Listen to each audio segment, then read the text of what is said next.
whereas in years gone by it was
bottom half of the 160 mile an hour.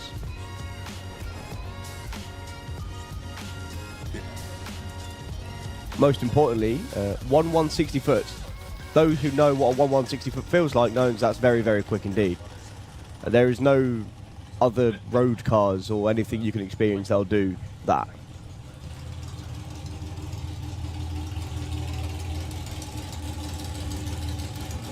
And especially not can then carry it through to a 7-second run.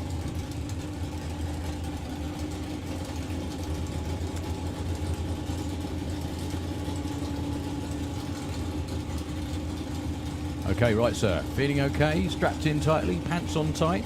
Hold your breath? Pre-flight routine, I think. So anyone in the passenger seat. Hold your head back. I made the mistake once of not putting my head back into the roll cage when I launched, and I had a headache for the rest of the day. Do you know what? One of my all-time favourite stories about that was a guy who was licensing in Top Fuel in the US, and he turned his head to look at the tree. I'll wait till the car goes.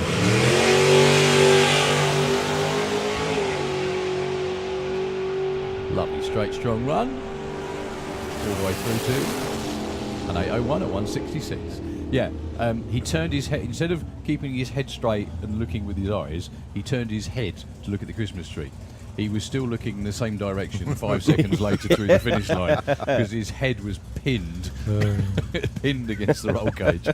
I can't remember in the life of me who it was, but one of the IHRA Top Fuel racers anyway. Here we go then, round one of Pro ET, and our aforementioned Bill Wilson, our first alternate, comes in. And we taking on Simon Innes with Plum Crazy Racing Barracuda. Who's Bill filling in for? John Turner. Oh, okay. Obviously with the Greenfish Barracuda. Unfortunately, one of the sleeves in the block had slipped. Oh. So obviously they've got to take the engine out and have a good old look at that. So yeah, commiserations, John. I did say to John when he left, I saw him the other day, I said, mate, you need to make it to race day just like once or so. Although saying that, for the last couple of years he's been much more consistent at getting it done. So Bill Wilson, it's going to be hard to dial as well because we've got a headwind that is a pretty precise headwind to say the least. So Slick Tricks Lane going to be going first, right around about half a second. And I can tell you now, all of the other bracket racers in the pits are watching this to see what they need to dial later on as well.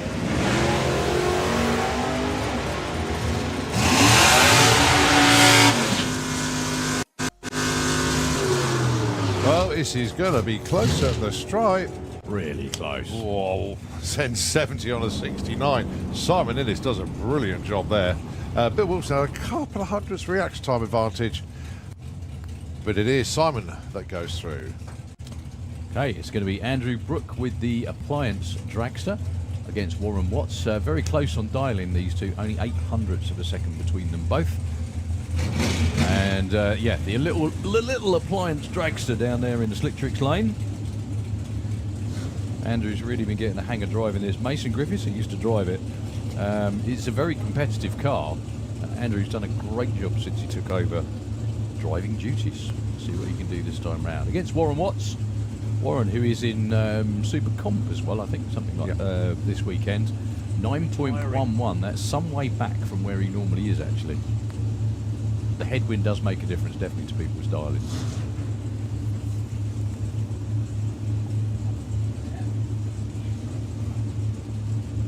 It tends to be the lighter cars it affects more as well. Is that right? Yeah. That or the slab-sided ones. Fronted. I think the slab-fronted ones were. Well, there should have been a reaction time advantage to Andrew Brook, and there was, I think. Who's going to get there first without breaking out? It is Warren. Look at that. Bang on the money. 9.13 on a 9.11. They both had reaction times that started with a 0.3. However, good job on the dialing. Yeah. Can we have Comp Eliminator into the pairing lanes, please? Comp Eliminator into the pairing lanes, please. Right, number 1 qualifier, Tom Watkins, against number 17 qualifier, Sean Law. Which basically means they're only about 200ths apart off their dialings, because Tom was perfect. Right. And it was so tight in qualifying with all these guys. Oh, it doesn't give me the information. Oh, Tom Watkins goes red. Wow, number 1 qualifier is on the trailer, and it is Sean Law that goes through. Sean's going to keep it pinned to see what the car runs. 8.72 and a 64. However, doesn't matter. It's all about the win line. Yeah, Tom went red, he broke out as well. Not the day he wanted.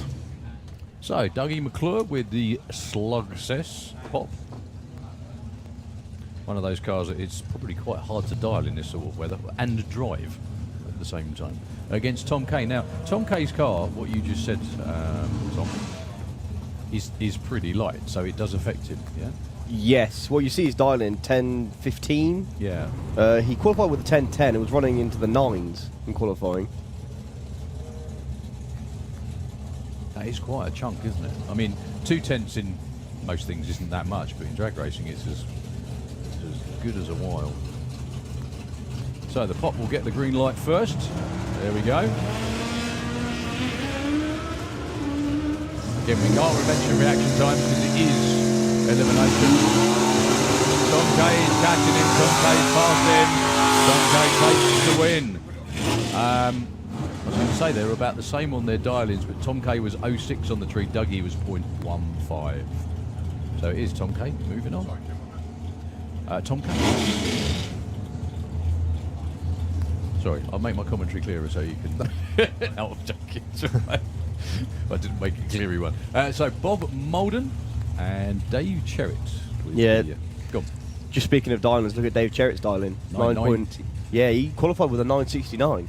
Goodness me, that's well, yeah, a couple of tenths then, by the look of it.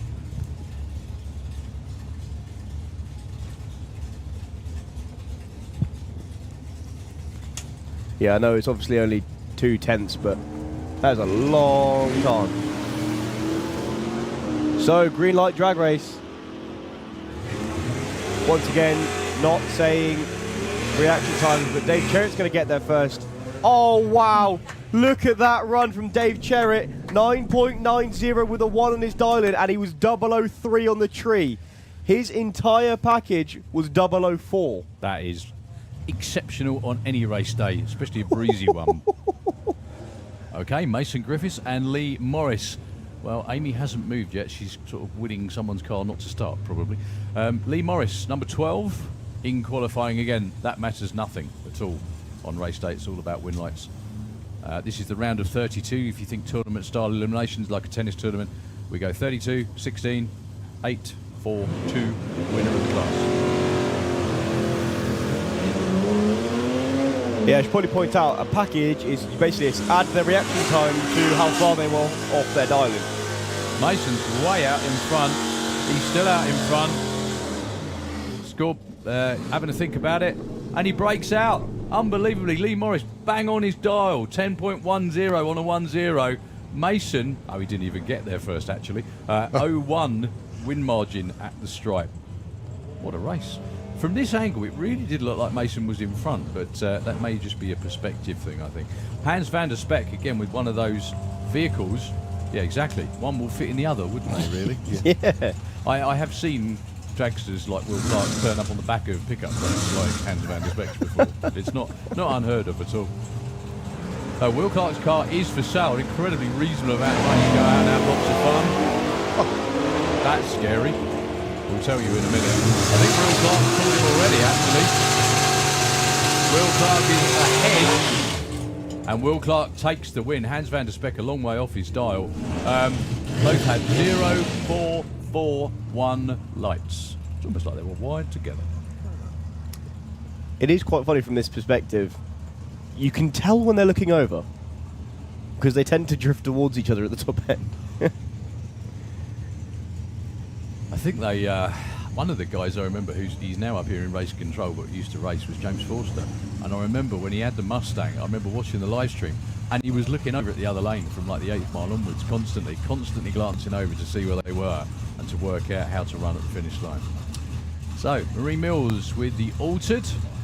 Marie is one of the incredibly capable crew on the Undertaker funny car who had a stonking run yesterday.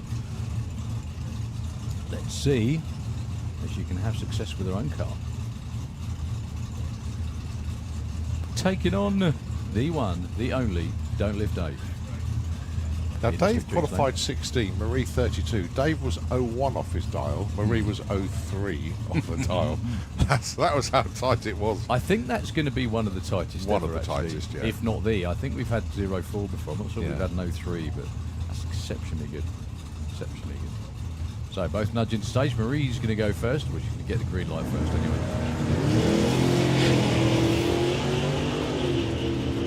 Okay.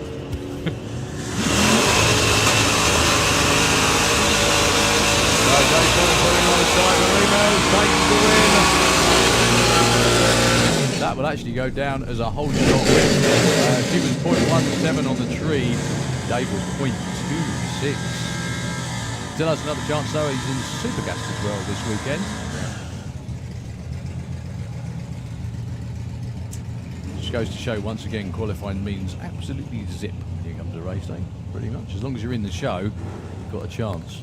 Well, Amy's still sitting there waiting. Everybody's turning up at the moment. Al Medley and Thomas Bublitz. Al in the Kestrel lane, 10.73. Thomas Bublitz with a 10.20. Thomas has been here for a whole week. He was here at Door Slammers last weekend, running in the big racket for both days. Stuck around for the main event.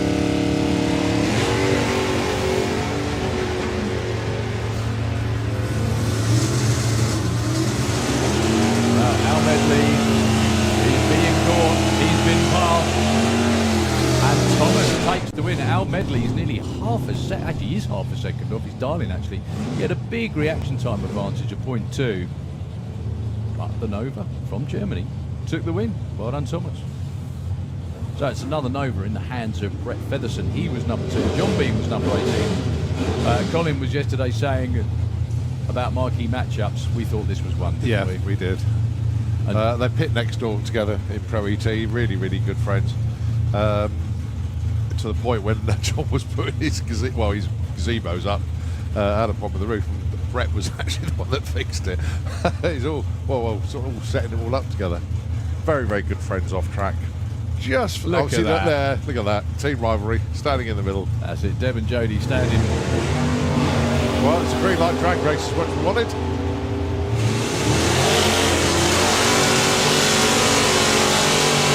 In front, and it is Brett that takes it. John B got there first, but broke out. He wasn't going to win that. He wasn't. No way back from a 1/10 of a second, more than a 1/10 of a second reaction time advantage for Brett Featherstone. Yeah. John Bean did his absolute best. He did take the stripe just, but broke out. Right. I haven't had a chance to catch up with Matthew and Michael Dowdy just to see what the plan is with regards to the rear window yet. So yeah, that popped out during qualifying at the finishing line. It hasn't stopped him from racing. Thank goodness for that. That is, of course, Matthew Dowdy going alongside Laura Bainton with the capricious Capri. Two youngsters, in effect, really. 11.15 plays a 10.37. Right, just a timing system reboot. cool. Look at that for dial-ins. 56.35 and 38. I'm sorry, 58.58. I think that is, isn't it? Yeah. Michael's going. It's 11:15, not 58 seconds. It's all right. It's because the system is rebooting. We're just holding them for a couple of moments. As a driver now, if you're driving a car without a radiator in it, which I don't think either of these guys are, but you're watching your temperature gauge go up and up and up. And that's when you start thinking about changing your dial-in or potentially having to lift the top end, but no, they're being shut off and pushed back. Well, I bet you, just as they move backwards, there we go. The dial-ins appear on the board. No, maybe not. Oh, there we go then. You all right? Yeah, Ian, to be completely fair, is making sure they're okay with still coming forward to racing. Didn't want to get them too hot, like you just said, Thomas. That's what it was all about. Just waiting for Laura just to make sure everything's okay. Restarting the car, actually. She clicked it off. So Matthew is going to go first, 11.15, one of the members of one of the biggest classes in drag racing. Nostalgia Superstar. Yeah, it's 10:37, not 73. Got the long dial in for Laura. That's it. Well spotted, Paul. Experience head on those shoulders. Well, as soon as you go into full stage, you accept the dial-in on the top of the gantry.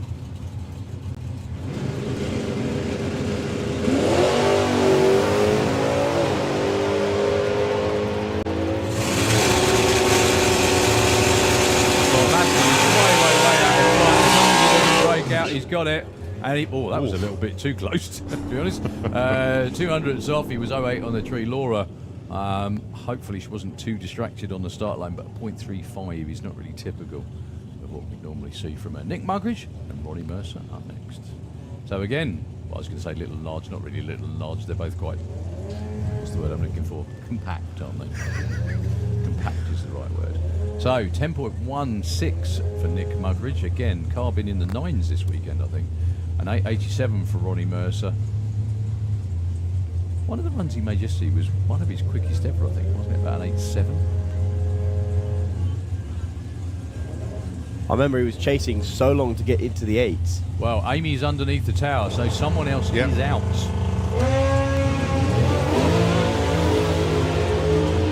Well, Nick is long gone out there in front. Can Ronnie catch him? I think Nick's got it as long as he doesn't break out, which he doesn't. 10.19 on 16, very well judged. He was 0.3 on the tree. There was no way Ronnie Mercer was going to win that. He went 8.93, but a 0.2 reaction time. So who are we missing, Colin? James Walden with the Sierra. Okay. Hasn't unfortunately made it round, so Amy gets a shot. Well, can she make the most of the opportunity? She goes against the number 10 qualifier, Paul, and one of the most experienced bracket racers going. Actually, if this was a pair we were supposed to have, this would be a marquee matchup as well, wouldn't it? Paul Marston and Amy Watkins.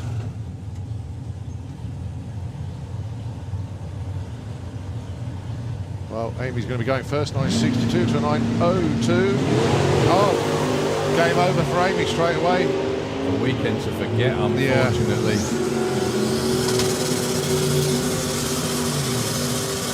9.70, 9.06, only 400s off, but then Paul, I think, would have seen the win light on in his lane straight away.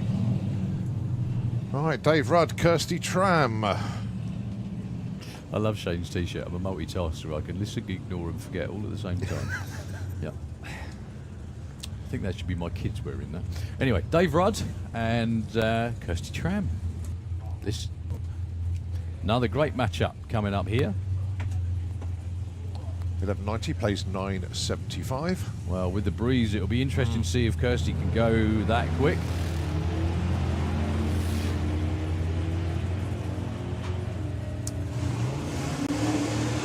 She's a long way out in front. Dave Rudd really isn't running her down just yet.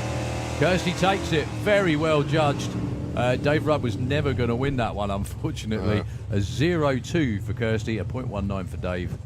And that was pretty much the story of that one. So, Reuben Dawson. He's got hustle, hasn't he? Because Comp's round there. Yes, he has. like now. Yeah. I'm looking at round one. I'm surprised he wasn't in one of the earlier pairs, to be honest. But there we go.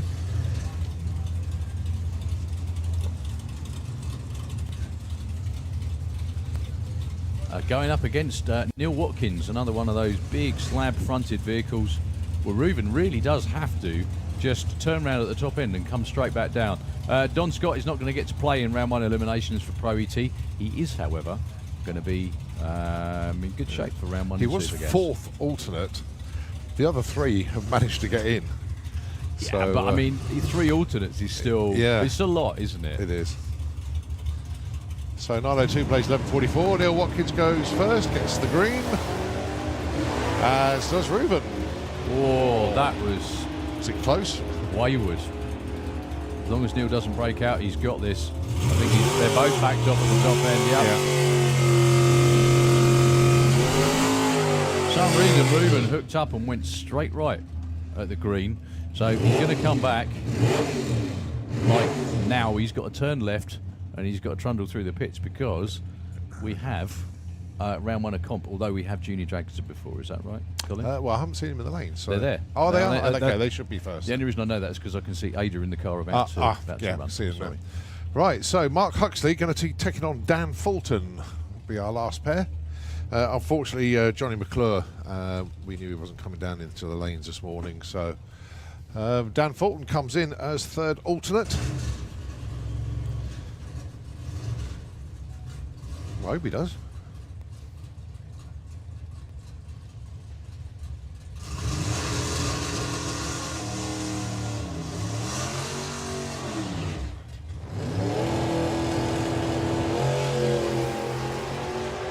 Didn't make it.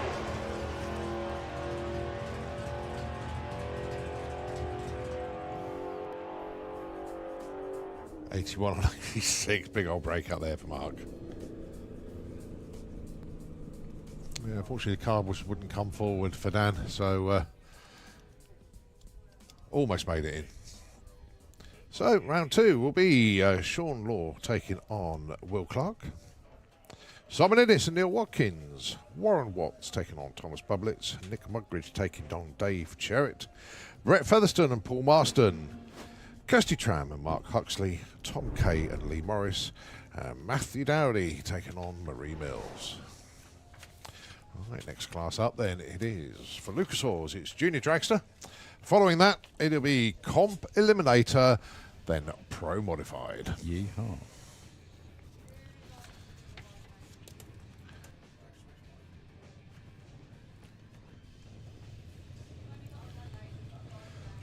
Right, we can hear the first pair of juniors coming underneath the tower now.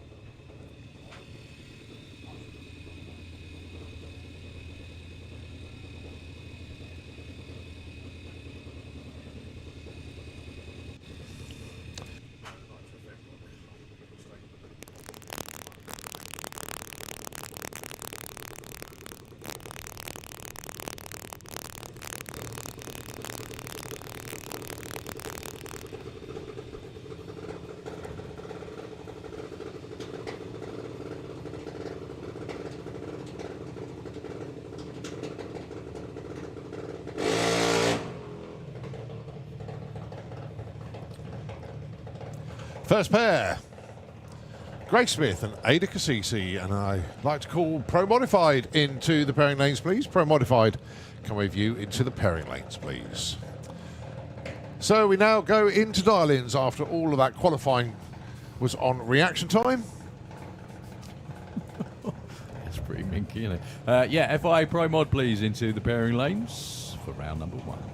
10.66 for Ada. She'll be going first. Grace Smith chasing 8.17.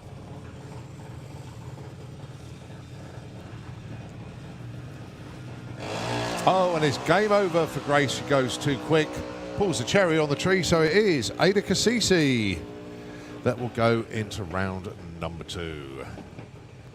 Well, we look forward to seeing Vix in Street Eliminator. Still got family involvement in the event.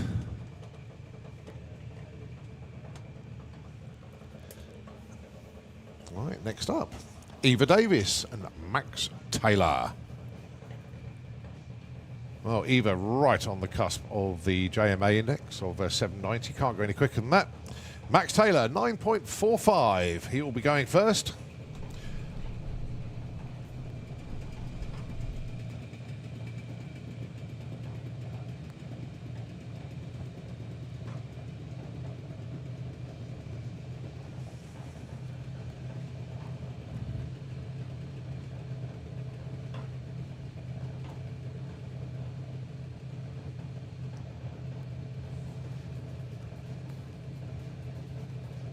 It's a green light drag race all the way through. So who is the bravest at the 8th mile then? Eva doing the chasing. Max out in front at the moment. It's going to be very close indeed. And the win goes to Eva Davis, 8:03. A little bit off pace, unfortunately, for Max. But it is Eva that goes into round number 2.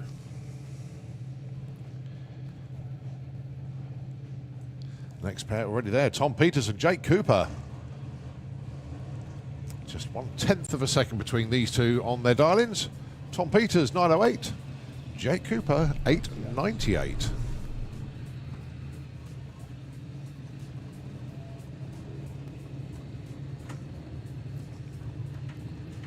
Obviously, it's a 6-race championship this season, but the big events to win for the juniors is the main event and the European final, so it's in front of the big crowds this weekend.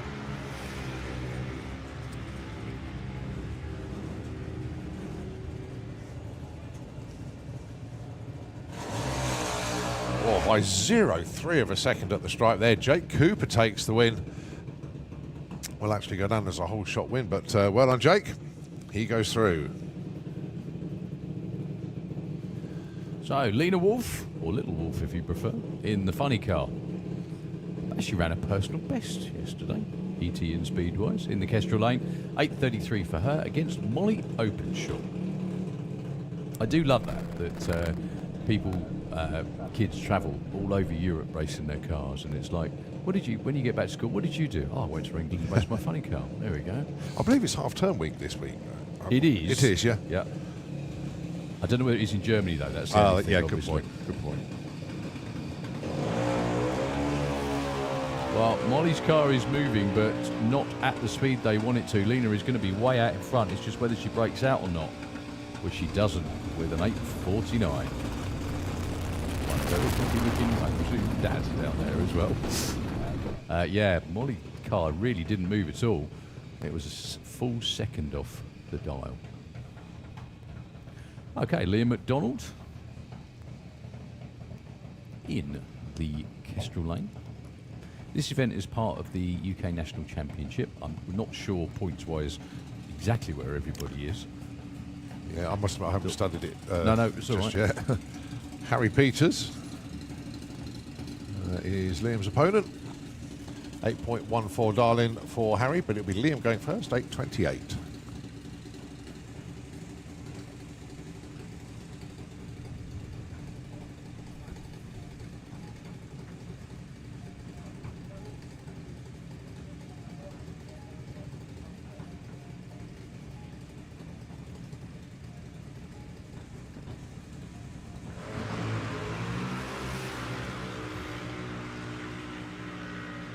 Liam's a way out in front, and he's still a way out in front, and he breaks out. Wow. He had that in the bag. 0.4 light as well to a 0.21, but 8.25, a little bit too quick there for Liam. He took a bit too much at the stripe. He was over the finish line, 0.28 in front. Right, Ted Sullivan and Frankie Kenya next pair. 8.39 for Ted. Got to be patient though, it was Frankie's dial-in, 12.25.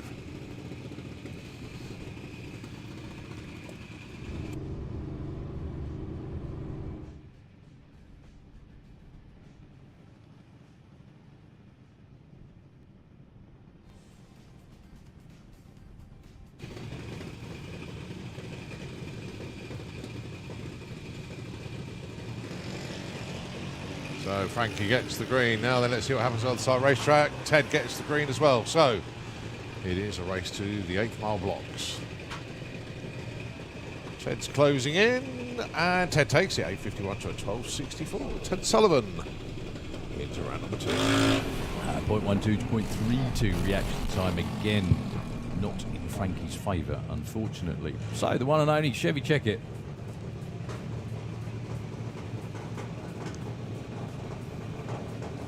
In the Kestrel lane, 8.04 against Mackenzie Love. Chev actually ended up number 3 qualified despite missing all 4 qualifying runs on Friday.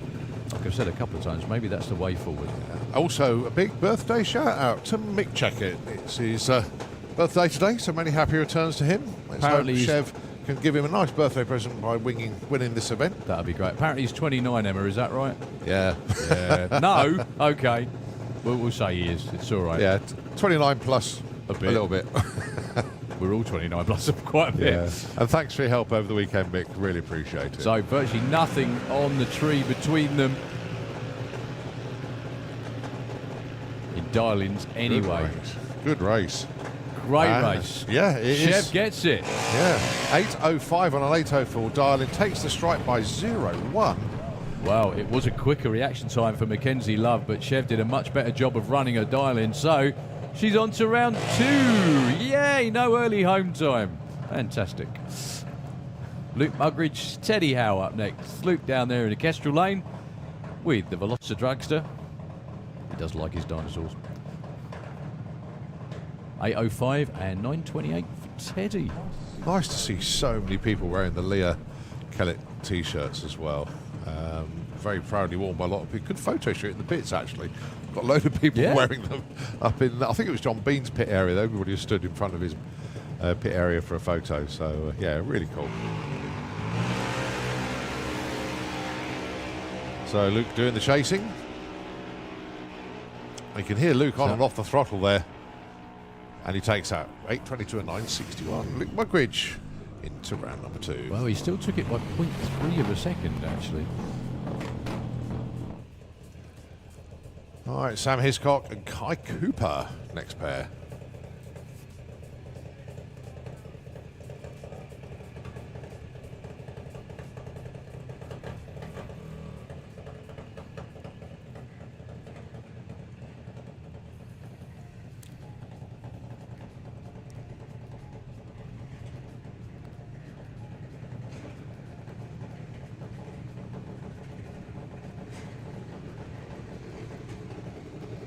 So we've got the dial-ins then, 8.19 for Kai. He's the one who's going to have to wait because going first, Sam Hiscock, 8.90, and that is on the limit of JM.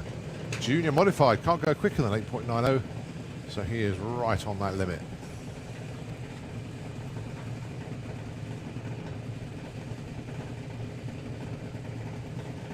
Oh, and goes red by 0.007. That's going to hurt. That's oh so close. So Kai joins his brother in round 2.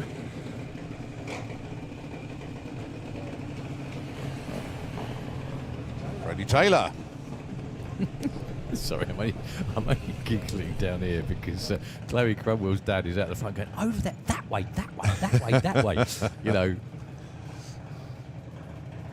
So Freddie Taylor, Chloe Cromwell. Yeah, Chloe getting lined up effectively out of the racing line. It doesn't really matter for junior dragsters. I do wonder if there's always an advantage of staging up in the middle because you can really see the tree clearly if you're closer to it, can't you? So 9.07, 8.04, just over a second for Chloe Cromwell on the green.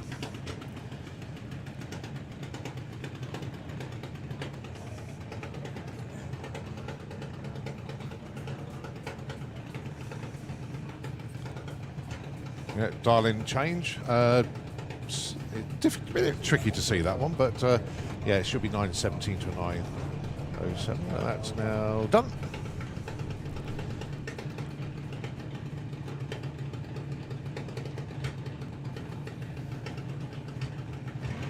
Oh, and goes red.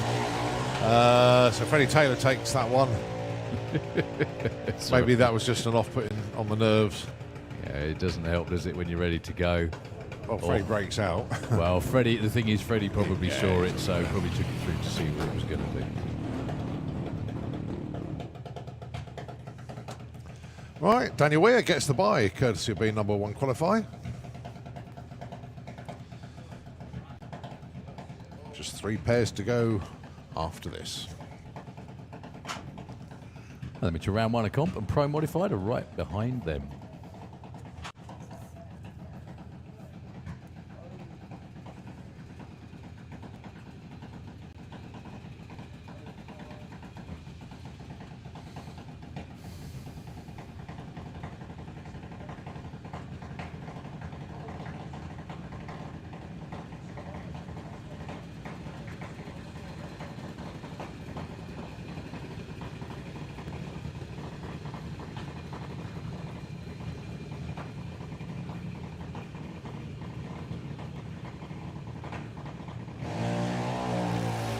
Worth taking a shot at on a bye run for Daniel Weir. Yeah. He was 0.5 too quick on the tree, but again, doesn't matter.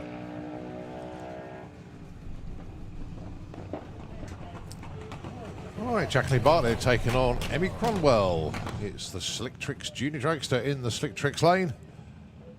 And Emmy with the Violet Haze Dragster. Darling's End. Okay, 9.63 and an 8.17 for Jacqueline. So it will be Emmy getting the green light first.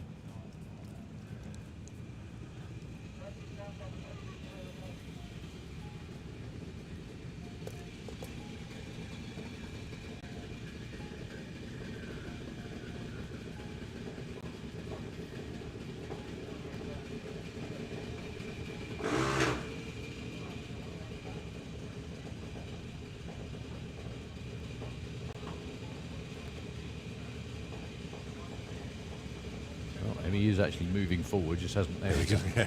Cracks his first stage bulb. Both going to roll in. There's no real advantage to staging first or last, especially when they have a countdown tree. Or when you're red light, unfortunately. Emmy goes red by 0-1. Jacqueline takes it easy with a 0.26. It will be Jacqueline Bartlett moving to round 2. With what number though? Or 8.16 with a 9. Oh, I think we'll take that. Yeah.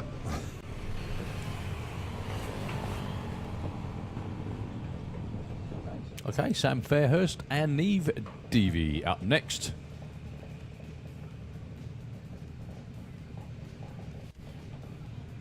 Sam Darling at 8.10, Neve 8.89.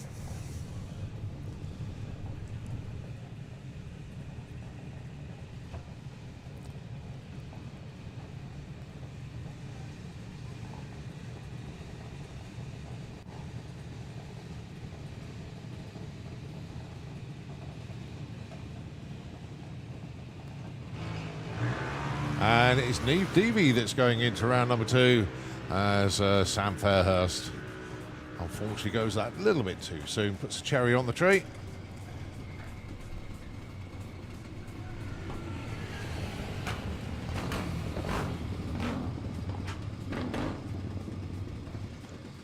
Right, last pair. Lola Bell Kent, Jack Taylor.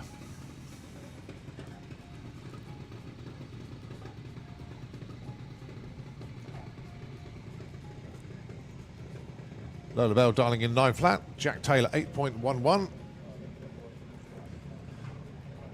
So Lola Bell's side of the tree will run first. 0.89 of a second difference. But then I think the Jack Taylor's car is 0.89 of a second quicker. That's how we balance them out.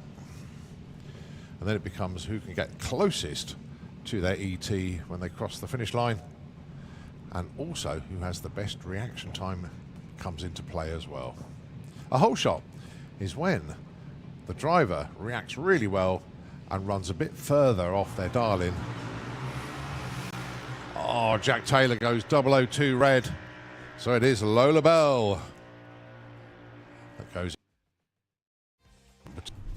Okay, so matchups then for round number 2. Daniel Weir taking on Eva Davis. Ted Sullivan taking on Lola Bell. Chef Checkett taking on Jake Cooper. Harry Peters taking on Luke Mugridge. Ada Cassisi and Neve Devi. Kai Cooper taking on Jacqueline Bartlett. And Lena Wolf taking on Freddie Taylor. So those are your round 2 matchups in Lucas Oil's Junior Dragster as we now get ready for Comp Eliminator. Well, it's going to be very, very interesting indeed because you've got some big differences in ETs. They're not dial-ins with Comp Eliminator, they are indexes. Basically, you build a car to the rules of the class you run in, if you like. And the idea is you can go as hard and as fast as you can to try and go quicker than your index. You cannot break out, but if you go too quick during eliminations consistently, you have a situation what we call hammering your index, which means that the index is made tougher next time you come out. So yeah, people have to be aware of not hammering their index too much. We see indexes moving around a fair bit, especially in the States, obviously, because comp's pretty big over there. But comp is growing nicely here in the UK. Biggest entry we've seen for a long, long time in Comp Eliminator.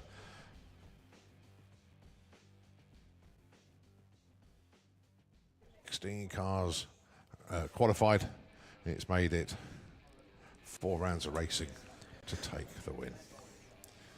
The matchups, let's have a quick look as the Bluebird is out there putting some traction down. Number 1 qualifier, Gary Carr, does actually get a bye. Chris Orthodoxou with the Apocalypse Viper takes in on Ahmed Jamshed. Dan Williams has got Kev Perkins. Belinda Bull will be taking on Phil Norman with the VW, so that's the Sumo pickup taking on the little VW. Carl Cox has got Terry Newton. That'd be a good match. That is a good one, because in qualifying yesterday, even though they left the line together, Carl Cox backed out of his run, and Terry just pipped Carl to the stripe. And Terry, in his celebration, actually went into Carl Cox's pit and gave him a fat big sweat hoodie, which I thought was quite cool. Nick Williams has got Matty Davison, so that's the Camaro taking on the Honda. Reuben Dawson has got Kev Jenkins. Jordan Payne has got Simon Crowley. Spencer Tram has got John Webster. So Spencer running the 11-second Camaro against John Webster's 7-second Ford Pop. And then you do have Rob Smallworth, what would have been scheduled to run Luke Stevenson, but I think Luke will be nursing his bruises after the Rothwell event this morning. So I don't think. Well, Luke has actually pulled out, so he's not in elimination. So that's what's going to be coming at you.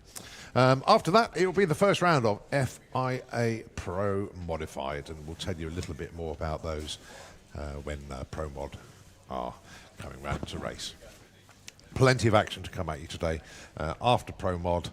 Obviously, we got some more sports and racing to come through. We've got a Fire Force 3, the jet car. Then, of course, we've got funny cars, Top Fuel, Top Methanol, Pro Stockers, Nostalgia Funny Cars, and, of course, all of our bike classes as well. It's Eliminations Day here at the main event. This is where all the big points are dished out, because it means so much to these racers to get a good early head start in the points chase, and it makes a little difference as they tour Europe and come back here in September. Also makes a huge difference to our Sportsman races here in the UK. This is a big point scoring meeting, because normally the main event has one of the biggest fields of entries, so it is quite key that they score heavily here, because it can really add to their points. So even qualifying points makes such a difference at this event. Right. I'll tell you what, it looks like the Bluebird is just getting ready to go out. The tractor is just going to do a little bit of track prep. So it's going to be a couple of minutes. Obviously, we've got a lot of the high horsepower stuff about to go down the track. So we want to give them the best racing surface possible. We don't want those tyres to lose traction. We want it to be absolutely top draw. And we have the best track prep team pretty much anywhere these days. They really, really do an amazing job out there. Well, it is the widest racetrack in the world. And I mean that by saying they don't just prep the groove, they prep the whole track. So if anybody gets off dead centre of the lane, they're pretty safe to say that they still get traction all the way across the lane. So we'll just let the track crew do their thing. We'll take it back when we get ready for Eliminations in Comp Eliminator coming up very, very shortly indeed. For more information, get hold of the race weekend programme available from the pod shops on site. And whilst you're in there, check out the merchandise as well. We've got the new FIA merchandise, the new hoodies, t-shirts, polos, etc. They're all in the pod shops. But in the meantime, let's give the airwaves to Nitro FM 96.2. We'll take it back very shortly indeed.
Here we go then, round 1, eliminations of Comp Eliminator, and it is the matchup between Spencer Graham and John Webster.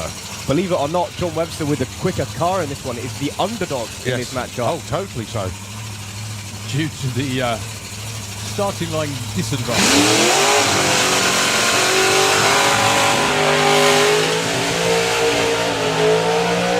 Although I bet Spencer's going to love being in the other lanes of this.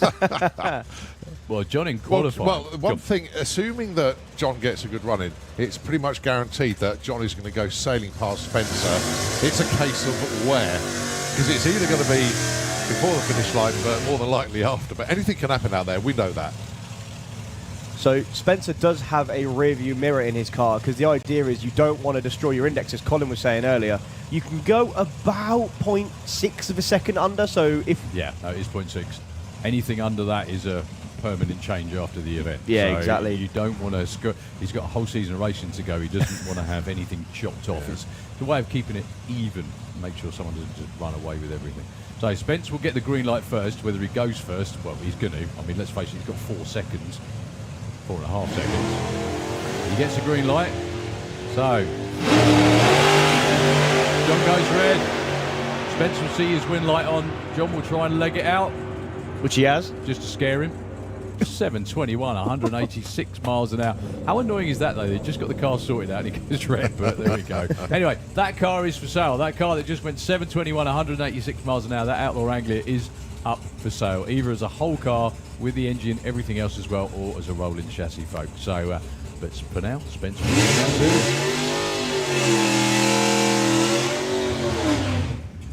So Jordan Payne should have been taking on Simon Crowley, but no Simon for this round 1 matchup. I don't think we're going to see Luke as well either.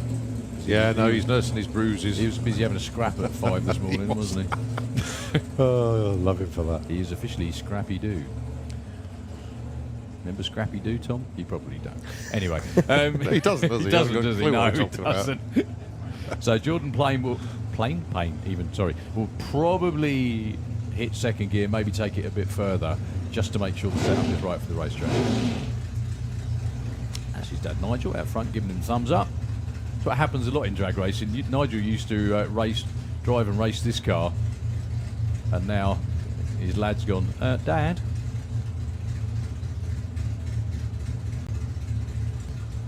Fair dues to Jordan, though. He does finance it himself. Oh, absolutely.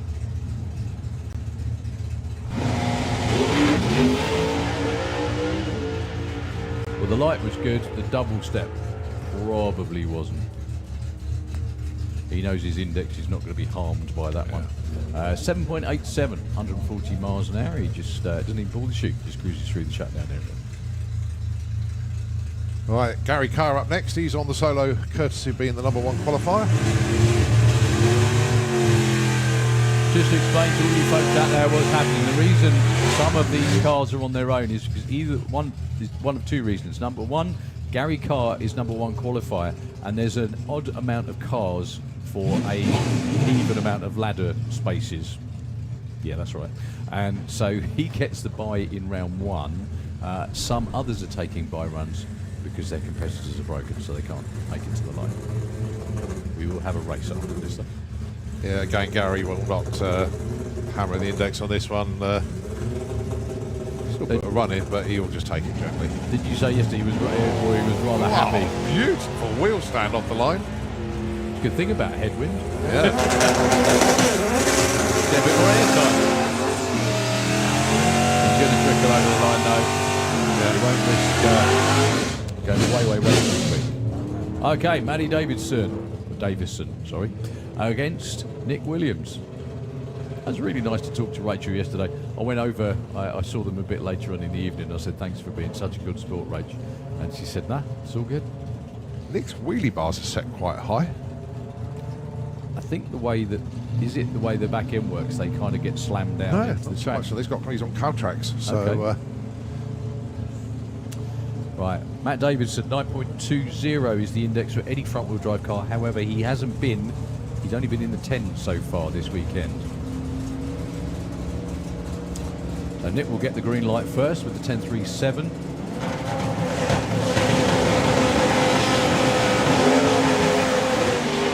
I meant by wheelie bars being set high, the front end carried quite a long way out there.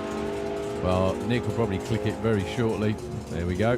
He's going to take the stripe, which is the aim.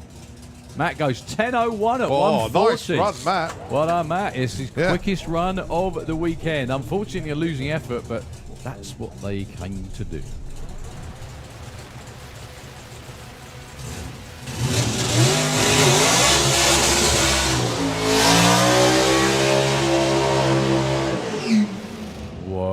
Well held, sir. That was just going the wrong way, wasn't it? That's Kev Perkins with the Soul Man. Holds Cutlass in the Kestrel lane.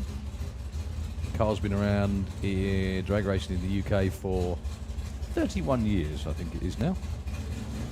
Debuted in 1993.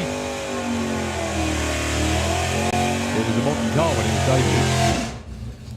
At the hands of Tony Rose, who took it to the first ever 6-engine door car run in Europe. I'm always still quite amazed about that door car racing, especially in Scandinavia, is so strong. Yeah, it was a man from Luton that ran the first. I don't mean that as in any way disparaging at all. He was a top bloke, Tony. Such a nice guy. And I was overjoyed for him that he did it. So the Camaro in the Slick Tricks lane will be going first. It's Kev Perkins' job to run him down. He's got a tall mountain to climb to be able to beat Dan Williams in the D-Stock Automatic.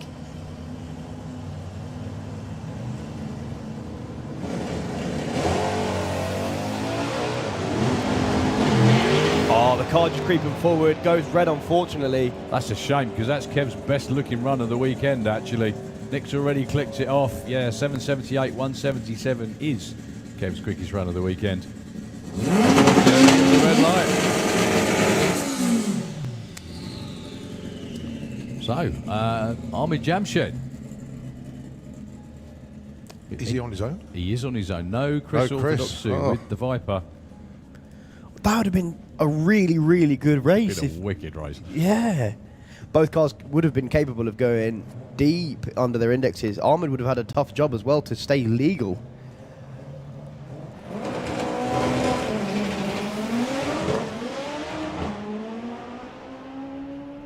Lift about now?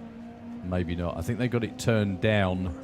Beautifully judged lovely. run, very good. Yay, that'll work. 8:57, 169. Gordon Darby says, yeah, that's what we were shooting for. Gordon, nice bit of tuning, mate. Well very, done. very good. Perfect. That'll work all day long, actually, for Ahmed. What we're talking about, by the way, is that in comp, you can run as quick as you want to, pretty much engine combination permitting. However, there are what we call chassis tags, which means that the car has to be built to a certain standard to be legal to go as quick, if you like. The car you see coming around now, Carl Cox's, is pretty much unlimited. It's it's a pro mod. It's a 5-second race car. Ahmed's car is limited to 850 due to safety rules.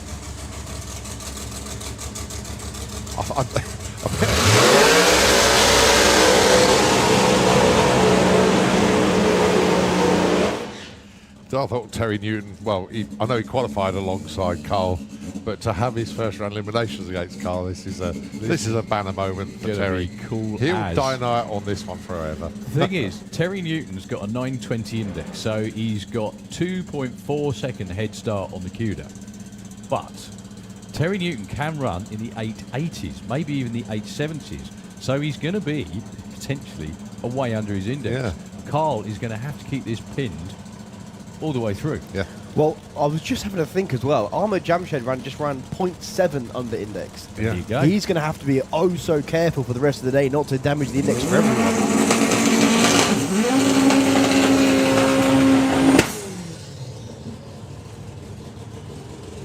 So Carl Cox ran a 6.06 in qualifying. The car has been into the fives on this drag strip. It's not in competition yet.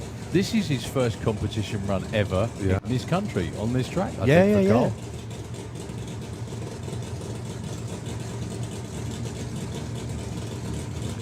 So Terry Newton will get the green first.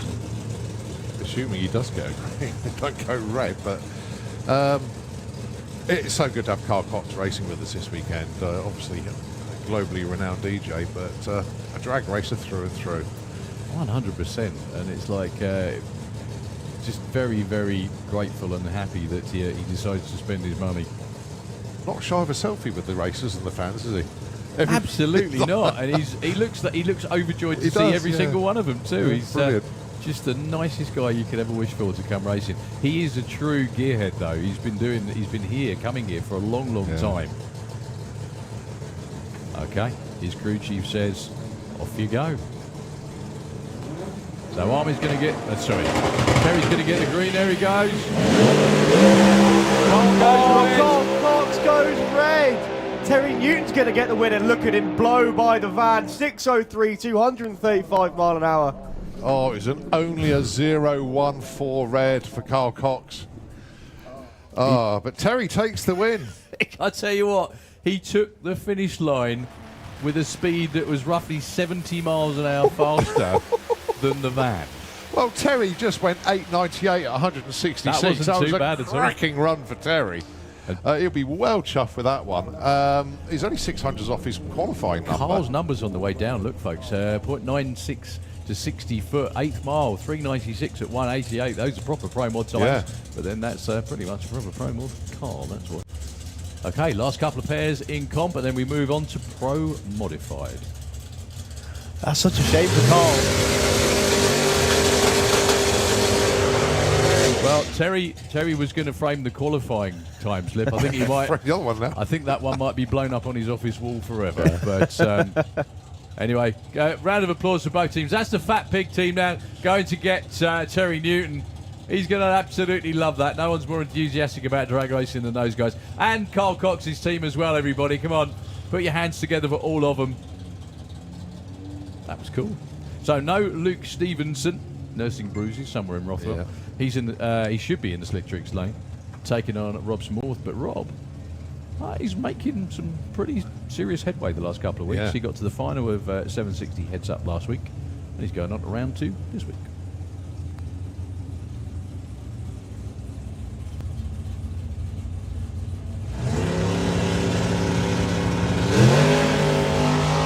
Double 05 off the line. There's nothing wrong with Rob's reaction times at all.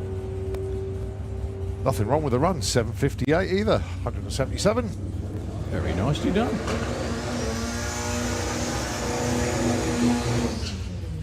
Two pairs to go. This is Kev Jenkins. Going to be taken on. Well, the man is doing his burnout underneath us. Ruben Dawson.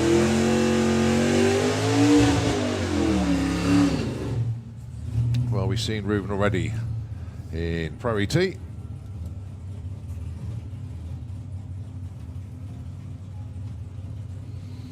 So 9.70 is his index. He can go way quicker than that. He can run 8s actually. Although we just saw him in round 1 Pro ET and the car hooked very, very hard to the right. Taking on Kev Jenkins, who's not really had a clockwork weekend by his own high standards. The fraudster can go down into the 7.2s, but he had a pretty good run in qualifying, 7.56.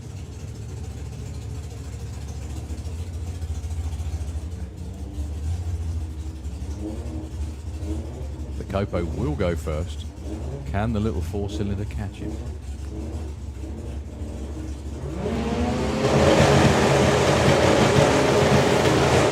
Oh, and it will be the Copo that goes into round 2. That's a big red light there for Kev. 908 for Ruben Dawson. 7.72 for Kev. I don't think even if Kev gone green he was going to take that one, but it was still a nice looking run. They work so hard, those guys. It tires me out just looking at their Facebook posts about what they've broken, what they're up to. So the last car should be against Phil Norman with the big tool. Unfortunately, no Phil Norman in this one. We've got one more car after this, which is Clint Fennick from Malta with the little Escort on an exhibition run. So looking at the shots on the big screen, look at that of Belinda Ball's truck. The camera guys are having a competition this weekend of who can get the best shots. Might I suggest getting in the car next time? Well, he pretty much was. Well, Belinda's going to take it all the way through. Goes 7:48. Nice number, actually, especially into the breeze. That's pretty good. Right, matchups, round number 2, comp eliminator. Gary Carr has got Ahmed Jamshed. Dan Williams takes on Belinda Bull. Terry Newton's got Nick Williams. Reuben Dawson takes on Jordan Payne. And Spencer Tram against Rob Smallworth. Poor old Terry Newton's got a tough day.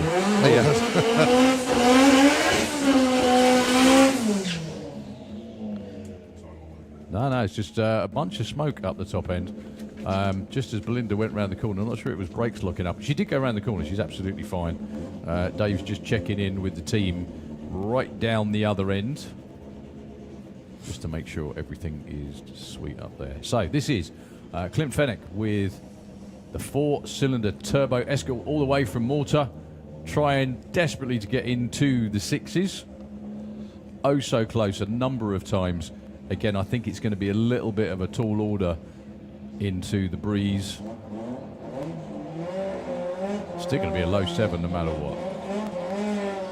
We're very grateful to them as well, the whole of the Lixu team, for sticking around for the week from the Door Slammers last week to run here at the main event. Oh, he's quick. He's 60 foot of the weekend, 1:09. What's this going to be?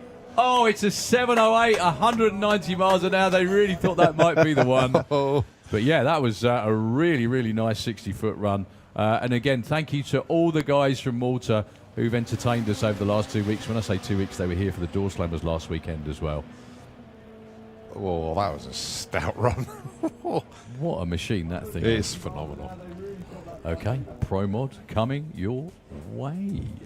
As we welcome back into the tower, the Good one morning. and only Mr. Dick Costa. Good morning, sir. Good morning. Good morning, good morning. So, how's everyone feeling for well, it's always nervous time. Yeah, isn't it is round nervous. It's nerve-wracking. The first round, Sunday morning, cold track, but still a good track. One. Yep. So yeah, well, one car will not be here. Dave Smith car. Okay. I don't know why, but I just saw it on Facebook. That So he, is hopefully we've still got another car, so we've still got potentially. Peter Wecker was already packed, Oh. and he was the alternate. So maybe You never know, he might have unpacked. Yeah, maybe he took it out again. Who knows? So, pairings, Andreas Houdin and Andre, thank you very much indeed, Colin. David Vector against Jean Doulemont, John Tebenham against Andre Arnover, which I think is potentially going to be the first pair. Bruno Bader and Marcus Hilt, Bobby Wallace against Walter Strobel, Andy Robinson, Michael Winter, Peter Kunk against Andreas Houdin. They're both there, and I think they might even be the first pair. Jari Rantanami was due to take on Dave Smith. Whether we get an alternate or not, we'll wait to find out. Stien Rusanes against Norbert Kuno. And I said his name right. So Yeah, you did. Someone owes me a tenner. Anyway, a track check in the Slick Tricks lane is the reason we are just on hold for a couple of moments. We were just talking about this earlier, Dick, as well. One thing that a few people have noticed, and obviously we've noticed as well, is that performance this weekend, like everybody was on it last weekend at the Door Slammers. This weekend has been a lot trickier. Yeah. Any ideas or any thoughts on what the reasons might be for it, especially from the teams? Because it's not like they don't do this all the time. They do it every year. They come to the Door Slammers, they come to the main event. Yeah. But, you know. Yeah. No, well, some teams go to the Door Slammers just for testing. Okay. For the main event, like David and some Peter Kunz. They just stay at the official Pro Mod rules. But you can, if you want to win the big cash, which is a lot, then you can take away the boost controller for your turbo car or make it more boost. And then, yeah, well, you have to start again on an event like this. And this event has a lot more, let's say, big cars, big slicks than the Door Slammers. So the track is obviously a lot better than, or different than last week. I was it going to was say, good. It was very good last week. It's not exactly bad last week. I mean, No. everyone was in No. the 5.7s last week, so Yeah. it would hold really quick runs. Yeah, well, even David ran 570s a couple of times last weekend, and now let's say only a 580. Only a 5.80. Yeah, well, he's really trying to go in the 70s again, but it just doesn't work. Yeah. The thing with David as well is that even though he was in the 5.70s last week, he wasn't happily in the 5.70s. No, was he? no, the engine wasn't happy at all. Okay. Yeah. It was he broke a rocker arm, and that meant that he it resulted in a burnt piston and a burnt sleeve. So he had to work on that. The connecting rod bearings weren't happy. He had to change them all the time, and now Yeah. So yeah, well, that's all seems to be fixed now. They took it apart yesterday, the engine, and everything looks fine. So hopefully he can make 4 rounds today. Well, someone's going to. Yeah. Someone's going to take the trophy. Yeah. And the thing is that nothing like starting the season off on the right foot as well. Mm-hmm. We don't have the big change for this year, if it's you can call it a change, is we don't have that pesky orange Camaro here anymore, who seemed to clean up every time he showed up, really. Yeah, that is obviously Jan Eriksson. Yeah, well, it's a shame he's not here because it was a great car, a great performance. It was quite amazing, just the round win streak. Obviously, Yeah. we did mention it many times, but he won. He was unbeaten in I can't remember. I think he ended up at like 27 rounds of racing in total, which is unheard of, isn't it, really? Yeah, you know? it's crazy. He won the door slammers a number of times. He won the main event a couple of times. He won the European finals as well. And it was the Green Goblin that got him. Yeah. It was the Green Goblin that retired him Yeah. last summer at the European finals. So, yeah, he's not going to be leading with the points lead. The engines from that car are actually in Stian's car. Yep, correct. Yeah. But not the superchargers, only the block and the heads. Okay. And the fuel pump and ignition and stuff. So, okay, why not the supercharger? I mean, just from a layman's point of view, it's a winning combination. Why would you not take the whole lot? Well, I know that one supercharger that Janne used had to go back to the US. Okay. To, let's say, the owner. And the other supercharger is sold in Sweden somewhere. And the car has been sold, the trailer has been sold, so all is been separated. Goodness me. Yeah, yeah. But prices from those blowers are ridiculous. They're very expensive because they have to run a certain amount of boost, don't they? Yeah, they do, yeah. So the answer is it's because someone got there first. Quite possibly that. So it's going to be... We've got John Tebenham. Who is...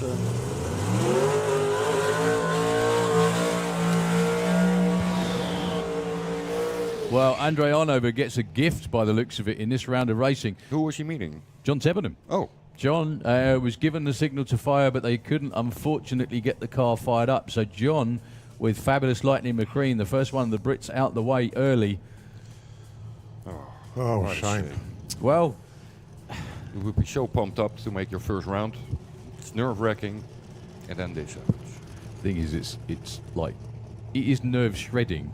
And it's hard enough to stay calm driving these cars as it is. Yeah. But when you've got all that stuff going on and you have to race. So, Andre Arnover, as soon as he takes the green light, let's hope he makes a really quick run for one main reason, so John Tebenham isn't sick, I think, really, because...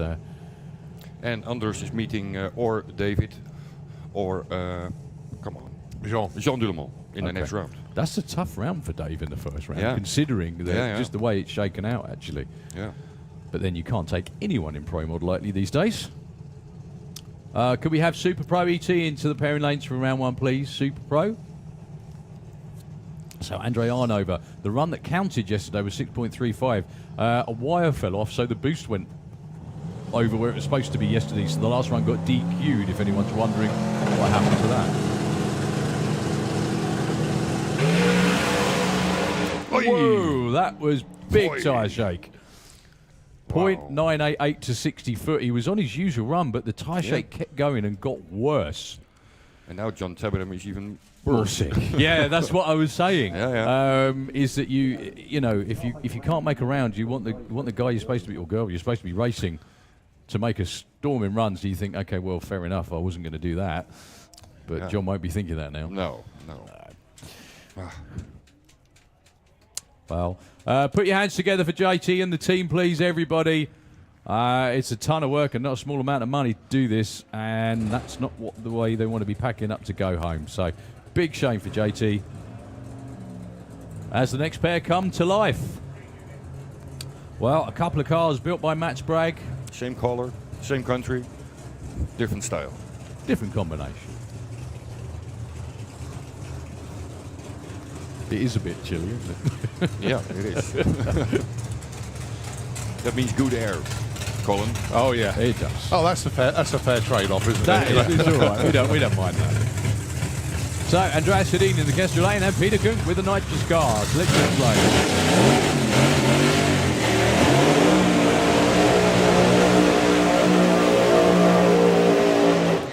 Andreas putting some serious heat into the tyres on the Corvette.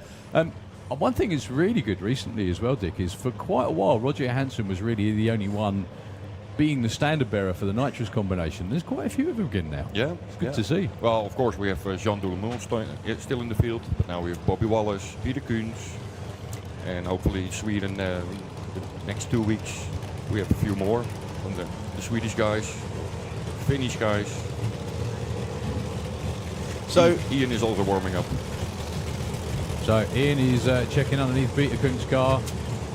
Oh. Yeah, you can see the track crew actually checking up there. There is something coming out of the car, and unfortunately that is there. He really does seem to be snake bit at this racetrack. I feel for him so much because it's such a long way to come, all the way from Stockholm in Sweden, and not even to get to take the green in round one. Well, Andreas Sedin gets a gift. He gets a buy run, a tune-up run, if you will, with the Corvette. I can see his missus already smiling. Well, Andreas is such a nice guy. He came here 5 years ago with his own car, which is the top door slammer. He's racing Jürgen Berg's car this weekend. Oh, no, stop. Sorry, excuse me. Yeah, somebody stop Peter. The chutes came out as they were pushing it. You don't want chute lines wrapped around your axle. That's a bad way of doing it. Quick spot by John Webster there. He actually going, oh no. Yeah, okay, so Andreas with the buy run. Let's see what he can do.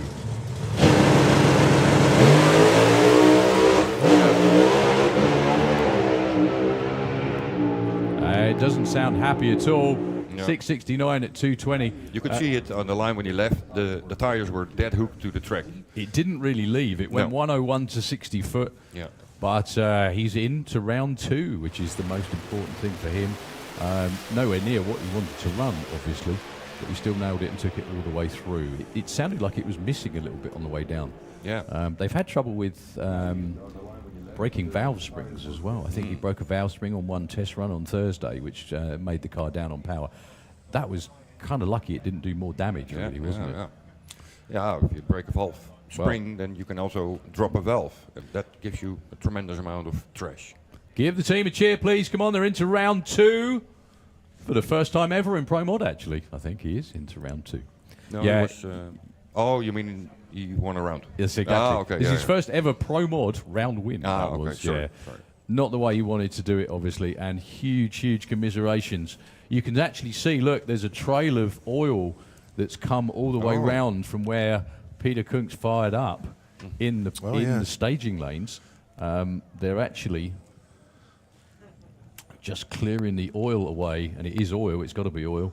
That's what they're doing. The team out there on the racetrack are going to take care of that. It shouldn't be too long at all. So, Dick, just a quick question. You could see all of the red tabs on top of the hat of Andreas Sedin's car. That is essentially to set the idle, isn't it? Yeah, you give it some more air, so it gets a bit leaner, so then the RPM goes up, and if it's too high, then you can put some extra in it to block them. So how much difference will that make to the run, or is it just for... It's only for idle. Okay, cool. Only for the idle, yeah.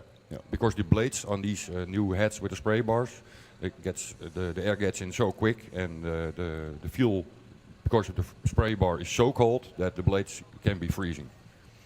And then, well, of course, the idle will drop down. Cool. And they can even shut the engine down. Well, that answers my question. Well, the track crew won't be long at all with sorting it out. Just a quick up and down with the tractor. Norbert Kuno's around there for round one, actually. He didn't make round of qualifying yesterday, which is a bit unusual, to be honest. But he had too little crew, and René Meyerhoven was helping Peter Wacker, and was also supposed to help Norbert Kuno, but they had to pair up together yesterday, so he had to choose, and he chose Peter Wacker. Fair enough then. Well, Peter wasn't in the show. I think that was probably why. But it's always good to see Norbert back here. Can he perform another giant-killing miracle? I think he was pretty good at that for a long while, wasn't he? Yeah. Or take him at the start line. Yeah, you never know. The usual waiting game. Well, he kind of did that in the first round of qualifying as well the other day, but we'll see how this goes anyway. I know that Peter Kunz yesterday, they took the transmission apart and they had a sprack in the transmission mounted the wrong way. So yesterday they had to take it out, so maybe that's where the oil comes from now. It might be something like that. So when the little golf cart with the Camaro goes past, you've got a long trip home. Come on, please put your hands together for Peter Kunz and the whole team. It really is. Honestly, it's heartbreaking, isn't it? It's like, and the worst part I always think is they've got like a nearly 2-day trip home to dwell on it, which is awful. I remember years ago when Danny Cockrell was running in Pro Mod, he went to Finland, and he got the boat there all the way there, and it takes days to get there. And he was with the boat, and they broke the engine really badly, and he had 4 days on a dry boat home. Wow. And he just said it was just like, honestly, it was possibly the slowest 4 days ever, you know. Well, all the guys from Scandinavia, and don't forget Estonia. Yeah. A huge trip to do. And then in 2 weeks' time, they have to go to Tierp in Sweden again. And David is somewhere in between most of the time. Yeah, I think the Netherlands are probably the best place to be because it's like not far that way, not far that way. By far. Yeah. Why would you say that? I have no idea at all. Yeah, so they're just, the track crew are taking care of the last few spits and spots of oil down there while the tractor keeps the track in perfect condition.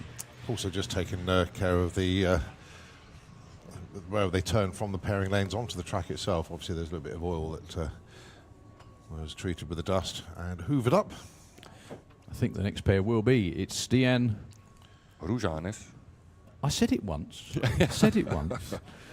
Taking on Norbert Kino. I just want to say a big hi to all of our friends from Norway and Germany as well, everywhere all around really. But first time we've had a Norwegian over here in the UK in Pro Modified for a long while now.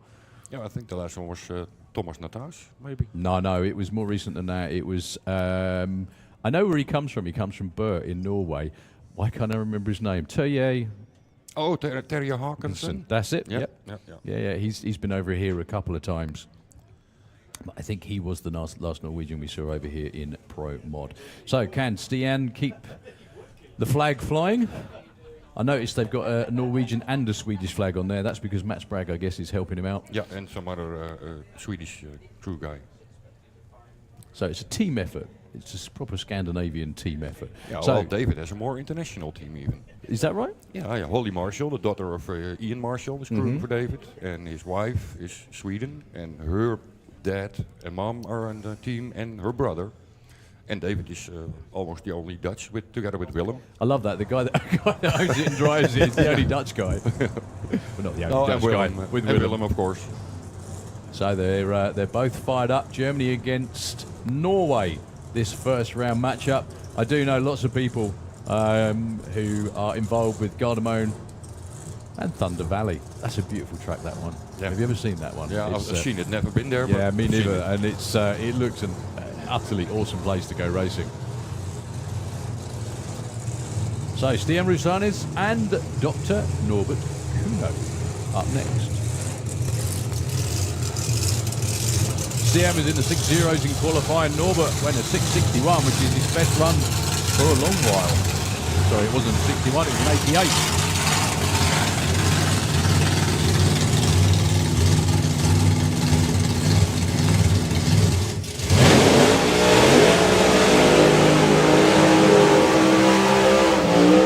The only thing that amuses me about this as well is Mats Bragg's helping possibly the only car he didn't build, I think. You know, he built not all the rest of them, but, you know, he built Andreas's car, he built Peter's car. He builds quite a lot of these cars. Well, Norbert not coming back, is he? I think he's moving. Well, the weirdness continues in round one of Pro Mod. I think he did roll backwards. He is rolling backwards. Yeah, just struggling to get it into Oh, reverse. yeah. There we go. It's crazy how finicky the drive reverse box is in these cars, especially on the Lenko. A simple rock can get them into gear. How does that? I mean, you'll explain it way better than any of us. How does that work? Why do they need to be rocked or moved forwards and backwards to get them? Kino is the only one he's the one using a clutch, so that should be easier. But if it's all straight gears, and normally they are a bit shallow, so it's easier to find. But when they're straight, they go against each other, and then you have to move the car or let the clutch go. But then when you let the clutch go, it rotates too quick, so you cannot. So rain at the top end, I believe. Weather delay, unfortunately. Well, it doesn't look like there's any weather. Not here, no. Yeah, it's at the top end though. It's right down the other end. We're really sorry, folks. We can't run if there's any kind of moisture on the track, whether it be oil, rain, anything at all. It doesn't look that bad. In fact, I can't, not being rude, but I can't see any rain at all. But there obviously is some up there, and we can't send anyone down that racetrack at a couple of 100 miles an hour if there's any sort of moisture on the track, unfortunately. Well, they will be pushed back. They will be given the chance to cool things off slightly. And fuel up.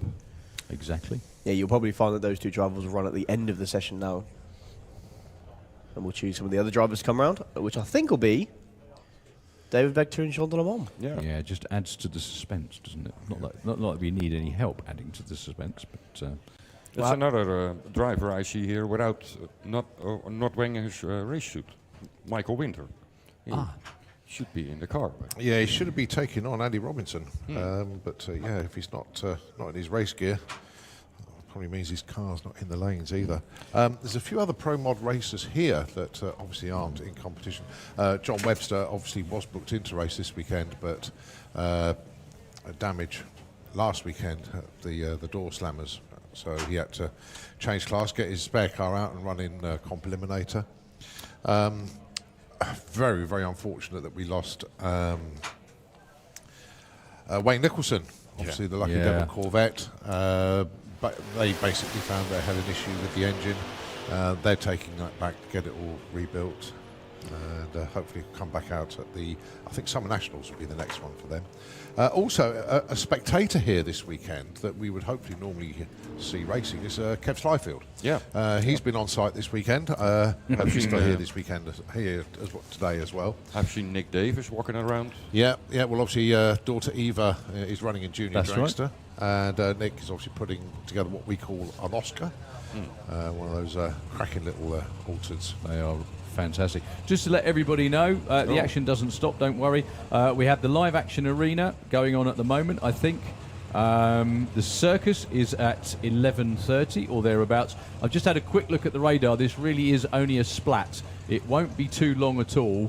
It's just, unfortunately, we can't run while it is... Oh, goodness me, when I say a splat... It's let's hope this splat clears quickly. Well, the good thing is that there is a breeze, so the splat will move through quite quickly, and it's still quite warm out there, so hopefully it will mean that we won't be put on hold for too long. But everyone's still in the staging lanes, no one's going away, so keep yourselves warm and dry as you possibly can. The rain will stop very shortly. I mean, I'm only looking at the sky to say that and the radar, but there's every chance it will. So what we'll do, hand back to Nitro FM, please have a wander around the pits. Please stay dry and warm. Check out the live action arena show and the Circus as well at 11:30, and we'll be back with you, obviously, as soon as we we'll keep you possibly updated as best as we possibly can. But the best indicator is just seeing what's actually coming out of the sky. Yeah, won't be long.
Yeah, and it is basically just to let everybody know that it's in spectator land.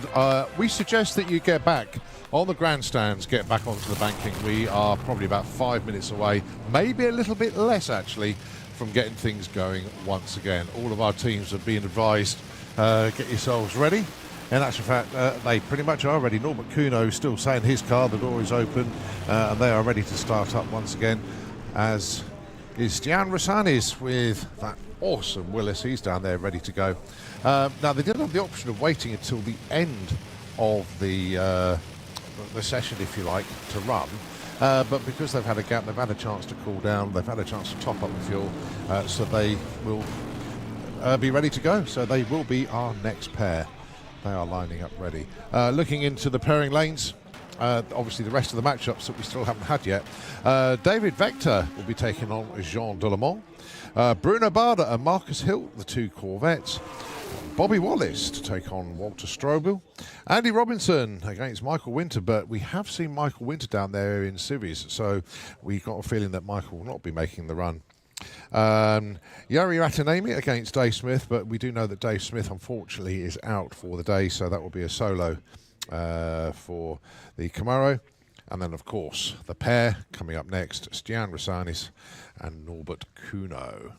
And as I say that, Dave Ron is just having a walk out onto the track. The tractor is just doing a little bit of sledding towards the top end at the moment. It has dried up out there, so it is a little bit of a nod for everybody to get back into the grandstands, get back onto the banking, as we are not far away at all from getting things going once again. Also, just a reminder, Live Action Arena and the Circus, they're two of the big sort of sideshows here this weekend. You don't want to miss out on those if you haven't seen them yet already. Live Action Arena is in literally 15 minutes time. The Circus is running now, but they do have another show at 1:30 and at 4:30. So if you miss the first one, you can obviously catch the second or third. Live Action Arena have two shows today, 11:30 as you know for the first one, and 2:30 this afternoon for the second show. So that's what's coming up over there.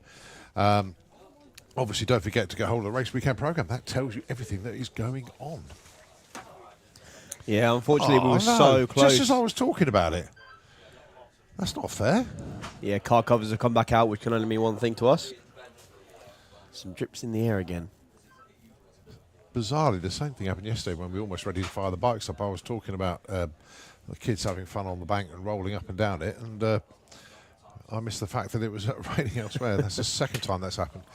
Oh, curses. Well, again, the teams aren't disappearing anywhere. A couple of brollies have gone up, but... Oh, frustrating. Very, very frustrating indeed. But hopefully this will blow over very, very quickly. Nobody is sort of really running away at all. It's just a pause. So we'll see what happens in the next few moments. We'll just give the airways back over to Nitro FM 96.2. And, well, stick with us. We'll be back really shortly.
Well, thank goodness that minuscule few spots in the air disappeared very quickly, and we are about to start up our next pair in FIA Pro Modified. Stian Rasanis and Norbert Kuno. Stop showing off by It's only saying because I it keep right. listening Very to Dick well done, Costa Colin. Do you know say, what? it's Proud the of you. only name that I'm getting right this weekend. Come on. Do you know what? The really funny part? A very good friend of mine that I know from my kid's school. He does presentations and he says he has a really hard time with names. And I said, "Oh, don't worry, you just do this, this, this, and this." And I spent the last 2 weeks screwing his name up. So there we go. Likewise, I've been getting everybody's name wrong, especially at door slammers with. Oh yeah. Portugal, Bulgaria, Great everything. fun. It was good fun. Anyway, this is not fun. This is a serious business of getting into round number 2. It is fun for the winner, not so much for the gentleman that doesn't.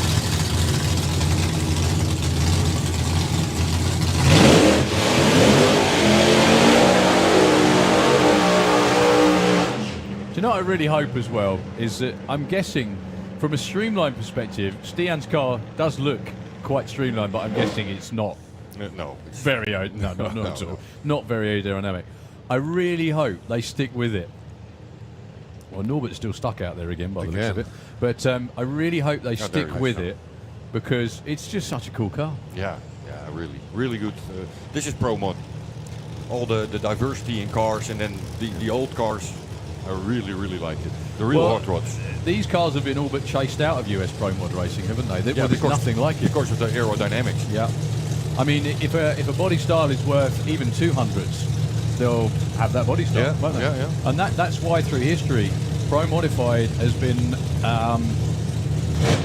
it goes through phases, doesn't it, of favourite body styles. So back in the mid-90s, everything was a 63 Corvette, and then at different times, everything was a 94 Corvette, and that kind of thing, you know? And they all... it just goes through stages of... everyone having the same body style with a different paint. Oh. Well, problems for Norbert after all that by run for Stian. It will be Norway into round 2. Yeah, well, his crew just René Meyerhofer just kind of raises his hands to say, "What the?" Okay. Oh dear. No, he got reaction time. He did get a reaction time. That was super close for Stian. Yeah, if you don't know, although you might have a buy run, if you roll through stage or unable to stage, you still lose. That was lucky. That was super lucky. Yeah, 0.32. What was it? 0.4. Yeah. That would have been... 800ths of a second quicker, and He would have been dearie me. out. Whew, he cut that one fine. That's got to be one of the weirdest matchups I've seen for a while, that one, isn't it? So Norbert killed the car on the way back from the burnout, and Stian was going into stage but didn't stop. No. He didn't stop at all. So both stage lights came on. He kept rolling. He was unbelievably lucky that the tree ran when it did, because otherwise... Both were out. I can only guess that Matt's told him, because they're on the radios, Matt's told him just to stage up and take the light and, you know. Yeah, I can hardly believe it, because they really need the data. Yeah, they do. It's or maybe they had some sort of issue that we have no idea of. Anyway, up next... Well, I think that must be, because I think you couldn't hold it on the trans brake. That's could what be. you normally do. And then you let go of the brakes, and then it should stay where it is, but that just didn't happen. I wonder if Norbert Kuno ran out of fuel. Nah, they refueled. Oh, did they? I think I think Kuno didn't refuel. Stian did. But Okay. I was going to say, I didn't see them refuel. Well, at the moment, the quickest ET we have going into round 2 of Pro Mod is a mid-6, which is like kind of unusual. This may be David just bumping in and taking a green light as well. do you no, think? because Jean du Le Mans. I beg your pardon, sorry. We do have a race for this round.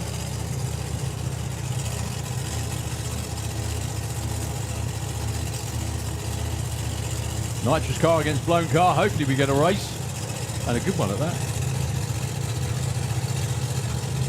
A side-by-side 5 would be nice. And not unexpected either.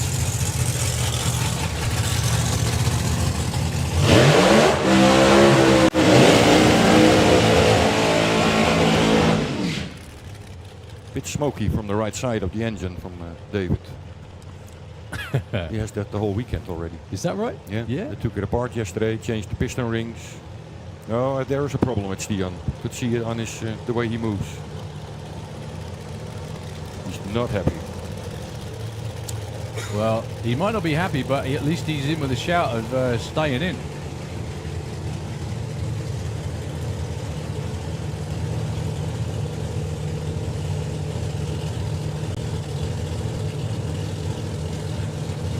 Well, the winner of this matchup gets Andre Arnova in around number 2.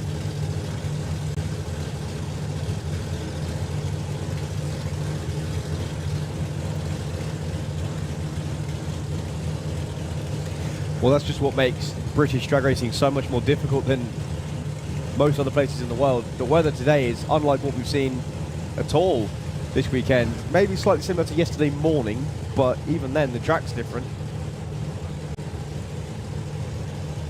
Yeah, the track is a lot colder than yesterday.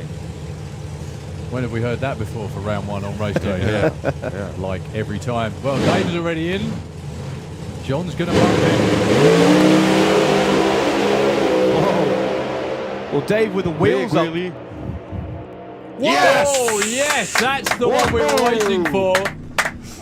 I tell you what. Oh yeah. That just goes to prove if you're brave enough with your tune in round 1, Exactly. you can You get my absolutely point. nail it. 576 at 246, just about knocking on Dave's personal best. Look at those numbers. 60 foot, 0.939. And the 330. 250.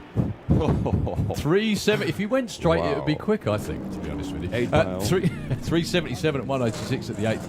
Over the strike, 576 at 246. Dave was on time. John was a little bit snoozy on the tree. John had a really good reaction time. 60 foot, 0.977. Yeah. Yeah. If it helps, Dick, that screen's got all the details on it too. It's all right. No problem. You turn it around that way. There we go. There you go. Okay. Turn around that way a little bit. You've got your own personal... Oh, thank you. That's all right. No problem. Yeah, unbelievably for David, he didn't drop the wheels down until about 200 feet out. There was a really big wheelie. almost every time that car runs, it just drifts to the left and comes back. A lot of cars do that. Is it just the way the torque of the engine sends the car? Yeah. The rotation of the engine. Well, that was lovely to hear the weekend, folks. That was impressive.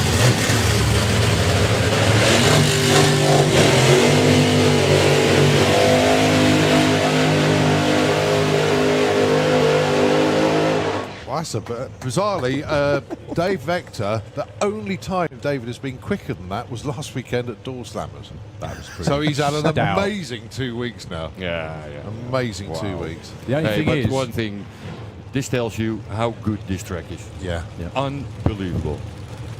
well, the fact that we've just had a bit of rain on it, they swept it off, dried it out. Exactly And that. low ET of the Exactly weekend. that. There we go. Yes. So, Bobby Wallace from the UK in the Kestrel Lane. It was actually Bobby and Dave that had the quickest ever side-by-side race, which Dave, unfortunately, no, I'm not going to say it. Anyway, but the Bobby won. There we go. So, Bobby Wallace with the nitrous car in the Kestrel Lane from just down the road in Bedford in the UK. Wally Strobel from Germany with the blown Chevy in the Camaro. So Well, Bob purges the Wally's- nitrous. Well, he's struggling with leaving the line on the trans brake in the two-step. It's something in his head, I think, that just doesn't fit. Something in the- sorry? It's in his head. Oh, okay. Is Yeah, it different to what he's had before then? Is that what it is? So or- I don't know. You run a funny car before, and then you just stage it. So you put it on 6,000 RPM with the clutch in, and then let the clutch out. But it's weird when you have an engine like this in front of you to give it full throttle while standing still. You have no idea what happens there. you have to be sort of brave, really, and Yeah. trust the way it works. So UK and Germany. Well, Wally just stood it up on the tyre. Bobby all the way through, arrow straight. 615, 236 mile an hour. I can't help but feel like they wanted a bit more than that. Yeah. I'm not sure where that 60 went foot to. was pretty good, Yeah. 0.98. But then the 330 already he lost something. Well, Wally goes 8.18, 200 miles an hour, still spinning the tyres off the start line. But yeah, Bobby Wallace into round 2. Have we got any matchups yet, Colin? Yeah, well, as we know, Dave Vector taking on Andre Arnova. Bobby will take on the winner of Bruno Barda and Marcus Hilt. Yeehaw. Andreas Jodin will take on, we think Andy Robinson, because Michael Winter, we think, is in civilian clothes down there. And Jari Ratanemi would have been facing Dave Smith, but Dave, we know he's not there. Nope. So it would be Jari Ratanemi taking on Stajan Rasanis. So I just spoke to Stefan during the rain delay, and he had a broken transmission. Ew. So yeah. So I think this is going to be the last race of the round, actually. No. Oh, the race, sorry. Yeah, as in some, we got some solos. Yeah. possibly 2 by runs. And 2 old Corvettes. And 2 guys from Switzerland. And from Switzerland, yeah. Yeah, this was how cool all is that this? you saw. This was all that you saw in US Pro Mod racing for an awfully long time, wasn't it? Yeah, you even got a weight break. Or you, The older body style. yeah. Oh, stop. Well, that's got to be something electrical has triggered that, unfortunately. No, I think because he didn't make a real burnout, the tires got stuck on the track. And So the car did like this, so they probably just fell out. Oh, Yeah, crew guy on the radio to Marcus in the car probably told him to click it off. Saw something very similar to that last year at Hockenheim with Jürgen Nagel in the funny car. Parachute came out, but no one was there to tell him to click it off, and he it's not unfortunately good, ran is him it? over. No, it's bad when that happens. I've seen that happen a couple of times when someone reverses straight away and they go over them. They get wound up round the axle, and then it's a big mess. Well, then the trouble is the chute stopped the car from moving, and it's just untangling it and getting it all out is dreadful, absolutely dreadful. Anyway, we didn't have that problem that time. Bruno Barda. Well, we got 3 by runs now then. Through to round 2. We got some stormy matchups coming in round 2, as long as people can get stuff fixed anyway. David Vector, head, shoulders, and, well, probably knees above everyone else at the moment with a 576. Yeah. Well, this was what he was looking for yesterday. Okay. So he did something in the tuning, but it just didn't come out. It really is a case that you have to be brave. Is that what it is? You have to just go for it. Is that what it? Well, he obviously did. I think it's more the having faith in Ian Marshall and his guys. Yeah. Yeah. That it's going to be good. Yeah. They will never let you on the track. Oh. Well, Bruno takes the green light for a berth in round 2. Yeah, you have to have faith that the track is going to be good. Yeah. I mean, Andre Arnova, more than a month ago, a test day, pretty much, like a run what you brung day, went 582, right? Yeah. And it was cold. It was single figures. It was probably about 9 degrees. Yeah. He did say the sun came out briefly just before to warm the track slightly, but 582 in a door car in 9 degrees is like, I don't think most people in the US would not even get the car out of the trailer. Or come out of the hotel. That. Yeah, that, has to be a certain temperature and everything else as well. So, Jari Rantaniemi should have been coming round. I do hope that's no more of the... Ian is starting his favorite John Deere. That's not a good sign. I'm not going to predict anything here, but I'm just going back through some of the old data, and this is a bit of a twist, this one. Last weekend, Bruno Barda won door slammers. All right, and then and he's still in eliminations now. Rewind back to when Bruno last won the door slammers in 2021. That was in September. Okay, and then we had the Euro Finals shootout the weekend after, which Bruno won. He beat Dave in the final. So Bruno is on the possibility of doing a case of history repeating itself. He's still eliminations now. The last time he won door slammers, he won the following weekend. He won door slammers last weekend. I'm not predicting anything, but it's just stranger things happen. It's just he was utterly outgunned and outpaced by loads of people last weekend, and he still won. Yeah. So you can never tell. Unfortunately, I'm guessing we have a couple of spots in the air. Hence, the track crew are doing that because there shouldn't be anything on the racetrack after that. Anyway, No one's going anywhere. No one's covering up race. Was a good sign. So matchups that we do have confirmed for round 2, Dave Vector and Andre Arnova. And another one confirmed is Bruno Barda and Bobby Wallace. Okay. And that is the top half of the draw. So that is like, two marquee matchups. They're very, very tough. Whoever gets to the final, the top half of the ladder, has had to race hard to get there. I'm not saying it's an easy ride at the bottom half, because it is still tough.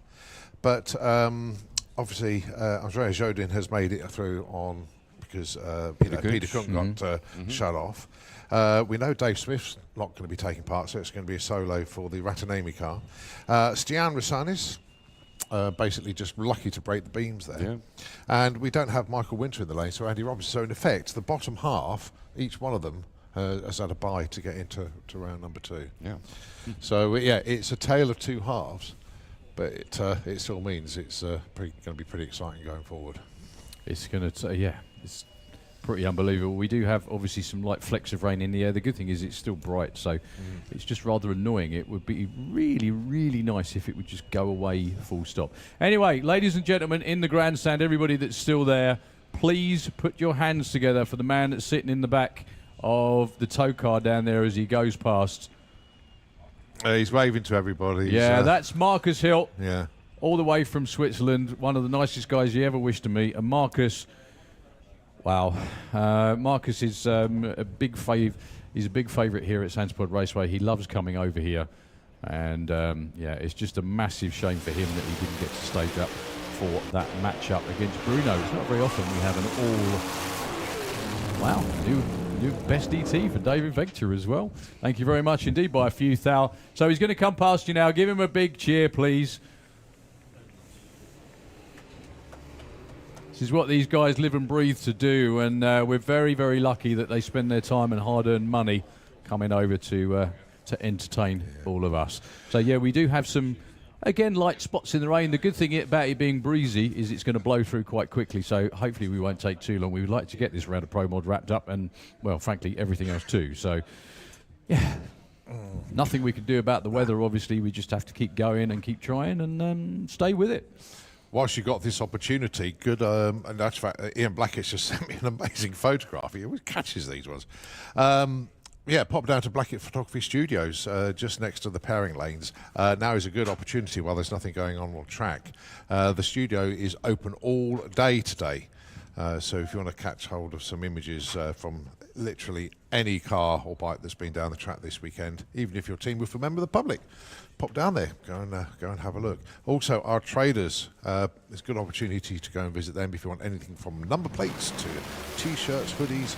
A lot of our regular traders are here supporting the facility here, and please visit them and say thank you for coming, because we really appreciate them coming here. Also, our pod shop, which has the latest FIA merchandise, launched this weekend actually. Still waiting for more of it to come through. Some of it got stuck in customs, but it's a fabulous new range, really, really good. Some of the sizes are selling very, very quickly indeed. And I'm going to give a little mention actually, limited edition one actually, the Santipod Raceway 1000-piece jigsaw puzzle, beautifully presented. It's a top Fuel Dragster jigsaw puzzle. I do a lot of jigsaws actually, so I'm see if I can sneak this one out later on, but I think they may do a stock check and realise, where's that one in the tower gone? But no, we will give it back to them. So the Santipod jigsaw, certainly worth checking out. Good Christmas present, good birthday present, and just a nice thing to have, so that's worth checking out. But also the FIA merchandise, all the Slick Tricks Racing merchandise is up there. Draper Tools are heavily represented in there. Lucas Oils are the sponsors that are here.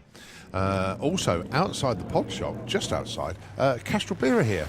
And they have a loyalty card scheme running where you buy 9, get 1 beer free.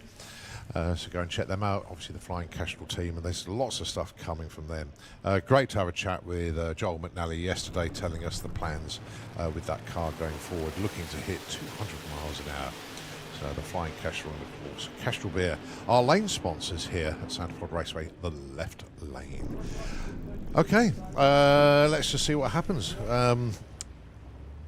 Tractor is just out there at the moment, just to keep on top of things. A few cars in the lanes just with covers on them, so with nothing else going down the track at the moment. We'll give the airways over to Nitro FM 96.2. Obviously, we will take it back where we continue all the fun, all the excitement of Eliminations here at the main event.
Lovely straight strong run all the way through to an 8:01 at 1:06, well, around about half a second. And I can tell you now, all of the other bracket racers in the pits are watching this to see what they need to dial later on as well.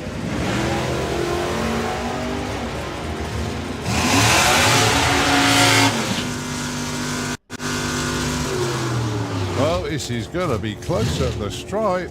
Really close. Whoa, sends 70 on a 69. Simon Innes doesn't. Fronted, I think the slap Yeah. fronted buttons were. Well, there should have been a reaction time advantage to Andrew Brook, and there was, I think. Who's going to get there first without breaking out? It is Warren. Look at that. Bang on the money. 9:13 on the 9:11. They both had reaction times that started with. Oh, it does give me that information. Oh, Tom Watkins goes red. Wow, number one qualifier is on the trailer, and it is Sean Law that goes through. Sean's going to keep it pinned, see what the car runs. 8.72 and a 60 was a while. So the pop will get the green light first. There we go.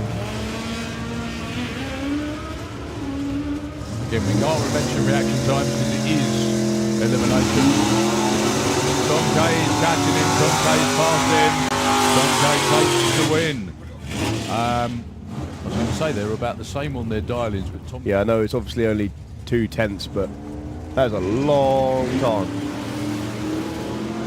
So, green light drag race.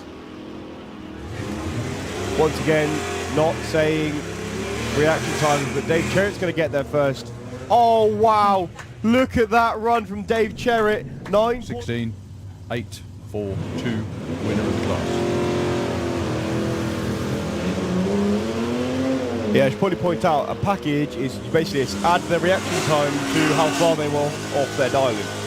Mason's way out in front. He's still out in front. Score, having to think about it. Will Clark's car is for sale. An incredibly reasonable amount of money to go out and have lots of fun. Oh, that's scary. We'll tell you in a minute. I think Will Clark's called him already, actually. Will Clark is ahead. And And Will Clark takes the win. Hans van der Speck a long way off his dial. Both had 0. So both nudge into stage. Marie's going to go first, which can get the green light first anyway.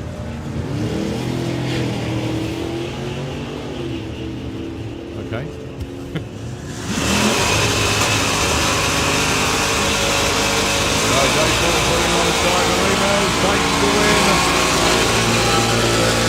That will actually go days stuck around for the main event.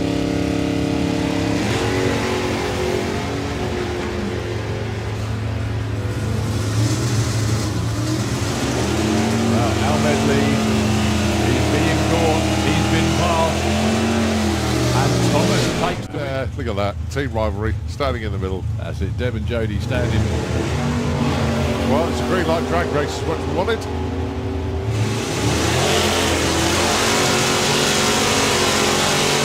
Brett in front, and it is Brett that takes it. John P got there first, but broke out. He wasn't going to win that. He was.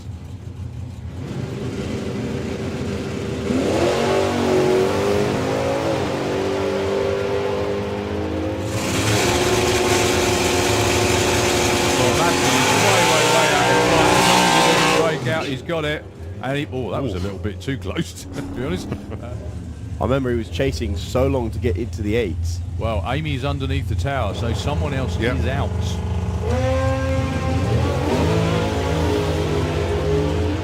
Well, Nicky's long gone out there in front. Can Ronnie catch him? I think Nick's got it as long as he doesn't break out, which he doesn't. 10.19 on 16, very well judged. He was 2 to 9.02.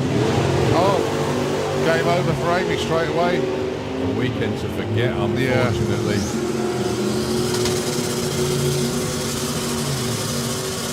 9.06, only 400s off, but then Paul, I think, would have seen the win light on in his lane straight. 11.90 plays 9.75. Well, with the breeze, it'll be interesting to see if Kirsty can go that quick.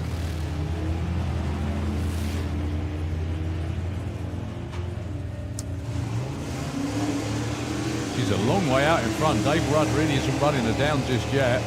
Kirsty takes it. Very well judged. Dave.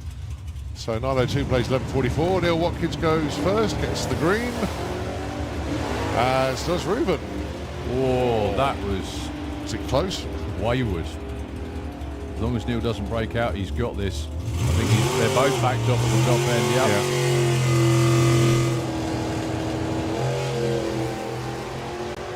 Didn't make it.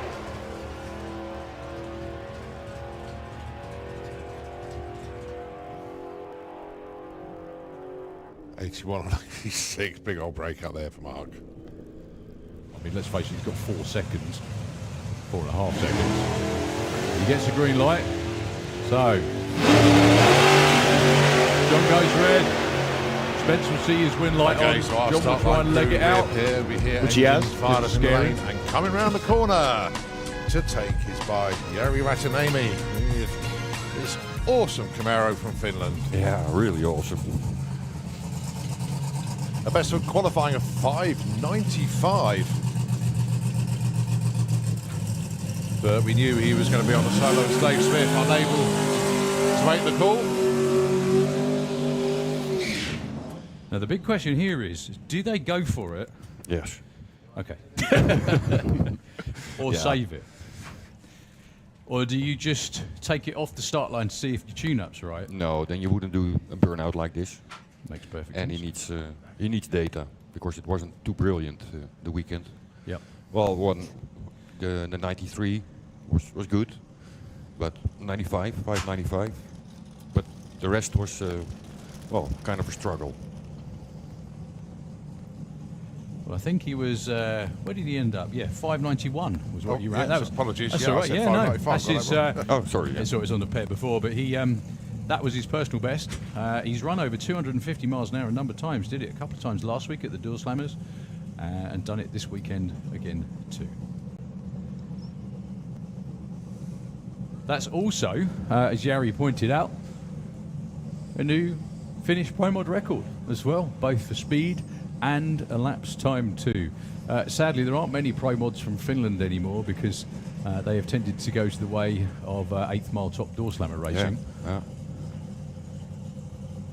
But we're very, very happy to have them here in the UK. So, Jari Rantaniemi. Oh. Yeah, I 101. can almost feel it up here. Yeah, 101 to 60 foot with some big, big tyre shake for Jari Rantaniemi. One more pair, 2 more pairs? No, just one more. Just Andy. And we think it's Andy on his own, actually. It is. He's over there, just waiting for the signal to fire, which he's just got. So Luke is on the squirt ball. Going to be firing the car up, and then we've got round 1 of Super Pro right behind them. And also some blue sky right behind and it. sun. Too. Yeah, and sunshine. I love the way people sound surprised when we say that. Good morning, sunshine. Good, yeah. Well, it's nearly afternoon, but Oh, yeah. whatever. It's still welcome, no matter when it is.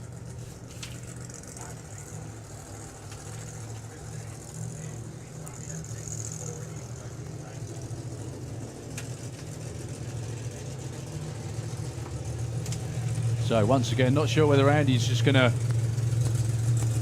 I think the thing is, they want to make sure they've got the tune right, especially into second gear. Yeah, that's the most important part. Yeah. Going from first to second gear.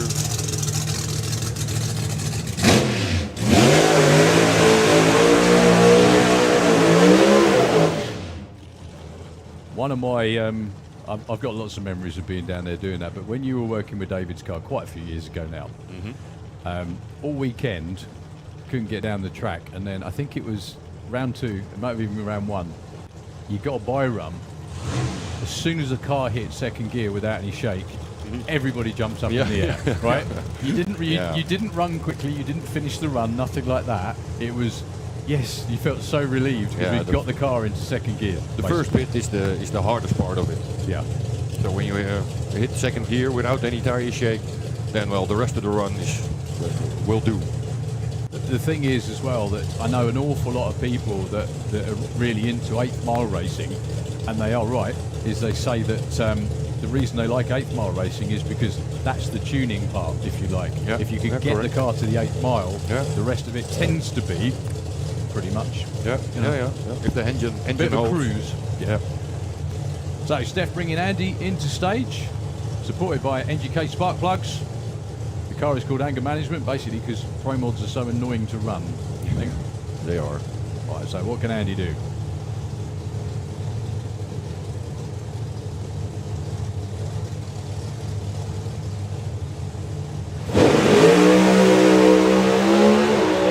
Well, that works. Yeah, we are. That's superb from Andy Robinson. 589 at 246 miles an hour. Luke is definitely going to like the 60 foot. 0.954, I do believe. That's their quickest ever 60 foot. Well done, chaps. What's really noticeable though is that David was to the 330 in 2.50. Andy 261, and Andy wasn't exactly hanging about, was he really? 8th mile 3.89192. And over the stripe, with a 589 at 246. That's the run that they were looking for. So, pairings for second round, Colin. Right, okay, here we go then. David Vector and Andre Arnova. Woohoo. That's a goodie. Bruno Barda, Bobby Wallace. That's a goodie. Andy Robinson taking on Andreas Jodin. Woohoo. And Jari Rantaniemi taking on Stian Roussanis. It's going to be awesomely good fun. So, thank you very much for your time. Talking about David's 60 foot, I'm sure it was recorded with the rear tires. You think? Yeah, the wheels were so high. It must have been. Yeah, but the quarter mile time wasn't, so that's the most important Yeah, part. exactly. Yeah, you got it. Dick, thank you very, very much again. See you later. And see you for round 2. Right, the 2-seater Dragster out for its, I believe, second pass of the day. And the passenger in the back this time is Graham Chin from Lincolnshire. He came down last year, and basically our passenger in the back of the car is nearly 80 years old. It just goes to show there is no age limit to having to go in the 2-seater Dragster. So Graham Chin, nearly 80 years old, having to go in the back with Paul Brown at the controls of the Thrill Ride 2-seater Dragster. Now, are we going to see a 7.9 or is it going to be an 8.0? It is. Look at that. 799, 166 miles an hour. Paul Brown taking Graham Chin down the quarter mile. Next up, though, it is Fire Force number 3, the Jet Funny car here. They're going to be putting in its first run of today. Martin Hill, of course, been piloting jet cars down here for over 35 years now, doing an amazing job of running the jet here. And don't forget, he's also got Fire Force number 5 on the site, and he'll be running that side by side with the Spider-Man jet. But just getting into position now. There you can see Martin Hill. If you look on the big screens, actually, you can see Martin Hill inside the car there, sat right next to that Pratt & Whitney jet turbine engine.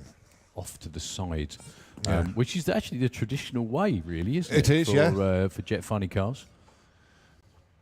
Just checking, Colin. Just checking you've got that one as well. Oh, no, I didn't have that one. Okay, no problem. I have now. Adding it to the list, I think. There we go.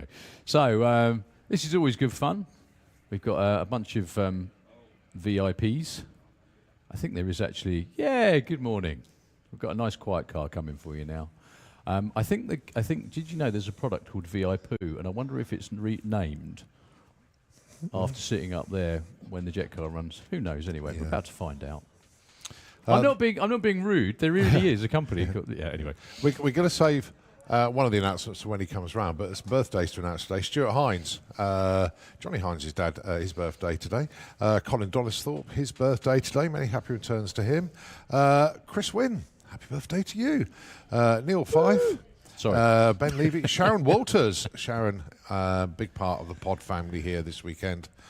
Ian Mather is his birthday today. We've got one that we're going to shout out in Super Pro when they come round, and we've also got one in Super Street Bike when they come round.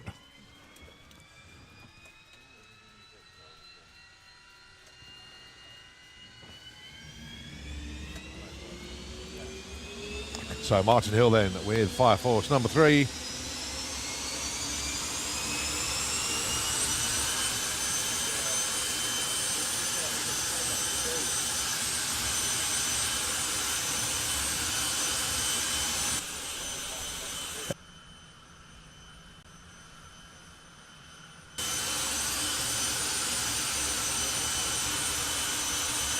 So Martin Hill, I think every run he's done this weekend so far has been in the 5-second zone.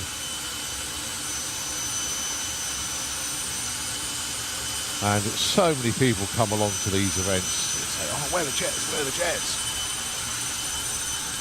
And then they go and tell their friends, and they say, do you know what, I went to Soundfall, I saw these drags, I heard this jet, and this jet went down the track. And it really is a great thing, because, okay, you can see engine-driven cars anywhere, but jet-powered cars, pretty rare.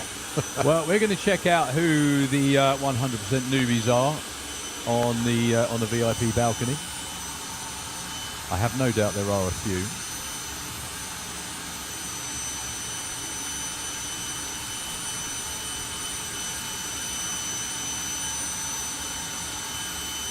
Okay, Richie moves forward.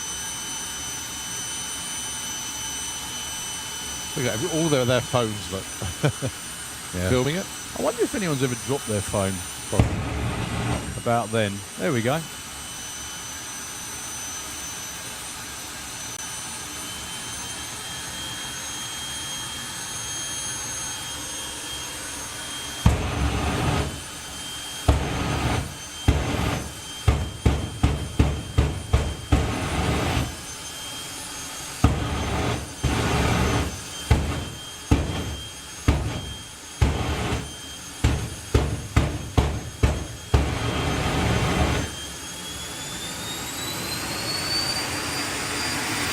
So Richie gives the signal to Martin to wind that turbine up even more.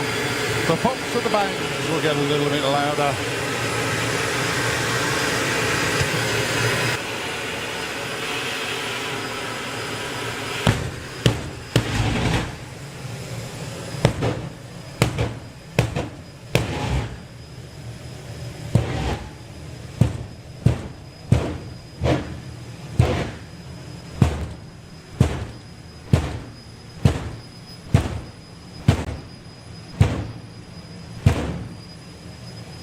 Okay, so Richie now tells Martin to pull his visor down. as Martin is into stage.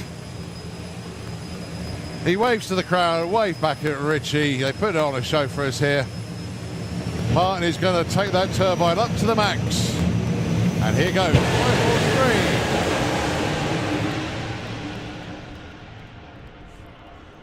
To a 596 at 242 miles an hour. I think the thing that flaps around the most was Richard Deavy's T-shirt. Yeah. Okay, we're going to move the all the track support stuff behind the tower back into place, and we're going to get ready to go with round number 1 of Super Pro EC. Colin, looking at the run order, just what's coming up next? Okay, so this is Super Pro ET. I need to have a look in the lanes to see what else is down there. But we have still got to come. There's loads of sportsman racing with Super Gas Street, Eliminator, Super Comp, Junior Dragster Pro ET, but that would have been on the schedule. But we have still got round 1 to go of Top Fuel, Top Methanol, Pro Stock. We've got all of our bikes still to run. We've got Fuel Funny Cars still to run. And obviously that is our first sort of Pro Eliminations. So I'm not 100% certain which order things are going to come round in. Obviously Super Pro are in the lane, so we've got to run them. Yep. We'll just see how it unfolds after as that, as the day progresses. Best way that I can give you at the moment. So as Richie and the gang go to collect Martin Hill from the top end. Just a slight pause as we wait. Well, there's the camera just walking around the lanes at the moment. I'll try and get Goes the Super screen. Pro. Right, let's have a look at some of the matchups actually in Super Pro ET. It is the round 1. Callum Swinchat, number 1 qualifier, gets to race Mark Courcelle. Pete Walters will be taking on Andy Thetford. Fabien Dubois and Sylvian Novak. Barry Giles and Franz Aschenbrenner. Franz, obviously the chap that did rather well at Door Slammers last weekend. Took away $5,000 from that. Dave Russell taking on Bob Doyle. Jack Williams and Patrick Dubois. That's a proper old match-up, that one. Nick Good and Phil Toppin. One of the real sort of marquee matchups, if you like, in the British Championship, if you like. Scott Howes and Tom Atkinson. Oh, tasty one, that. And Alan Dibwell has got Dave Crowhurst, but we know Dave, unfortunately, is out for the weekend. So Alan will get a freebie there, and then the rest of them. But here they come. Quick update on the order, by the way. Yeah. So we've got Super Pro right now. Behind them, all being well, will be Comp round 2. Ah, right, okay. Then Fuel Funny Car. It sort of jumps around a little bit from the order. Then Fuel Funny Car. Then Top Fuel after that. Okay. Lovely, thank you. So, and then we'll be into the rest of the pro stuff. That helps me. I can put my ladders in order. That's what I thought I'd let you know.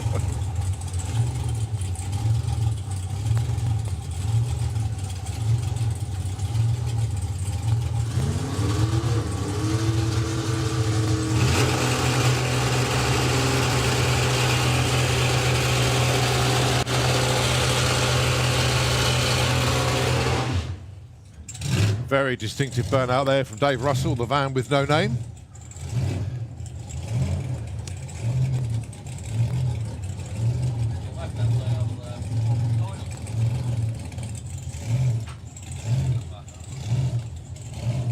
I was just saying, I couldn't hear that. I couldn't hear me either.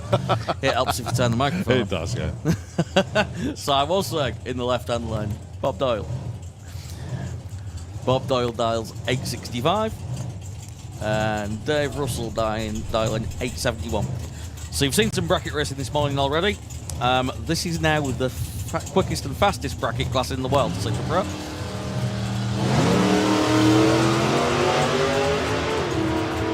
I think Bob Doyle actually moved first there. And takes that 887. Yep. Lovely 006 light. Even though Dave Russell was closer to his dial-in, the reaction time from Bob. Round number 2 on a whole win. Yeah, Dave Russell there, ineligible for the win.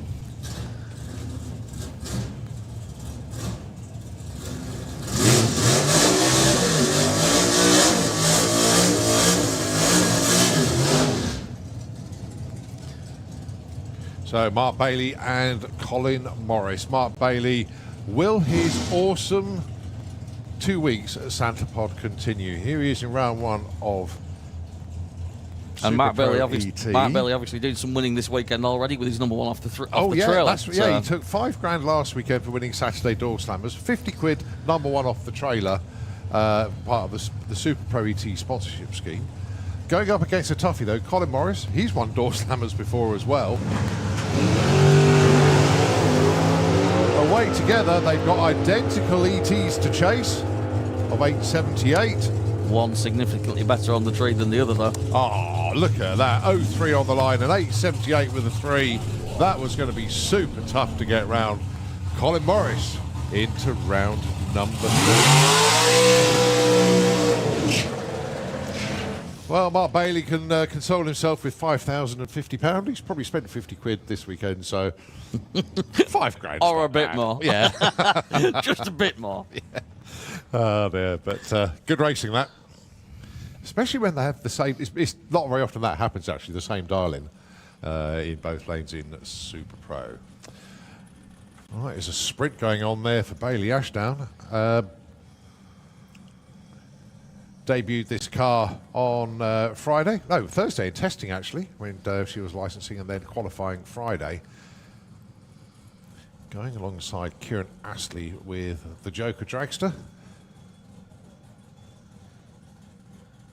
Now, obviously, you can't... Oh, it started. His engine had actually stopped. So, cool, calm head on the shoulders there, Bailey Ashdown, as they got the car fired up, and she's now coming back to the start line.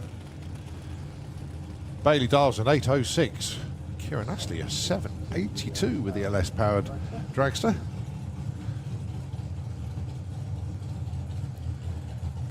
Now, as we're already alluding to, was the fact that Bailey wants to go faster, Chris, already. The thing is, it's really tempting, isn't it? You know, she's so close to that 7-second as well. You know, the 7s are coming begging. So 806 plays 782. Bailey will be going first, and then the Joker Dragster will be doing the chasing.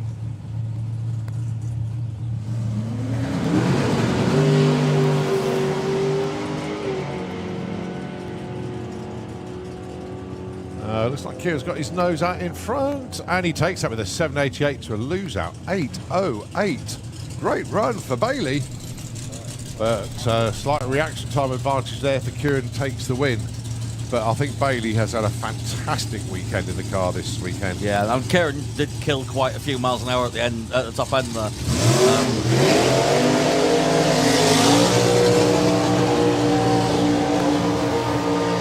With that turbo setup, Kieran often has quite a top end advantage, and he definitely used it to his advantage there.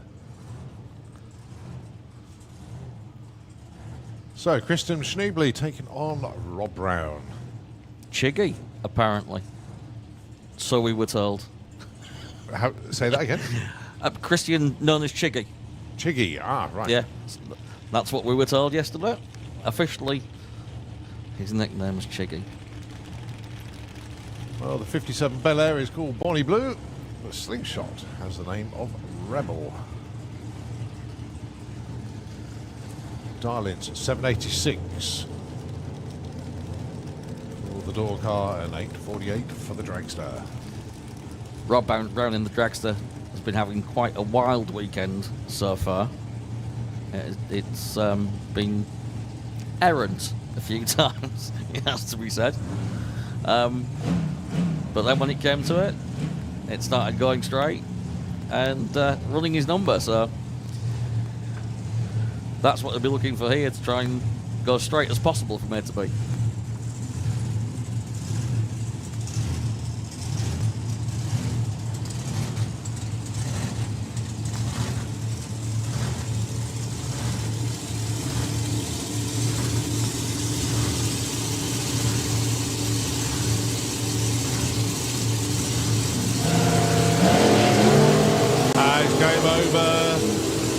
Chevy from Switzerland, that is Rob Brown with an 04 light, very nice indeed, and an 859 taking the win.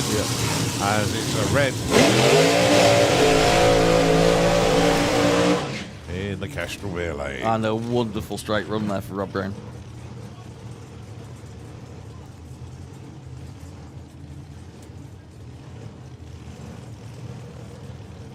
Next pair, Nick Good and Phil Toppin. Now, Nick and Phil have raced before, but that's when Phil had the Corvette.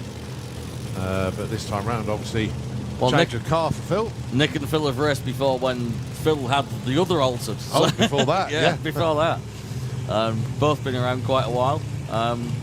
But Nick's had this car quite a long time now, and this is a very new altered to Phil.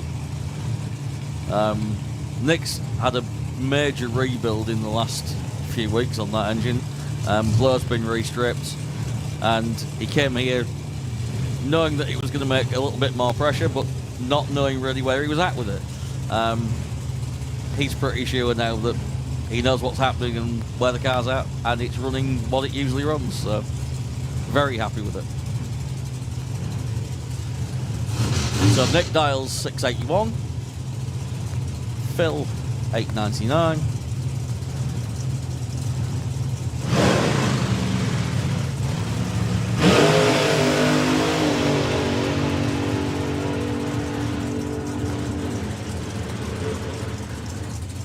$718, $143. Clicked it off early. Yeah. Nick waited a long time on the tree there. Can I please have Comp Eliminator into the pairing lanes, please? Comp Eliminator. Let's have you in the lane.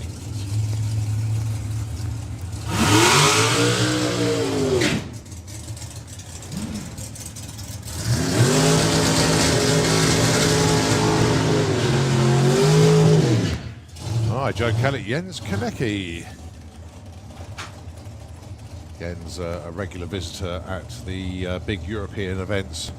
Was obviously here for Door Slammers last weekend as well, so they made a bit of a staycation of it.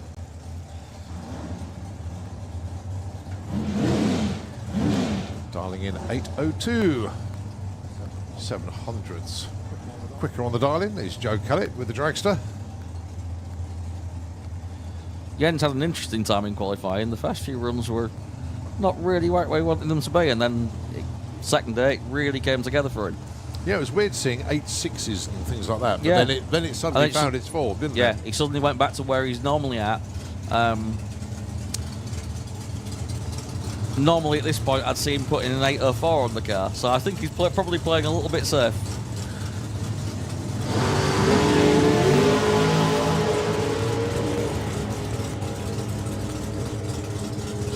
And it looks like Joe's going past him. Oh, no. No! 8.05. Well, the win margin was 0.007 at the stripe. Joe lifted off, I think, to a 740 at 165. That car normally hits about 170. But Jens, 8.05, 171. Drove round Joe at the stripe. Yeah. I think Joe just lifted too early and actually let him have it back. Yeah. And I mean, that is a matter of a few inches. 007 up there at that sort of speed. Yeah. Must be down to about 9 inches, I would think. Very tight. All right, Matt Peters and Ashley Bell, your next pair. Matt with the Lucas Oils Dragster, 766 dial in for him, and Ashley Bell, 899 with the Dodge.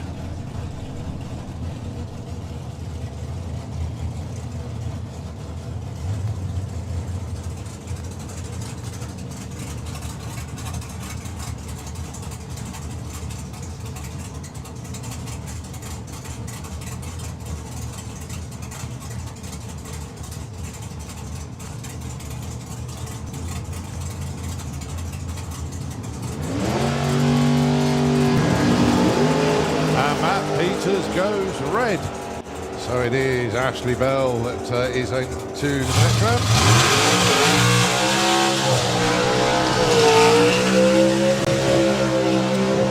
And Matt Peters is going to be cursing himself there. It was a 767 on a 766 dial. Ashley Bell was dialing the lowest that you can in Super Row with 899. car, only running 9:33. Whether it's a case of he knew that he got the win or the car is not 100% performing, I'm not sure. I think he knew that he got the win. Yeah. It looked very much like it to me.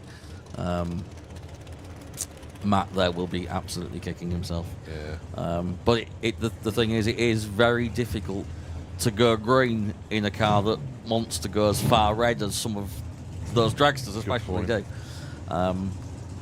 You've got to try and put a delay in your head, and it can be a very, very difficult thing. Right, Colin Miller would have been alongside AC Bell with a limpy slug, but problems for AC during qualifying prevented him from making the call here. So Colin Miller dials in that 760. See if he can hit it.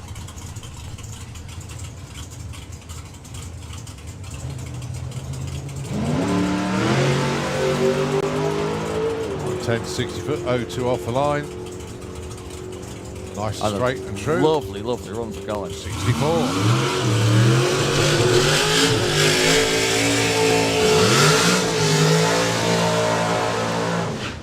Well, this is the one I've been looking forward to. Well, I look forward to all of them, but Yeah. this one is, well, the rivalry between these two races. I'd love to know how many times these two have actually met. It is going to be quite a few. I'm sure it's quite a lot now. Interesting thing, on the first day, Tom was complaining to me about how he couldn't sort his lights. He was having real trouble cutting a light, and he wasn't really happy with himself. And then last night we went to the Super Pro Awards, and best average reaction time in qualifying, Tom Atkinson. So they can't have been that bad. I think he may have been telling me porkies. Trying to get into the other races' minds, I think. Because Well, word spreads around very quickly, doesn't it? The thing is, it does happen as well, you know. I mean, I've been there, especially when you do that Super Pro presentation thing the night before eliminations. When the driver you're meeting knows how you've been reacting, it can make a difference. Both green.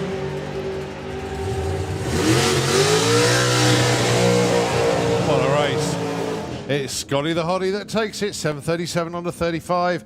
Lose out for Tom, 53 on a 48. Both of them 0-4 off the line. But it is Scott that takes it. Can we have Fuel Funny Car into the pairing lanes, please? Fuel Funny Car into the pairing lanes. Right, Alan did well. Well, we knew Dave Crowhurst wasn't making the call this morning, so it will be a solo for Alan. Commiserations, Dave, but I know he's having a lot of fun with the Camaro these days, especially as he's now putting so much extra power into the car. Oh, the easiest way to put that. Car absolutely flying these days. So look forward to seeing you back soon, Dave. It'll be interesting to see whether Alan actually uses this as a tune-up run. I think he probably will, won't he? I'm absolutely sure he will, because the track is probably so different to the last time he drove on it. As you know, as I always say, the track's always good, but it changes significantly. Well, that's arrow straight.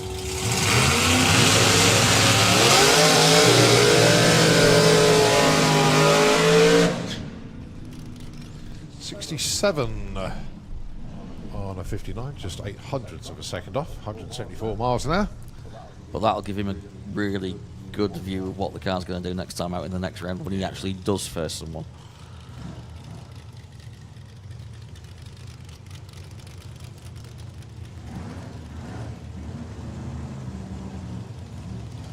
So now in the right-hand lane over here, Sylvain Novak from France in that stunning Corvette.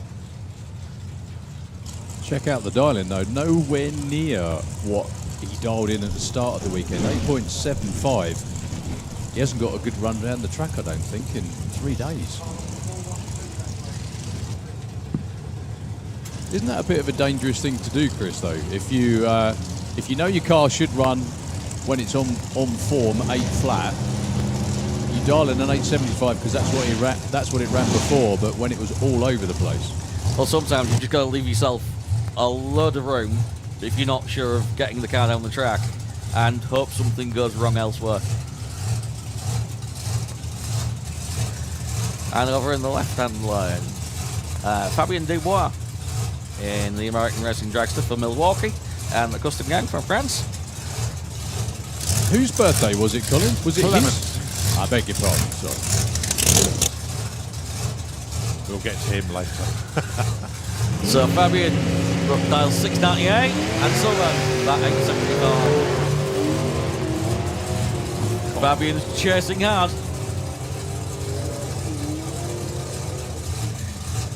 And 1307 carried those front wheels beautifully on that run. Yeah, Fabien took the win, whomping at the top end, could hear him on and off the throttle. Kills quite a few mile an hour to drop to 177 mile an hour there.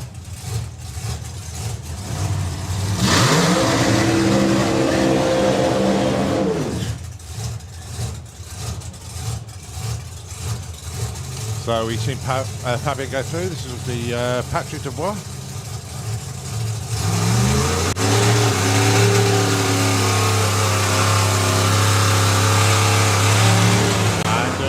Underneath us is Evil Edna. Jack Williams, 758 dialing for him, 684 for Patrick. Someone needs to remind us where Evil Edna came from, because looking at the car from the side with the little angry television, that was a cartoon character from some time ago, and I can't for the life of me remember when it was. Well, no, that will be told shortly, but I'm just going to type in. Oh, of course it is. So 758 for the Nova in the Slick Tricks lane. That big Pontiac in the Kestrel lane, for all the world looking like a pro stock car from I France. think Go on. Evil Edna comes from Will-O-the-Wisp. That's it. Thank you. Thanks to Euro Dragster for data and old TV programmes.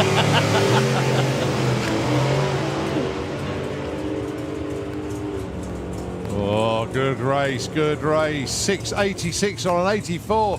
Patrick Dubois. 761 on a 58 for Jack. That was one on the start line. 03 lighter for Patrick, but great, great race.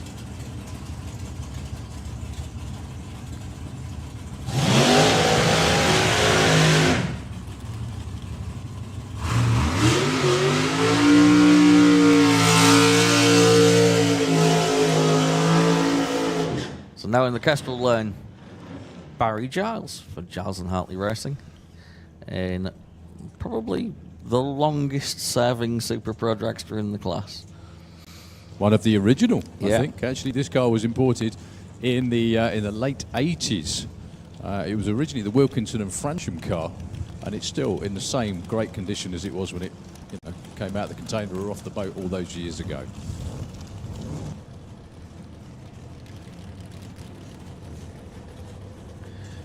And in the Slick Tricks line, Franz Aschenbrenner from Germany in the Mustang has been cutting awesome lights all weekend again after his big win last weekend.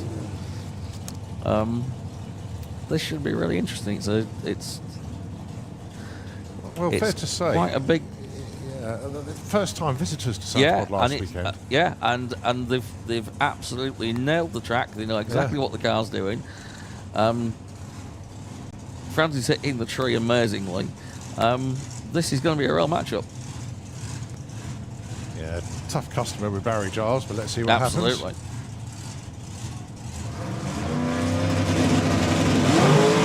Oh, but if Barry Giles goes red. Franz Aschenbrenner is into round number 2 with an 808 on an 808 dial-in. And Very interestingly, nicely done. Yeah, interestingly, Franz didn't cut a light anywhere near No, where he has been no. doing. Well, you've got to be in it to win it, and that's what he's done.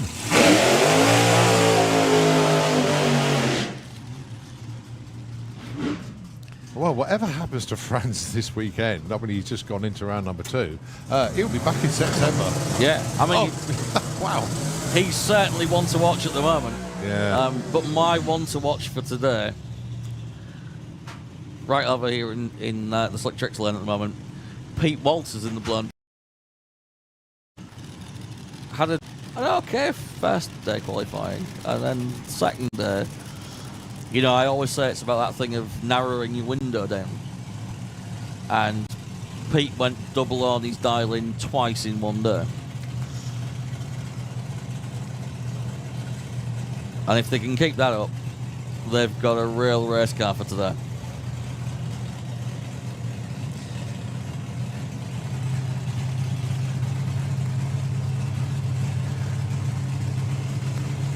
Over in the Castrol lane, we've got Andy Thetford in the Black Pearl Camaro.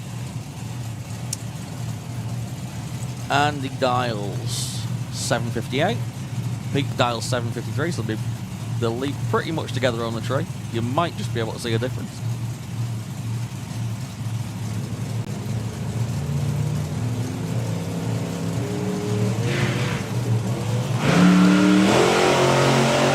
Sadly, Andy couldn't hold it on the tray, goes early, hands the win to Pete Walters. 56.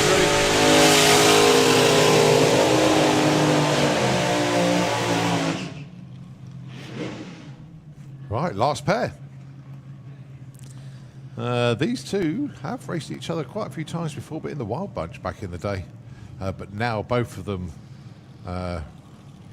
do all their racing in Super Pro ET. But Michael Sell struggling to come back at the moment. He's waving. I think the engine's running, but he just can't engage reverse. That might be a trans brake problem, because I seem to remember that before being an issue. No doubt Tom will tell us when he reappears.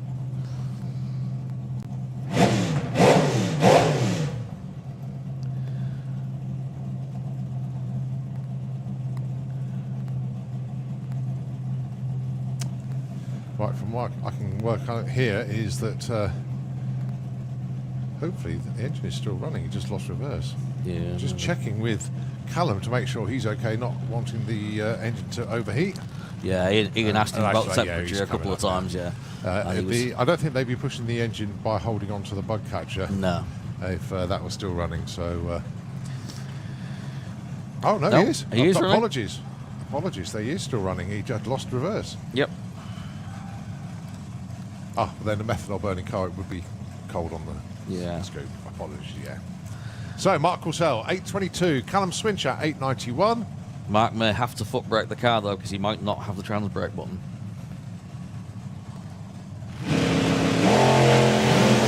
Which he does. Didn't look like it was much difference, though. No. But you still held it together really well.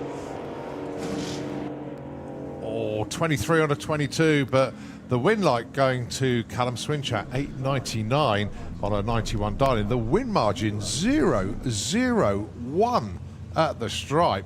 That was tight. That's Credit to Mark, to be honest with you, for holding it together and Yeah. making a really good race of it, because that's the sort of thing Yeah. that could fluster anyone. And to Callum for actually sitting there for a long Yeah, time. That's yeah. so difficult to sit there that long and then still do everything right. Thanks ever so much indeed once again to Chris Parker. We will see you for round 2. Thank you very much. I shall see you later on. Yeah, see you later on, mate. Okay, comp eliminator, round number 2. It's Terry Newton taking on Nick Williams. Indeed it is. Terry, with a giant killing win over Carl Cox in round 1, taking on the one and only Nick Williams. Is he getting any happier with the car, Colin? Or is it? Probably not, but Well, it's difficult to tell in round 1 because he lifted, so... that's a very good point. It's very unlikely to get an all-out run in eliminations unless it's going to be really tight. So the van will be going second. Whoever gets the win here gets a bye in the next round. So this is for a place in the semis, effectively. Is that right? Yeah. Yeah. Okay. Just on hold at the moment, seeing what happens at the top end. Yeah, I think just waiting to hear from the top end crew. I think that's exactly what that is. Yeah, the weather is bearing down on us slightly. The good news is I can actually see through the cloud to the blue sky behind. It's just how much of it. We're told to go in. Okay.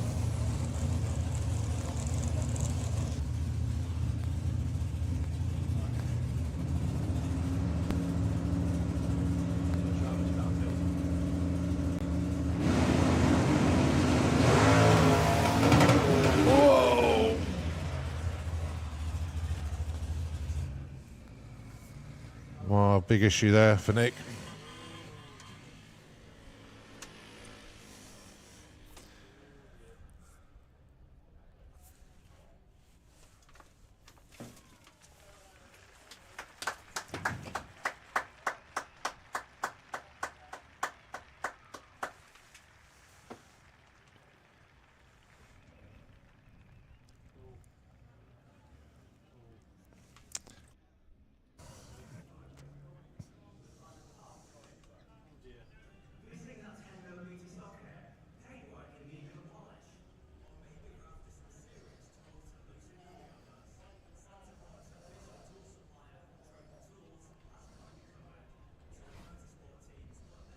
Got DQ'd, if anyone's wondering what happened to that. Whoa, that was big tyre shake. 0.988 to 60 foot. He was on his usual run, but the tyre shake kept going and got worse. And now John Taberham is even More worse. sick. Yeah, that's what I was saying. Yeah. Let's see what he can do.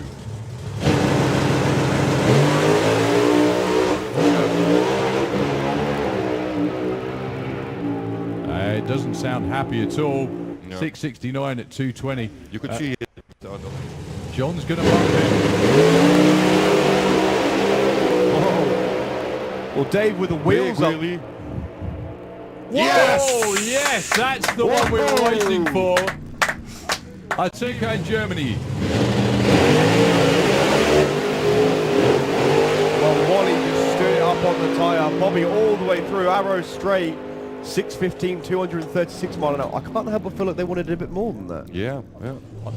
They will never let you on the track. Oh.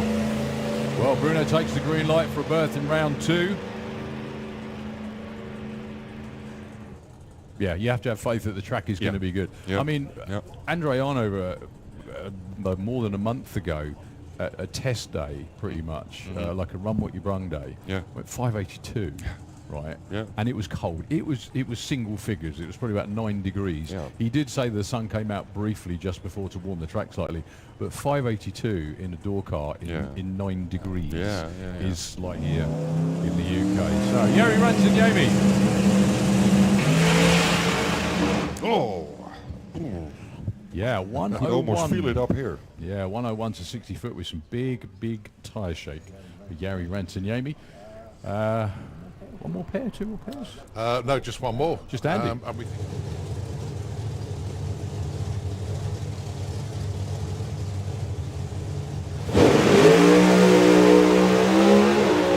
Well, that works. Yeah, we are. That's superb from Andy Robinson. 589 at 246 miles an hour. Luke is all right. 2-seater Dragster. Now, are we going to see a 7.9 or is it going to be an 8.0? It is. Look at that. 790.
for Marco Lanzo, actually.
all the way through to an 8:01 at 1:06, well, around about half a second. And I can tell you now, all of the other bracket racers in the pits are watching this to see what they need to dial later on as well.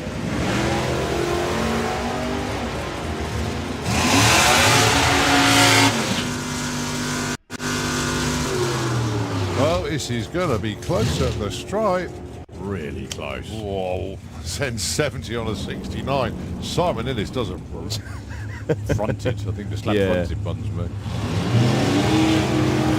Well, there should have been a reaction time advantage to Andrew Brook, and there was, I think. Who's going to get there first without breaking out? It is Warren. Look at that, bang on the money. 9:13 on the 9:11. They both had reaction times that started with. Oh, it does give you that information. Oh, Tom Watkins goes red. Wow, number one qualifier is on the trailer, and it is Sean Law that goes through. Sean's going to keep it pinned, see what the car runs. 8.72 and a 60 is a while. So the pop will get the green light first. There we go. Again, we can't mention reaction time because it is elimination. Tom Kay is catching him, Tom Kay's past him. Tom Kay takes the win. I was going to say they were about the same on their dial-ins, but Tom... Yeah, I know it's obviously only 2/10, but that is a long time. So, green light drag race. Once again, not saying reaction times, but Dave Cherritt's going to get there first. Oh, wow. Look at that run from Dave Cherritt. 16, 8, 4, 2, winner of the class. Yeah, I should probably point out, a package is basically add the reaction time to how far they were off their dial-in. Mason's way out in front. He's still out in front. Score, having a think about it. Will Clark's car is for sale. An incredibly reasonable amount of money to go out and have lots of fun. Oh, that's scary. We'll tell you in a minute. I think Will Clark's called him already, actually. Will Clark is ahead. And Will Clark takes the win. Hans van der Speck a long way off his dial. Both had 0. So both nudging stage. Marie's going to go first, which can get the green light first anyway.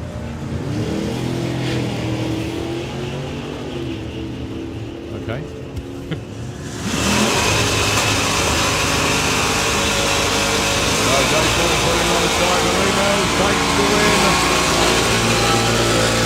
That will actually go days stuck around for the main event.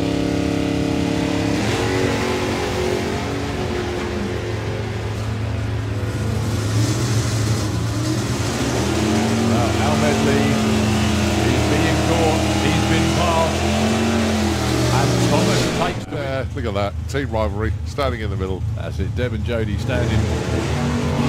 Well, it's a green light drag race, is what we wanted.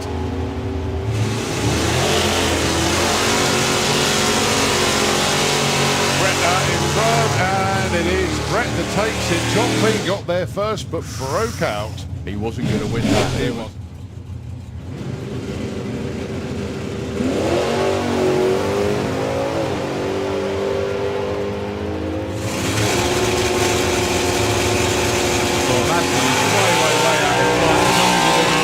He's got it, and that was a little bit too close, to be honest. I remember he was chasing so long to get into the 8s. Well, Amy's underneath the tower, so someone else is out.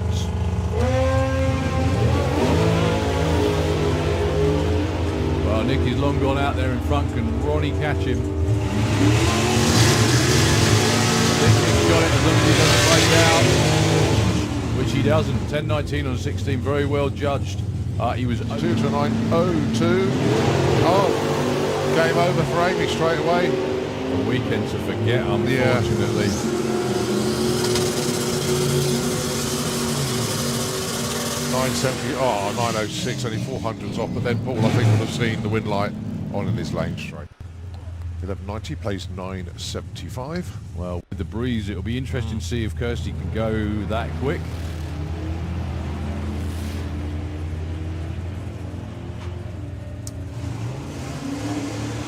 She's a long way out in front. Dave Rudd really isn't running her down just yet. Kirsty takes it. Very well judged. Dave.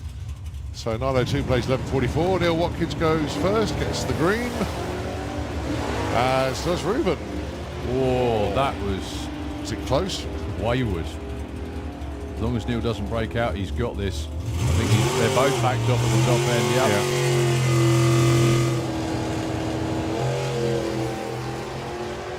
Didn't make it.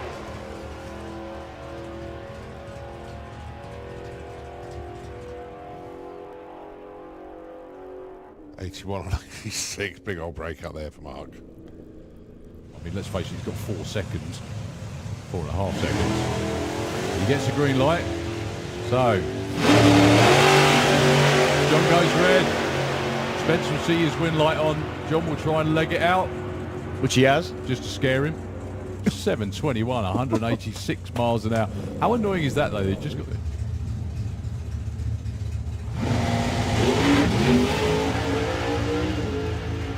Well, the light was good. The double step probably wasn't.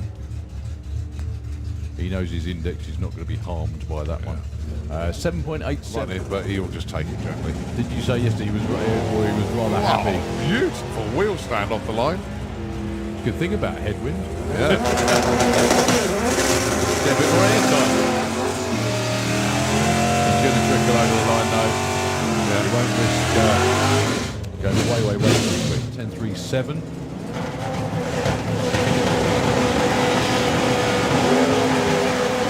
Well, that's what I meant by wheelie bars being set high. The front end carried quite a long way out there. Well, Nick will probably click it very shortly. There we go. He's going to take the stripe, which is the aim. Matt goes 10.01 at 140. Nice run, Matt. Well done, Matt.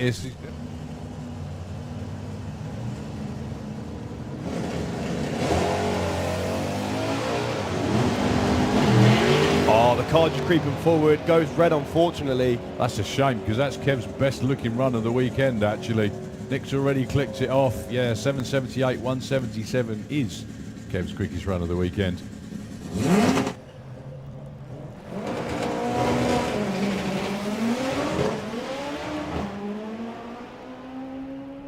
Lift about now. Maybe not. I think they got it turned down. Beautifully judged lovely. run. Very good. Yay, that'll work. So Army's going to get... sorry. Terry's going to get the green. There he goes. Cox goes red. Terry Newton's going to get the win, and look at him blow by the van. 6:03, 235 mile an hour. Oh, it was only a 0.14.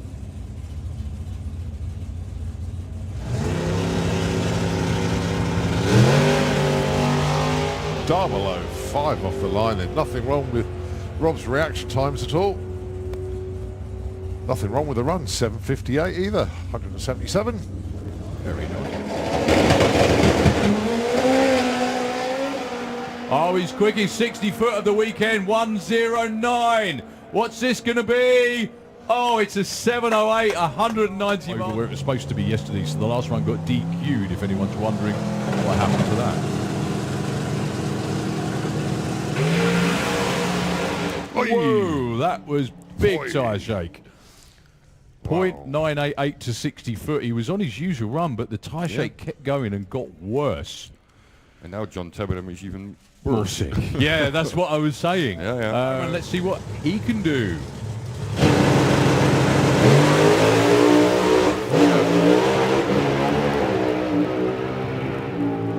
It doesn't sound happy at all. No. 669 at 220. You could see it.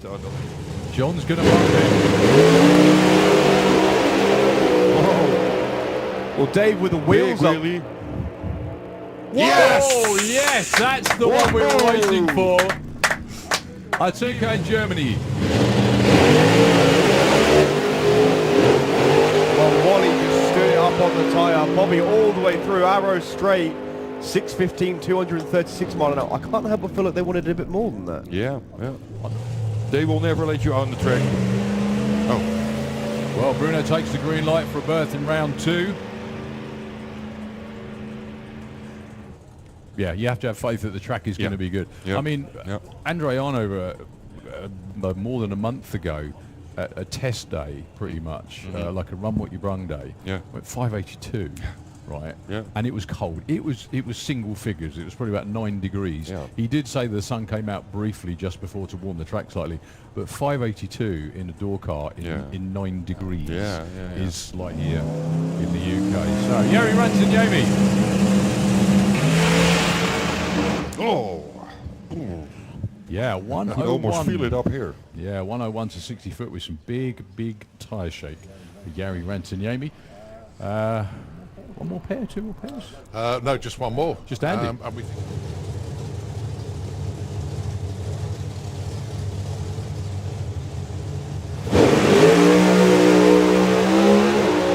Well, that works. Yeah, we are. That's superb from Andy Robinson. 589.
Okay, as we are obviously cleaning up after this weather delay, Darryl Bradford has gone down into the lanes, and he's going to be catching up with a few people down there. A few. Well, I've got one very important one as well. We're Let's about see. to be. There you go. Look, Steve. If you check out the screen up Look there. at the camera. Yeah, look, it's very kindly blocked out by someone's van. Anyway, never mind. So we're on the big screens over there, and in everyone's living room as well. So, we were just having a chat as well. This is Steve Ashdown, by the way, folks. Look, much better looking in real life than with the balaclava on there. Yesterday's run, what a stonker. Yeah, much needed for me, and it's the first time I've done a full pulse in September, and for the team, because when you go on a Saturday and it, first one was a wire fell out of the computer, or a plug fell out of the computer, yeah, and obviously, second one it just smoked the tyres, and I had Steve Moxey's ashes in the parachute, so I had to keep my foot in and try and get it down as quick as I can. So a bit of emotional roller coaster Saturday with one thing and another, and then yesterday was a little bit unexpected because my crew chief Dave lied to me again, said it was going to be a little bit lame. Yeah. A little bit lame. I think that was your quickest run ever. So the numbers were great, weren't they? Definitely the 60 foot. I think it was a 0.87 or something. So it's definitely a big quickest 60 foot. As for the rest, I don't know. It was a bit of a blur, to be honest. Were you sort of trying to keep up with the car? Was it that quick? Well, it was because I wasn't. Dave sort of got in the car because we're still trying to get the grips of it and everything. He sort of like, well, it could smoke the tyres or it might haul the mail light. And right, okay. So, but I sort of took a bit out of it, so it might, just go A to B. And I was like, okay. And it did none of what he said it would do, and did it the complete opposite of what I expected. So it did help me out a little bit. As I say, got to the top end and was a bit, hauling the mail, as he put it. But it did, it done what it was meant to. And we got back, we got data. Data is the most thing. So we had no data up to that point.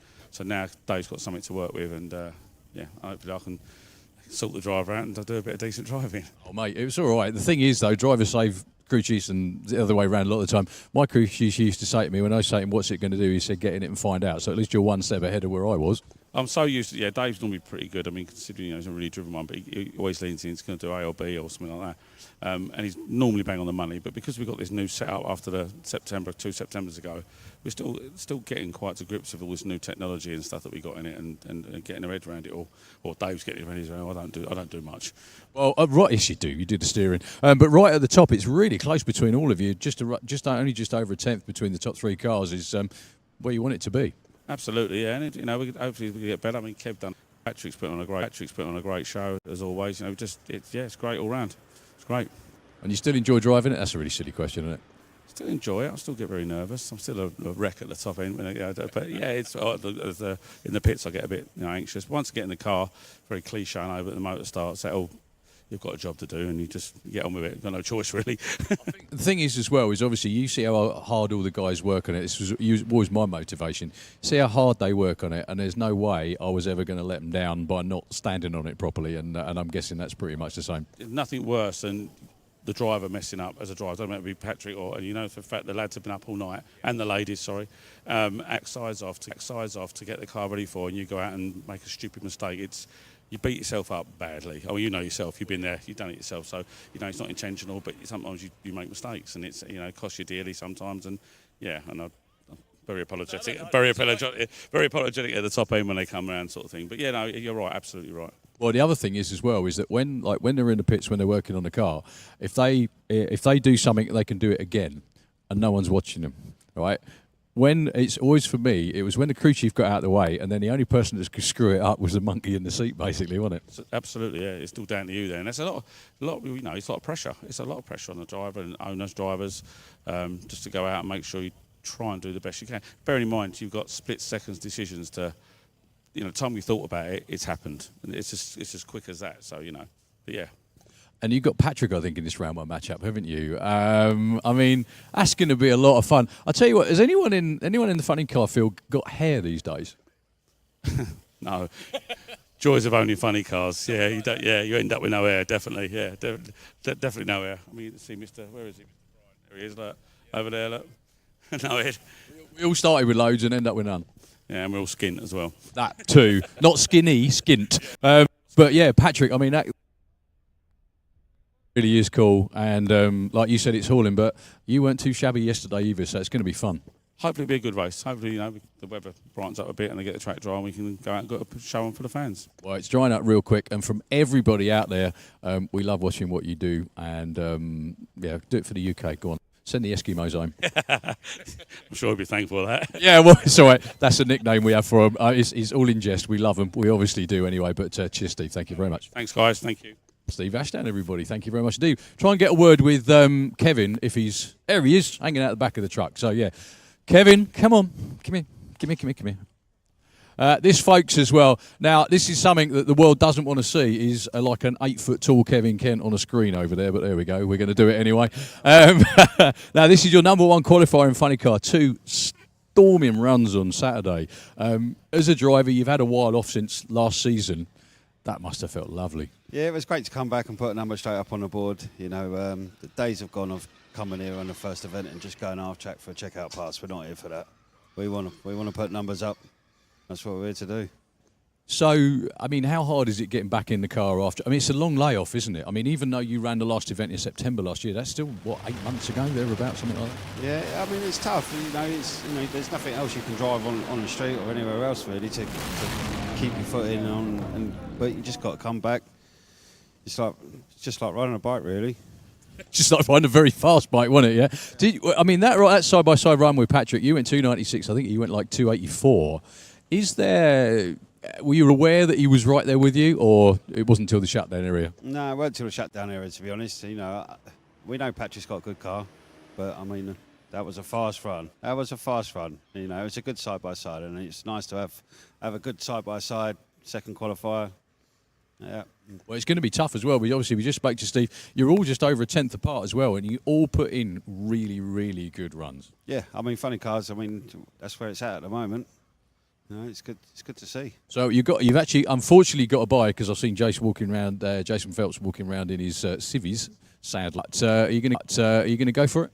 Yeah, like I said, we're coming to put numbers on the board. Whether it's a buy or whatever, we're going to run it out the back door again. So, hang on. I know you. Which back door? 1,000-foot back door there? Yeah, well, we'll see. You do enjoy going fast, don't you? Yeah, I mean, it's the hardest thing, to take your foot off that throttle. When that car's up and running and it's all, yeah, and then you got to get off. It is the hardest thing to do, but save a pocket.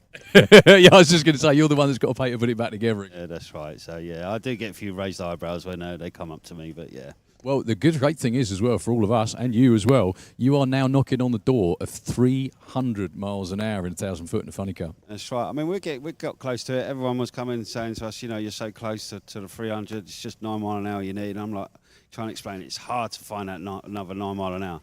We found a bit more. Bodie reckons he's got it, so we'll just see. Oh, it's awesome watching what you do, mate. As I just said to Steve, it really has been a great show this weekend, and we're looking forward to the bye. Hopefully, we won't be too far away, actually, because it's drying out quite nicely. The sun's giving us a little bit of help. Hopefully, no more wet stuff for the immediate future, and we can get on with it. It'd be nice. Yeah, lovely. Thanks very much. No problem. Kevin Kent, everybody, your number one qualifier in Fuel Funny Car. I'll hand back to the tower. Oh, go on. Sorry. Who else we got then? Sorry? I'll hand back to the tower just for a couple of moments, and we'll come back as soon as we can. Okay, Darryl, well done. Thank you very, very much indeed. Two of the funny car racers competing this weekend. And I loved your comment there when you said about taking it all the way through. Is it 1,000 foot or is it a bit longer? We know what Kevin's like. He loves going full quarter mile in the car. But yeah, it's good entertainment nevertheless.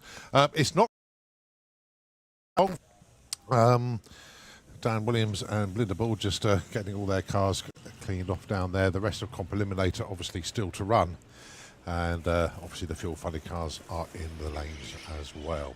So just checking up on the time and what's going on site. Let's give you an update on that. 1:15 in the afternoon here. Live Action Arena. Next show from them is at 2 o'clock in the afternoon. There's one thing that we obviously do need to update you on, and it's been quite obvious, and obviously it's a very sad news story from the weekend. As everybody knows, the Battle of Britain Memorial Flight is a regular visitor to Santa Pod Raceway. The two are quite closely linked, to be totally honest with you. They come to all of our big events here, the European Finals, main event, but also some of our nostalgia events and even lifestyle events. The Battle of Britain Memorial Flight always stop by. Santa Pod Raceway's venue do actually support the Memorial Flight very well indeed. And when the news broke that tragically the Spitfire that was, it crash landed, we know that, and the pilot did not survive the incident. It's affected us quite a lot, to be honest with you. We won't be seeing the Memorial Flight today for obvious reasons. But it was just it was a tough one. It was a tough one. We knew what had happened late in the afternoon, but it wasn't our time or place to announce that over the PA system. But once the news broke on national news and media everywhere that the plane had gone down, very, very sad indeed. So our thoughts with the families concerned, and of course the Memorial Flight themselves losing one of their own. I can't say any more than that, but it was quite a sad moment for us here, and obviously for everybody concerned. Okay, Darryl, I know you're tapping on the door. Sorry, thank you. Back over to you. Well, I'm down here and on TV and on screen as well with the man, unfortunately, now with a bit of a shorter Camaro than he started out the day with. Nick Williams. Nick, most importantly, first of all, you look, well, as good as usual. Yeah, I'm fine, thank you. Yeah. You're feeling all right, are you, yeah? From your view, what happened? I think the car just came up so quick, made a turn right, and obviously with Terry starting second, I didn't want to go into that lane and just corrected it, and the back end was out of the groove then, and that's kind of it, So just kind of one of those racing things, unfortunately. Yeah, I mean, the cars, the way we build them, they need to wheel stand, and it just come up a bit hot, and obviously we'd kind of set the car to go a bit better than what it has done, and it liked it, and certainly 60-footed well. Certainly did 60-foot one out. I think we were talking about this earlier. This is the first time I think any of you guys have had any sort of incident, isn't it? Yeah, it is. Yeah, that car's been close before. It can be a bit of a handful, but it's just one of those things. We'll rebuild it and go through it and come back with it. I think from what you just said there as well, the fact that you had someone in the other lane that was starting after you, that may be sort of like you said, you didn't want to get in his lane. That's why you yanked it. If it was just you on your own, you may have just let it drift, but because you knew he was over there, you didn't want to get in his way. Yeah, that's right. You know, obviously, last thing you want to do is be in his lane. So, yeah, if it had been a solo, we'd have just maybe clipped a couple of blocks. That would have been it, but it's one of those. So, racers being racers, have you got a plan yet? Yeah, we'll get it back next week and tear it down and get going with fixing it. You know, I've had a quick look at it. It's not brilliant, but it can all be repaired. So. Well, you can't, and that's the most important thing. So I know, obviously, you're a little bit down, well, not a little bit, a lot downhearted at the moment, but the most important thing is you're up, you're walking, and all the safety stuff did its job. Yeah, that did its job. Obviously, a safety crew straight on it. They're really good. It's the first time I've ever experienced that. So, yeah, they do an awesome job, and I couldn't believe that people were there so quickly. I just wanted to get out, and you never know what's going to happen. So, yeah, it was good. Well, that and the fact that obviously the crowd saw you straight away get out of the car, so I'm sure you heard the cheer as well, and I hope you heard the cheer anyway and the encouragement you got. Yeah, I did. Thank you. You know, kind of. At least we didn't hold the racing up for too long. The rain came. Yeah, you got to it before the rain did, but it is great to see you in one piece, mate. And good luck with everything you do. I know you got the Copo at home, but you didn't want to bring it out for this reason, did you? I got it out yesterday just in case we got another qualifier. So, yeah, some of Nats will get that one out and maybe tame that one down a bit now as well. No bother. If you can see on the banking or anyone up there in the grandstands, give Nick Williams a big round of applause once again, please. Thank you very much indeed to everybody. And Nick, it's good to see you, mate. Thank you very much indeed. Thank you. Back to you, Colin. Oh, that's a relief. So chuffed to see Nick walking around. We knew he was okay. But nevertheless, it's good to see him down there as well. And as we've already been sort of talking, and Nick's already had a look at the car. Like I think the whole team have had a little nose. I think the only person that hasn't had a look yet is Dan, because he's concentrating on his Camaro as he gets ready to run. He'll be in the next pairing actually. But yeah, a huge relief that Nick is a-okay. More shock than anything. But I'll catch up with the team a little bit later on. Well, as I say, track crew, they basically got what we call the shoe, and that is basically just going along the wall. That's where all the water is swept over to. The racetrack itself looking pretty good. Shutdown area is clear, so I don't think we are that far away from getting running. That's the situation at the moment. And I don't know where Darryl has gone at the moment, but as I say, we're getting ourselves ready.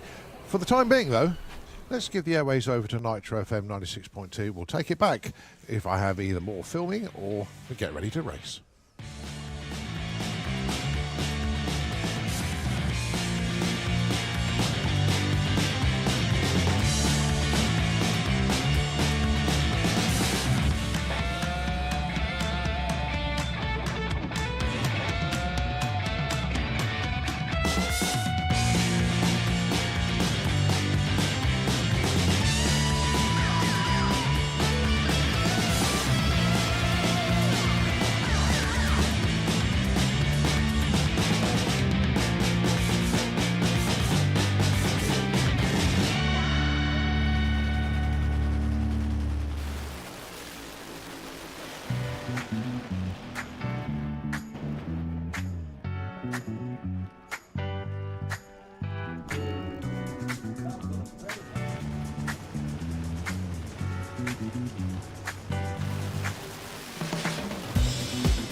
Okay, Daryl has found another person to have a chat with over there. Another Over to poor you, my good soul. friend. Thank you very much indeed, Colin. Much, much appreciated. Okay, we are back with in the staging lanes, ready to go. Rob Smallworth had a great weekend last weekend in 760 Heads Up. Going rounds again today. Do you think you've got it? I'm not going to say do you think you got it sussed, because that's always the worst thing to say, isn't it? But anyway, it's going a bit better. Absolutely.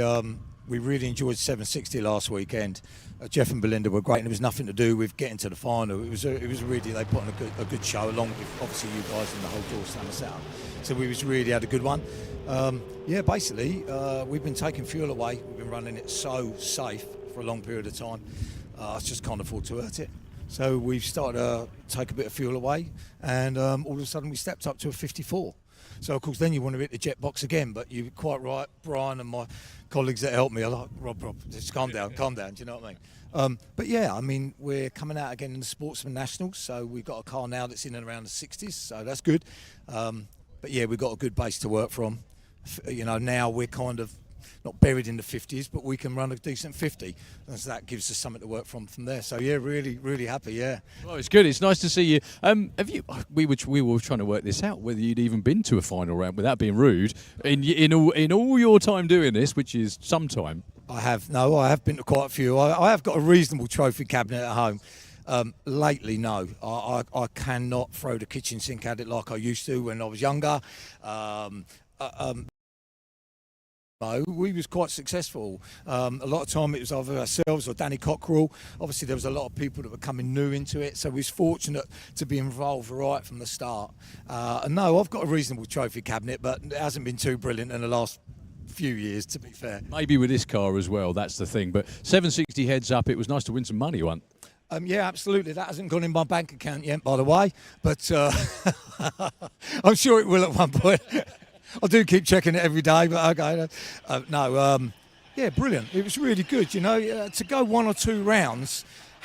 Everyone wants to go one or two rounds, whether it be red light, luck, whatever, because it just gives you such a motivational boost. I don't want to be first round fodder all the time. We all want to go a few rounds, and everyone deserves a good day. You know, just look at what's happened to Nick. You know, we want everyone to have a good day and do well. And if I have a good day today, and hopefully someone will have a good time next week, you know, that's the way it's the way it should be. But yes, 760 for me to come out and not have to maybe quite push it quite so much is better. I don't want to hurt parts, you know, and as the discussions have been all over the various classes, you know, if you hurt it and you need pistons, then you're out for the rest of the year. So, you know, but no, all good. Or sometimes longer as well. The one thing I do want to ask you about, because you do this, so 760 Heads Up is a heads up class, so it's a pro tree, i.e. all three bulbs come on, then the green. Now you race in comp as well, which is the Sportsman tree, which is effectively the staggered tree. How difficult is it going between the two? I don't find it too difficult, but I don't want to say this. That's the kiss of death. But if you know, I mean, to be fair, I just pulled a 005 in the previous one. So that's got to give me a... I think sometimes, because for me personally, along with my friends and my mates, you know, they all help. I'm getting to the line, I'm like throttling, and I'm like, right, does that sound okay? Blah, blah. Sometimes you need a lot of back-to-back good runs to then put that to the back of your mind, and then you can concentrate on the tree. Do you know what I mean? You know, whereas, you know, over the years with nitrous backfires and all that kind of stuff and misfire, then you're kind of, now we seem to be running nice and steady. We're getting some good numbers, and so hopefully it means I can concentrate on the tree a bit. So next week, or in 2 weeks' time and today, I'll let you know the difference between a 4 and a 5 tree. Well, so you've got Spencer in this round, haven't you? He's going to be out on you away. How difficult is it to sit there and wait? There is definitely a disadvantage in some ways to having a faster car.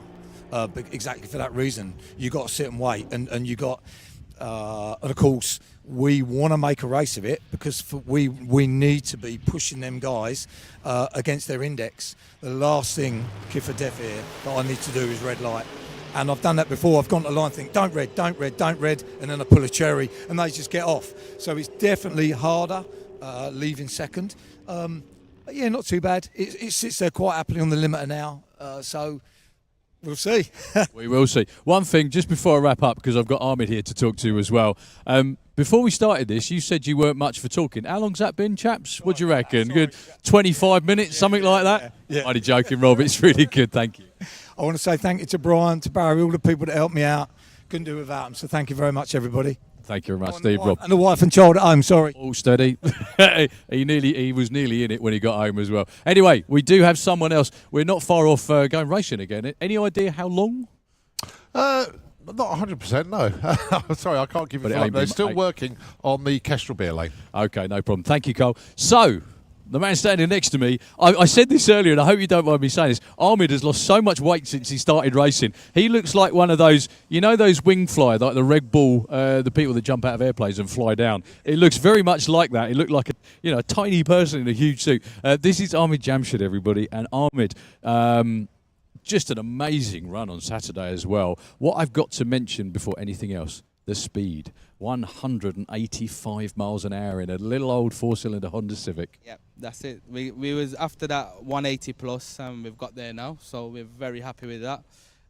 We've had some misfire issues all week, and now that it's flying, now we need to control it from not going under the 850 now because of our cage. But we have booked it in, so we should be good in about 4 weeks' time with the new cage. And no, you're going to get it done. You're not going to be restrained by the. So obviously the chassis rules we have to explain. They're totally different to the index rules or anything like that. It's all about safety. of course, it's all about safety. At the end of the day, that's how you got to look at it. If you're going to go fast, you need the safety there for yourself. It's just we're more struggling now to keep it above 850. But you saw what we've done on the last run. We winged it and it's bang on where we need it. So we're very happy about it now, to be honest. So I know you tried to let it all hang out yesterday in the nicest possible way and tried to run a 7. I mean, how close are you, do you think? We are quite close. It was a driver error. It still happens. I didn't take my hand off the stick when I was shifting. So I'm like, what's going on? And I was like, that was the chance, but we'll do it again next week, hopefully, at Vauxhall Show. So that would be awesome. I've got to ask you as well. I saw a clip from a number of years ago when you first came to the Door Slammers. It's the same car, isn't it? And you drove it here and drove it home, and now it's an 185 mile an hour front wheel drive car. I mean, what got you into it? What got you started? How did you end up where you are now? well, when I done my first ever 10s, I said I only want to do 10s, but it never stops there, does it? So then it was 10.6 all of a sudden, then all of a sudden 9.9, and I'm like, I need to go lower and lower, and yeah. But I do miss driving it from home to here and back home, but when you're on this scale, it's just a whole different ball game, and I enjoy it more now, to be honest. I was just going to say, what's the fun factor like compared to, then compared to now? It is a very different thing though, isn't it? Yeah, it's more fun now of how we've got it controlled with the speed and the times, but when I was chasing the time, it got a bit not fun anymore, blowing engines, and then just gets more stressful. But I think we found that fun part now again. So when it's fun, it's more dangerous now. So I'm more excited now, to be honest. Yeah. Good. Well, no, it's great, and it's really, really cool to see the Comp Eliminator guys, you mixing it up with the Comp Eliminator guys. I also have to let you go because I've noticed everyone's getting suited up, and that includes you. So, Ahmed Jamshed, everybody, good luck, fella. Thank you very much. No problem. Ahmed, doing it for the front-wheel drive, boys. We're going to hand back to Colin, and hopefully we're going racing in just a couple of moments. Yep, Belinda and Dan are getting strapped in. Yeah, which means they have been given the nod to get themselves ready. So we're not far away at all. The tractor just actually could be coming back on station, actually. The track crew are still working a little bit in the Kestrel beer lane. But when we come back to racing, it will be the continuation of Eliminations, round number 2 for Comp Eliminator. We do have Nitro Funny Car in the pairing lanes as well. They will be following Comp. Now then, the other thing is obviously that's a little bit out the window is the run order today. So we're just going to have to see what comes around the corner when we run.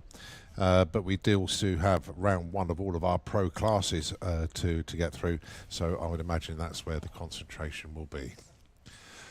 So looking at the live stream, that's Dan Williams with the Williams Brothers Racing Camaro. Dan just getting himself set to do his run. And very, very competitive race, a very competitive team. And that car is just drop dead gorgeous. Lovely, lovely car. And Dan has tuned out. He's running PBs in the mid-10s now.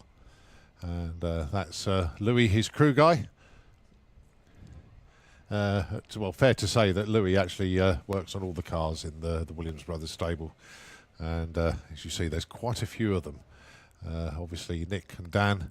We've got Spencer Tram around the corner there. And, of course, Gary Carr. These are the 4 representatives of the team this weekend in comp. And also you've got Matthew Dowdy in Pro ET as well. So, yeah, very, very busy team indeed. So the next pair will be Dan Williams taking on Belinda Bull. Belinda Bull and, of course, Jeff. Very, very good weekend last weekend at the Door Slammers won the 760 heads-up class. And, of course, Jeff, title sponsor of that with Jeff Bull Racing Engines. And that class is just going to grow and grow. And I suppose the little sidebar to that is that Colin Miller was taking part in 760 last weekend. And one of the runs, he just broke out 759. It was very, very tight. Bizarrely, he's got it totally sussed this weekend. But obviously, we're not running 760 heads up. But it's going to be very good. There's more cars coming through that will be eligible for the class next year. We know it's going to grow. And a good addition to Door Slammers last weekend. Belinda this weekend running on the Super Modified Index. So basically not restricted. So the car is running in the 7.4s, not restricted to running 7.6. I suppose it's a little bit easier having a car that they can slow down to run 7.6 instead of trying to give it more and more and more, trying to run a 7.6. So that's our next two. Darryl has already mentioned about Rob Smallworth taking on Spencer Tram. The other pairings still to come. Ahmed Jamshed, we saw him being interviewed a moment ago. He's going alongside Gary Carr with the Boiling Point Nova. And then further back, you have Reuven Dawson, who will be taking on Jordan Payne. So the matchups still to come. Great camera shot there. That is right behind Belinda Bull's pickup truck there. Now Belinda is sat obviously to the left of the scoop, so easier for her to see if she is in the right-hand lane. But yeah, when I say easier to see, she can actually see the tree. But obviously the vision is still there. She can still see it in the left-hand lane looking over the scoop. So the Glue Bird is out there just putting that extra traction down which these cars need. And we are not that far away. I'll tell you what, let's just play one tune and then we will be back, hopefully with Comp Eliminator, the continuation of round number 2.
Okay, we have engines fired up once again as we continue now with Comp Eliminator. Eliminations round number 2. Really good to see Nick down there.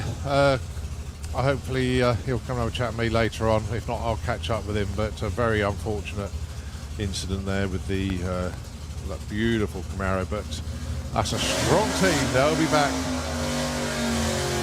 with that car.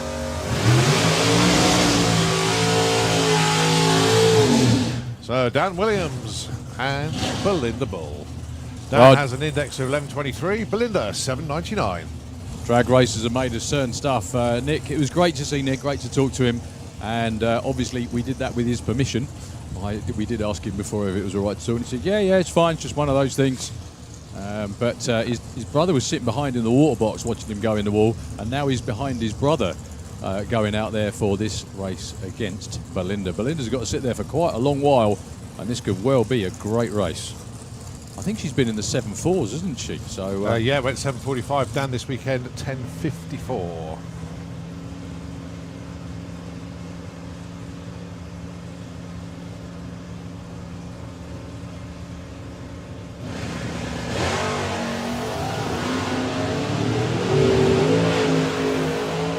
Well, Dan is a long way out. Belinda's going to have to be on one to run him down. Dan 10:65. Belinda 7:48. Belinda was really trying. 180 miles an hour as well. That's one of her best runs of the weekend. Look at that with Jeff and Nick. That's really nice to see. Yeah, I think that one was lost on the reaction times. Belinda 0.49 on the tree, and the win margin was a 0.49. Yeah, nice run for Dan though. But he was well off the throttle at the stripe, 109 miles an hour. But they'll dissect the other numbers, the 60 foot and the 8th, because they'll work out what it could have run. Right, Rob Smallworth, Spencer Tram, your next pair.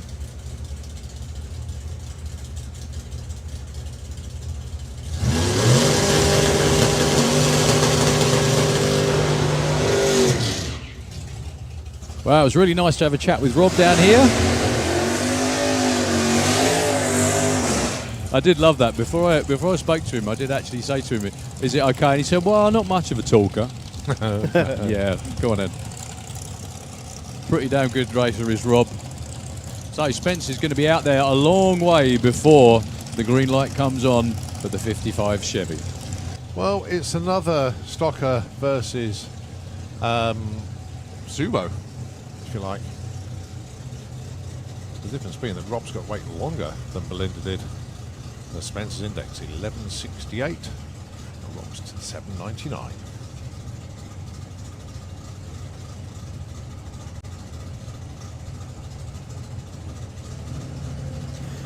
A very similar matchup to the one we have just seen. Rob's going to have to go down into the 7.4s maybe to have a chance.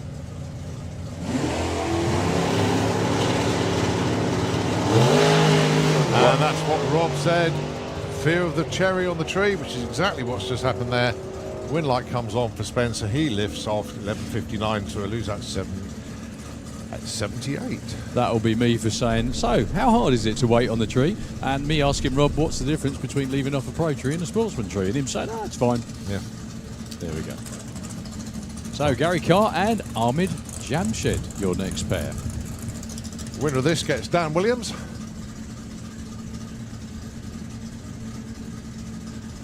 Gary was the #1 qualifier. Went into the 10s. Phenomenal performance.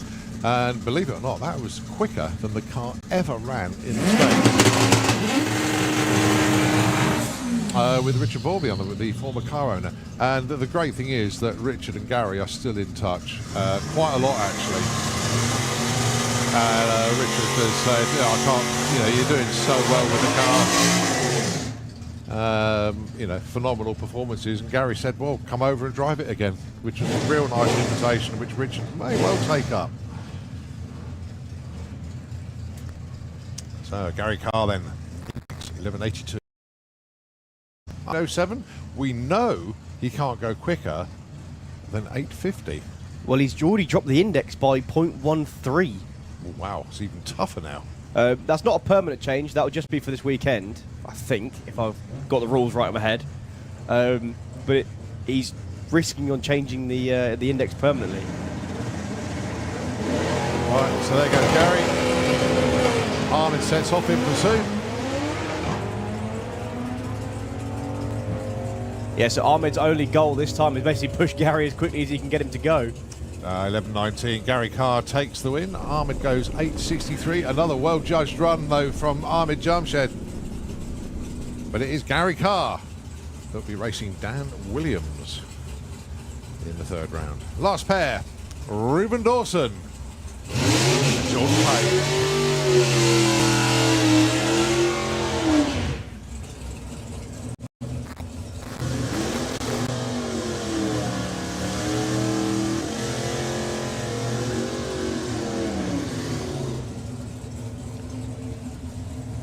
Indexes for these two then, 9.58 for Ruben Dawson. He actually qualified number 3.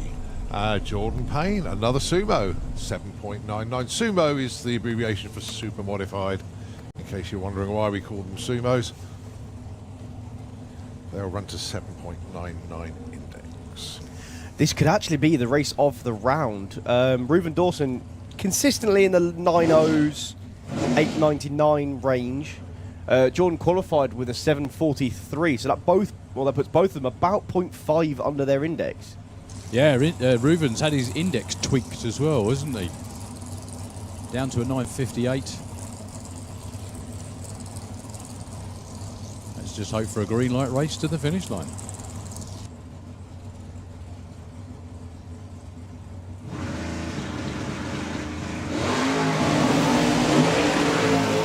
Well, it's a green light drag race. A little bit of tyre shake for Jordan.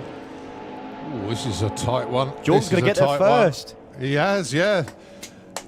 7.52, 163. Room off pace there. 9.46 at 131. So it is Jordan Payne that goes through. Right. The Luxor Ford Escort. Koilitsu.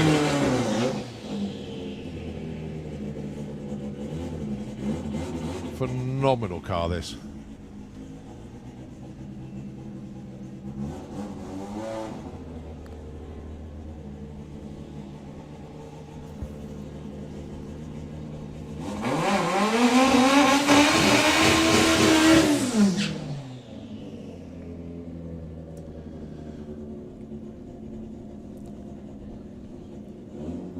What these guys are desperate for is to get a 6-second pass, and tell you what, wouldn't mind 200 mile an hour either, but it's the 6 they really want. I didn't even realise that 200 mile an hour was on the table. Well, you know, because of the speed of the car, Yeah. one will sort of follow the other. Yeah. It's just not something that clicked in my head.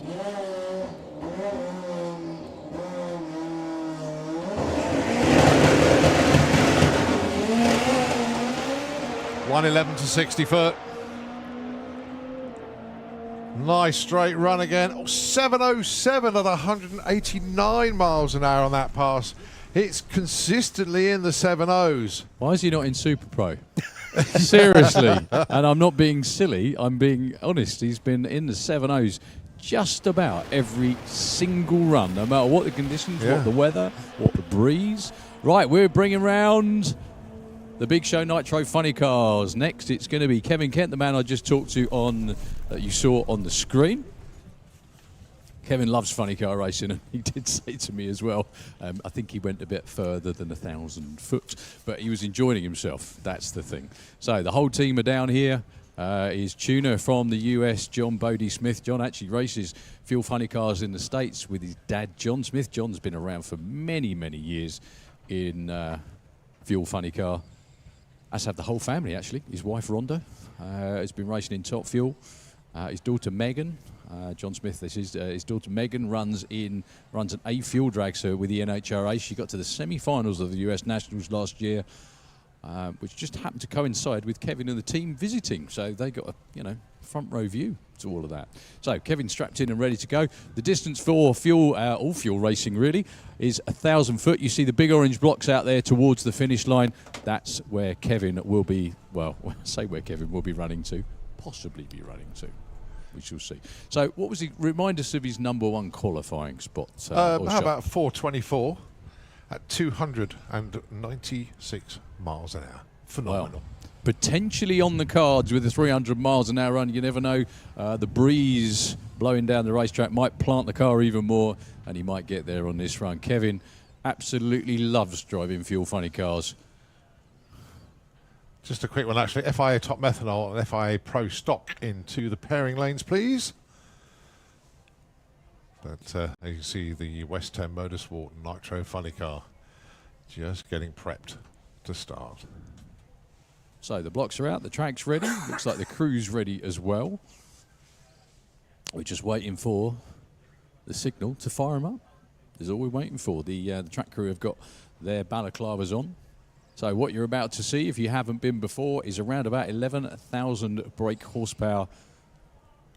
They do 0 to 100 miles an hour in less than 1 second, and they are pretty much an earthquake on 4 wheels. I'm not sure what we are waiting for. Is it? Can you see anything up the top end? No, Because I can't. looks all good. I think we're waiting for the startup procedure of the funny car there. I can see a lot of work going on underneath the bodywork, thanks to the box lane guys. But the track looks okay. Start line crew seem to just be waiting.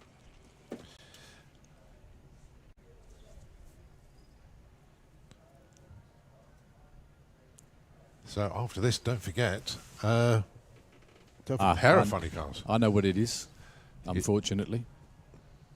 Unfortunately, we've got a couple of spits and spots of rain in the air again, I'm really sorry to say. And obviously, with the wind blowing straight down the racetrack, it hits the very top end, as in right down the bottom at the last turn-off. It gets to them first and comes down the racetrack, and we can't have it on the racing surface, in the shutdown area, anywhere at all. So that's what we are on hold for, just for a couple of moments now.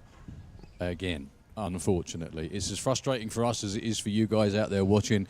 It's incredibly frustrating for all the drivers and the racers, the track crew who spend, goodness me, seemingly their life's work to keep this place in a decent go condition. But yeah, it is spitting quite a bit. So apologies, folks. It's another one of those annoying holding pattern type things. It's not too bad at the moment, so hopefully it'll blow over just as quickly as it turned up. So we can't go anywhere just for at least a few minutes, folks. They're covering the engine on the funny car.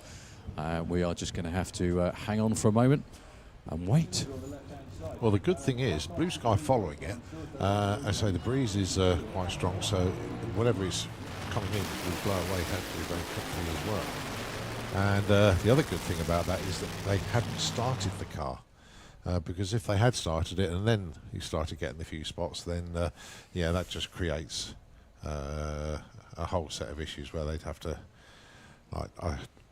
shut it down, make sure all the nitro's cleared out of the engine. Obviously, you can't restart a nitro funny car once it's started and weaned over to the nitro. That's something that we do not do. And obviously, as soon as you start one of these cars, the fuel tank starts emptying very, very quickly indeed. So if it had run, they would still want to top up the fuel tanks as well. Well, it's still spitting a little bit, but it's not too bad, and hopefully it blows through just as quickly as it turned up. So. What I'm going to do is bring out to the start line. There we go. Come on, look at that, like a young gazelle running after me with the camera. Ladies and gentlemen, down here on the start line, you can see him on the big screen up there, everybody. This is the one and only Urs Urbacher. Thank you very much for coming down to talk to us. A good weekend for you guys? Yes, we have a really good weekend. The car runs perfect, and yeah, we have fun here. Back in England, it's just the weather is not that good. Well, the weather's English weather. It's I mean, when have you been here? And well, actually, sometimes it's not like this, is it? No, sometimes we have very good weather over here, actually. And the main even last year, I think, was very good. And and the finals too. So we hope he comes back to today and we can run the final. I'm sure we can, because I mean there's still plenty of blue stuff around. But going back to running a top fuel car, we've said a lot about how tough it is to run a top fuel car, especially in Europe. I mean, what does it take for you guys to keep going? The main problem is the cost of the parts to running a car, and the traveling costs are going really high right now. So it's really hard to find sponsors since Corona was, and it's not so easy because the not really is so popular in the media, the sport. So we hope the media comes back and we have more support from the media, then we can find some sponsors. That would be really good, wouldn't it? So is drag racing really not anything happens in Switzerland, or some things? No, we have a big American car scene over there with collectors, and then we have car shows. We have a lot of drag races, but we have no racing in Switzerland. Yeah, that's a real shame, isn't it? So the closest race for you, I know your biggest race of the year, obviously is Hockenheim, and you have a lot of people come to see you there, don't you? Yeah, all our fans from Switzerland comes to Hockenheim. And the thing about, one guy told me almost 50% comes from Switzerland of the spectators, so we have a lot of fans there, yeah. You do. And you've raced all over the world, actually, haven't you? You raced Top Fuel here. I think you debuted in 2006, wasn't it now? That's a while ago now. Yeah, we was about 4 or 5 years over there over the winter and race the last 2 races or last 3 races, whatever, and then the first 4, and then come back to Europe and race over here. How tough was it racing in the States? Because you tried to make it work, didn't you? It looked like really, really hard work, even for you who's been in drag racing a long time. Yeah, so something is easier over there because the parts are close, so you can buy the parts on the racetrack, and they have a lot of service there, what we don't have here, so we need to order everything in advance. But to race over there is really hard, so you need to put a lot more power in, and so it costs you more material, and the competition is much tougher than over here. Well, when you raced over there, you had one incident particularly, didn't you? The one at Houston, where the engine let go. I mean, that looked really bad. You were in the car. How bad was it in the car? It was real bad because one thing, it was a brand new car. We just built it, and it was the second race we was out there. And then this big explosion put me in the air, and they come down, and I think now I crashed really bad, but it was good. I can save the car, but everything was destroyed. Everything, yeah. I remember because you lost the wing, you lost the engine, everything, yeah? Yeah, everything, the whole car. So we go back to the old chassis at that time and rebuild with the old car and go ahead with the old car. It was a hard time. I still have it on my handy on the main screen, so I always remember how dangerous it is. Yeah, well, it's a very expensive memory, isn't it? Very, very expensive. So, well, I do hope you can... Well, we're going to get to run today, but is it good for you? Do you enjoy watching your little girl race? Oh, that's sometimes really hard, so because it's not the same like you have just a driver that drive your car, it's your daughter, so it's not so easy to watch it because it still scares me. The cars are dangerous, and the speed are dangerous too. Does she like it? She likes it really. She has a lot of fun because we ran yesterday in the 80s, so we don't expect that. So it was great. A really good lot of fun. Anyway, well, as always, from all of your fans in the UK, we really appreciate what you do so much because you've been over here, you've been entertaining us for such a long time now. I just hope you keep coming back. So thank you. Yeah, of UK is a big crowd of motorsport fans in every classes, also in Formula 1 and all that stuff. So we really like to come over here. That's our main races, are the main event, the finals, and Hockenheim. Good stuff. Thank you, Urs. Yeah, thank you very much. Give him a round of applause, please, if you can hear us. Come on, that's Urs Erbacher, everybody. He'll be out here in Top Fuel. Well, his daughter will be very shortly. Actually, the good news is it stopped raining and the track's pretty dry, so I think Kevin may be coming out too. However, before we get there, a man who so good to see him back once again. Ladies and gentlemen, this is Tony Brinterson. Hello. Tony has been... Give him a round of applause, please. Come on. This is Tony Brinterson with the Fuel Dragster. Tony, you've been coming here... Well, you didn't come here for a long time. When was the first time you came here? Back in the 80s? I think it was 1986. It was with the Procom car. Yeah. And then we switched to Top Fuel in 89 and continued to 95. After that, we quit. Yeah. And then I started with the Road Circus instead. So back in the 80s, you had one of the, well, actually not one of the first Streamliners, there were a lot, but you went with the Streamliner, didn't you, in the 80s? Yeah, actually we built it ourselves. You know, Don Garlitz make the canopy and the small front tires. Yeah, and then we, Gary Ormsby made the rear end. So we copied that, took both of them. It looked really, really good anyway. And also, when you went to run in Top Fuel 2, you ran a best ET of 522. You're so close with your car now, aren't you? Yeah, yeah, exactly. It was 522 with the top fueler. And then we have it some tuning help with Glenn Micros, come over from United States to help us. And now we are 529 last year here at the finals. And now with 536. So we keep working, we keep learning. Well, you're up against your teammate in round one, and we've got Fuel Funny cars ready to go. Tony, good luck for the rest of the day. Thank you, and I must say, we love to be here at Santa Pod and all the fans here. We love you all. Thank you very much, Tony. Give him a round of applause. We got Kevin Kent coming with a Fuel Funny car. Yeah, look, did you say, was that boo, or was that a cheer? I couldn't hear. Anyway, yeah, it's going to be Kevin Kent. They just spun the motor over for oil pressure. We're ready to go once again. And right on cue. Timing, look at that, honestly. Have you ever done this before? No. But that is a lot of smoke coming out of the exhaust on one side. That'll clear. Once again, to all you great fans out there, thank you for bearing with us. We try to make the day as entertaining as we possibly can, or as much as the weather allows, I think, at the moment. So anyway, we'll see Tony in just a moment. We just saw Kevin Kent. That's the man strapped in the funny car right now.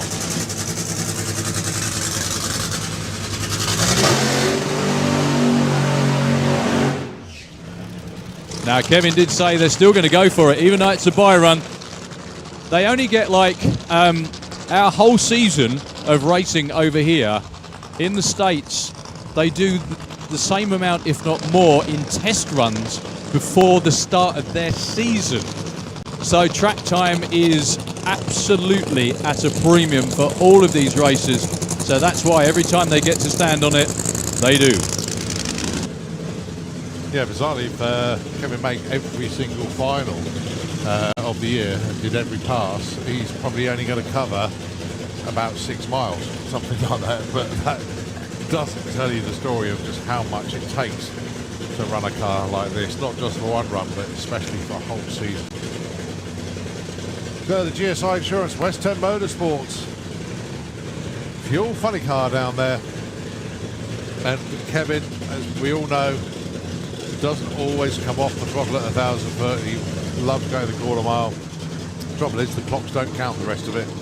Well, put it this way, they were pestering me to see if they could get the data of a quarter mile.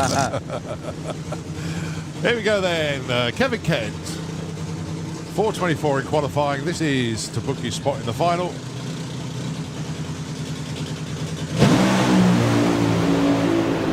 Well, Pop one shootout, but he kept his foot on the pedal.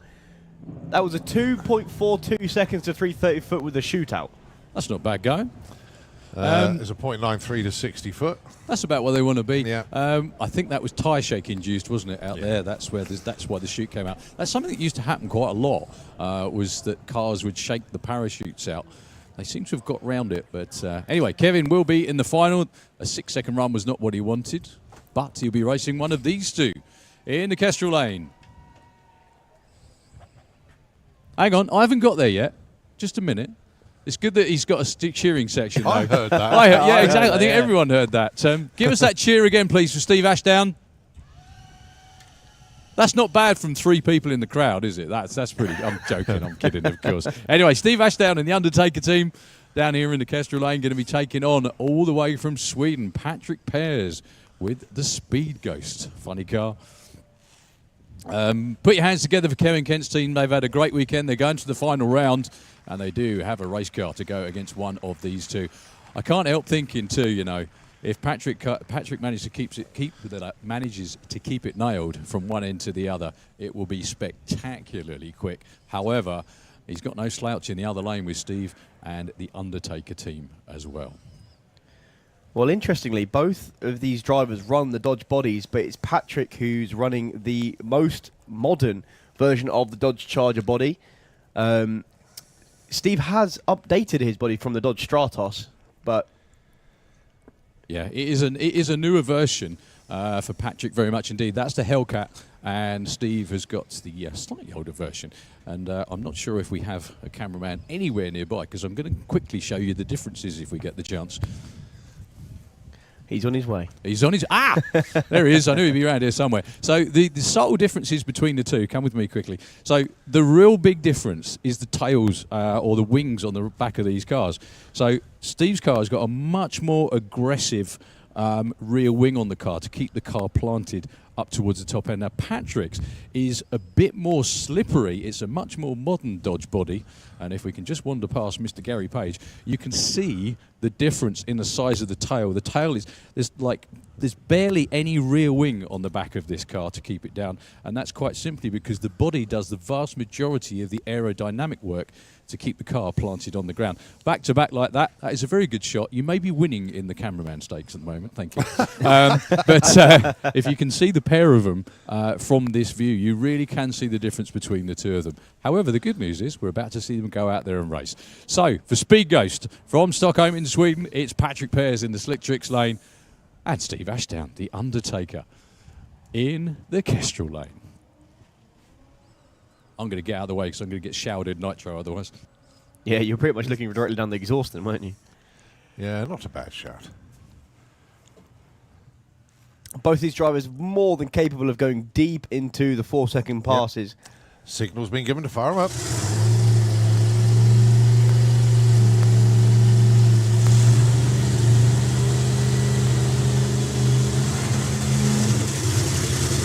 So they start them on the squirty bottle, and then the nitro kicks in.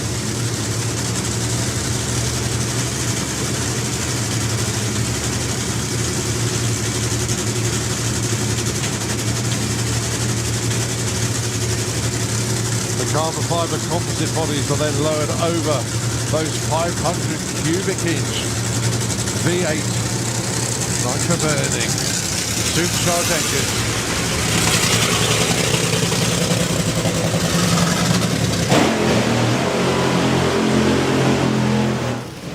To the burnouts they go.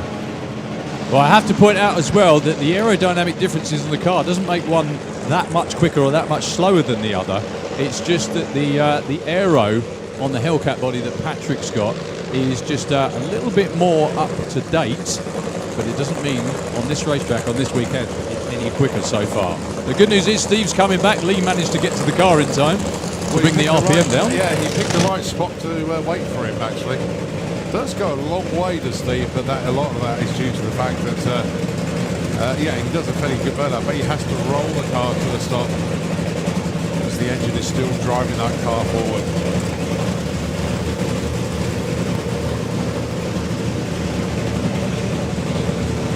So the nitro filling the air. The body is already up on the Speed Ghost car. They're just making sure that Steve can get into drive before they prop the body up on the Undertaker machine in the Kestrel rear lane.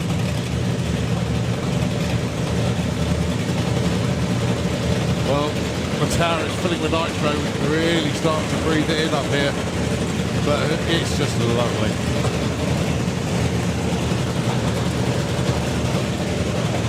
Same engines as the top Fuel Dragsters, in a short wheelbase, carbon fibre clothes, funny car.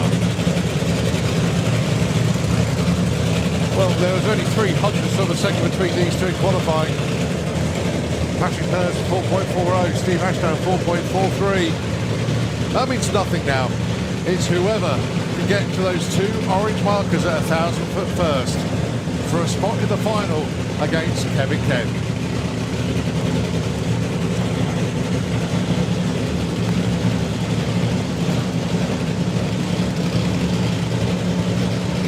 They're both into pre-stage, they'll just roll them into stage, the lights will go. Cracking race, and it's going to be Steve Ashdown. Ball of flame as he crosses the finish line, 4:52 at 223 miles an hour, but a .93 60 foot for him as well. And an 08 light, he had all the numbers on his side. Patrick goes through 6:69 at 1:04, but it is Steve Ashdown into the final.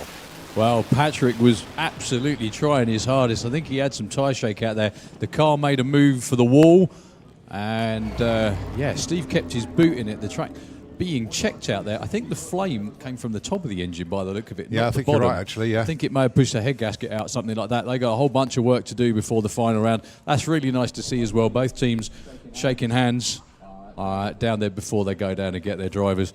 Well, one of those days. The championship still has another couple of rounds after this, so they're still in with a shout. But, yeah. Give them a round of applause, please. They were trying their absolute damnedest to put on a show for you. Well, it's so good to have Patrick Pers with us this weekend, but it's an all-UK final in Fuel Funny Car. Yeah, I'm still trying to clear the nitro out of my nose.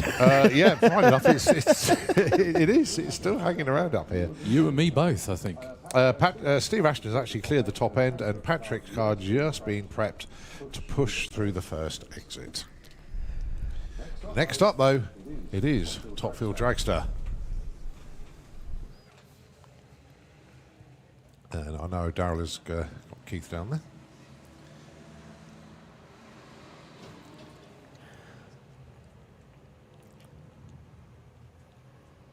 So Dragster just going out to check out on the Kestrel lane. And in fact, I'm just looking around behind the tower, looking at Duncan sat in the car, and you can... Right. I think Daryl is just ready to have a chat down there. Okay, over to you. Absolutely. While we do a bit of track sweep in the Kestrel lane over there, down on the start line with Trackback CEO Keith Bartlett. Always a tough job doing this, isn't it? Some weekends tougher than others. We've got the first round of Top Fuel coming up, and Duncan is down here on his own, unfortunately. Yeah, it's been a very tough weekend, predominantly, of course, because of the weather. You know, that's it always seems when it starts to go wrong, it keeps going wrong. You know, you'd rather have massive rain and it clears up, but we're getting showers, so we'll get there. We'll finish the event. I did say in my programme notes that one of the problems we've got with Top Fuel this year, a lot of them are waiting for parts. They're shorter parts. We were down to just 3 cars here, and unfortunately Suzanne's car's completely broke. They aren't able to fix it. They're not too sure what it even is. So I'm sorry to say to everyone, we got 2 bye runs in the first round, and then it'll go straight to a final. It's a lot easier if you've got 6 or 8 cars. If one breaks permanently, you still got to. But when there's 3 cars, there's always the risk.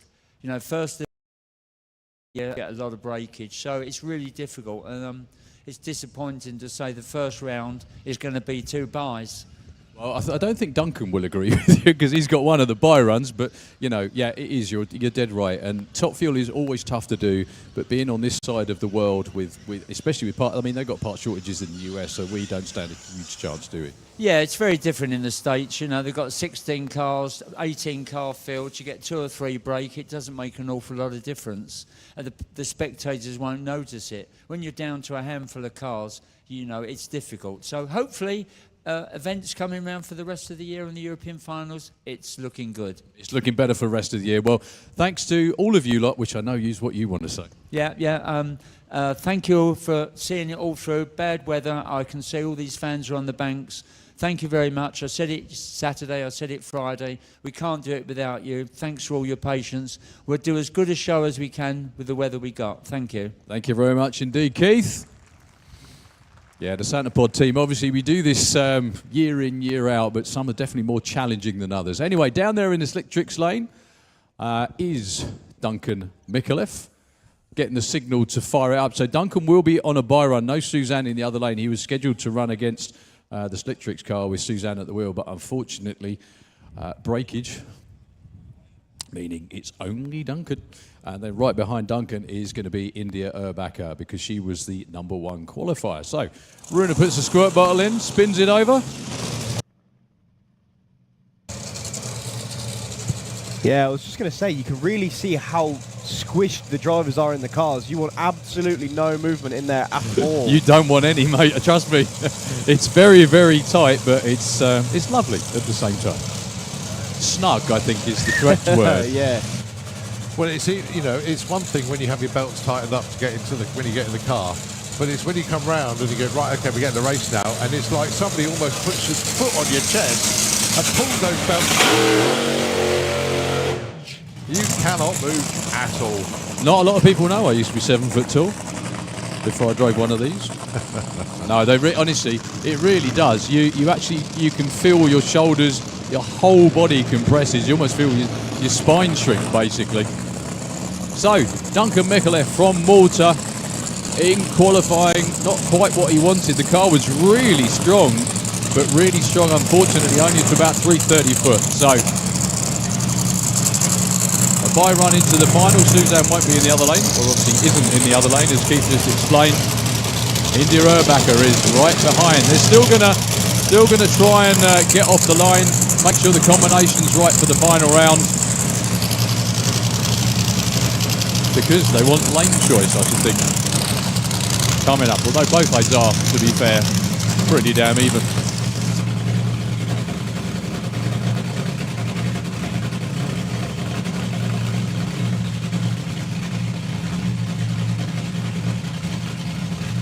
So here we go then for the island of Malta. The DM Motorsports Dragster, of course, Duncan Micallef.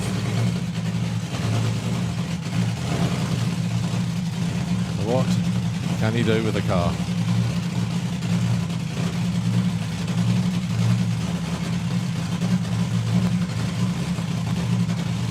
It's in the pre-stage, just going to inch forward now.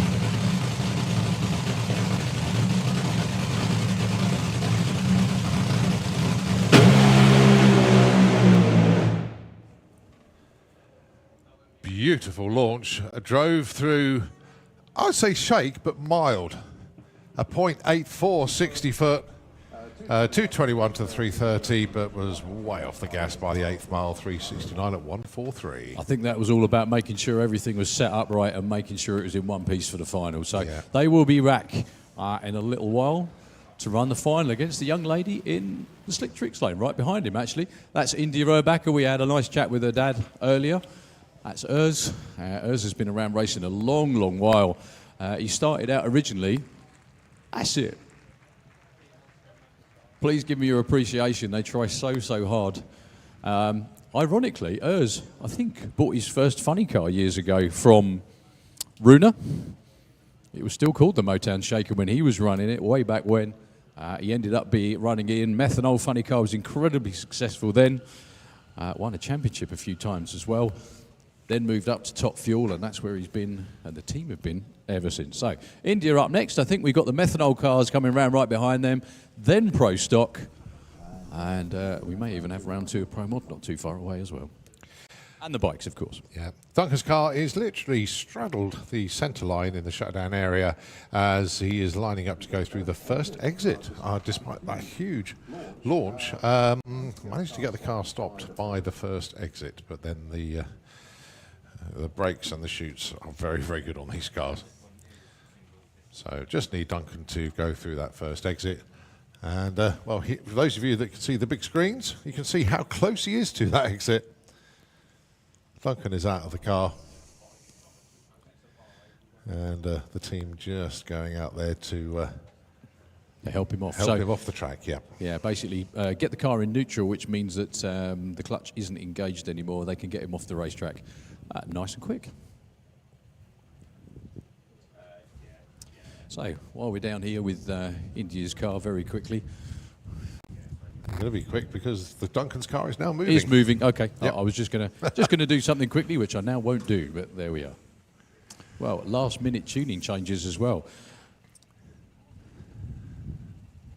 That's Tony Shortall, just plugging the computer in just to try and make a very, very quick. What can they change with that? Oh, all sorts of things. Okay, sorry, silly question. No. It's not a daft question. You don't realise it unless you know. They have timing maps for the ignition, for the clutch, all sorts of different stuff. And whatever Tony Short was doing there, he's obviously seen something out there, which means they want more or less at certain parts of the racetrack. The only thing I would say is, as a driver, seeing them tapping away right in front of your face, changing the setup, is either a good thing. Well, it's going to be a good thing anyway, because hopefully you should get a better ride anyway. So they're ready to go. They're giving the signal to fire up. So India are back for Monster Energy, and Switzerland will be the next noise you hear. So firing it up.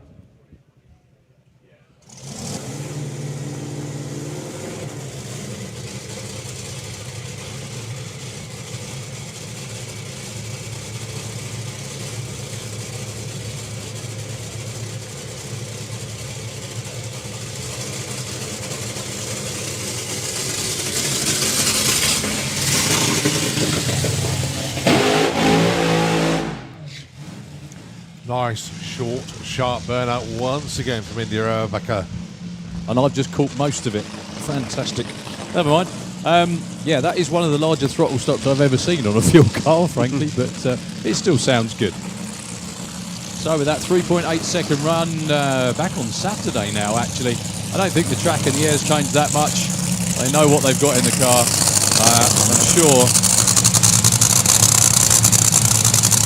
they're going to try and hit it as hard as they can before they come back to run the final. Well, basically the trip to the UK has just got 2 runs left, which is this run and the final. So they want all the information, all the data that they can. They haven't come here to go slow. See the team there scrubbing the tyres. They want the tyres to be absolutely perfect for the run. No little marbles on there whatsoever. Here we go then. India Backer.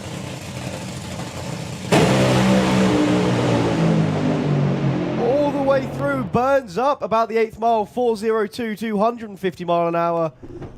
I think they were going for a full pass. Well, they were. It's simple as that. Races never seem to amaze me. Parts shortages, by run into the final, and you know what? Let's nail it anyway. Yeah. The really frustrating thing about that run, and the key number that all the teams work on, is 60 foot, but we didn't get one. Okay. We got 221 to the 330 and 315 at the 8th at 270. I think it was even at 270. I think it was probably eating itself up a little bit by then. But anyway, India into the final round against Duncan. Still a gnats away from a 3-second pass, even with those issues. Well, India has never taken an FIA Top Fuel event win. This could be her best ever chance. She was in the final in Hockenheim against, funny enough, Duncan, and Duncan beat her by a few, thousandths of a second. It was a super close race.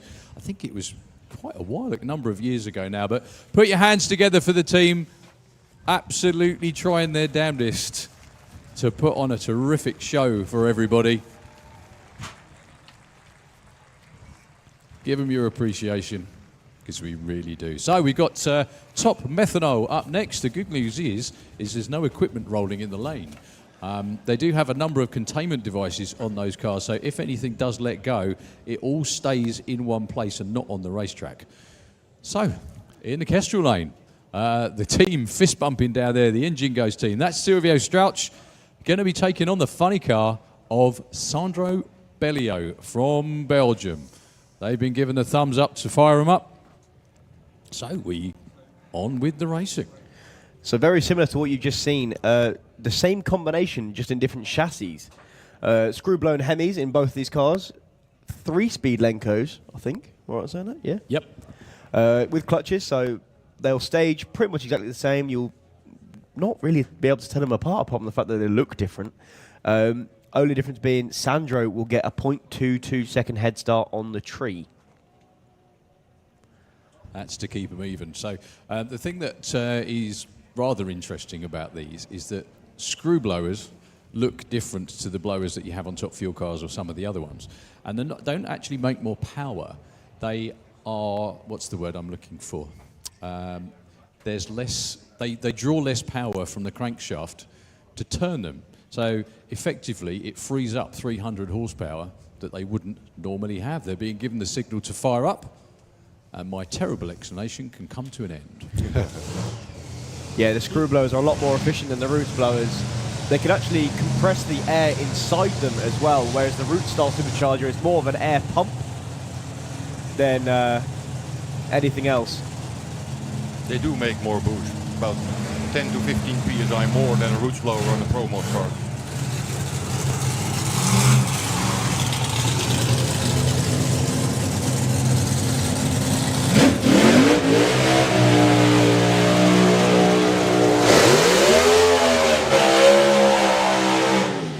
I do wince when Silvio does the burnout there. You sort of think, my goodness me. I'm the one standing next to it, but yeah, I get that. And that was one of his more tame ones. Yeah. So we'll be. Sandro is the only one doing it for the funny cars. Unfortunately, we just lost Jürgen Nagel early on. Well, before even making a run earlier on in the weekend. Silvio in the slick tricks lane. Well capable of running down into the 5.4s, which is quicker than Silvio has run this weekend, even with the head start. I have a feeling in a few months in September, when we settle the European Championships, these two are going to be right in the thick of it. Well, Sandro is wearing the number 2 on the car for a reason. He's very, very good at this. Father Danny been doing this a long old time, and even Sandro now has been doing it for a good few years. So as we know then, the .22 head start goes to the funny car.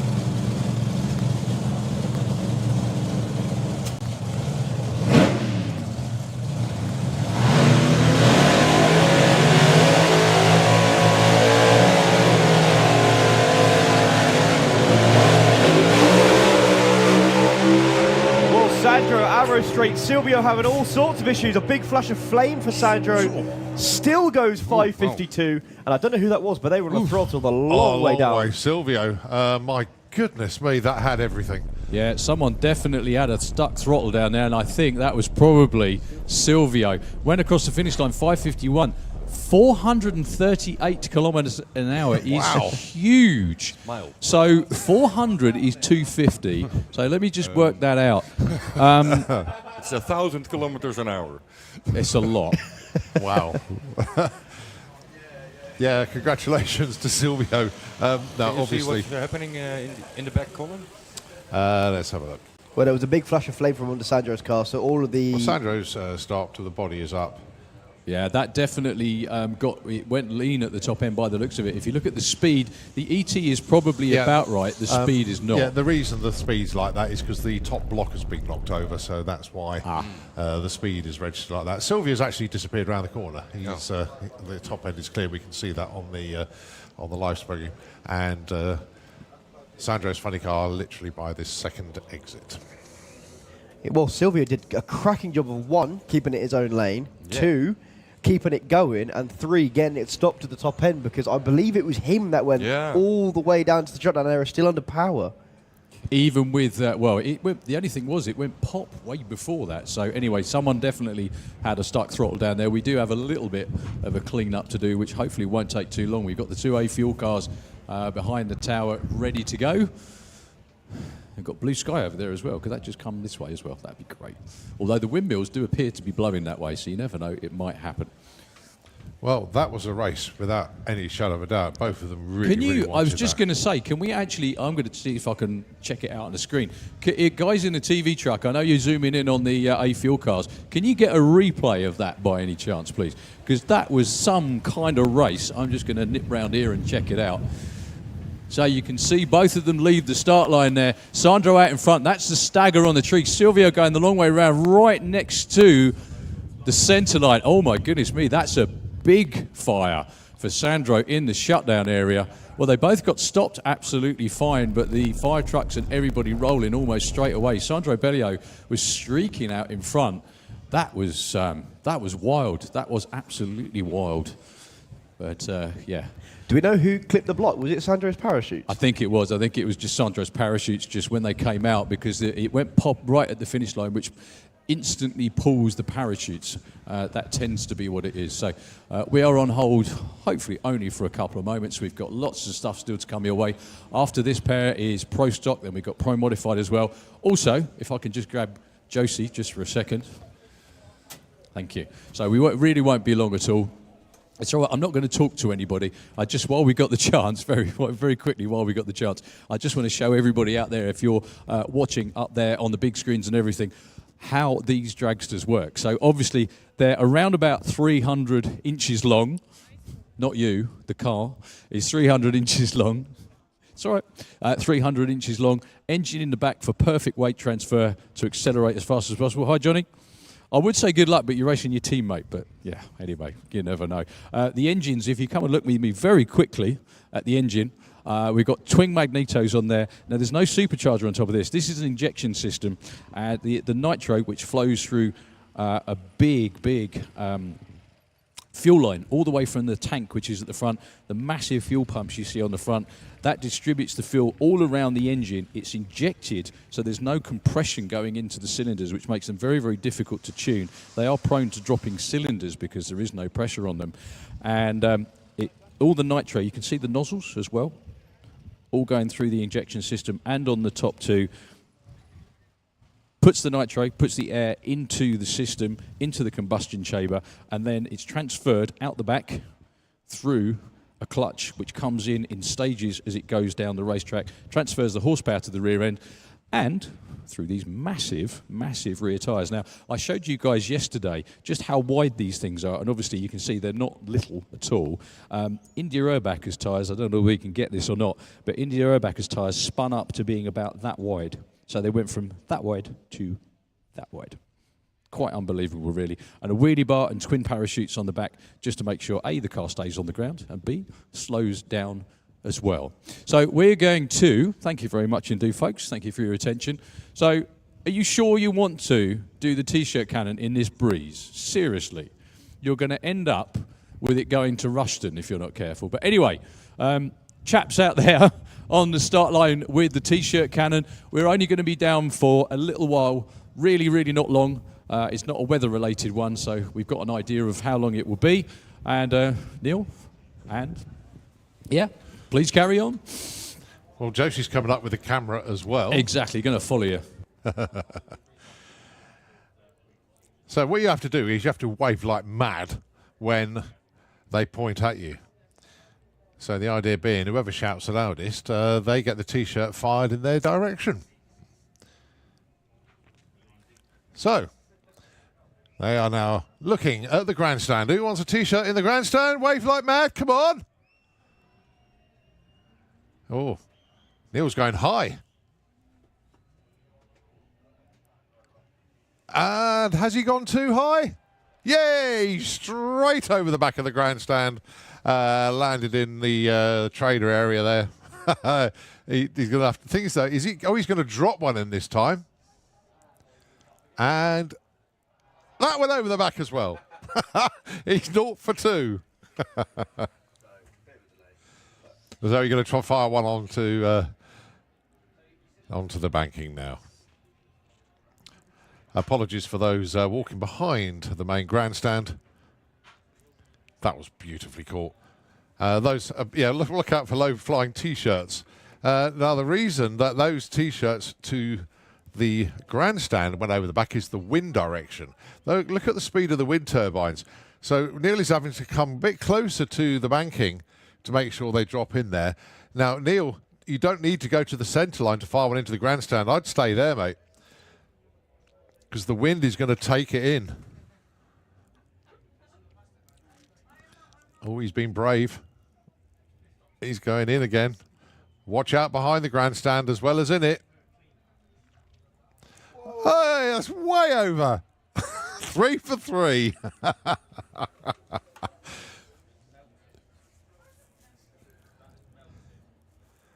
Right, he's going low. Watch out. Put your beers down.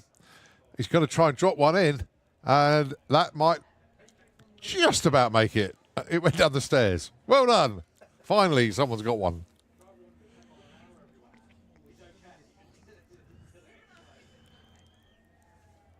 It makes me laugh that Neil's getting closer to fire one. Oh, no! Fumbled it. He's legging it down the stairs. I hope he gets it after all that effort. He'll reappear in a moment. You got to cheer for him. If he comes back up the stairs with the T-shirt, you got to, yeah, we got it. Oh, well done, that man. The craziness at Santa Pod continues. All right, Neil's going to fire another one in. Oh, a bit lower this time. That's more like it. Oh, still made the top row, though. Right, everybody on the spectator banking. I think this one might be coming your way. Indeed it is.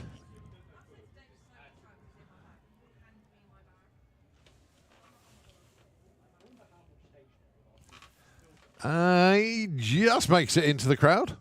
As I say, that is purely because of the wind that it's struggling to reach the banking. That's better. Oh, nice. Wow, that way actually went in deep.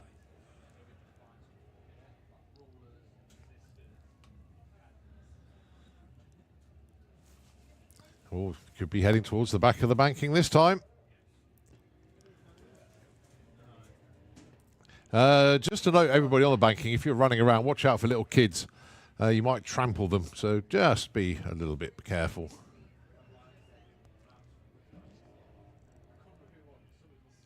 Well caught. Right. Let's have a look on the banking once again. Where's he going this time? He's coming towards the start line a bit more, I think. Wow, that's got some oomph. And, yeah, fumble, but achieved. Let's have a look on the grandstands. And watch out behind the grandstands. Here we go. God. Where did... Oh, that's gone to Bedford, that one.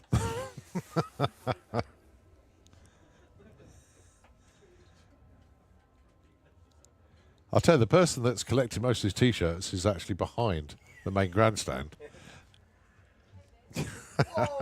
Where's that one gone? Oh, it's... Yeah, sorry if you're around there eating a pancake. You've now got a T-shirt in it. Yeah, Bev with the hoodie and the T-shirt store there is getting loads of extra stock at the moment. That one should be okay. Unless it falls down the stairs, of course. But no, that one's been retrieved. Well done. Actually, the quick reloading is impressive.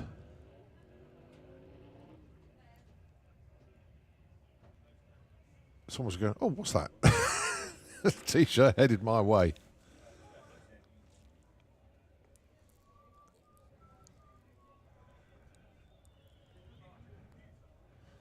So let's get ready on the banking. Once again, you can see all the youngsters running. It's like the Pied Piper of Hamelin out there. Dropped in nicely.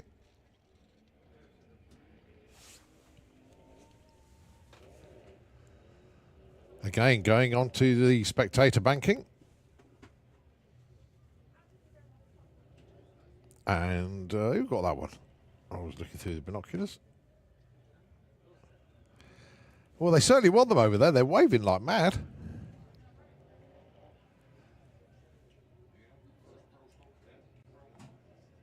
The little person that retrieved that one, very happy. Running away with the loot.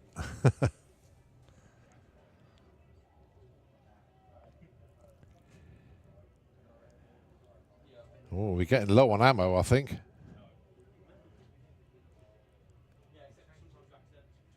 Oh, I think it's his last one. I think James is going to throw this one in, or he's going to hand it to someone. Let's see. He throws it in. And that could be it, actually. Well, thanks to Neil and to James there. An excellent distribution of the T-shirts. A lot of people managed to get one. A lot of people were ducking for them, thinking, what on earth is that? As they went sailing over the back of the grandstands. But, yeah, nice thing to do is just give stuff away like that. The clean-up continues in the shutdown area. Unfortunately, that was from Sandro Bellio's funny car. And they've got all the kit up there at the moment, just cleaning up. The car's cleared the top end, no problem at all, but it is a case of the clean up at the top end.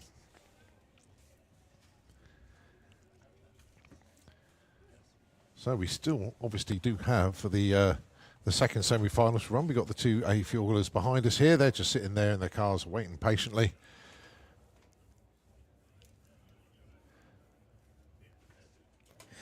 Very similar to the fuel cars you've just seen. I'm just looking at the drivers, looking at the side padding on the roll cages. Their heads fit inside them roll cages like tea cozies. Like, you know what I mean? With the little... Yeah. It really is just fit to make. And of course, they have the head protection system as well, so that their heads cannot move from side to side. Yeah. Which is quite... I'm not saying it's a new innovation as such, but... it really does, because a lot of the stuff, a lot of the headaches that you can have is purely from banging your head against the roll cage. So when they have this very, very dense padding added to the roll cages of these cars, it made a huge, huge difference. Right, okay, let's just rest our vocal cords just for a moment, as we can just give the airwaves temporarily back to Nitro FM 96.2. The top end cleanup is continuing. We'll be back very, very shortly. Over to you.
Yeah, nice and gently off the line.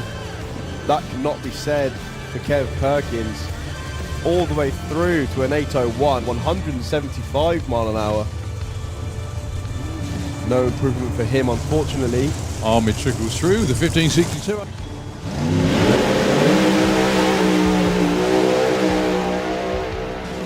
Well, that's much more like it for Carl Cox. A bit of a feather goes through with a 617, 224 mile an hour and a 759. Good run from Rob Smallwood.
Arrow straight for Kevin Kent. Moves over towards the wall of the finish line. Goes.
Here we're back.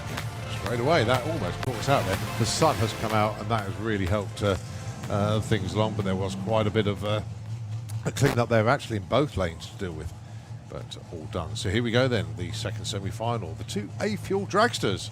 This for a spot in the final. Well, struggling to get Tony's car fired, I think. They're still working. It's not clicked over and come to life. Has now. Yeah. There we go. So, I was going to say Tony's coming into this with a bit of a swing in his step. 5:36 he ran in qualifying. Only a 15 is what Johnny could muster. Well, that wasn't for the lack of trying. Oh no, exactly.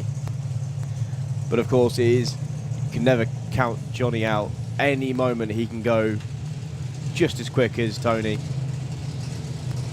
That was super close. I don't know whether you guys caught that, but Tony was sitting in the car shaking his head. It wouldn't fire. Yeah. And he actually looked at the start marshal and put the cut sign across his throat to say, we can't do it. And the car's running.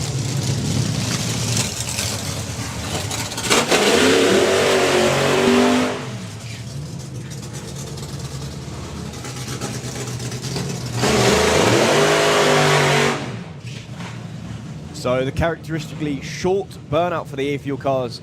If ever you watch them in the States, the A-Fuel combination is a lot more common to see than the screw blowers, and they very rarely ever burn out across the line.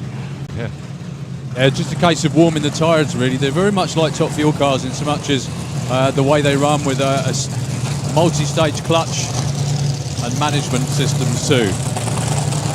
So, who is going to face Sandro in the final? Now, I can't help thinking Sandro and the team are going to have a whole bunch of engine work to do between now and the final round. So you never know, the winner of this, well, there will be in the final. It's just whether this is for a bye run in the final. But never count Sandro and the team out.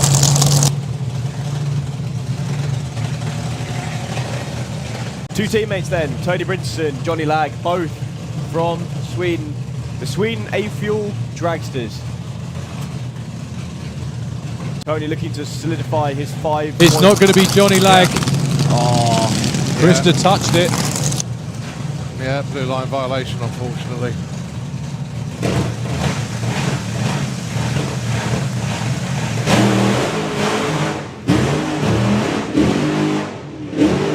Oh, what a bizarre. Well, Johnny giving it everything he's got, but it's for no need. He doesn't know. Yeah, well, we're going to have to... That was a on and off the throttle pedaling job, but unfortunately, Krista touched the car when it was in stage. Yeah, Ian's just explaining to Krista, unfortunately, Johnny was in pre-stage, and if you come with me very quickly, you'll see what the problem was. So when the car actually rolls forward, there is a blue... He's not a blue line. There is a blue line on the racetrack down here. Once the car has rolled over this blue line and the car has gone past that point, nobody from the crew or the team or anyone can touch it. It's a safety thing, just in case the driver hits the throttle, obviously the tree runs, whatever it might be. I think Ian's just explained it to Krista. So that's what happened, and that's what Ian just explained to him. So even though Johnny Lag got on the throttle again and again and again, and he got there first, unfortunately, the run will be DQ'd. He will be DQ'd for that infringement. Krista saw something on the engine and just instinctively went for it straight away. But unfortunately, that was his undoing. So by the look of it, it will be Tony Brinterson in the final against Sandro Bellio. It's such a shame, really, because that would have been a cracking race if it was legal. Well, in their minds, they didn't know, did they? No, I mean, exactly. Johnny's in the car and he had no idea whatsoever. So it really is just one of those things, unfortunately. So the track crew are going to do a little bit of a sweep in at the Kestrel lane. I think getting on and off the throttle and the car going sideways the whole time. Johnny Lag hasn't made it down the racetrack at all weekend, unfortunately. Still didn't that time round, really. But he is in... Sorry, he's not in the final round. Krista is, but there we go. So, yeah, it's only going to be a sweep by the looks of it. Not so much of a clean. Anyway, we've got FIA Pro Stock coming around the tower now. The two cars waiting behind. This will be a great race, actually, between Simon Ekengren with the Dodge and from Finland, Richard Sundblom. Yeah, how long do you reckon, guys, just so that we know? Don't have an update for you. I will try and find out. No problem. Anyway, hopefully it really won't be too long anyway. The tractors out there doing their thing. So we're just going to, just while we've got a couple of moments, obviously we much prefer to show you these cars when they were racing. But for now, we're going to show you around them anyway. So this is a Pro Stock car. Pro Stock cars are basically 500 cubic inch engines under the hood. They've got different engines in them based on the manufacturer. So the engine in the car has to match the body, if you will. So underneath the Dodge Dart here is a Hemi engine. And it's a Chrysler Hemi engine as well. The cars are incredibly streamlined, very, very aero efficient. And because all of the horsepower in them is engineered through gear ratios, clutch and everything else as well, they have to try and squeeze everything out of it as well. They run much smaller rear tyres than the Pro Stock cars do. They run standard tyres on all of them. And if you come round and have a look at the back of the cars as well, they've really, really got, if you can get this angle too, you can see just how skinny the backside of a Pro Stock car is. Twin parachutes and wheelie bars, but the car tapers at the back. The whole idea is it sucks the car to the ground. They don't really have a huge amount of downforce. The whole idea is to get the car down the track as efficiently and quickly as possible with what is available. We're pretty much there, actually, Daryl. Nice. Very, no, very there we quick clear go. up. That's all right. I'd rather it was that way than I had ages to waffle about a Pro Stock car, but there we go. Anyway, so that's the car driven by Simon Ekengren, CHM machine on the side of the car, owned and tuned and built by the man standing out there on the start line. That is Michael Scherquist. Going to be taking on Richard Sundblom in the other lane, all the way from the west coast of Finland. That's an awfully, awfully long way to come, and he's the only Finnish representative in Pro Stock here in the UK this weekend. So we've got 3 races and a bye run for Jimmy Orland, and it's so good to see 7 Pro Stockers back here at Santa Pod, especially at the start of the season as well. Well, not that qualifying means anything anymore, but they were all in the 6s. The quickest was Jimmy on a 6:56. The bump was a 6. Well, the slowest was 6:88.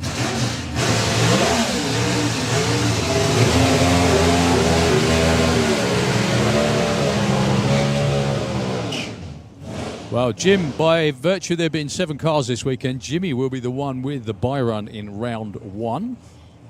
The most recent winner of a Pro Stock event at this racetrack is in the Kestrel Lane. That was Simon Ekengren. He won the European finals last year on a whole shot over Michael Malgren. Michael commiserated himself with taking the championship the run before. He did, yeah. Exactly that. So, this is going to be a great one. Both of these cars, I think we're in the 6.7s, fellas. Was that right? I think 670 and 675. Yeah, just 500ths between the pair of them. Hardly anything at all. As many Pro Stock racers say, their best weapon on race day is their left foot, which is i.e. the one that lets the clutch out.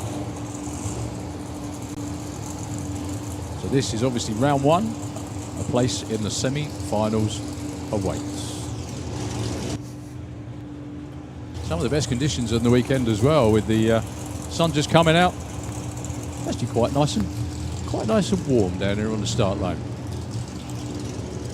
Right behind the Pro Stockers, we've got Pro Modified round 2, and then we've got all the FIM bikes to crack on with as well. So loads more stuff to come your way, Mother Nature permitting. Yeah, these cars very, very, very reliant on the conditions.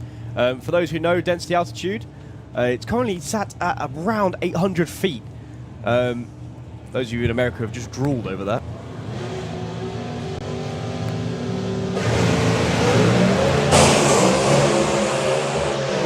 Well, Simon got the jump, but lots of tyre shake. Richard Sundblom making his trip worthwhile with a 6:75, matching his qualifying time. He absolutely got left on the start line, though. You could clearly see the reaction time advantage for the Dodge in the Kestrel Lane. What was 0.13 advantage? Simon was 0-1 off the line. Richard was late, 0.14. Well, if Simon had made, unfortunately for them, if he'd have made any kind of representative run, he would have been through to round 2. So Mike Malgren and Stefan Enrud, the guys that were 1 and 2 in the championship last year, matching up in round 1.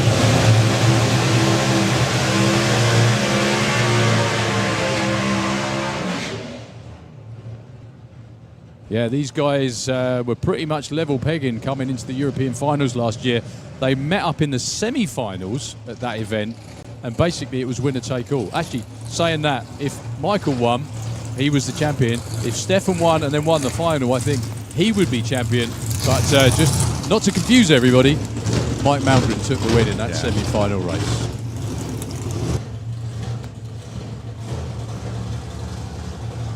So, Dodge versus Pontiac.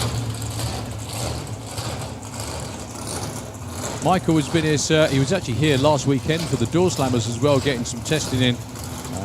About now is probably going to be the time. He's really, really glad that he did.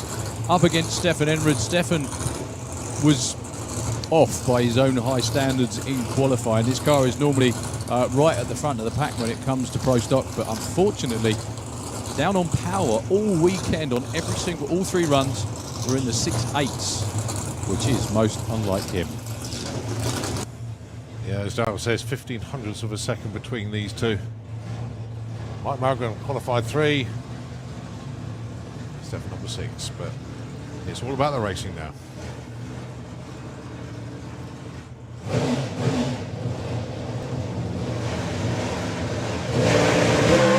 Away together. Side by side, all the way up the corner bar. This one's tight to call. 6.65. Stefan Enright finds it at last. So, just in the nick of time, they find the horsepower they've been missing. Very, very quickly, Conrad, for Stefan's team, we're just going to pull you out the way just in case. All banked. There we go. How you doing, sir? Well, welcome back to Santa Pod. What was the problem in qualifying? What did you find? We had a new engine, and it didn't produce what it should, and so we changed the engine today, and we have a good chassis and a good driver, so now we are in the semi-final. That was a great race, wasn't it? It was, yes. Yeah, very proud. Thank you very much indeed. That's Bengt Jundal, previous champion in Pro Stock himself. That was a fantastic race. What were the lights like, fellas? 0.7 to Stefan, 0.9 the other side. Really, really good race. Can we please have, as the next pair burn out, can I have FIM, Super Twin, Top Fuel bike and Pro Stock bike into the pairing lanes now, please? Well, the story with these two is they're teammates, they're travelling mates. They both come in the same trailer. So much are they such good friends that the car in the Kestrel lane used to belong to the guy in the Slick Tricks lane. And when the guy in the Slick Tricks lane crashed it last year, he borrowed, guess what, the car in the other lane. So they've come all this way to meet up in round 1. So one of them will be going on to the semi-finals. It's just which one. So Lasse Britsmar with the Pontiac GTO in the Kestrel lane. Made 1 6-second run in qualifying. The car was a little bit wayward on some of his runs. For Robin Uren, pretty much picked up where he left off at the end of last season. The car was really, really on rails. This is what makes Pro Stock, and that race that you just saw there is what makes Pro Stock such a great class to watch. It must be kind of hard for Bengt Jungdahl as well to stand down here watching thinking, I used to do this. I used to win doing this. But there we go. So the last pair before Jim's byrun. Sweden versus Sweden. Lasse Britsmar against Robin Uren.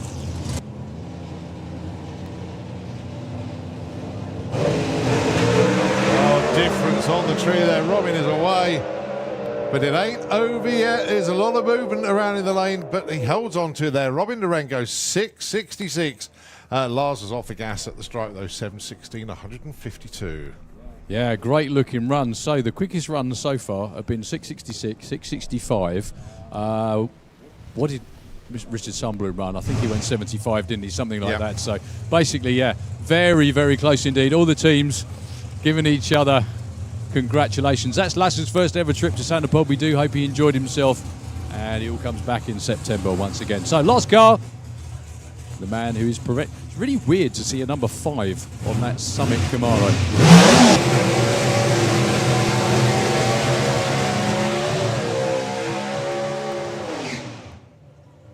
Pro Mod round number 2 coming up after this run from Jimmy. Now, just when everybody thinks they've got him beat, he goes out and runs a 10th quicker than everyone else, doesn't he? Yeah. It's just like almost it's almost pesky. I always remember Thomas Lindstrom used to come up with songs about beating him.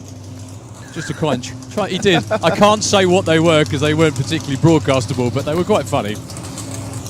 Well, fair to say Jimmy knows what he's doing behind the wheel of a Pro Stocker. He owns 12 FIA Pro Stock Championships in Pro Stock. He's also got one in Pro Modified as well, but 12 times Pro Stock champion in this class.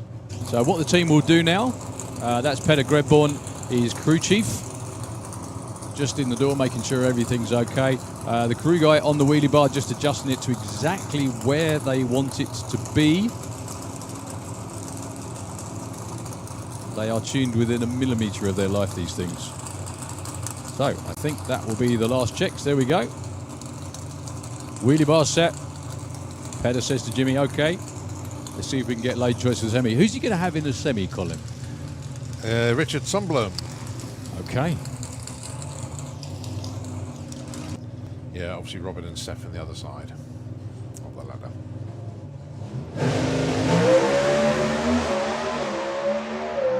.9 to 60 foot, 424 at the 8th, 658 at the stripe at 211. That speed, I'm not sure what the European Pro Stock speed record is, but it ain't far off that actually. I think it's probably about 212 or thereabouts. So great runs from Jimmy. You can clearly see,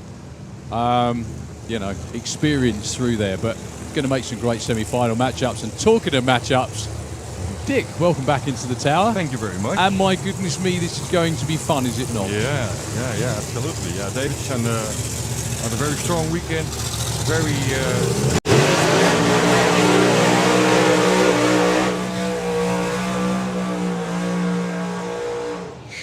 Go on, sorry. David is very consistent the whole weekend. 581, 580, another 581, and then, well, the round before, 576. And Andres is, well, kind of struggling. He's looking for the right setup. He had one good pass yesterday, but that got, taken away. He had too much boost.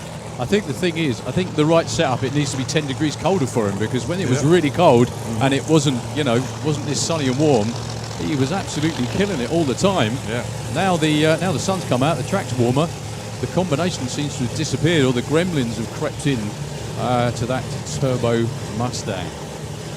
So if it goes to form, obviously, well, on this weekend, David will take it. There's every chance we're going to see a side-by-side 5-second run. It's just how far into the 5. David was on the losing end of the quickest ever side-by-side run in European Pro Mod on this race last year, with Bobby Wallace in the other lane. How's it going to shake out this time round? So what did they find in round 1, Dick? Have you any idea? Yes, I do. But you can't say it. Okay, fair enough. That's all right. That's no problem. So Andre Arnover with the turbo Mustang, and David Vector with the incredible Camaro. Still the quickest Andy Robinson built car.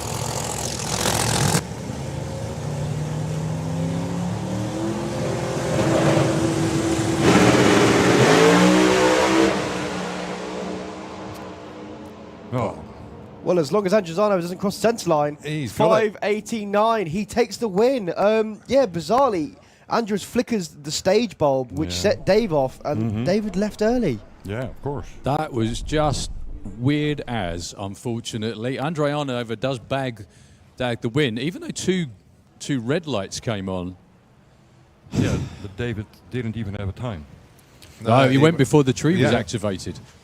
He actually left before the switch was flicked. So Andre Arnover is in the semi-final. This is going to be an awkward moment. One of the crew guys talking with the chief starter. I think she will punch him.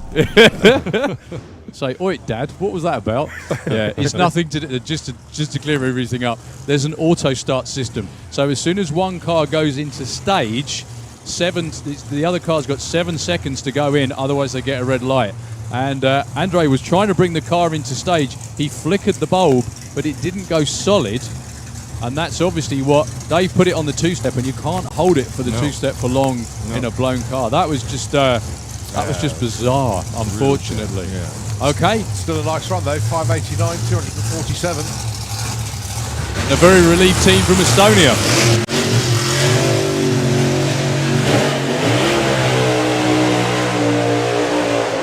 Well, Bobby Wallace is taking this seriously. He didn't do a 2-second burnout. Did you notice? Went a bit further this time. I was going to say another marquee matchup, but every single round in Pro Mod is a marquee matchup. Both of these cars have been deep into the 580s. Neither of them have done it this weekend. Bruno's been into the 59s. The 6s is where Bobby has been hanging around. Yeah, until now. He knows. I think they know where to find it. Let's put it that way. It's actually unusual that they haven't been in the 5s this weekend, but he's always there or thereabouts. He's a hell of a race car driver. He's also the British Pro Mod champion, and they won 4 out of 6 races last year, I think, something like that. They did so well. Bruno Barda, though, ever count Bruno out. He won the door slammers last week against much quicker and faster opposition. Well, the bizarre twist, should Bruno get past Bobby, it will be a repeat of the Door Slammers final last weekend. Yeah, but Bobby Wallace is going to do his best so that don't happen. Oh, yeah. So it is the UK in the Kestrel Lane with the nitrous car, taking on Switzerland with the blown Corvette. Pick your favourite, pick your nation. One of them's going to the semi-finals.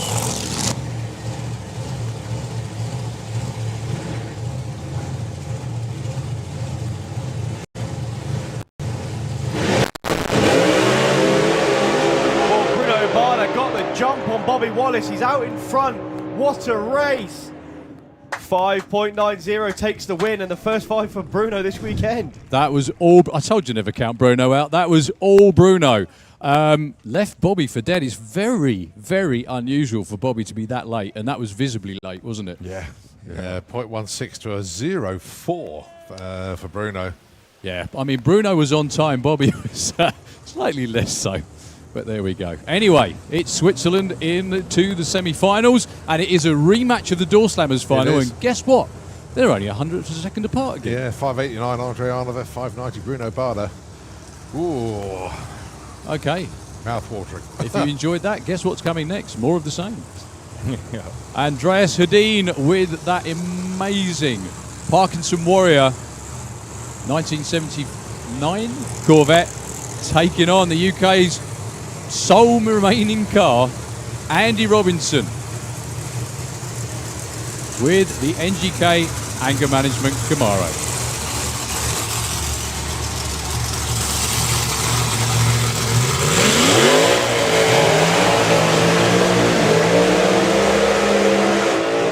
Now, like many people, Andreas updates his Facebook stuff real regularly. Yeah. And about 80 times a day. Yeah.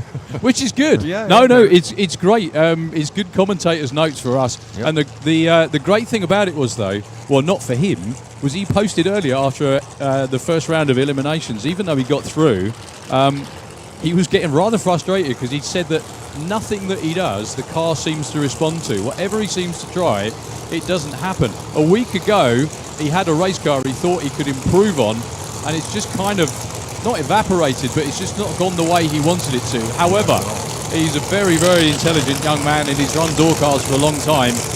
He knows what he's doing, and like most people, he's one run away from getting it absolutely perfect. He's in the Slick Tricks lane. Andy Robinson, tuned by Luke, his son. So was everybody, I was going to say, Dick, was everybody quite happy after round one? Yeah, well, Stian was happy that he got a time, well, a reaction time, minus 3.8 something. He wasn't aware that he had to wait for the green light, so he was really lucky, and he found his oil pressure issue was just, older oil with lots of methanol in it, and he did a burnout, 2 burnouts behind each other, so that will make it really hot and thin. So that lost him the oil pressure, but he's changed oil and everything is back to normal now. Well, Andy Robinson's already been 5.89 in qualifying. But it's a red light for Andy Robinson. You're going to see the Parkinson Warrior in the final.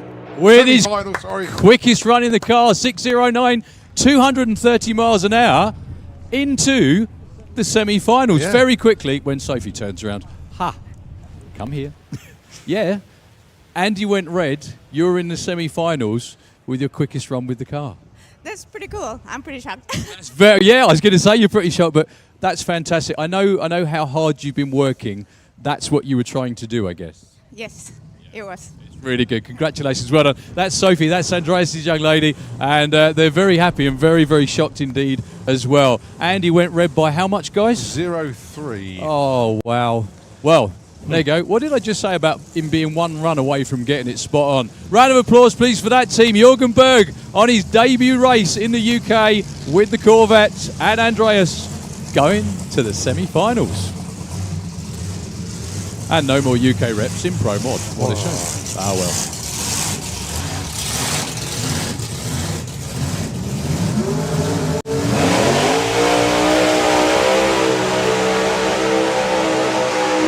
So I kind of missed what you said, Dick. So Stian didn't realise that he had to take a green light. No. Oh. He saw David do it last weekend at the door slammers. Right. Because he had issues on his car. And he saw David be pushed to the line even, and then started the engine and never moved. But he got the green light. And Stian went to the light and just rolled it. That was because very, he wanted very to lucky. shut off the engine. He was it was 8,000 of a second off to no time. And not in and a bye run for Jari Rantaniemi as well. Exactly. So now both of these two have run their quickest ever elapsed times here during this event. Jari Rantaniemi 5:91 in qualifying, over 250 miles an hour. Can we get two turbo cars in the semi-finals at the first race of the season? Stian Roussons went 6-0 in qualifying yesterday. Much happier with that.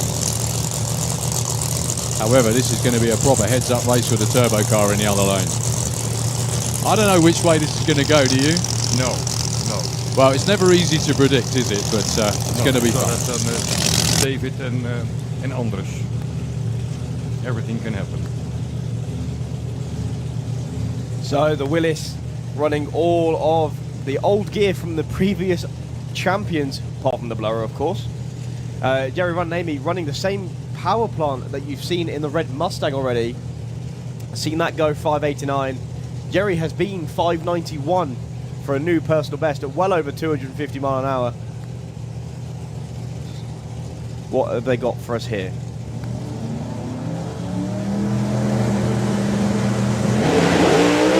Massive hole shot, but it ain't over yet because here comes the Willis.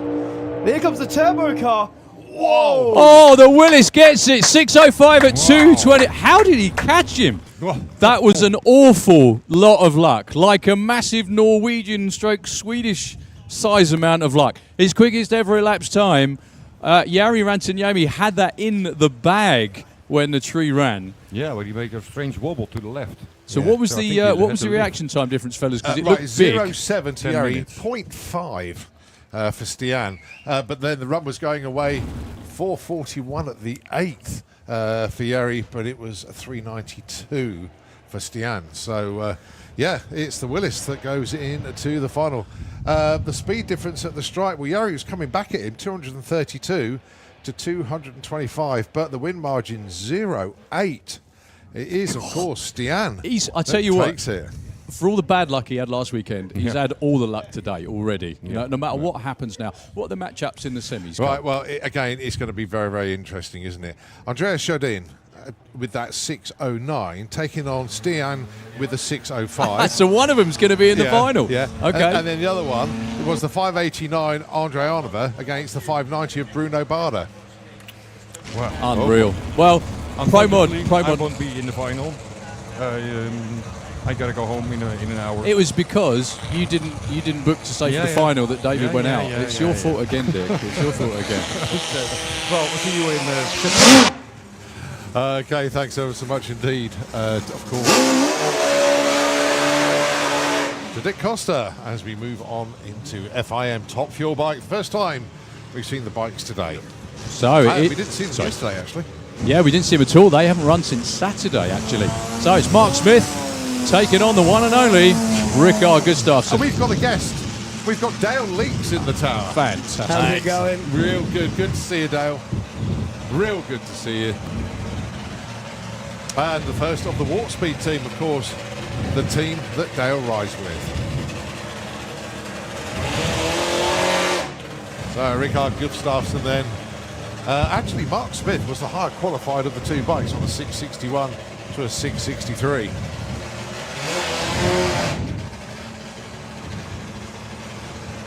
Rikard, we know, can just obliterate this track. Mr. Mile an Hour himself. He hasn't got down the track yet though, so he needs to do it here. Oh, this will be the one. What's All the way now? through. 6 flat at 249 mile an hour. Off pace for Mark Smith. Yeah, I don't know what went wrong there for him, but you know, if you've got to chase that down, you've got to get out the gate quick, and you're just not going to run that number. They're trying to run it, but they're getting close. But you know, if a fuel bike gets out, runs a 6.0, you haven't got a chance on the funny bike. No. But nevertheless, a great showing from Mark Smith this weekend. Very, very good indeed. Very positive in qualifying. 6:61. He's getting it done, isn't he? Yeah, without a doubt. It's beginning to work for him. And EFI funny bikes against top fuel bikes, I think it's the best combination in the world. Yeah. It's a lot of fun. I was just going to say as well, though, for the only person that could possibly run him down would be your teammate as well. Oh, without a doubt. Stu Crane. Yeah, many a times I've watched Stuart run, pull a whole shot on a fuel bike and the race is on. And that's what makes it exciting to have both the bikes in the class. Well, there's going to be a little bit of clean-up in the lane that Ricard just ran. So there may be a bit of concern when the bike gets back to the pits. But I'll tell you what, seeing as we've got Dale Leaks here with the microphone on, well, you don't fancy this anymore, do you? Oh no! So, He does. So I'm still running out in the States. I was due to be out there last weekend, and it got rained out. I was just about to get on a plane and turn around and went home. But I've got a whole championship to run out there, and in the meantime, we'll be licensing in the funny car. So. That's a whole new challenge for me, and I'm dead excited about it. I bet you are. I was in the pits when you were having, I think it was something like, because they've made the car slightly bigger for you. Is that right? So I didn't fit in the cage, so the whole top half has been taken off by Jason Phelps and re-welded back on, and we had to make me fit, and to make the room. I'm a little bit bigger than him, and. Well, I didn't class you as a big, it was like. Try and get the right words. Short legs and a long body, I think. Yeah, I have to be very careful with my words there, actually. But yeah, I mean, I know your passion has always been on two wheels. You've tried absolutely everything you can, even to the verge of trying to get hold of the rocket bike at one point. I know you fancied that. Yeah, without a doubt. And I just want to go real fast, and the funny car has always been a dream of mine. Absolute dream of mine. I love the bikes, but I think the ultimate car to drive is the funny car, and I think it's the only one that suits me. So, I've been pestering Mark and Jackie Hawkins for 20 years. Really? Is it that long? My goodness literally. me. Yeah. I don't know if you've seen that series on Netflix at the moment, Baby Reindeer. I was like her. I was sending him 41,000 emails, 20,000 texts, and ringing him every day to get me in that car. Finally, he gets his opportunity. So what's the plan? What's, when do we get to see you? Because obviously you've licensed in a methanol funny car in the States, yeah? Yeah, so I went over to Frank Hawley's school. I went in the methanol car over there and ran 4 passes in the alcohol funny car. Yeah, it was great experience to get my NHRA nostalgia license, just to kind of get a feel of the new environment with it being a car and from being on the bike. There's not a lot that transitions into it. It's a completely different thing. And then to come back over here, we were going to license next weekend. Unfortunately, the car's picked up a bit of heavy damage this weekend, so it's going to set that back. But we were going to be here next Saturday, and I was going to get in it for the first time and try and license over here. So we'll do it. It'll just be a little bit further down the line, and in the meantime, I'll go back to America, get on the bike, and run out there, and it'll all happen. I've still got a busy schedule. So. Yeah. Now, the other thing that, whilst we've got you here, whilst we're taking care of business out there, you are still actively involved in the drag bike scene in the UK, and you're helping the juniors out a lot, which I know they hugely appreciate. Yeah, I for a few years now, I've covered their licenses and things like that just to sponsor it. They majorly appreciate it, and it's really nice. They're the next generation coming through, and if you can help out, you can help out. And I think a bit of me was the feeling was that I was abroad, and I kind of still wanted to support European or British drag racing, and that was my little way of doing it, sort of thing. And the kids, it's great to do it for them, Oh, he's massively appreciated, because I know Brett is, Brett Cordell, one of the two, that he's the one that keeps getting in touch with me. He said, what can we do to help them? What can we do?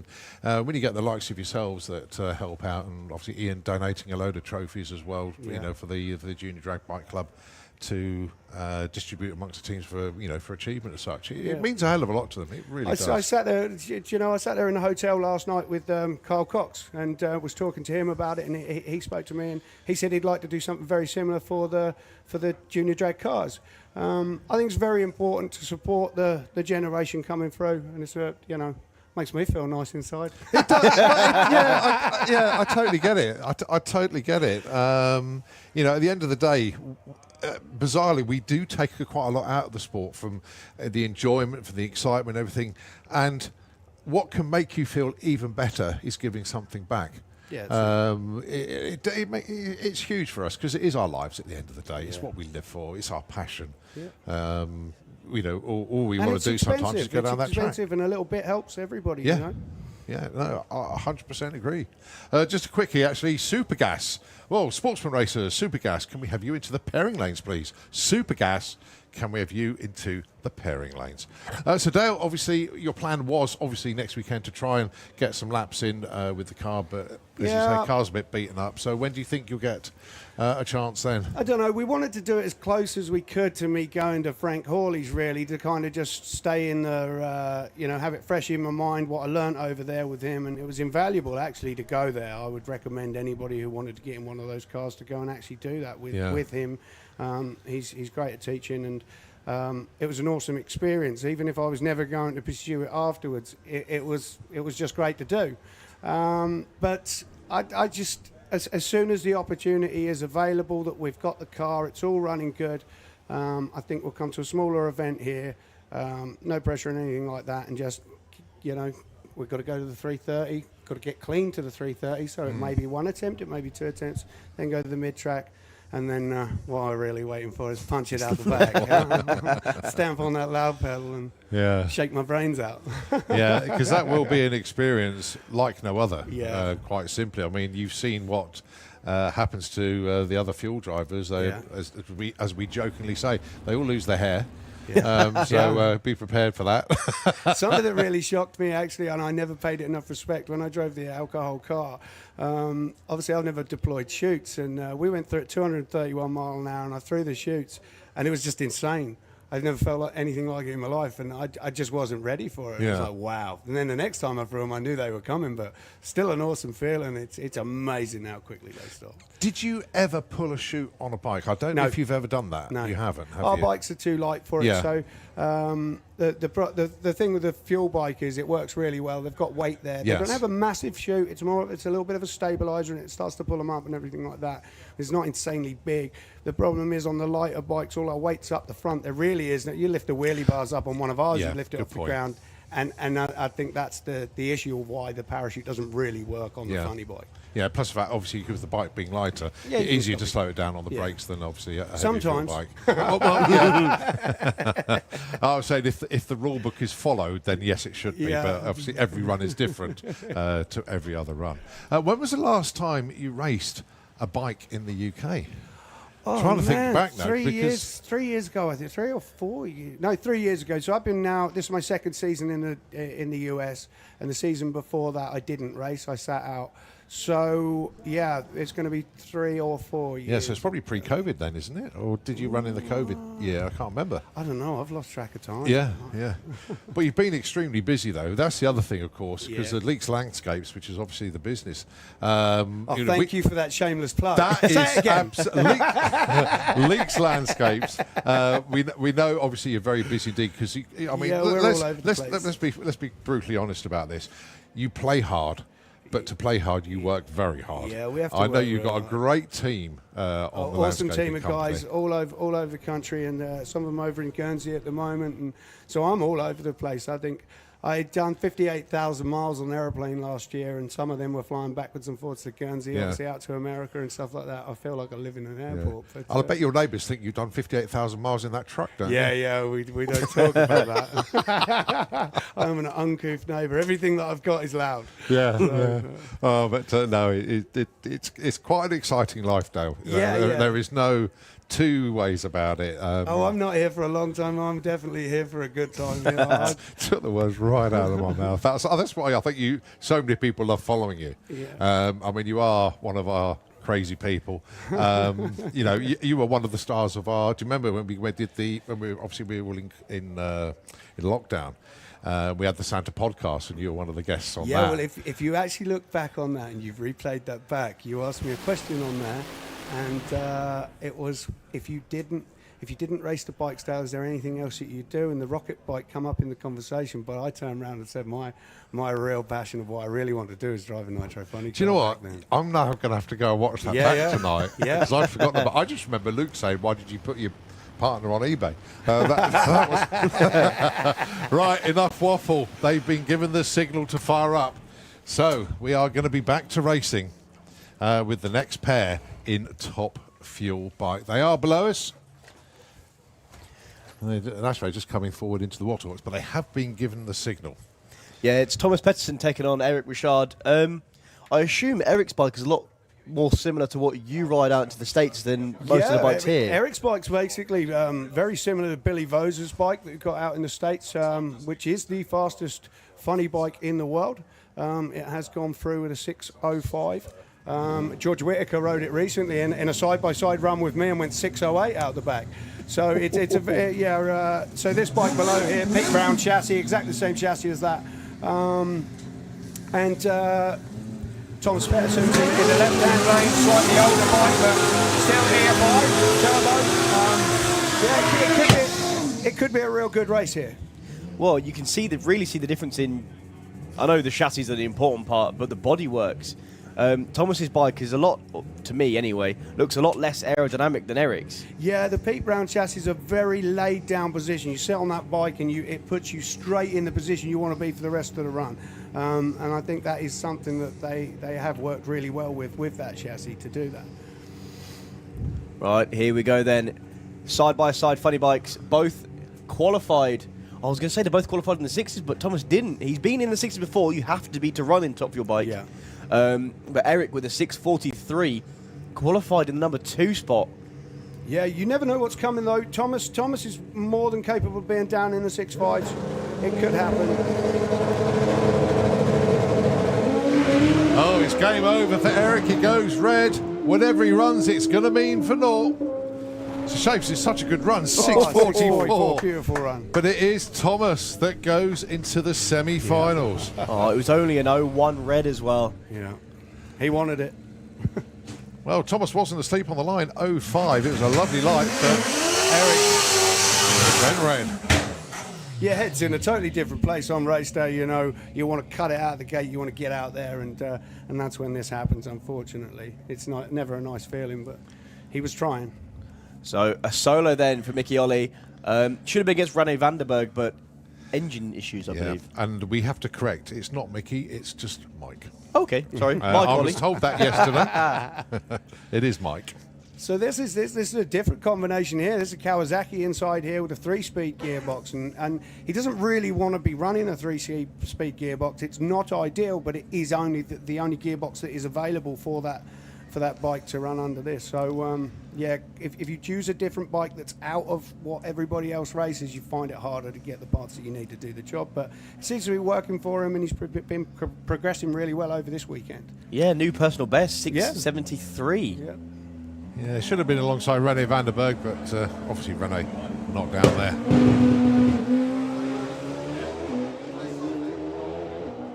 Yeah, he's into third just before half track. Really hear it hanging the gears out. 709, 183 mile an hour. Yeah. Good bike run. And that's it. So, like when we race our bike in the 8th over in the States, we do 6 gears in 4 seconds. Wow. So we've got a 6-speed transmission in that, and Stuart's the same, and Mark's the same. We're the only funny bikes in the world to run 6 instead of 5. I literally just on a button shifter, yeah? 0.8 of every second, boom, boom, boom, boom, boom, just hammering that button. The hardest one to get to is first. Right. From first to second, off the 2-step button, straight on the shifter. I assume you have a shift light and everything, but Yeah. to do that, you'd be doing that before 60 foot. You've got to beat it. And the only problem is we have to manually shift in top fuel bike. So. Well, this is your teammate. It's number 1. It's Stu Crane. Went 6:42 in qualifying. Nice launch. Arrow straight, just starting to drift over towards the centre line. I'm sure he's going to roll off at any point now. Yeah, and he does. That was out of Stuart Crane fashion. Now, he'd usually hang off the side of that and bring that back. Well, in the next round he'll have to, because he's got Rickard. Yeah. It's going to be a toughie. And then there's Thomas Pettersson and Mike Ollie on the other side of the top fuel bike ladder. Whew. Right, stick around, Dale. Yeah. Because we've got the Super Twins coming up. Yeah, I love these machines as well. Never fancied to go? Yeah. They're awesome. They're just evil bikes, all twisted up all the way down the track and hanging off the side. Apart from this man who's underneath us right now, Marcus Christensen, he makes it look easy. But any of the other bikes out there, they have to get them knotted up, crossed up. And it's the sheer torque within the motor that's twisting the chassis that's making them have to, you know, put their weight all over it. But this bike here, I strongly believe is the best aspirated V-twin in the world. So which style would you choose? I'd like the one that gets me all messed up and crossed up. The one that gives you the wildest ride. Yeah. You've been down links before, haven't you, Thomas? I didn't know if the want to win would oversee that, but no. The one that makes it look the coolest. So, Roman Sixter and Marcus Christiansen. Marcus, one of the quickest aspirated super twin bikes in the world. You see that quite a lot with the bikes in Europe. Yeah. Really are world class. Yeah. Yeah, oh, definitely, especially the V-twins.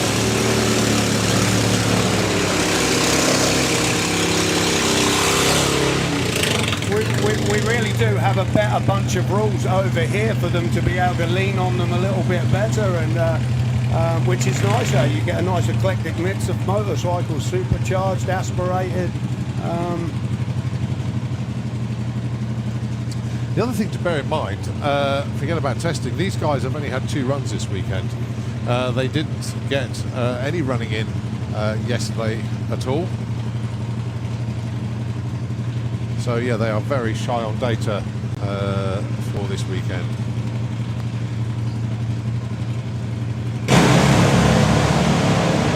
Well, I think that's the first time I've ever seen Marcus move on the bike. It's usually tucked all the way in, but he's gone all the way through to a 622, 220 mile an hour, the quickest and fastest pass we've seen from a super twin bike this weekend. Yeah, and he still makes it look easy. He had to make a little move. I think it might have spun on the hit, that just shuffled the bike over, and he just puts a little bit of input in there. If that had been on any of the other twins, they'd be hanging off the side to put that right.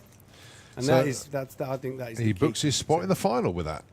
Oh wow! Yeah, just as we've only got 4 bike ladder, so that puts him into the final. So next up then, Chris Van Nimmen and Marco Lanto. Chris made it to the final at the European finals last year, as he dipped into the 6s for the first time ever for him. And they fired up already.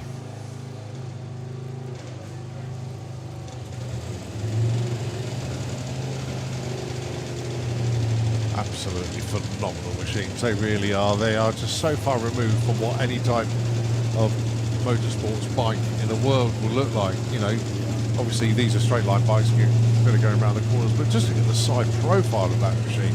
It is absolutely insane. I mean, Dale, I'll do a parachute jump, I'll go diving, I'll do anything, but you will never get me on a big bike. I'm sorry, I draw the line somewhere. Yeah. So that is the line for me. I don't. Well, I'm taking you skydiving then. Oh, that's right, yeah. You need a big parachute, mate.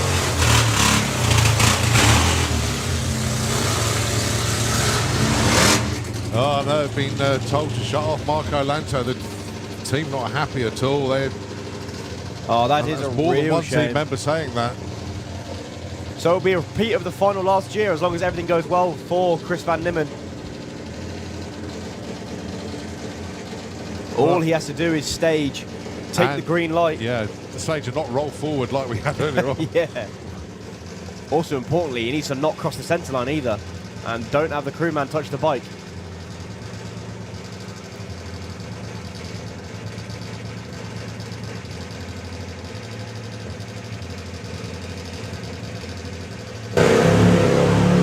Beautiful arrow straight, wheel up all the way past the 8th mile as well. Lifts early, but that was an insane run. Arrow straight. He was doing more mile an hour at the 8th than he was at the quarter. Yeah. Yeah, clicked it early. And that was still, last year, he'd have taken that run as one of his best. So that's the final set in the Super Twins. Marcus Christiansen and Chris Van Nimmen. I'm shocked you never got on a super street bike.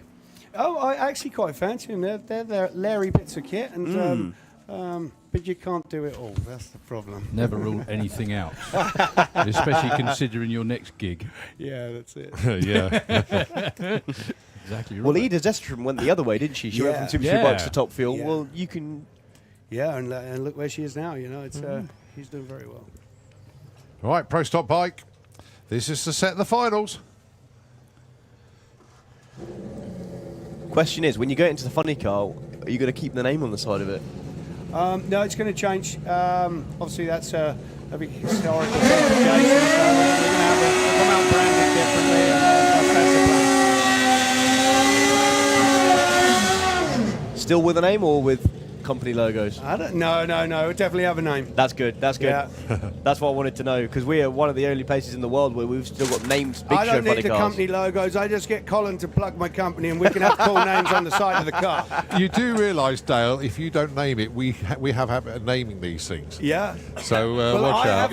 We haven't come up with a name yet. So yeah. I'll be in touch. Yeah. Yeah, check your inbox occasionally, Dale.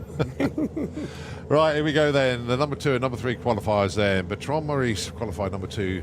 Jerome Rougemont was number 3. They're both from France. One of them is going to make it into the final. Well, Jerome's the only one who's made 3 passes this weekend. He actually got a run in before the rain yesterday. Oh, fucking Bronco like mad.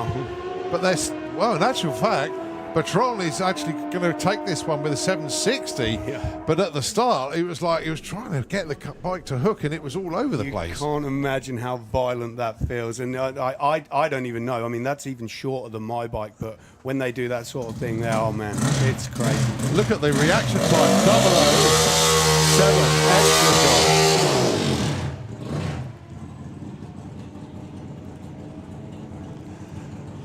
Right, we have only got one bike here. Oh yeah, of course. Martin Bishop only made the 1 pass yesterday. 2 days ago, sorry. Sometime this week, I think, as well. You would have.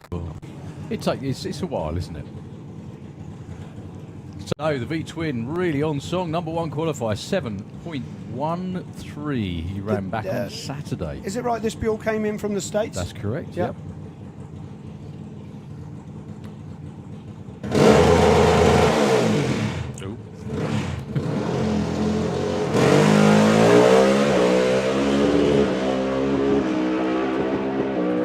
I love the way he almost screwed himself up there. That was pretty good. 7:42 at 1:79. It doesn't matter because he's in the final and he will get lane choice by quicker. That sometimes happens when there's nobody else in the other lane. It messes your head up, and you think it should be the easiest part of your life, but race day and things like that, it all goes wrong.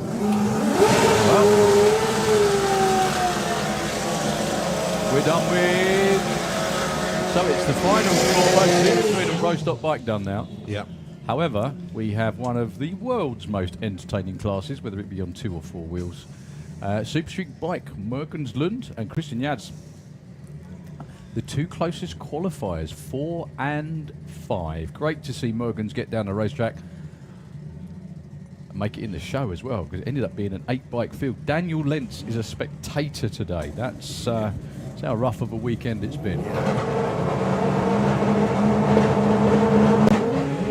While Mogans gets the drop off the line, can Christian run him down? It doesn't look like the bike's behaving. Mergens is though, 7:33 at 1:95. Not the number, but the win light that counts. Yeah, Christian, trouble getting off the line. So have you never had a go on one of these? No, yet, no, yeah? no, not at all. I went straight for, so I built an Outlaw bike, which was a nitrous stretched bike with a slick in the back, which I used to run in comp bike.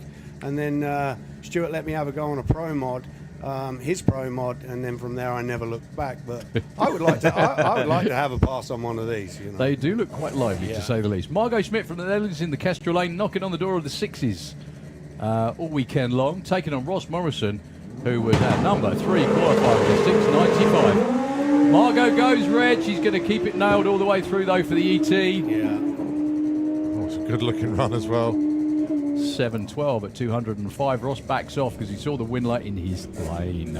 Really unfortunate for Margot. That was an 0.21 red.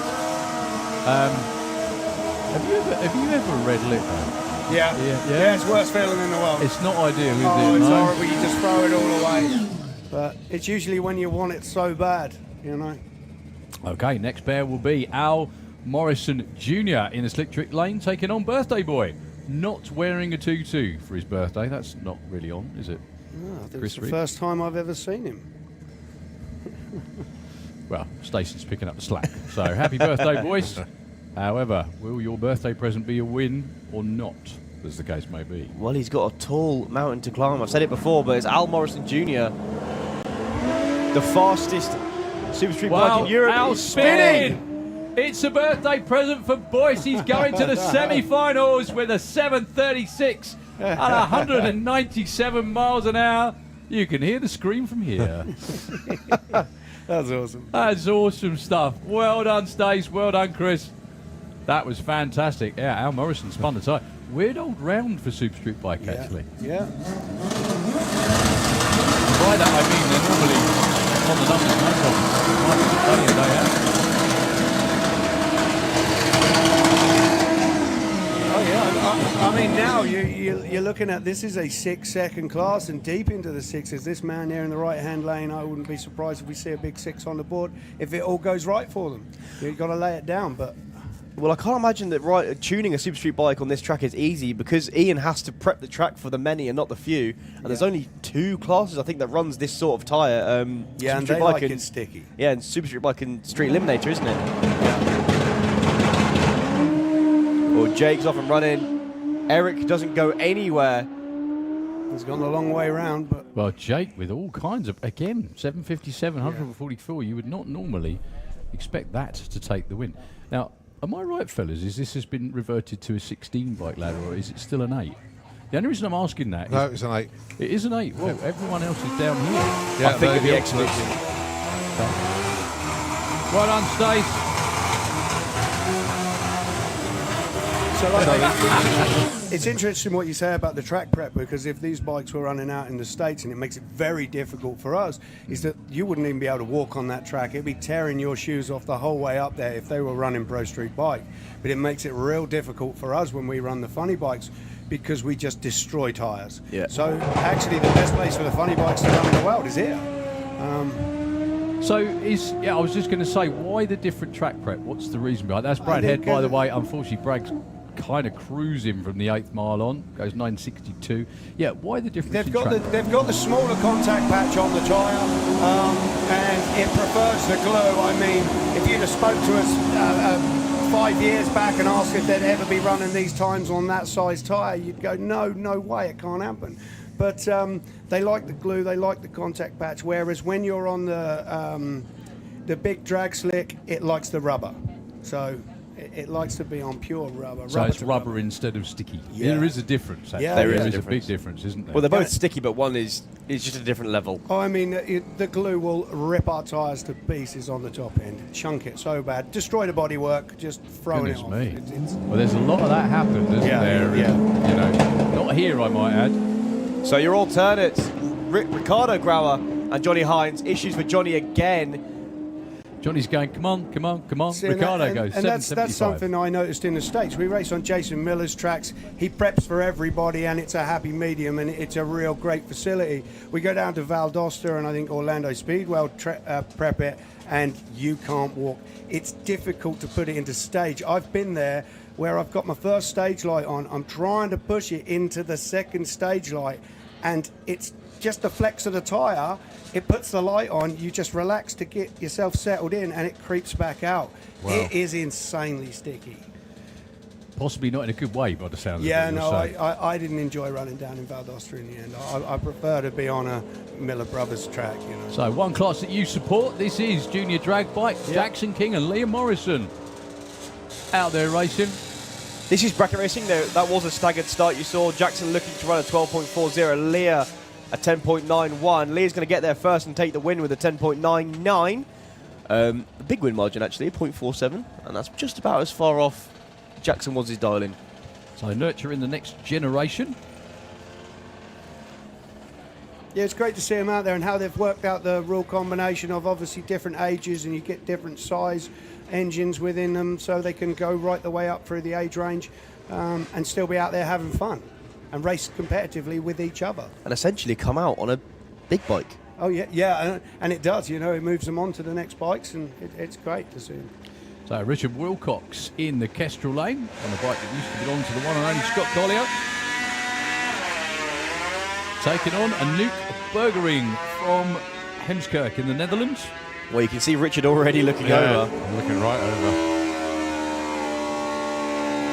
I would have been terrible as that, doing this as a kid. I'd have been like, he's gone, I'm going.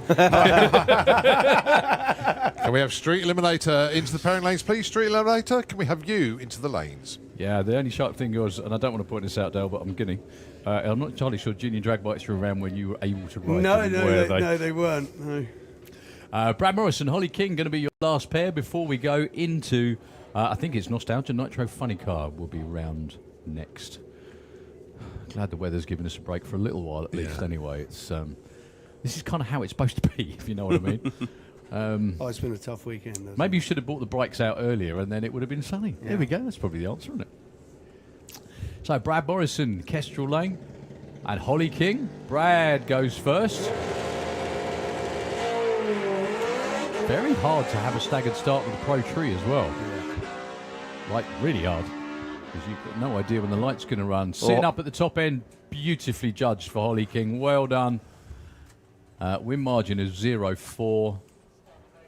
Dale, thank you so much for coming up. Yeah, thank you. Always good to see you guys. When's your next adventure, very quickly? 28th of June, I will be out in Maryland International Raceway. I'll be over there to race round 3 of the XTA Championship in Max CCU Pro Extreme. Excellent. When will we see you back in the UK? When will be the next time we see you back in the UK? So the next time you see me on this track going down there under power, we'll be in the funny car. Okay. And hopefully very soon. It was supposed to be next weekend. Unfortunately, we picked up some damage. I'm a bit gutted. I'm ready. So, but as soon as we're ready and the team is ready and everything's good, I will be here in the Nitro Funny Car. And then at some point, the bike has got to come back because it's on a carnet. So I have to come home with the bike. And maybe I'll do something someone's never done. Let's see if we could run them both at the same event, huh?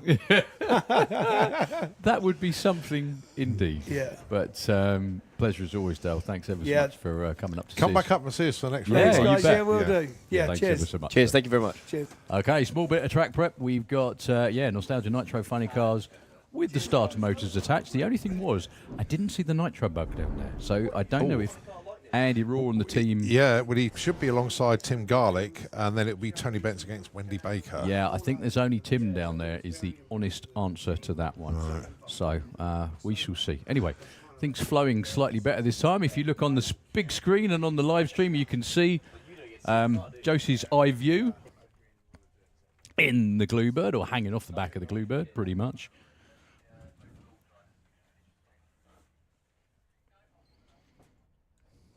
Which only means we're about to go racing once again. So the run order obviously was a little bit shuffled earlier on in the day for the weather-related issues. And on weekends like this, when we have a lot of like big cars, FIA cars and bikes, and the FIM bikes and everything else as well, they take quite a long time to turn around, meaning once they've run, they take a good hour and a half, 2 hours to be able to come round again, whereas the Sportsman races, the majority of them can go off the top end of the racetrack and literally... I mean, how does it take to get a junior dragster ready to run again?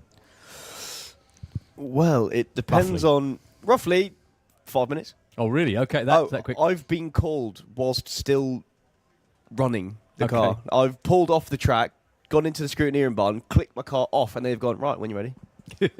And I've gone, all right. Okay, I'll come now then. Yeah, you do have to adjust your dial-ins and things because you will run quicker when you're hotter. Yeah. Which I've had to do a few times. But you essentially can just put fuel in it and come back down. Okay. You do need some time to cool down, depending on which car. But my car always ran really cold anyway, so I was fine. Cool. Okay. No, but just making sure the fuel's topped up and everything else is cool. No clutch setting, nothing else needed really. I mean, if the engine is warm, that's all you need. And if you're changing things between rounds as well, that's a little bit sketchy. For dialing wise. Well, the one good thing though is if you run literally back to back within like 10, 20 minutes of your last run, at least you know kind of what to expect, don't you? Oh, exactly. As long as the conditions stay the same, you know what you're going to run. If obviously with the weather what it's doing this weekend, you wouldn't. Okay. It has been variable, shall we say. We started out with a tailwind on no, it's not. What day was it? Friday and Saturday.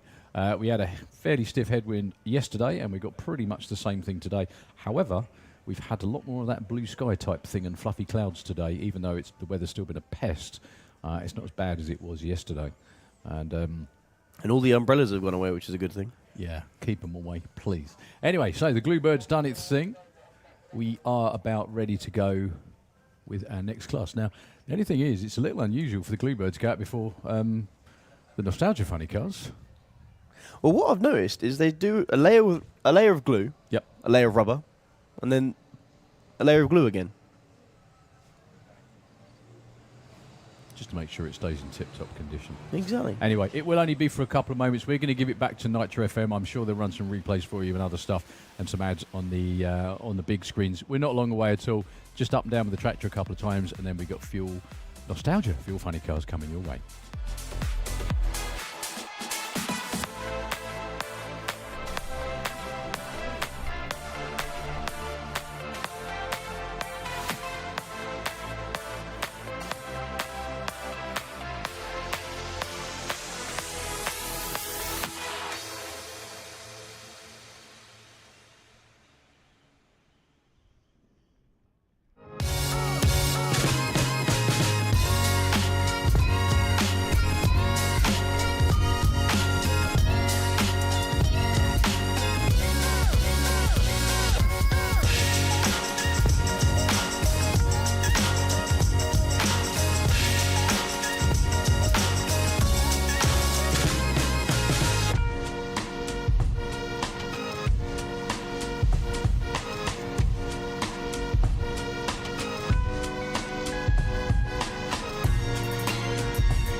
And just like nothing ever happened, the Apache team has been given the signal to fire up the Pontiac Firebird funny car. Easy for me to say. Round the back of the tower. I believe they'll be facing the Time Warp car if we have all four people down. I haven't got a running order in front of me, so I can't see what the plan here is. But anyway, round the back of the tower is the Apache funny car, piloted wisely by Tim Garlick.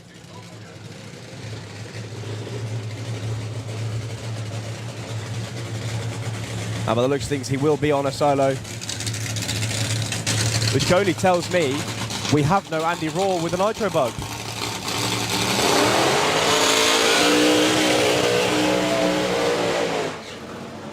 And I still don't believe he's got a throttle stop on that thing. So good old whiff of nitro just enters the tower there as well. You've seen the big show cars. These are what the big show cars were back in the 1970s and 80s. Same size engines, just with a smaller blower and a 2-speed gearbox. Can still run down into the 5s. Tim qualified with a 6.07. He would have had Andy Raw in this round, but no Andy, unfortunately, with the nitro bug.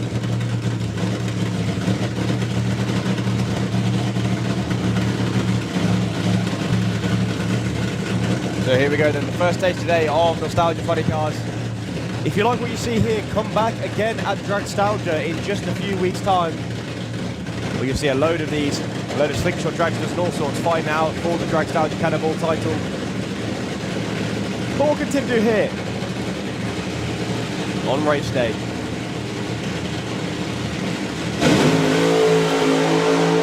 Well, it's a beautiful straight pass, 102 to 60 That's a foot. flying one. That's really quick. 593. His new personal best, 236 miles an hour. And guess what? Low T of the weekend. I told you you could run down into the fives. That was good.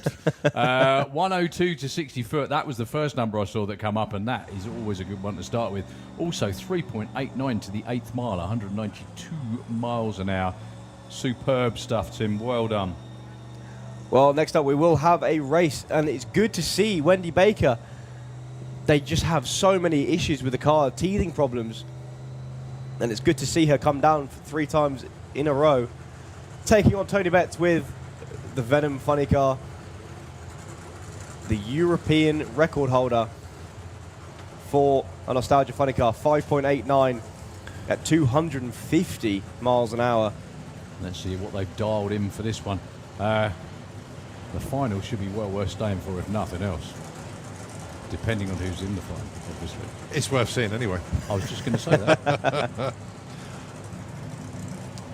Well, also, yeah, I was going to say Wendy and the team have probably got something to say about that. Well, they know the track can see it, and the scoreboards are still up. So Tony's going to come around the corner and see a 593 on the board, and I think he might take that personally. Yeah, but he's still quicker. All right, Tony Betts, obviously he's got these new sponsors, Sika Limited. We're here with them at the last meeting doing lots of filming. Essex Emergency Services, Auto Glim and Hydro Hose Services. All on board with Tony.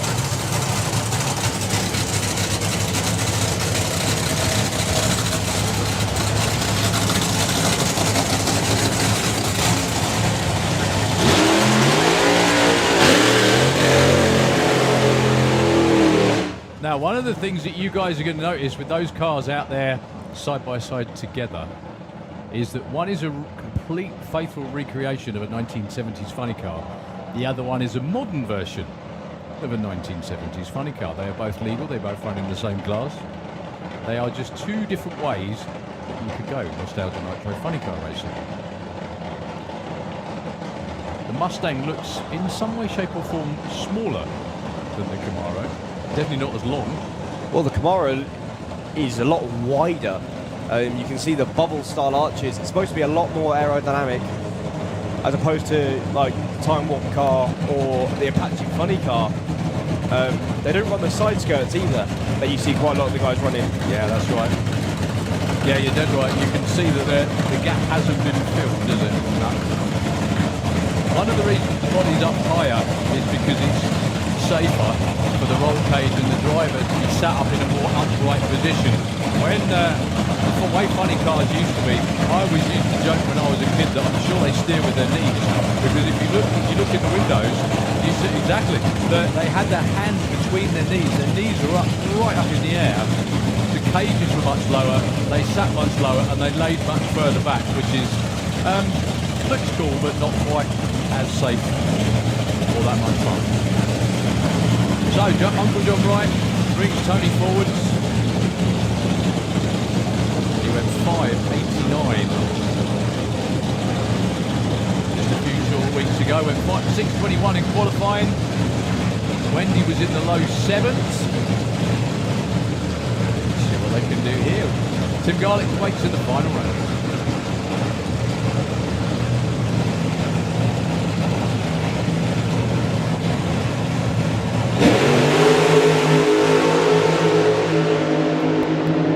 Take out the blocks, Tony. Or Wendy does it instead. 6.05 at 245 miles an hour. 6.86 though at 173 for Wendy. That is actually her elapsed time as well. Tony got the blocks at 1,000 foot, not at the finish line. Yep, that'll work. 6.86 for the Mustang. She doinked the blocks with the headers, but pulled it back in a lane, and she was off the throttle before the finish line too. So that was a nice looking run. The 8th mile numbers are not hers. 4.32 was, oh, beg your pardon, no, they are. Sorry, it's the 1,000-foot numbers that isn't hers, isn't it? My mistake, sorry. No, it was Wendy who got the blocks, not Tony. Yeah. No, but sorry, I was going to say, yeah, it wasn't Tony, so Tony didn't flip the blocks. Anyway, Yeah. It's all good. They're back in the 6s. Yeah, and it's a 1,000-foot block, actually, not the... Yeah, not the 8th mile one. So, well done to both. Hopefully, not too long to get the blocks back in place. We've got side-by-side Jet Dragsters underneath us. Then we go into a whole bunch of Sportsman elimination. Give them a cheer, folks. That's the Time Warp team. That has been a long time coming and an unbelievable amount of very annoying but very rewarding hard work. Well done. But your final round will be Tony Betts with the Venom taking on Tim Garlick. Tony went 6:05 at 2:45. Big speed once again. And Tim was in the 5.9s. We are going to see how that pans out in the final round. We're going to get the final round of the 2 quickest cars. I've got a feeling that's going to happen all summer long, actually, those 2. Well, both cars still on the track at the top end. There was a lot of smoke and steam and whatever coming out of Wendy's car there. I have a question, though. I wonder if any of you two can answer. Well, it'll probably be Daryl, not me. Not because of the knowledge. Go on. Well, there's a lot of nostalgia funny cars out in Sweden. Are they legal? They are. As far as I know, they're legal. The thing is, though, is that they come over for... There's actually 2 sets of rules now in the UK. So, like, Andy Raw's car is different to those cars. It doesn't run the same pump. It doesn't run the same ignition. So, technically, Andy Raw's car is an outlaw car. However, he is running... there are 2 sets of rules. He is running the Nostalgia Funny cars in the UK. And to be brutally honest with you, it's more of a show class, if you like. Yeah. So, like at Dragstalgia, for the Dragstalgia Cannibal, basically it's anything. It's full autos, it's funny cars, it's, you know. Yeah, they would be. I do hope they make it over here at some point again, because it was great to see them. Well, I'd love to see them not only come over for the Dragstalgia, but come over for the European finals as well and have a good showing of nostalgia funny cars there. Are we ribbing them in? Are we poking them in the ribs to bring their race cars with them by any chance? Or maybe. Possibly. Yeah, no, that would be because great. most of them will be tuned in watching what's going on. Of course and they they're will. thinking, oh, yeah, we okay, could come on, let's go. join in that. That's a great idea. No, it's really, really good. So Eric Wallander has the Rimfrost car, which is a Corvette. And obviously Kroner's the out Trey there. Kroner car. The only thing with the Trey Kroner car, that belongs to Johnny Nielsen. And I know Dennis drives it sometimes, and so does Eric sometimes as well. And I don't know, did they come with the top fueler? Did they come with the funny car? Who knows, you know? Both. Because they're both. Is the right answer. Absolutely the right answer. Also, we cannot forget the winner at Dragstalgia just a few years ago as well, with the Apocalypse car, if you remember. Do you remember the Corvette? Yes. Yeah. Oh, I can't remember his name. Someone's going to ping it to me instantly. I know it's Toby, but yeah. Anyway, We'd like to see Colour of Money out at some point as well. He comes to quite a few events. Who's that? Sorry. You put me on the spot now. I have now, haven't I? Yes. Well, you asked me the question, so I there did. you go. Have it back. It's the Green Vega, Colour of Money. Bill Felsted's just finished it. Oh, beg your pardon. Yeah, Martin Maxwell. That's the one. And I'm just now busy whizzing through Facebook to try and find out. Find more. Yeah. Hang on a minute. For you guys, you're wondering what's going on, we are cheering on Richard for catching the piece of rubbish. And Really? Yeah. Is that class as entertainment these days? It is now. We do have a few of our fire guys up in the top end. They just followed Wendy down. I can see both funny cars still up there at the top end. We shouldn't be too much longer. The Jet Dragsters are underneath the tower, poised and ready, just waiting to be given the signal to fire up. We shouldn't be too much longer. In fact, just for a moment, I might hand back over to Nitro FM. Yeah, it won't be long to clear the top end, but we'll be back with you ASAP.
lift about now?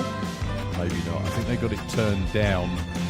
Beautifully, Johnny. Run. Very good. Yay, that'll work.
it. There's a lot.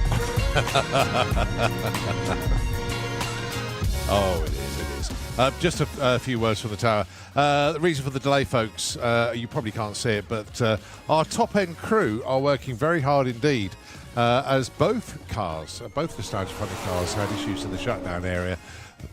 Oil from both cars onto the track. So unfortunately Wendy Baker had a little bit of a fire going on, so they had to deal with that as well. So that's the situation at the top end. Also, although most of the off-track entertainment is done for today, it's not too late to go and have a ride in the helicopter.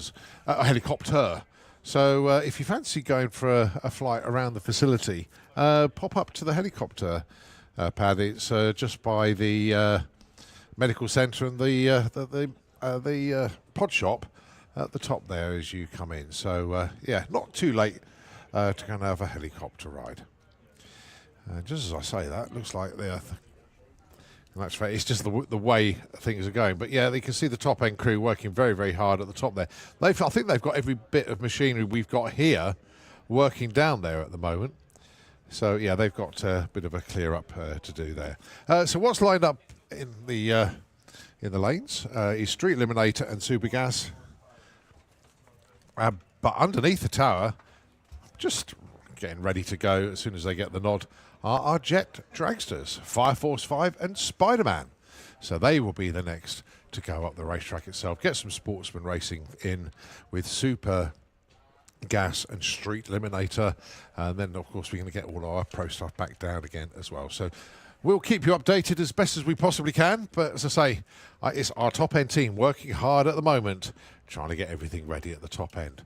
So on Arch FM, back over to you for the time being. We'll take it back as soon as we can.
thank you very much indeed.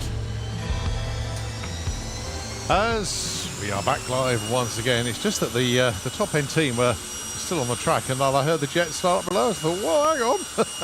Anyway, we are back with the entertainment here at the main event.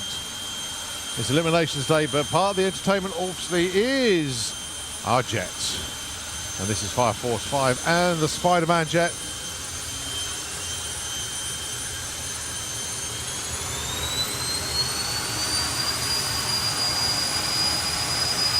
Racing to 1,000 foot here at Sandspod Raceway.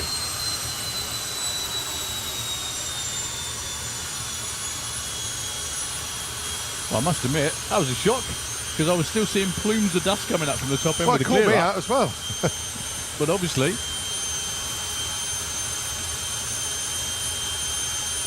yeah, all the top end vehicles have now moved. right after this, we're on with Sportsman Racing. We've got Top Speed Automotive Street Eliminator. We've got Supergas down there as well. We've got loads to get through, but as always, we give it our best shot. Richie's saying, come on, get on with it. There we go.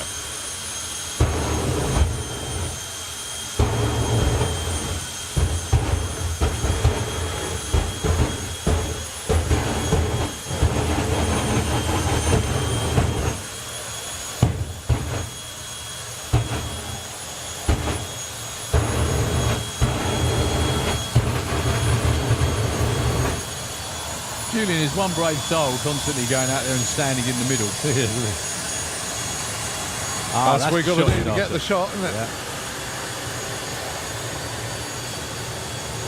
So, over 1,000 foot, side by side.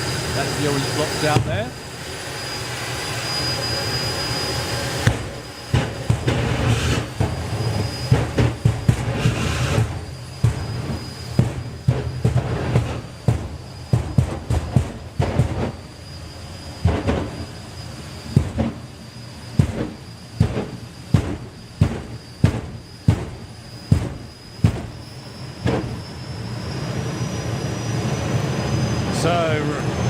It is, of course, Julian Webb with the Spider-Man jet. It's Martin Hill with Fire Force number 5.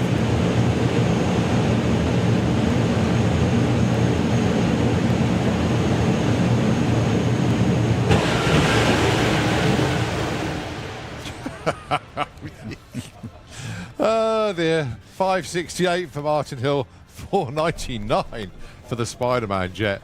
That's the first that Richie had staged Martin with his foot. He's taken his wig off. Look at that. He's got no hair left on the top. That wasn't part of the show, folks. No, it wasn't. But it added to the entertainment. It certainly did that, yeah. So, very, very quick sweep. Take the blocks down. Supergas, round number 1. Give the teams a round of applause. It has taken his hair off, hasn't it? There we go. That's the Spider-Man team. We've still got loads more racing to come your way. We've got Pro Stock semis to go. We've got a load of the bike semi-finals to go. We've got Pro Modified semi-finals to go. You don't want to miss any of that at all. However, we also have a whole load of Sportsman racing coming your way too. So give Richie and the gang a round of applause as they come past. I think that's probably the warmest Richie's ever been.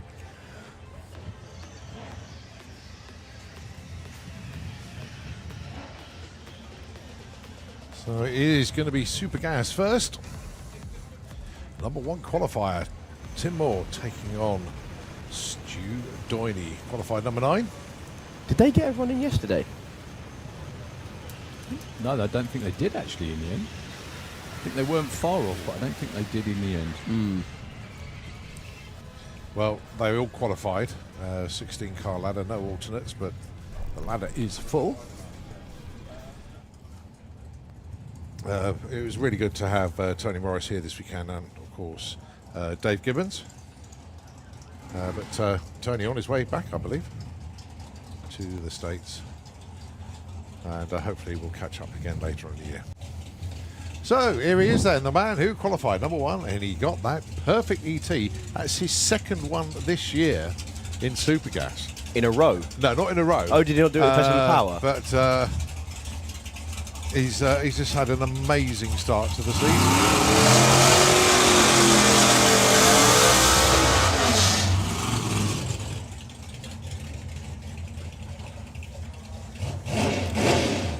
Yeah, that's right. Yeah, I'm going to say the road because obviously it's door slammers in between. But yeah, championship racing, yeah. Oh, very, very well indeed. But if you want to pick a fight and you go, right, who's the toughest? Possibly Stu Doyney. He's been the double, quadruple champion in gas and comp. Oh yeah, that's championship last year. It's not what you want when you qualify number one, is it? Deary me. There we go. Well, we can say reaction times because it's a heads up class. Who's going to take the stripe? Yeah, Stu Doyney, 999 beats 1003. That's what you get for being number one qualifier, unfortunately. Yeah. Okay, next up then, Don Scott. No Jasmine Tunstall. She's round the corner. I can see the front end of the Jammy Dodger. Well, I could do anyway. It is, yeah, you're right, the car is there. But is it lining up for Super Comp? Oh, were they in the lanes? Oh, no, I think she should have been coming around here. Well, I'm not quite sure what happened there, but it is going to be a solo then for Don.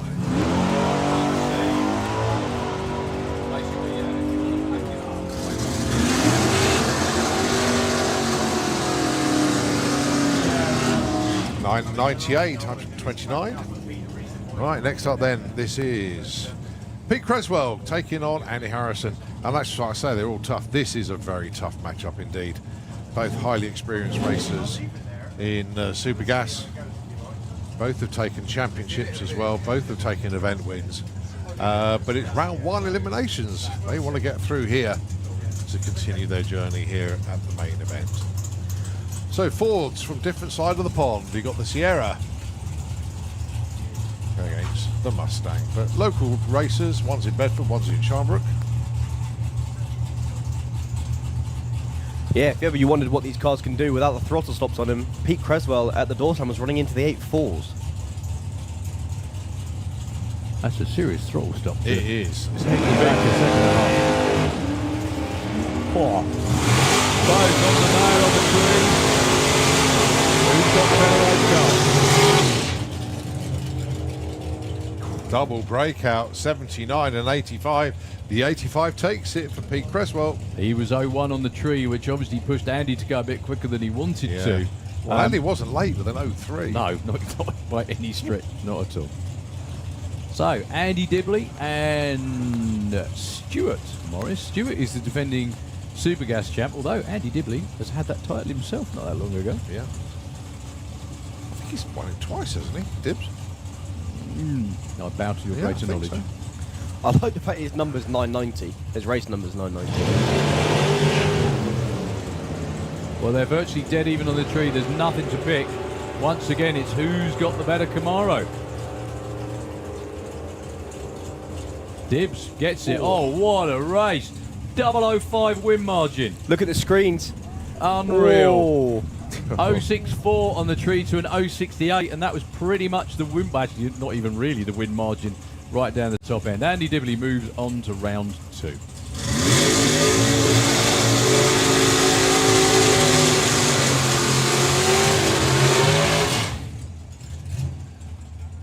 Paul Marston and it's Dave Fulton. We saw Dave earlier today in Pro ET, went out in round one. Can he do a bit better in Super Gas?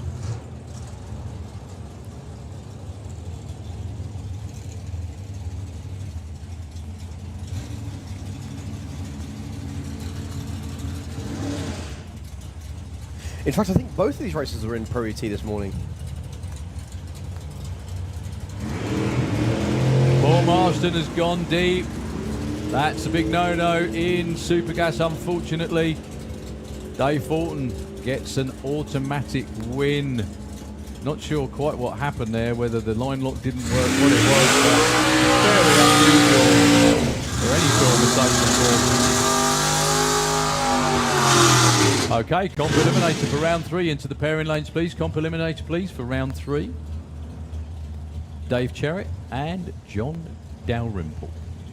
Well, if Dave can repeat what he did in Pro ET earlier on today, that'll be phenomenal, because he had, well, he hit his dial in, he had the 00 light. Absolutely superb. But, oh, hang on, it's been pushed back. I think we may have a couple of spots at the top end, unfortunately. Well, it looks bright to the left, not to the right. We're just going to have to see. Oh, that might be a track check. I'm not. Is it rain? Do you think? It might be track checking. No.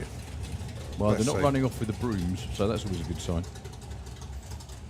No, it's right at the top end in the slick tricks lane. Who went through there? Dave Fulton, wasn't it, last? Oh, he is. He's running off. Yeah. Right, don't let that man get off the start line with the mops. Seriously, stop it. Stop him. There we go, he stopped. Magic. No, there is some cleaning to be done. I beg your pardon. Right up the top end, Ian is coming out with the tractor. You've still got quite a bit to get through, but we've also got quite a bit of time to get through it with. Yeah. I can see spots on the window. Yeah, sorry, folks. Once again, we're in a holding pattern.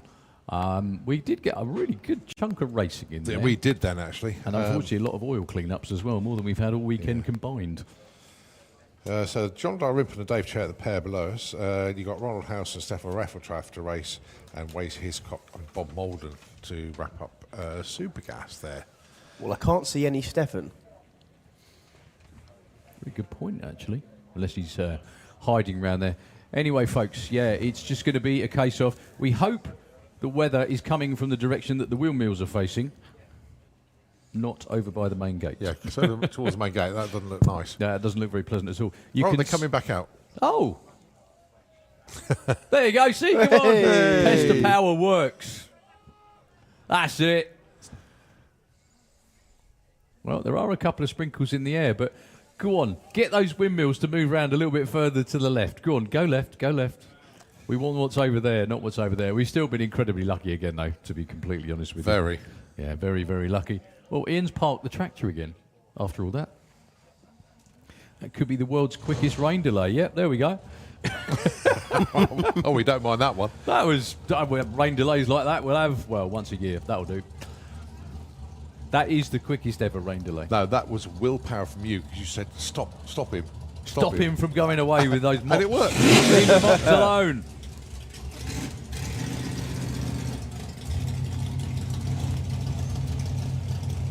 So John Dalrymple with the full tilt. Well, I don't think... Unless John didn't go all the way back to the past the burnout box. I didn't see him warm the tyres again. Yeah, didn't need to. Still got heat in them. So we got young Stephen Cherrett walking out front today. We've got Lewis Trey. Lewis has actually driven full tilt at the Nostalgias a few weeks back. Okay. And yeah, just basically acclimatising himself with the car. Never know, Lewis might get another shot at it later on in the year. But Dave Cherrett, I think, dialed 990 in Pro ET. Unfortunately, you could clearly see John Dalrymple was late. Dave Cherrett's going to put it back off at the top end. Which he does perfectly. There we go. 10 flat.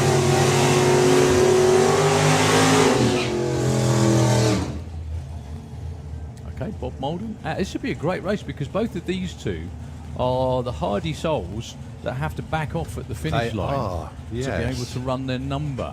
So who's going to blink first? I was speaking to Dave Cherrett because obviously he does that when the weather's really good. Of course, yeah.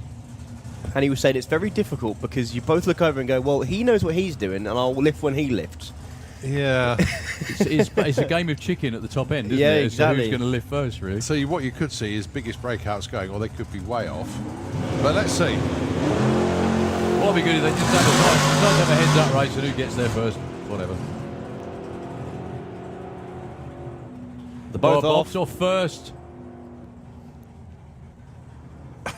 Well, it was a double breakout as expected. 971 for Wayne Hiscock, 983 for Bob Malden. It's Bob with the lesser of the two breakouts. You saw Bob lift first, and he was the braver of the two. I think that was a proper game of chicken. Ronald House should have been taking on Stefan Raffeltraff. Unfortunately, he is not here.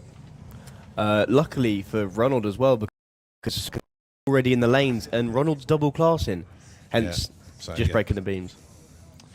Right, I believe it is Street Eliminator up next. This is round number 1. They did the cruise last night.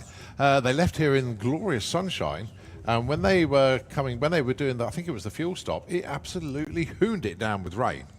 So yeah, they basically had the 4 seasons when they were out there, because the only thing they didn't get was the snow. Well, just looking down the really top end of the track, and I can see something. But they're being called forward. Yep, so Street Eliminator, round number 1. That is Ash Cooper. Going alongside Rob Carter with Percy Lipsat.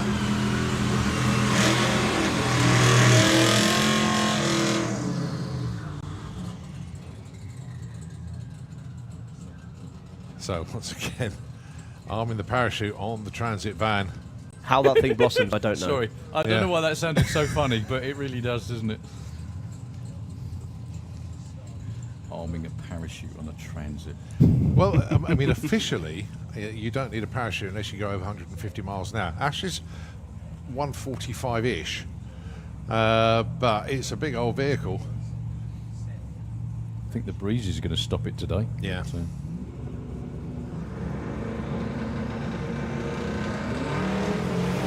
Both of these will be taking part in Street Weekend in 3 weeks' time. Robbie's off and running, dialed down a bit on the 60. Still goes 8.26 at 1:59. That's smart racing. 9.81 for Ash at 1:43. Yeah, I think you're right there. Subject to wind. Exactly that. Tony Higgs with the Capri in the Slick Tricks lane. Should have been alongside Joe Stevens, but the Cresta isn't there, so it is a solo then for Tony. Interested to see as well, Ronald House is just back, or pushed back already. Ready for Supercom.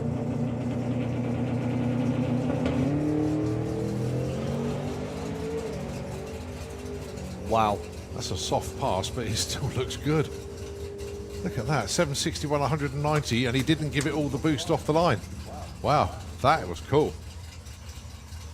Nice looking run. I mean, it looked effortless, to be honest. I mean, it's hitting 190 plus with ease. Ease, I think You is don't the want word. to say ease, but it was ease, wasn't it? All right, next up, Victoria Smith, James Murray. You can see the turbo spinning. Look at that in the headlights on the Buick. Those of you onto the feed, The track will take some sweeping. I did see something coming off the back of Tony's car. Hopefully it was only just water. You can see the front of Victoria Smith's Buick there. Just so that camera can bend down again. Let's go back to the Buick, please, on the live feed. There we go. Look at the headlights. The 2 inner headlights are the 2 turbos. How cool is that? That is that could be a contender for camera shot of the day, actually. Well done. Who's on it? Who's on the camera? Let's have a look. Oh, yeah. I'll tell you what, who's got the best biscuits is the one that's going to be the contender for camera shot of the That is an day. epic view of Victoria Smith's car. Side exhaust. Treaded tyres, obviously, but on the racing wheels. On a beadlock as well. And looking around the back of the car there.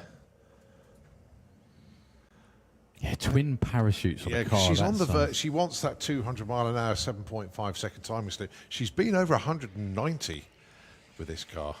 Well, last week at the Door Slammers, she ran a really nice number. I think her quickest time, actually. Yeah. And then the parachutes didn't quite come out till right down the end. It ended up spinning it out in the shutdown area. Yeah. Okay, they're being called forward. That was the very, very quickest of sweeps.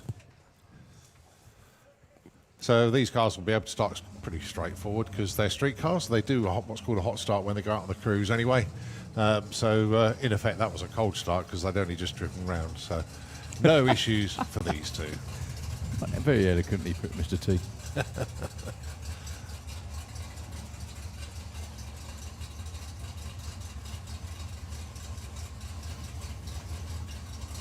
Well, the good thing was as well, they didn't start their burnouts.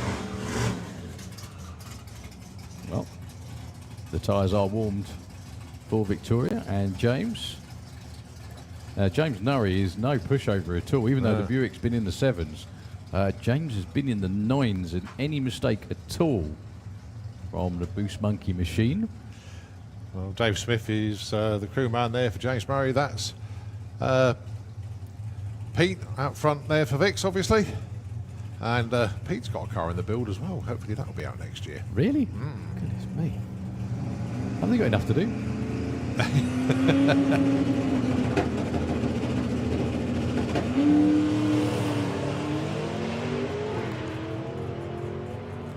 Just a Sunday afternoon drive. Just so smooth. 846, 161 for Vix. 982. Nice run for James Murray there. Best of the weekend. Wow, Good that's effort. almost in the 9.7s again. Very, very nice indeed. So Graham Smith should have been taken on Michael No, D'Souza. Michael D'Souza we knew wouldn't be coming round today. Obviously, we've had those problems with the nitrous, just would not fire, and they decided to take the car. I don't think there was another issue to go alongside it, but that they said, no, that's it, we're done. So Michael, look forward to seeing you soon. Cracking car, great team, a fabulous addition to Street Eliminator. So what can Graham Smith do this time round?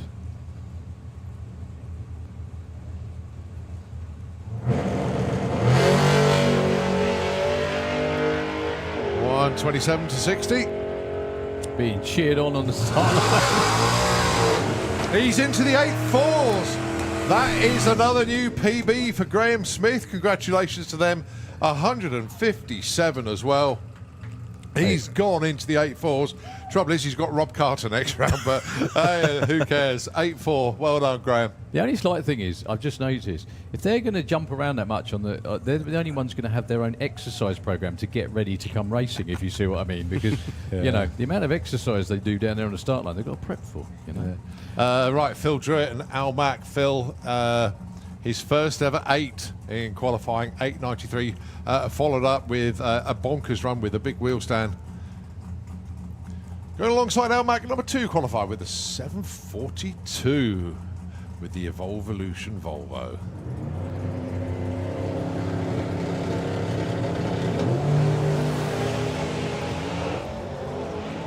Wow, Al Mack pedals it, but he's still out in front of Phil Druitt. Going to be a good speed. 786 to 185. Phil Druitt goes 955. Still a great showing for the 403 Mafia team. Well done. Nick Hale and Els, as they all call him, that is Elliot Day. PB for him this weekend, 8.20. Absolutely staggering numbers from Elliot this weekend. The thing is, though, every time we get a PB, Dad, Dave, just goes, yeah, he's like, you know what I mean. He's just like, get in there, my son. I'd love to know what the signal is that he gives him. He always does the W. Win. Probably. Well, there are other words that W starts with, but I think it's win.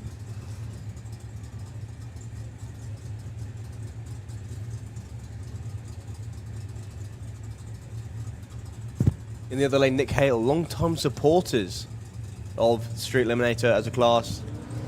We cannot wait to see the new Mercedes.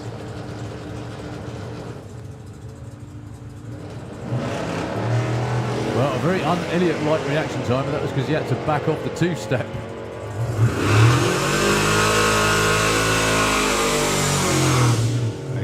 Once you took the 10.59. So, Nigel Hale should have been in the other lane. I did actually see Nigel getting towed round this morning.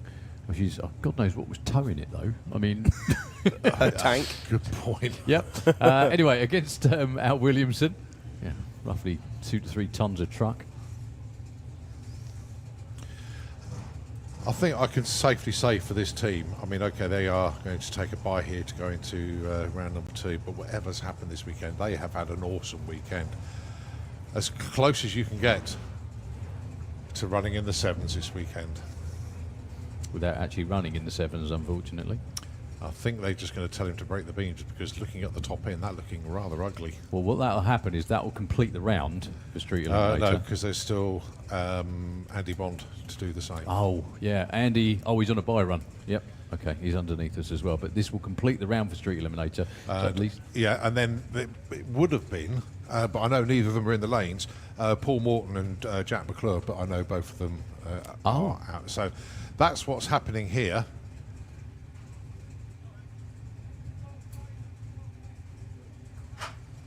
Yep, okay, so that is a very sensible thing to do. Good thinking from the track crew. So that is Al booking his spot in round 2. And then Andy Bond, I would imagine, will do the same, as that is looking rather gloomy ahead.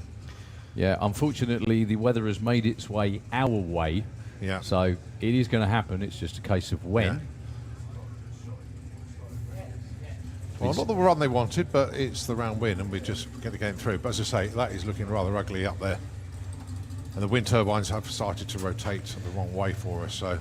Yeah, right to the middle of the nasty stuff. The thing is, it still looks actually quite bright, doesn't it? But that's going to be a heavy old burst, unfortunately. Yeah, there we go. Come on, they're just trying to get Andy forward. Just stage it and... quickly. Yeah. Even though it's raining, we're not going to run him. It's just a case of... we're going through the motions, literally, to give him the round win. So that the field is set for the next round of racing, and the whole round counts, because if not everyone takes the tree, then the round doesn't stand. There we go, Andy Bond. That's it, right, well done. Well, unfortunately, folks, take cover now. The wet stuff's back again. Please take cover, because that looks like a fair bit of it. We can still see through it. We can still see bright patches, and we're still going to try and keep going. We've got another 4 hours of available run time. But, yeah, for the moment, please take cover.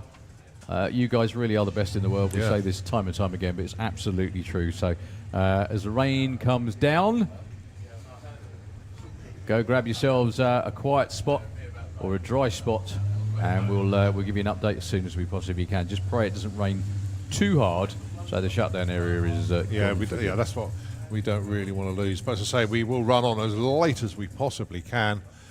The comp eliminator in the lanes there, super comp in the lanes as well, but at least we've just managed to get street eliminator through. Right, folks, as I say, get into the catering area. I think that is the biggest cover that we've got at the moment. Try and sit this one out as best as you can. We'll give over to Nitro FM 96.2, and as soon as we have updates, we'll let you know.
Well, he's off and running.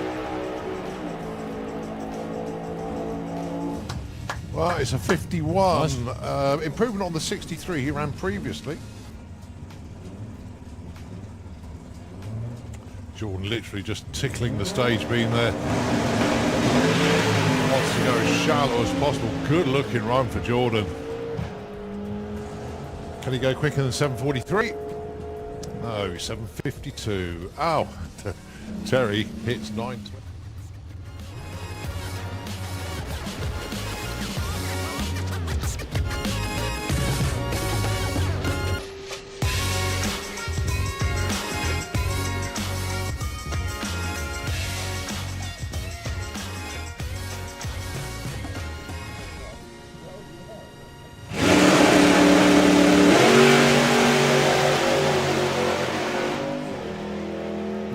John, literally on the centre line.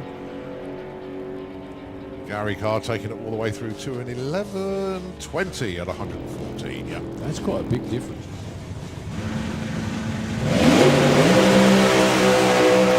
Oh wow, 0.96 to 60 foot, 396 to the 8th. Oh, I thought it was going to be slightly better than that actually. Yeah, he lost me next. He's number 5 qualifying, 11:01. Wow, that hooked up well for Dan.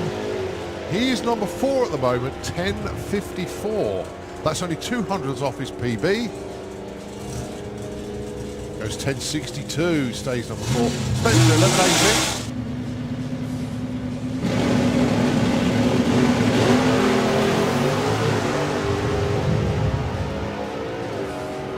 Well, it was a really chassis twisting launch from Kev there. 8:01 and 9:90. Well, bang on 9:90.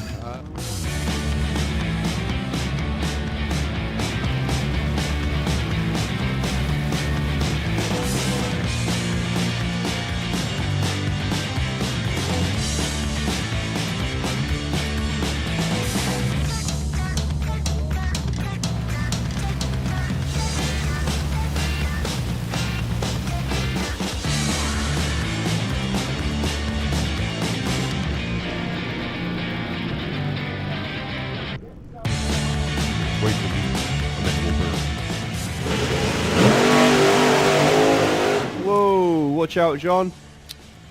Well, that's not going to help him at all. Well, obviously, the run is DQ'd. He's taken out the 330 blocks there. 0.99 to 60 foot. That's the only data they're going to pick up. And he was the fastest UK-based pro mod.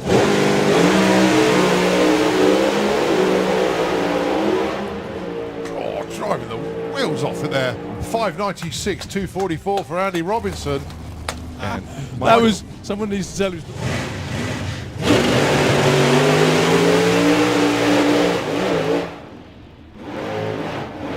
Well, both of them weaving around the lane. Marcus is back on the power, goes through with a 7:51. Improves his time and an 8.91 puts.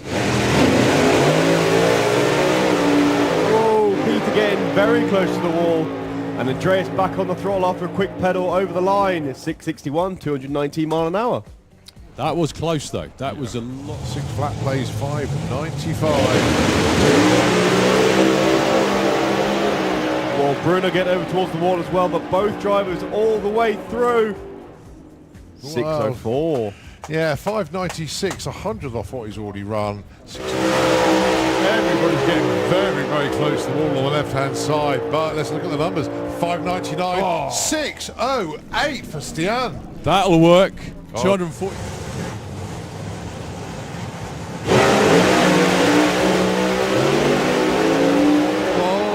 Close to the centre line, but JT keeps it away. 618 at 225. Wally goes 751 at 197. Or less to get into number 1. Well, arrow straight for the pair. 581 and 590 moves Andre up to number 3, but Dave Vector 580. It's like to get the car down the racetrack. So let's see what Richard Nixon Sunbloom can do. That's beautiful.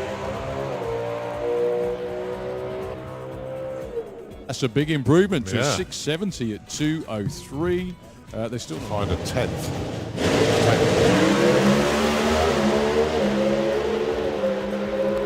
Well, side by side down Broadway for both of them. 665.83. No improvement for Mike Malgrim. Stefan Enrid goes 686. Yes, 6.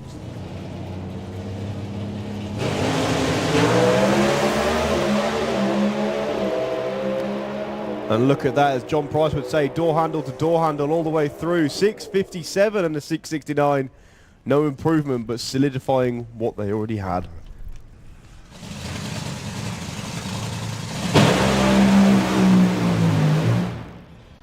Just before 330 foot. Exactly the same spot Yeah. as yesterday. 5.70, 111 miles an hour. Obviously not quite what they were looking for. Full run was what they're after, but leaves so strong with no...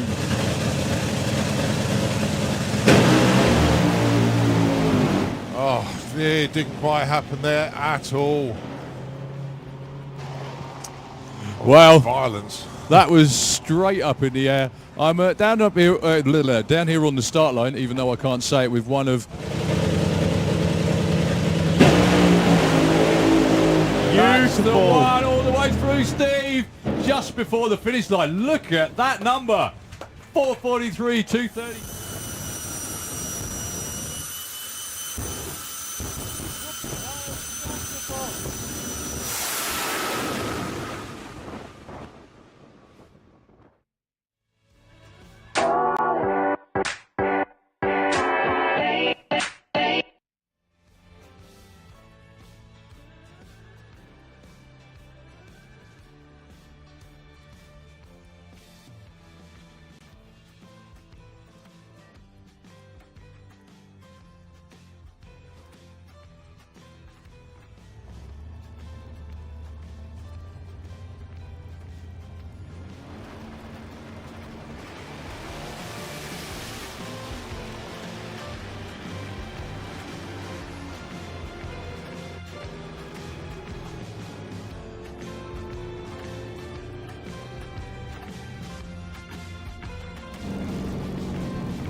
Frontage, I think the slap frontage ones.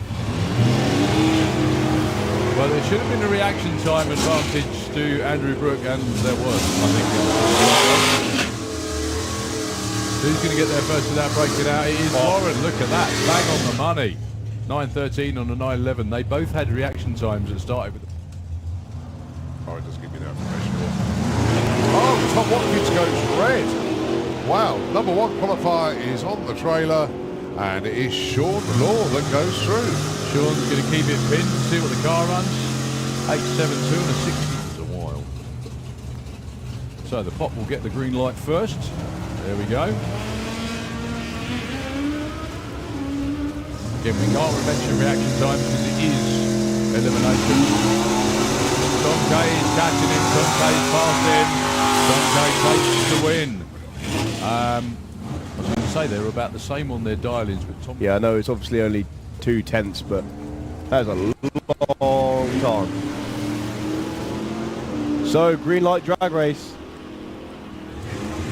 Once again, not saying reaction times, but Dave Cherritt's going to get there first. Oh, wow. Look at that run from Dave Cherritt. 16, 8, 4, 2, winner of the class. Yeah, I should probably point out, a package is basically add the reaction time to how far they were off their dialing. Mason's way out in front. Still out in front. Good. Having to think about it, Will Clark's car is for sale. An incredibly reasonable amount of money to go out and have lots of fun. Oh, that's scary. We'll tell you in a minute. I think Will Clark's called him already, actually. Will Clark is ahead, and Will Clark takes the win. Hans van der Speck a long way off his dial. Both had 0. So both nudge into stage. Marie's going to go first, which can get the green light first anyway.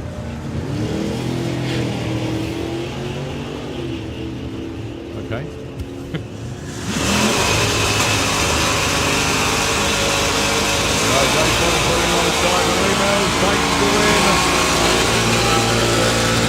will actually go days stuck around for the main event.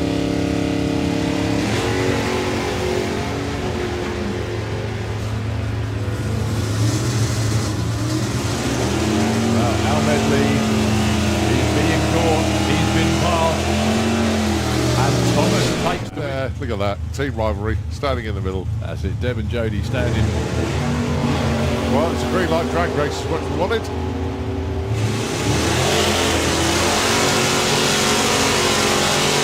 Brett in front, and it is Brett that takes it. John Bean got there first, but broke out. He wasn't going to win that, he was.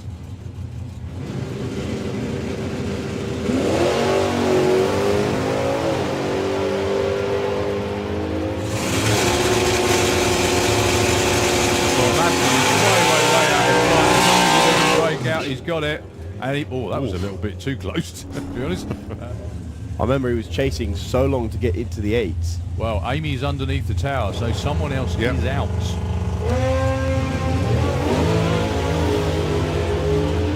Well, Nick is long gone out there in front. Can Ronnie catch him? I think Nick's got it as long as he doesn't break out, which he doesn't. 10.19 on 16, very well judged. He was 2 to 9.02. Oh, game over for Amy straight away. A weekend to forget, unfortunately.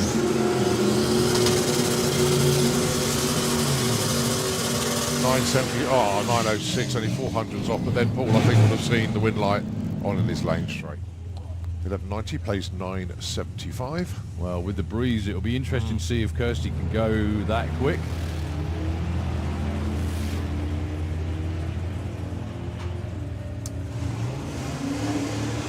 She's a long way out in front. Dave Rudd really isn't running her down just yet. Kirsty takes it. Very well judged.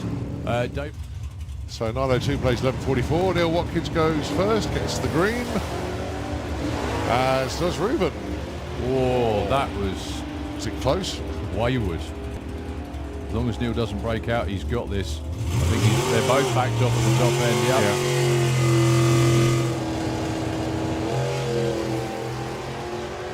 Didn't make it.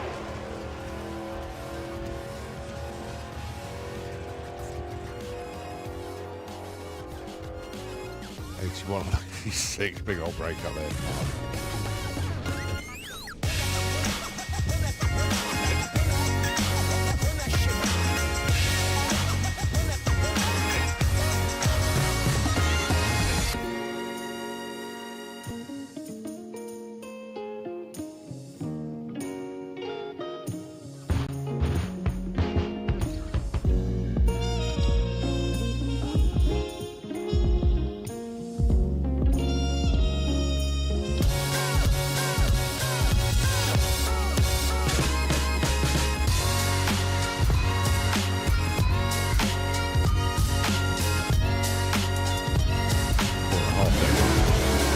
Gets a green light.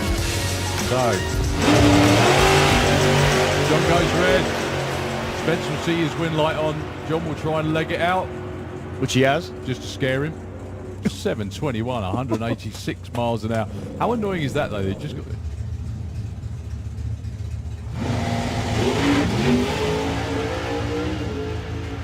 Well, the light was good. The double step probably wasn't. He knows his index is not going to be harmed by that one. 7.87. But he'll just take it gently. Did you say yesterday he was rather happy? Beautiful wheel stand off the line. Good thing about headwind. Yeah. Get a bit more airtime. He's going to trickle over the line though. Yeah. He won't risk. Go.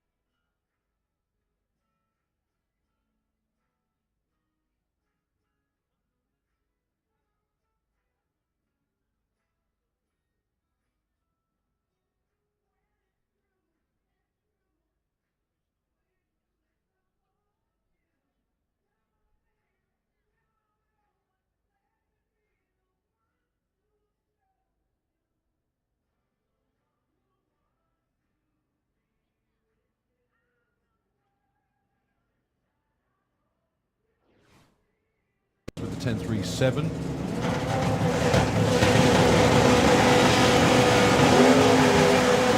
Well, that's what I meant by wheelie bars being set high. The front end carried quite a long way out there. Well, Nick will probably click it very shortly. There we go. He's going to take the stripe, which is the aim. Matt goes 10.01 at 140. Nice run, Matt. Well done, Matt. Yes.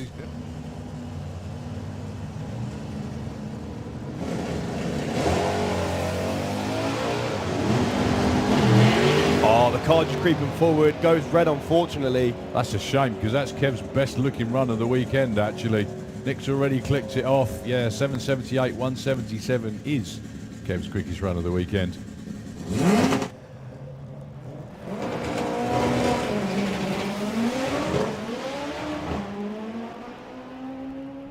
Lift about now? Maybe not. I think they got it turned down. Beautifully Johnny run, very good. Yay, that'll work. So Army's going to get, sorry, Terry's going to get the green, there he goes. Cox goes red. Terry Newton's going to get the win, and look at him blow by the van. 603, 235 mile an hour. Oh, it was only a 0.14.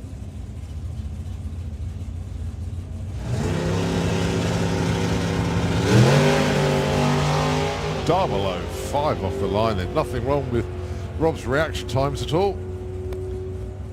Nothing wrong with the run. 7.58 either. 177. Very nice. Oh, he's quick. He's 60 foot of the weekend. 109. What's this going to be? Oh, it's a 708, 190 miles. Where it was supposed to be yesterday, so the last one got DQ'd, if anyone's wondering what happened to that. Whoa, that was big tyre shake. 0.988 to 60 foot. He was on his usual run, but the tyre shake kept going and got worse. And now John Taberham is even More worse. sick. Yeah, that's what I was saying. Yeah. And let's see what he can do.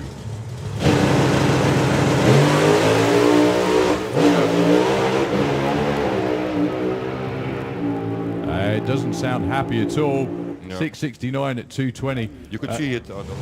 John's going to bump it. Well, Dave with the wheels up. Whoa, yes, that's the one we were waiting for. Azuka in Germany. Well, Wally just stood it up on the tyre. Bobby all the way through, arrow straight. 615, 236 mile an hour. I can't help but feel like they wanted a bit more than that. Yeah. They will never let you on the track. Oh. Well, Bruno takes the green light for a berth in round 2. Yeah, you have to have faith that the track is going to be good. Yeah. I mean, Andre Arnover, more than a month ago, a test day, pretty much, like a run what you brung day, went 582, right? Yeah. And it was cold. It was single figures. It was probably about 9 degrees. Yeah. He did say the sun came out briefly just before to warm the track slightly, but 582 in a door car in 9 degrees is like here in the UK. So, Jari Rantanjärvi. Oh. Yeah, 101. I can almost feel it up here. Yeah, 101 to 60 foot with some big tyre shake for Jari Rantanjärvi. One more pair, 2 more pairs? No, just one more. Just Andy. And we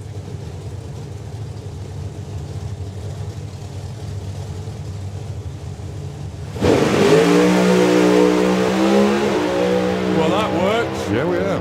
That's superb from Andy Robinson. 589 at 246 miles an hour.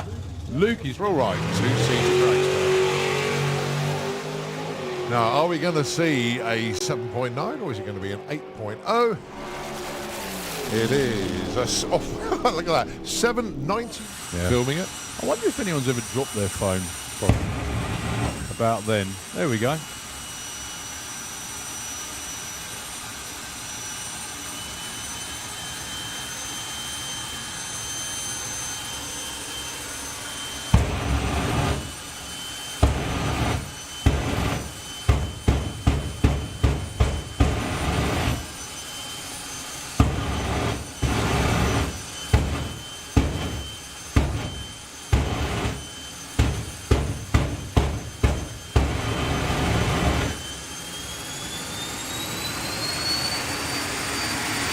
So Richie gives the signal to Martin to wind that turbine up even more. The pops and the bangs will get a little bit louder.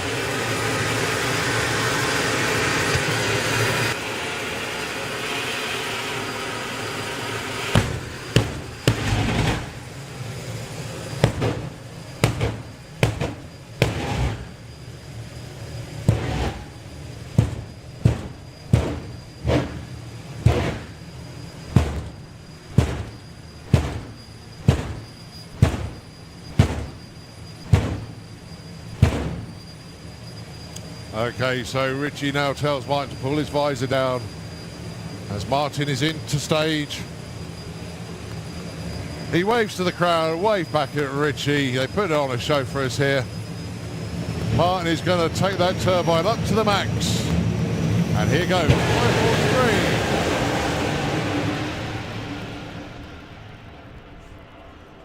To a 596 at 242 miles an hour. With the quickest and fastest bracket class in the world, Super Pro. I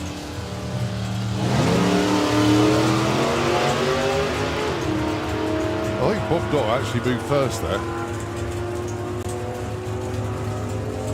And takes that 887. Yep. Lovely 006 light. Even though Dave Russell was close, it's a toughie though. Colin Morris, he's won door slammers before as well. Away together, they've got identical ETs to chase of 878. One significantly better on the tree than the other though. Oh, look at that. 03 on the line and 878 with a 3. That was going to be Joker Dragster doing the chasing.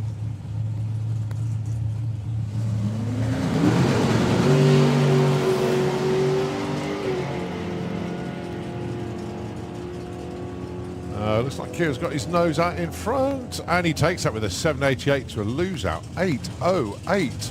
Great run for Bailey. And game over for the Chevy from Switzerland. That is Rob Brown with an 04 light, very nice indeed, and an 859 taking the win as it's a red. 81. Phil. 899.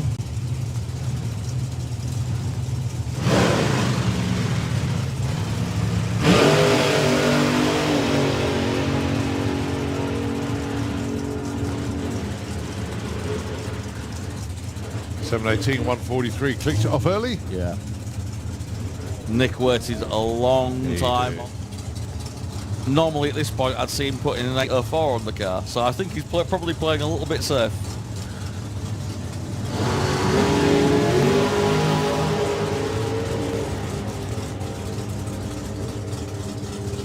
And it looks like Joe's going past him. Oh, no. No? 805, yeah.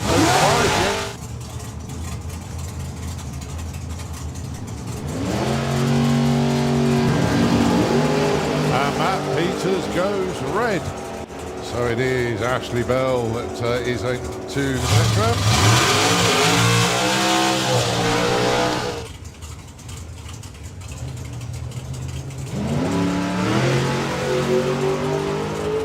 Ten 60-foot 02 off the line.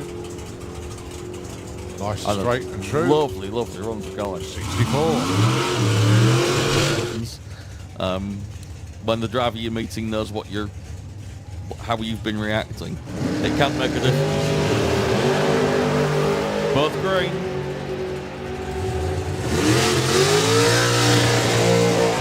What a race. It's Scotty the Hottie that takes it. 737 on the 35. Lose out for Tom, 53 on the... As I always say, the track's always good, but it changes significantly. Well, that's arrow straight.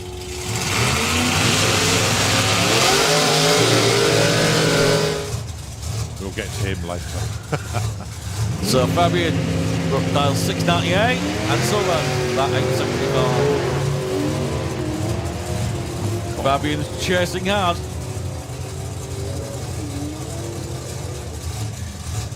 And 1307 carried those front wheels beautifully. And old TV.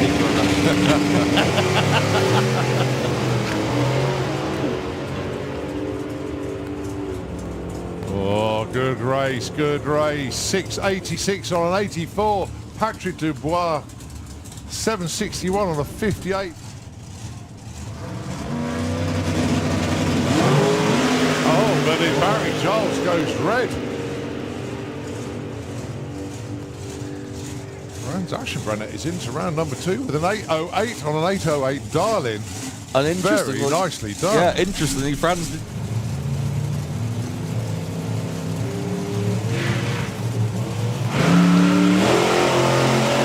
Sadly, Andy couldn't hold it on the tray. Goes early, hands the win to Pete Walters. 56.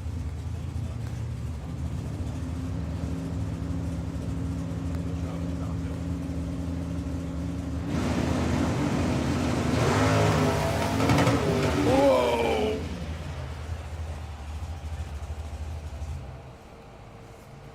Wow, big issue there for Nick.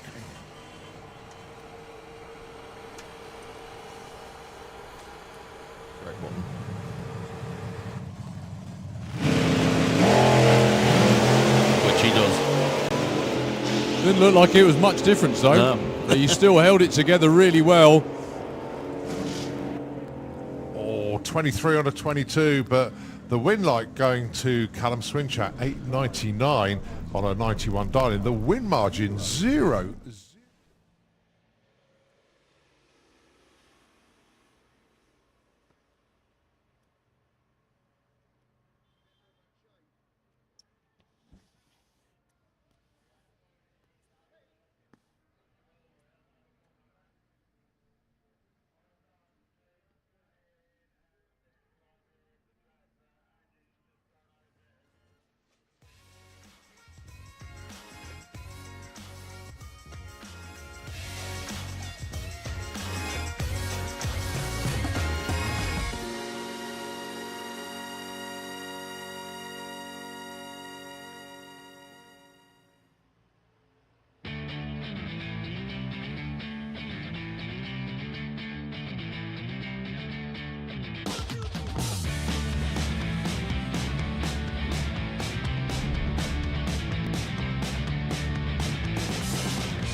Phonics, I think the stat Yeah. phonics ones were.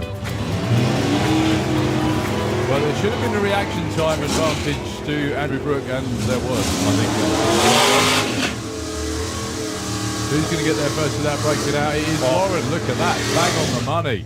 9.13 on the 9.11. They both had reaction times that started with... Oh, it does give me that professional.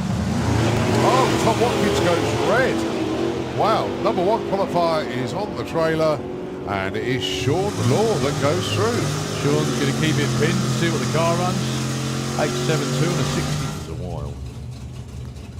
So the pop will get the green light first. There we go. Again, we can't mention reaction time because it is elimination. Tom Kay is catching him. Tom Kay is passing. Tom Kay takes the win. I was going to say they were about the same on their dial-ins, but Tom... Yeah, I know it's obviously only 2/10, but that was a long time. So, green light drag race.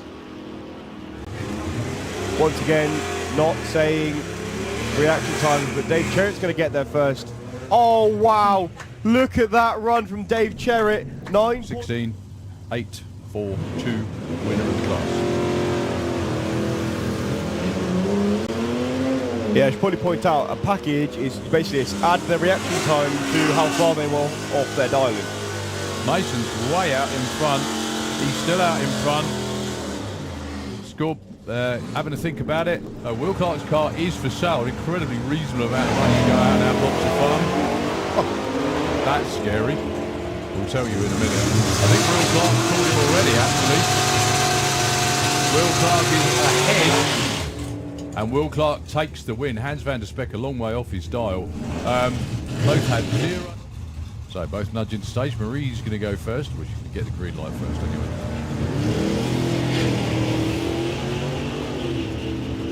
Okay.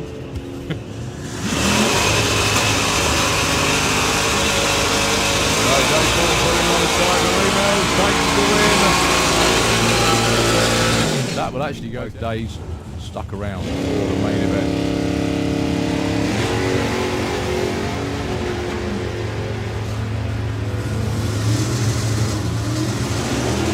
Al Medley is being caught. He's been passed.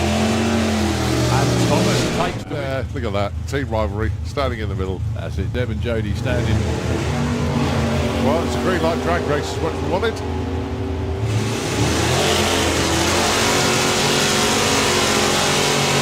In front, and it is Brett that takes it. John P got there first but broke out. He wasn't going to win that. He was.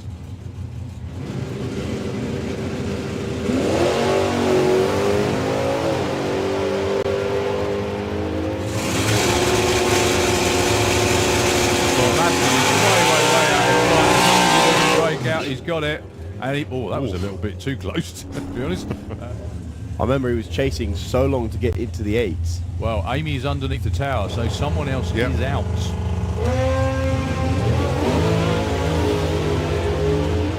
Well, Nick is long gone out there in front. Can Ronnie catch him? I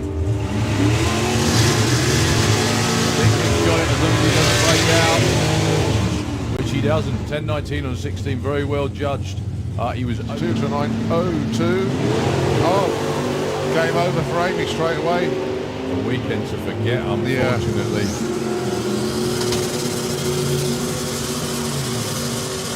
.970. Oh, 9.06. Only 400s off. But then Paul, I think, would have seen the win light on in his lane straight. 11.90 plays 9.75. Well, with the breeze, it'll be interesting to see if Kirsty can go that quick.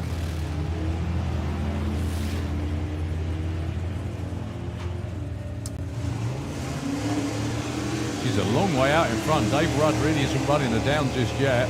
Kirsty takes it. Very well judged. Dave. So 9.02 plays 11.44. Neil Watkins goes first, gets the green. As does Ruben. Whoa, that was... Is it close? Wayward. As long as Neil doesn't break out, he's got this. I think they're both backed off at the top end. Yeah.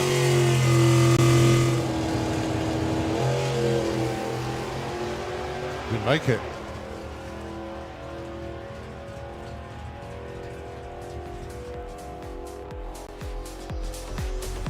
to 186. Big old break out there from 100. Let's face it.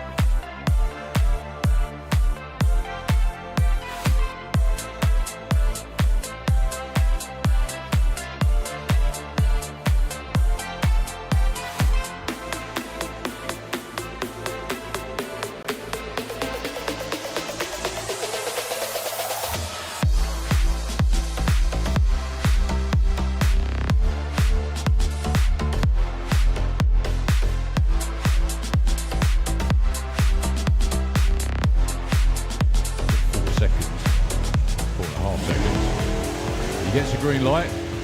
So, John goes red. Spence will see his win light on. John will try and leg it out. Which he has. Just to scare him. 7:21, 186 miles an hour. How annoying is that though? They just got the...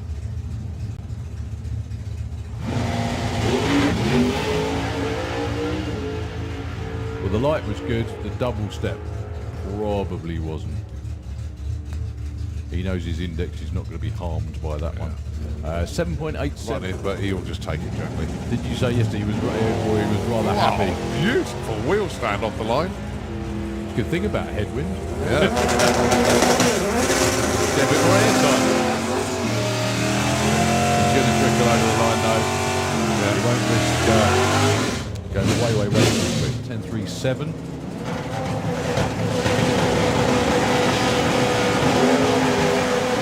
Well, that's what I meant by wheelie bars being set high. The front end carried quite a long way out there. Well, Nick will probably click it very shortly. There we go. He's going to take the stripe, which is the aim. Matt goes 10.01 at 140. Nice run, Matt. Well done, Matt. Yes.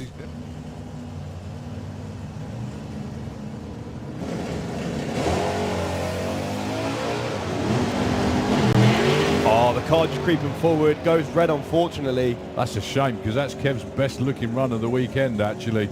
Nick's already clicked it off. Yeah, 778, 177 is Kev's quickest run of the weekend.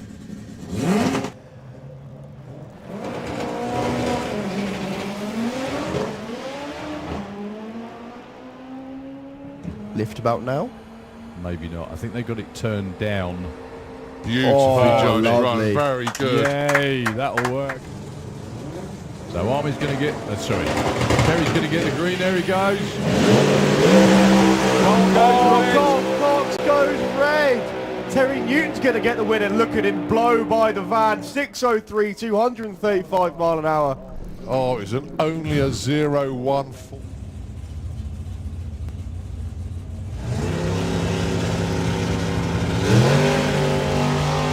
Double 05 off the line. There's nothing wrong with Rob's reaction times at all. Nothing wrong with the run. 7:58 either. 177. Very nice. Oh, he's quick. He's 60 foot of the weekend. 1:09. What's this going to be? Oh, it's a 7:08, 190 miles. Over where it was supposed to be yesterday. So the last one got DQ'd, if anyone's wondering what happened to that. Whoa, that was big tyre shake. 0.988 to 60 foot. He was on his usual run, but the tyre shake kept going and got worse. And now John Tebbenham is even worse. Yeah, that's what I was saying. Yeah. Let's see what he can do.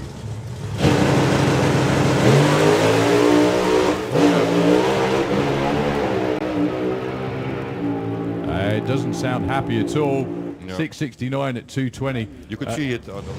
John's going to bump it.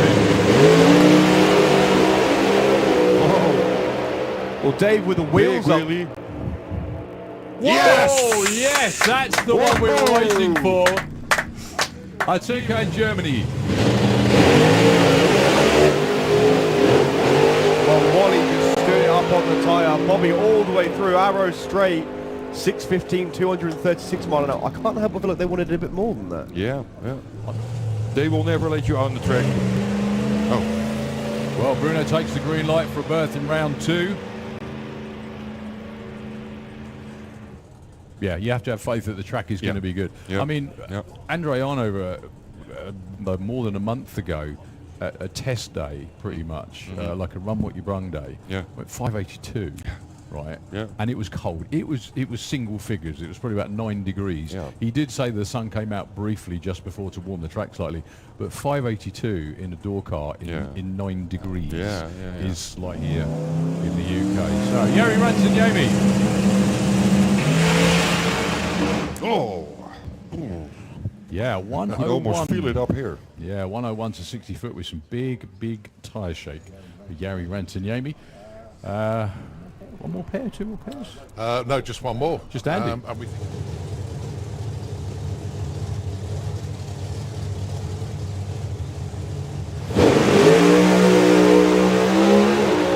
Well, that works. Yeah, we have. That's superb from Andy Robinson. 589 at 246 miles an hour. Luke is all right. 2-seater Dragster. Now, are we going to see a 7.9 or is it going to be an 8.0? It is. Look at that. 790. Filming it.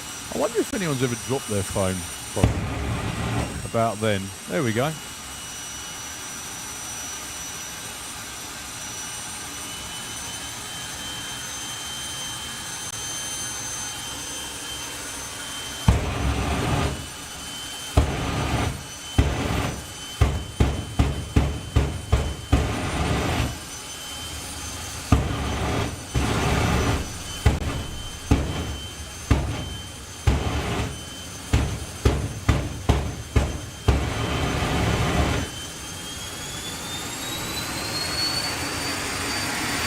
So Richie gives the signal to Martin to wind that turbine up even more. The pops of the bangs will get a little bit louder.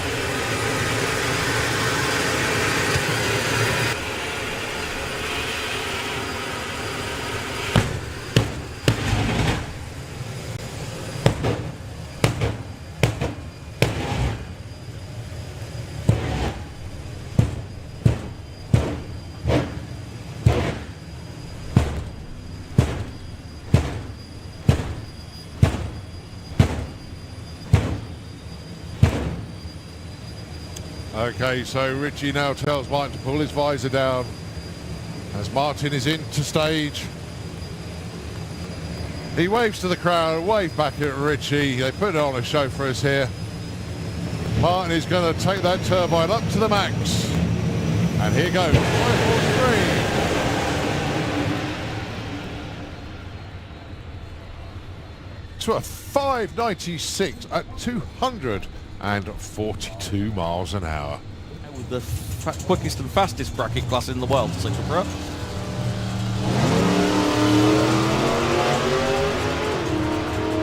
think Bob Dot actually moved first there. And takes that 887. Yep. Lovely 006 light. Even though Dave Russell was close, it's a toughie though. Colin Morris, he's won door slammers before as well.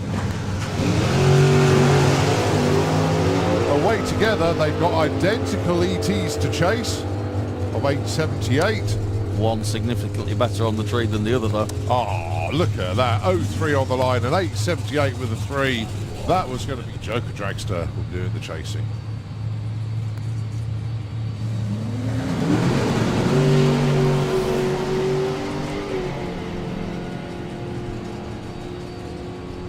Looks like Kieran's got his nose out in front, and he takes that with a 788 to a lose out 808.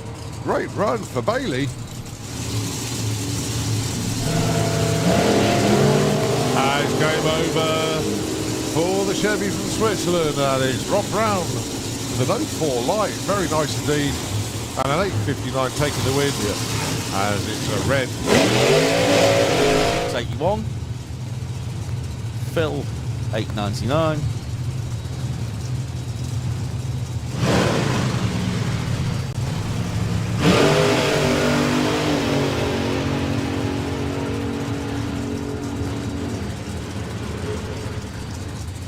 $718, 143. Clicks it off early. Yeah.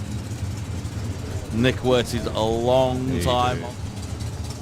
Normally at this point I'd see him putting an 804 on the car, so I think he's probably playing a little bit safe.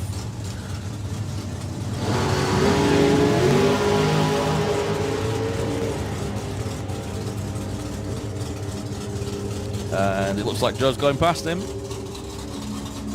Oh, no. No. 8:05, yeah.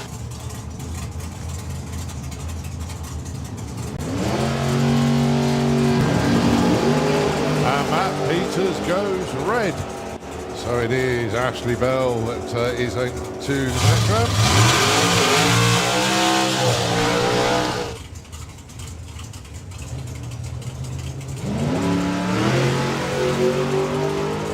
On 10 60 foot, 02 off the line.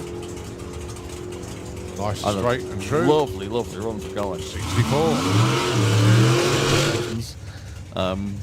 When the driver you're meeting knows how you've been reacting, it can make a difference. Both green.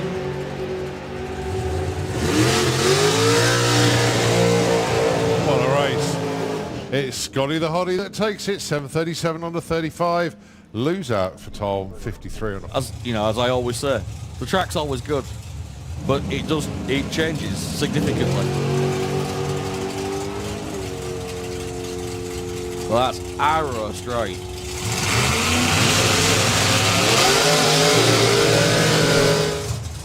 We'll get to him later. So Fabian dials 698 and Sullivan that 875. Fabian's chasing hard.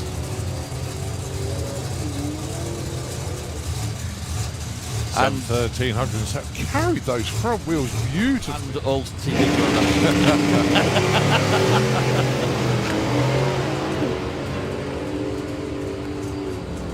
Oh, good race, good race. 686 on an 84. Patrick Dubois. 761 on a 58. Oh, but then Barry Giles goes red. Ashenbrenner is into round number 2 with an 808 on an 808 dial-in. And interestingly, very nicely done. Yeah, interestingly, Franz did.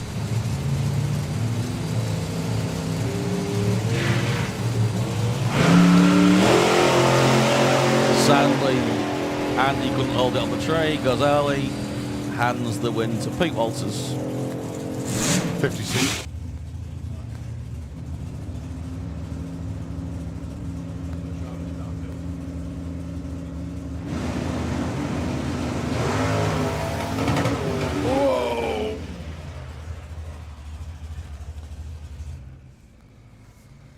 Oh, big issue there for Nick.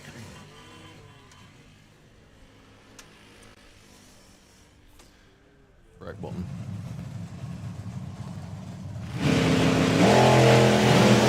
Which he does. Didn't look like it was much difference though. No. He still held it together really well. Oh, 23 on a 22, but the win light going to Callum Swinchak, 899 on a 91 dial-in. The win margin 0.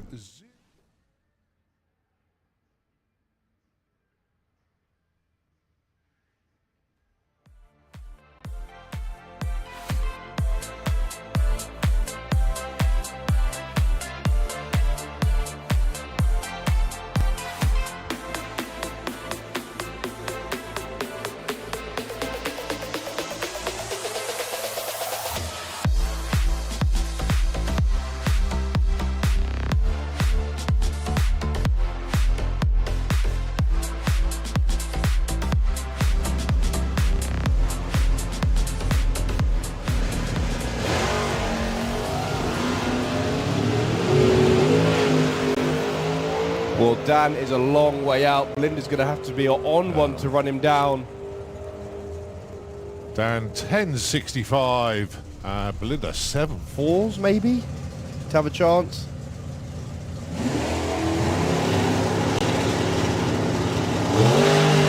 And that's what Rob said. Fear of the cherry on the tree, which is exactly what's just happened there. Win light comes on for Spencer. He lifts off 11:59 to a lose at 78. That'll be me for saying. So, how hard is it? Changing the index permanently. Right, so there goes Gary. Armin sets off in pursuit. Yeah, so Ahmed's only goal this time is basically push Gary as quickly as he can get him to go. 11.19. Gary Carr takes the win. Ahmed goes 8.60.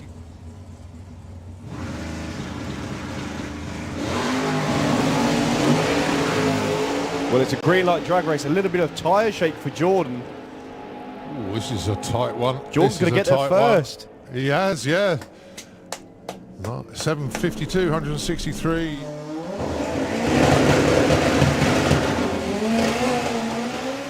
.111 to 60 foot.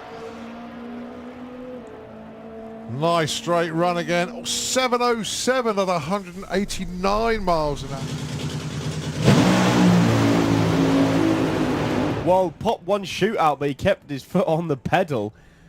That was a 2.42 seconds to 330 foot with the shootout. That's not bad going. There's a .93 to 60 foot. That's about where they want to be. Yeah. I think that was tyre shaking. They're both into pre-stage. They'll just roll them into stage. The lights will go. Cracking race. That is going to be Steve Ashdown.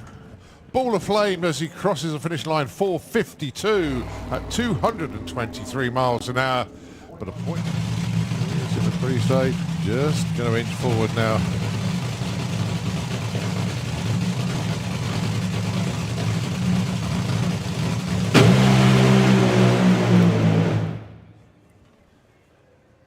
Beautiful launch. Drove through, I'd say shake, but mild. A .84, 60 foot. All the way through, burns up about the 8th mile, 4.02, 250 mile an hour. I think they were going...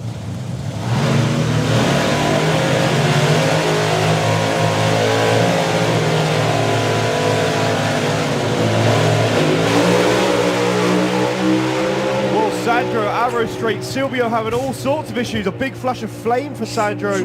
Still goes 5.52. And I don't know who that was, but they were on the throttle the long way down.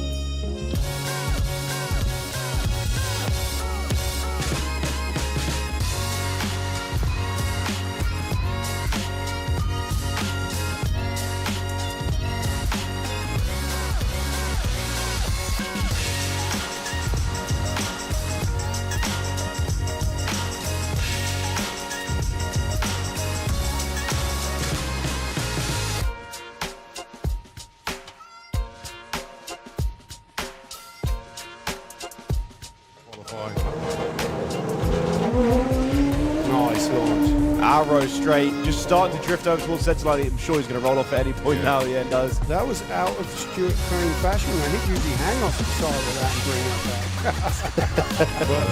For this weekend.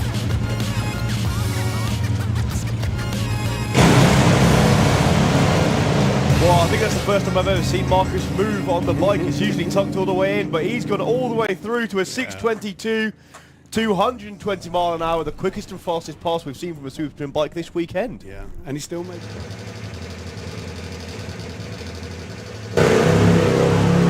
Beautiful Arrow Straight, wheel up all the way past the 8th mile as well. Lifts early, but that was an insane run. Arrow Straight. He was one who's made 3 passes this weekend. He actually got a run in before the rain yesterday.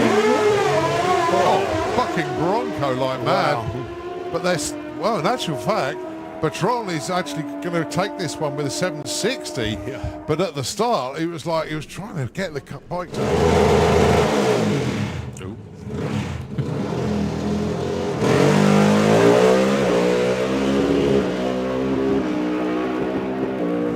I love the way he almost screwed himself up there. That was pretty good. 7.42 at 179. It doesn't matter because he's in the final. That's how rough of a weekend it's been.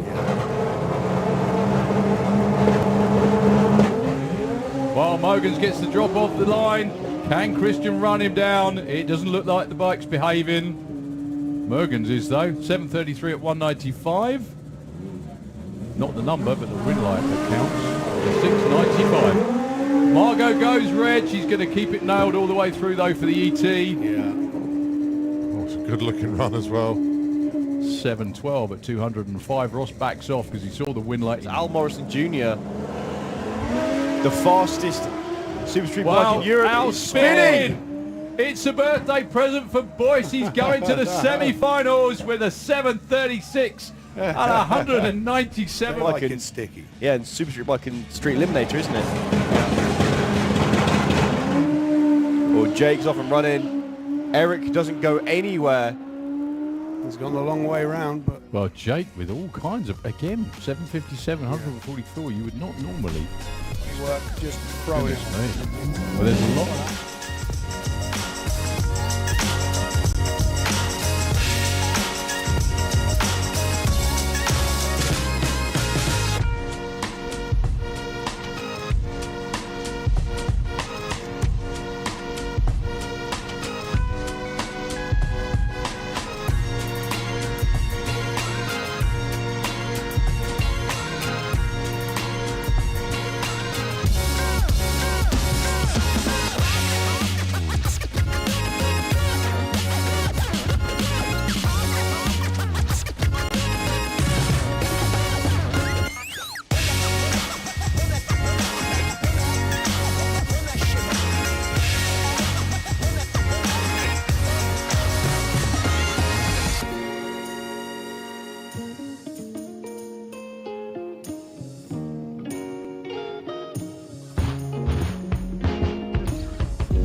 Okay, our track crew are still working hard out there after that deluge of water that obviously has put a big delay on proceedings here this afternoon for the main event.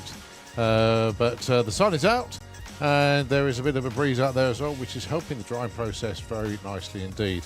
The racing surface itself looking pretty good, but as per usual, it is the shutdown area that does take the brunt of it. So, yeah, that's the state of play out on track at the moment. The pairing lanes basically got a lot of racers down there. We do have Comp Eliminator down, but the next class to run when we get going once again is a Super Comp. And just looking in the lanes down there, that will be their first round, actually. We have got 10 pairs of racers down there. There will be some buys as the ladders progress, but it is actually 5 races going ahead. Looking in the pits, we've got actually the pit lane camera having a wander around at the moment, checking out proceedings as to who's going to be doing what. Now, well, that's David's team working on the car, but Dave's yeah, actually but been knocked out. Dave's not actually in the show at the moment, but he is continuing to work on the car. Yeah, warming it up, I think, by the looks of that. So, unless there's something gone on we don't know about. So, anyway, we will check. Yeah, so Dave Vector obviously ran that immense 5.766 in round 1 of Eliminations. And then had that race with Andre Arnova in round number 2, which we got Andre has taken, but team working hard on there. Been here for door slammers as well. How are we doing, Dave? I don't know if you can hear us down there, but let's find out. Let's check in with them. Ah, Dave Vector, he can hear us. A very good afternoon to you. Hello. Hello. Yeah, he's a little bit surprised to hear from us. Yeah, it's Colin in the tower.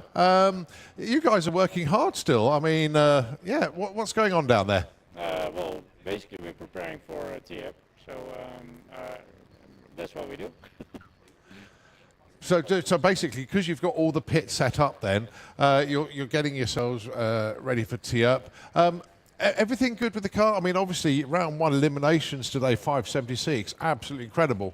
And it was a stout performance. The car was absolutely hauling. But unfortunately, it didn't go to plan in round number 2. No. I eliminated myself with pulling red lights on a tree. You know, it went a bit weird. Arnover went out, in and out. I reacted to his staging line. So I was really pissed off with myself, but now I'm okay. Yeah. And we're going to prepare for next race. Okay. Well, as I say, it's a season-long championship. It's not won or lost at the first round, but I know you are going to be coming out with all guns blazing for the rest of the season long. But yeah, you've had a good 2 weeks here. The car has proved itself, and I think you and the team have proved yourselves as well. So a lot of things learnt over the last 2 weeks. And okay, it didn't go to plan today, but I think the combination could be very good going forward. I think so too, and there's a lot left in it actually. So we went to quite a basic setup, and I think we can really step it up for the next races. Okay. Well, I hope it all goes well. He's not in a rush to. When are you actually going back? When are you heading back home? Tomorrow night we have to ferry back from England to Holland. Okay. So you know, have a good evening. Keep working on the car. Pack it away tomorrow, and have a safe trip home. Yeah. Thank you, guys. Thank you. Really, it was an awesome weekend. Thanks for that. No worries. Well, and thank your awesome team, your multi-European team that you have down there. Now, so say hi. Good stuff. Okay. Dave Vector, thank you ever so much indeed. Thanks, guys. Everybody have a great night. Okay, and we look forward to seeing you in September at the finals. We will be there. Good stuff, mate. Thanks ever so much indeed. And a nice one to have the pit lane camera have a little bit of a walk around as well. Yeah, awesome. That totally caught him out, that did. Totally and utterly caught him out. But that's what it's all about. Guys. All right, Dave. Thanks ever so much indeed. So the pit lane camera having a little chat, well, us having a chat with Dave Vector in the pits over there. So let's see who the pit lane camera can find to have another chat with. They like concentrating on Dave, actually. No, we're leaving them now. So, yeah, they're staying here overnight as they get themselves ready. Some of our teams obviously heading off home, the ones that have been eliminated. And we really do wish them a safe journey home. Now, not all of the teams can speak brilliant English, so you have to be a little bit careful as to who we go and see. The Pro Stockers, now a lot of them will be staying on site tonight. They'll be taking the ferry home tomorrow. They'll be in no rush to pack all their gear up tonight. Although if they have been eliminated, they'll think, no, that's it. You know, we're done. We don't really want to hang around any longer. We want to head off home. Still having a look in the lanes whilst the camera continues to walk up past the Pro Stockers. Let's swing round to the left and see who's there. Andy Robinson, unfortunately, rolled the beams. Oh, absolutely gutted for Andy. There's Ben on the team. Again, they're no in rush to pack up. They will be, because obviously Andy Robinson made it through to the second round, but unfortunately put a red on the tree and eliminated himself. So he's not in eliminations anymore. So although it wasn't the plan that they wanted, it set their fastest speed ever this weekend. Went 249 miles an hour. And in round one eliminations, we're back into the 5.8s once again. 5.89 with a 4. Very, very good run indeed. So let's move along the line and see who else is around. Andre Arnover, waiting to see what happens with him. He's still in the show. And that is the Parkinson Warrior team. And they have had a very busy weekend, not only with the car, but also selling all the merchandise as well. And there's Andre talking to some of the fans there.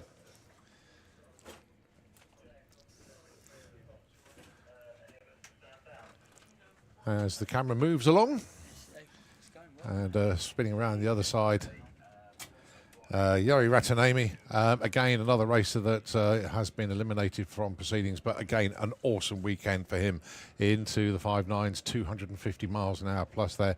They seem pretty chilled out. They're looking good. Let's poke a nose in that garage there. Let's go in if the camera allows, because that is Jari Ratanemi on the right hand side. I think, but the picture's just frozen, so I seem to have lost the range there. Okay, come back down to the pairing lanes. Well, the good news is, obviously, the sun's out.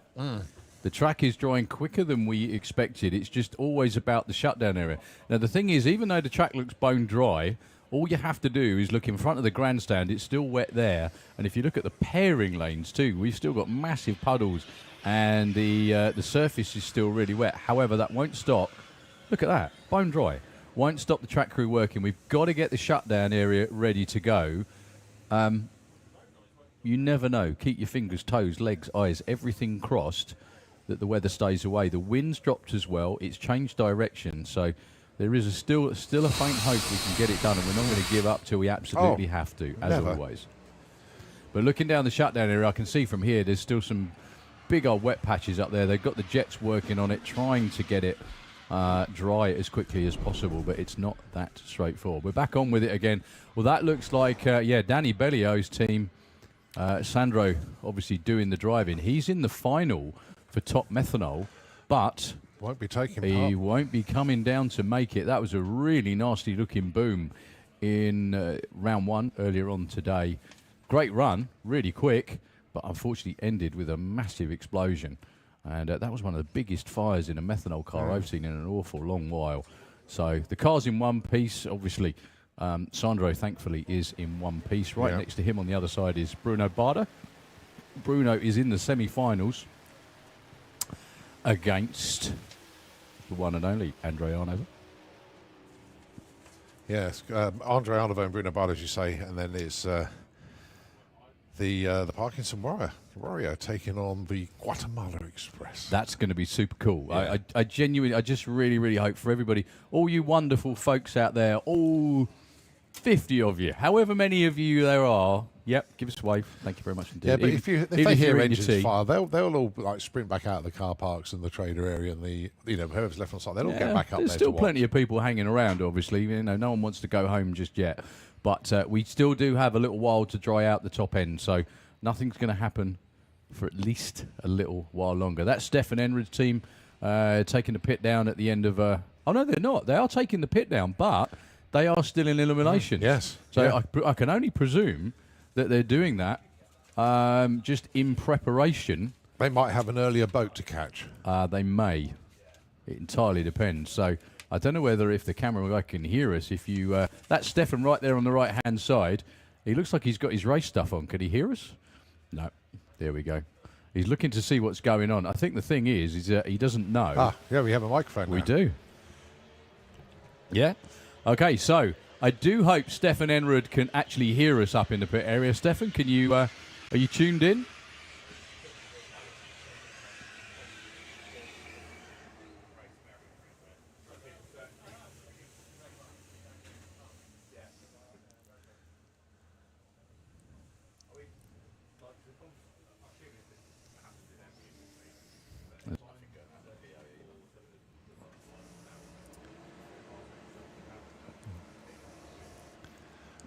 Well, Stefan, still been a great date for you.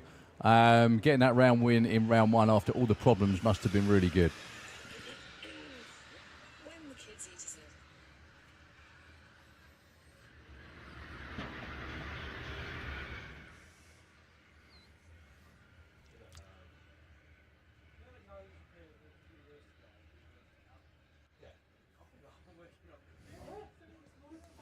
Well, very, very best of luck. Hope the semi-finals happen, Stefan, and as always, thanks for making the trip over.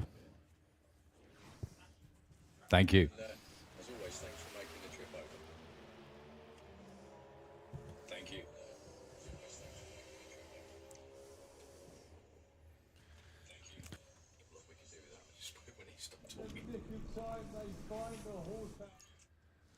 Yeah, so making a way through all the pit areas. The thing is, a lot of people who've been eliminated already breaking their pit areas down and heading home. However, the semi-finalists and finalists are still working away, as are the track crew on the track. So great shots from the pit area. It's a really pretty weird, deserted place towards the end of a weekend, especially after the weather delays that we've had. The track crew still doing their thing up the top end. Yeah, we've already been in to see David. That's Silvio Strauch's pit right next to them. Silvio Great race in round 1, but unfortunately Silvio didn't quite make it. I can see the cameraman doesn't really fancy having a paddle to get over to him.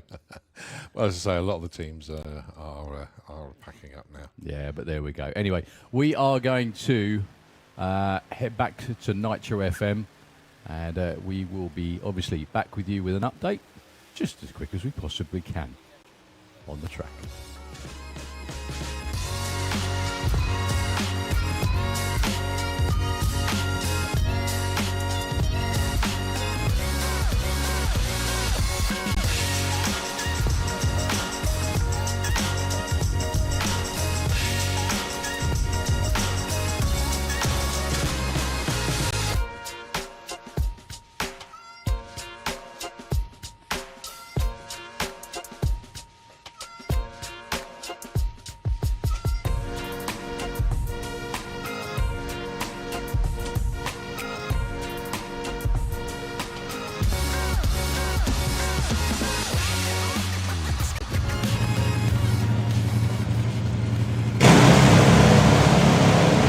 Well, I think that's the first time I've ever seen Marcus move on the bike. It's usually tucked all the way in, but he's gone all the way through to a 622, 220 mile an hour, the quickest and fastest pass we've seen from a super sprint bike this weekend. Yeah, and he still makes it.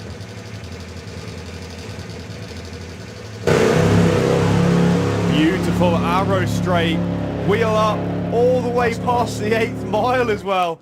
Lifts early, but that was an insane run. Arrow straight. He was doing. He's made 3 passes this weekend. He actually got a run in before the rain yesterday. Oh, fucking Bronco like mad. But there's, well, in actual fact, Patron is actually going to take this one with a 760. Yeah. But at the start, it was like he was trying to get the bike to.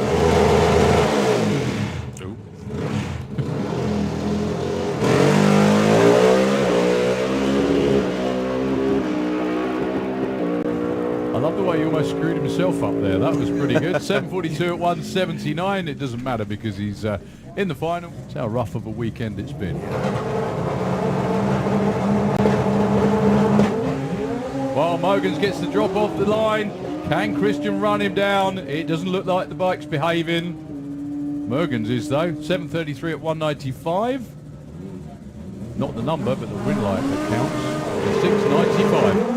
Margot goes red. She's going to keep it nailed all the way through, though, for the ET. Yeah. Oh, it's a good-looking run as well. 7:12 at 205. Ross backs off because he saw the win late. Al Morrison Jr., the fastest super street bike in Europe. Al spinning! It's a birthday present for Boyce. He's going to the semi-finals with a 7:36 and 197. Bike and sticky. Yeah, and super street bike and street eliminator, isn't it? Well, Jake's off and running. Eric doesn't go anywhere.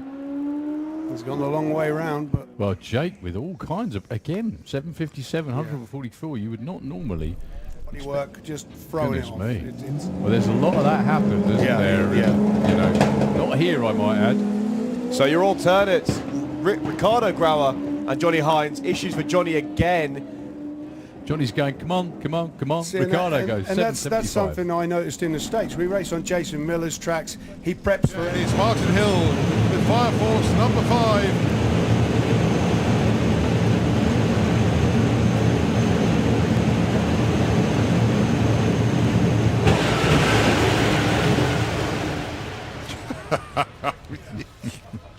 Oh dear, 568 for Martin Hill, 499 for the Spider-Man jet.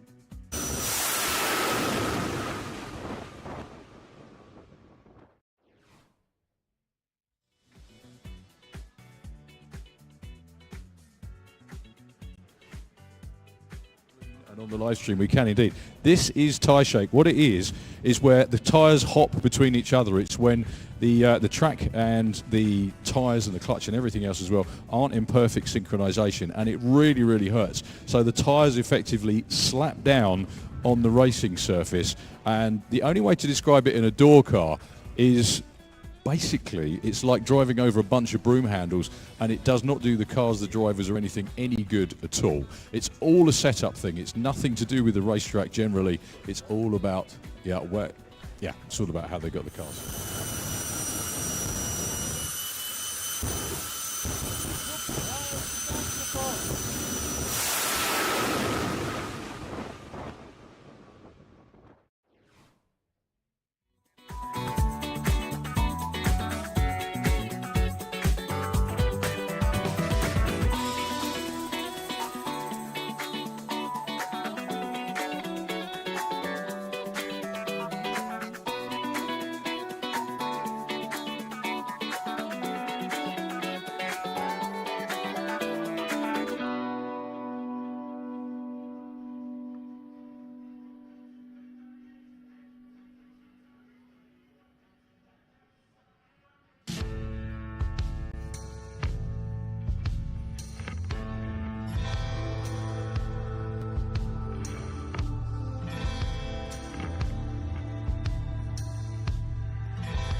Come on, keep going, keep going, keep going, keep going. Well, it's gone through the step-out zone. John Webster all the way through to a 726, 185 mile an hour. Unbelievable pass from the Ford Pop. I don't think he will. Well, it depends. Yeah, he's got to run he's got to run like 600s quicker. He's got to run a 1095 to move up. Just shows you how tough it is this weekend. So, Bertrand with an 11.03. No improvement. Gary ran a 10. I don't know if the conditions are ripe enough for them to go as quick as they went earlier on today. Nick out in front with a 9.94. Gary car goes.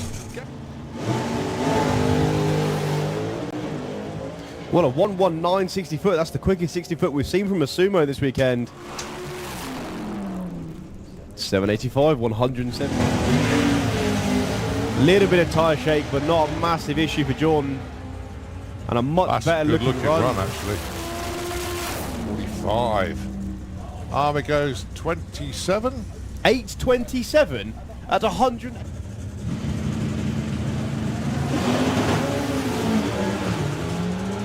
Oh, Ruben off the line very nicely indeed. 016 reaction time.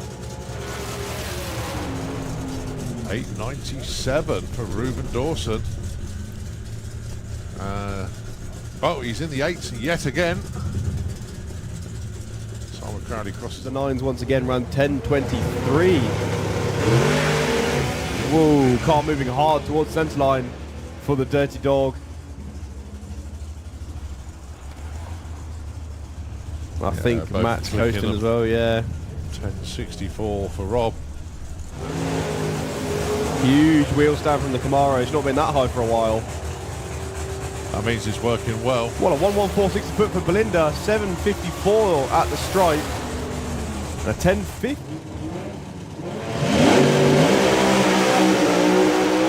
Well, a .98 60 foot. 4th flat to the 8th. 606, 234 mile an hour from the Cuda. Moves him up to the number 3. 107 60 foot.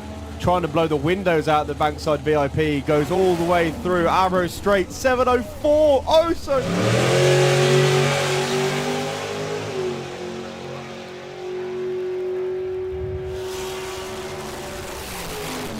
792, nearly 170 miles an hour on that pass. Very, very nice one.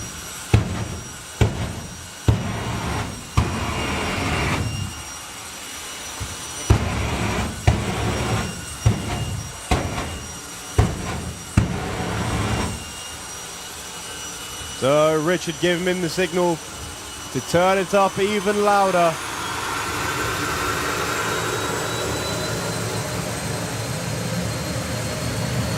As we start to hold on to things here in the tower.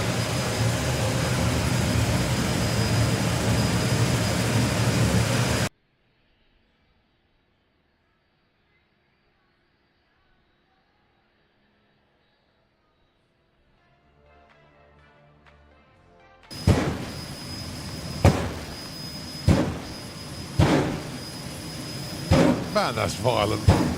It gets worse the more he does it. Doesn't it? So everybody give Richard a wave. The more you wave, the faster he will go. Well, he went the 5.9s earlier. What's he got for us now?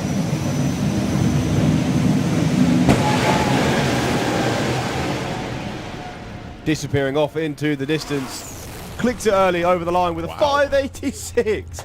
246 mile an hour. Ah. Brilliant job.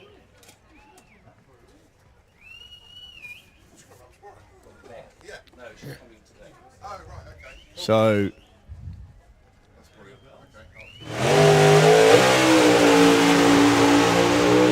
well, weaving around to 60 foot, still weaving around the lane all the way through to a 560.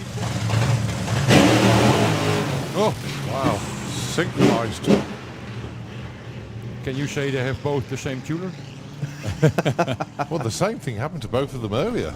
Yeah, it's not like the track's not there at all. It's No, just it's absolutely not. absolutely a setup thing, I should think, to be honest with you. Is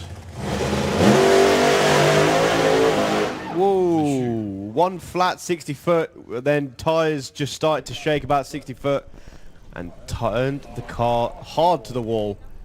Pointed to the left a lot. Of course, they just couldn't see it.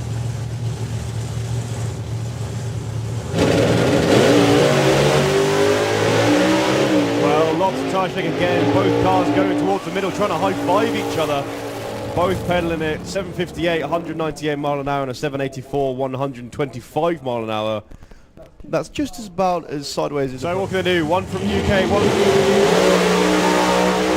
Whoa! Lots of tyre shake for Peter Wacker. No issues at all for John Tabenham, all the way through to a 620, 236 mile an hour. And I thought Stian was. Well, he almost got away with it. he 106 to 60 foot. Oh, lots of smoke at the top end. Only rose 676. He missed some shift points, I think.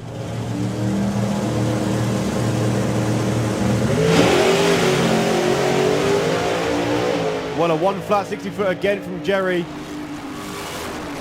Lifts off early to a 662 and a 721 for Wally Strobel. Well, he got to the finish line. They all. What can we see here? No issues at all for Andres Arnover until he takes a hard move to the wall. Pedaled it, still goes 635 at over 200 mile an hour. Tyre shake for Andy Robinson. Oh, it's not going to be Bobby, so David Vector is number one overnight, but what with? Look at that. 580 with a 9. He finds 100th. He probably wanted 200.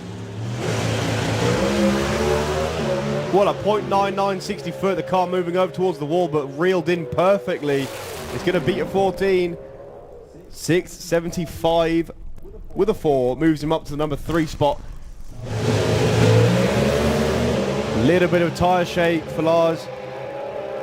Oh, a little bit of a wiggle as well. Big wiggle. Big wiggle. Nice. 60. Yeah, both in the 6.8s at the moment. Would love to get into the 6.17s and 6.6s, but let's see how this one pans out. They're both straight. No wiggling around a lane at all. 680 and, well, Richard, 740. Just totally dropped off there.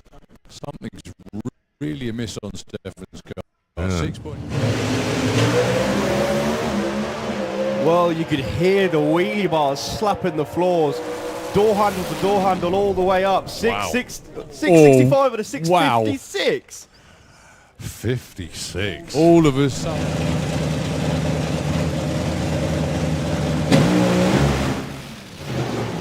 Blaze the tyres off the line.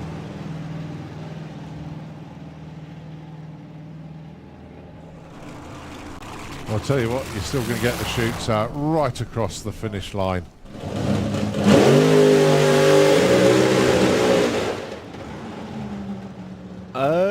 That's all kind of weird.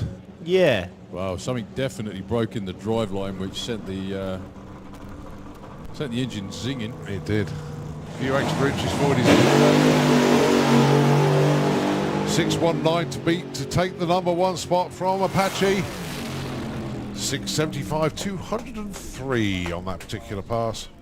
Well, it didn't sound happy at all. York then, on a solo pro stock bike.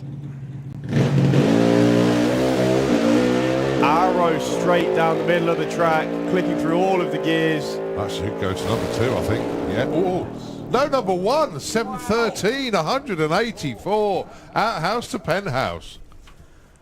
What an amazing run. The last run he did was really good. He just rolled through.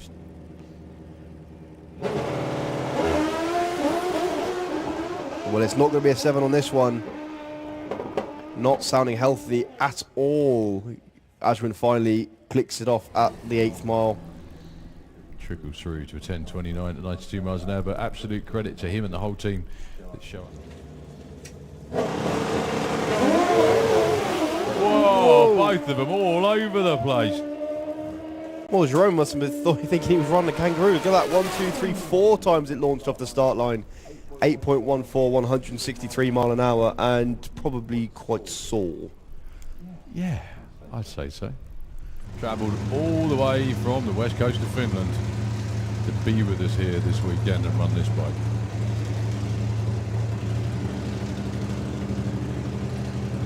A very bouncy ride on the first run. Well, look at that, Marco, all the way through, both riders wheels up over the finish line to a 684, 183 mile an hour.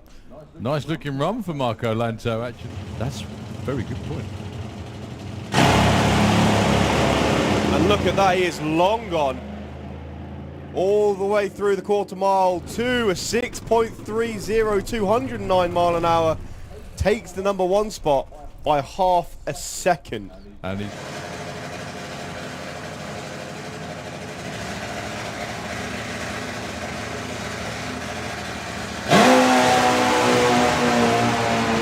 great looking run for Rene.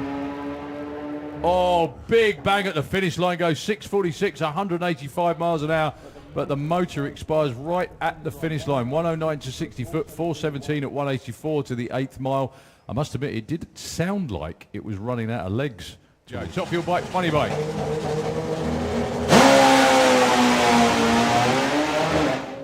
Spin at 330 foot to the top of the bike. Unfortunately, no issues at all for the funny bike. 6:42, 209. The quickest funny bike we've seen at the moment, and your new number 1 qualifier.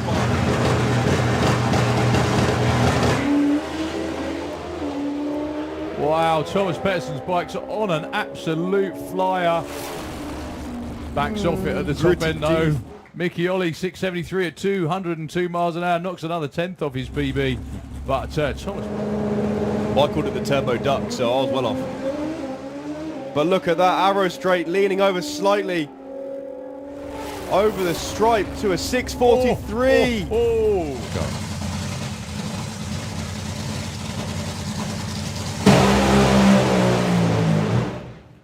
Well, tyre shake, which went into tyre spin, 0.88 to 60, which is one of the quickest we've ever seen for a Top Fuel car.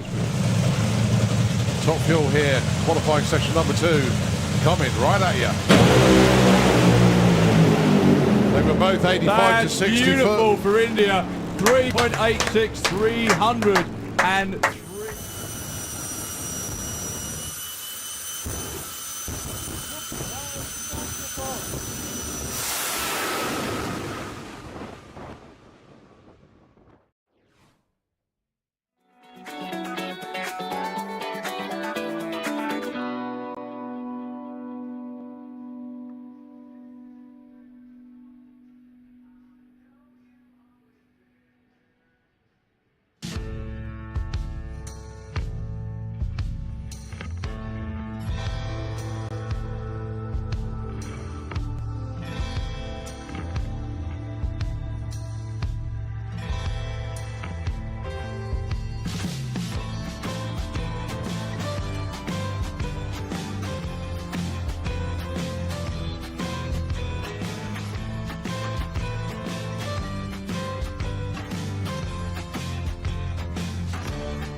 And I can tell you now, all of the other bracket racers in the pits are watching this to see what they need to dial later on as well.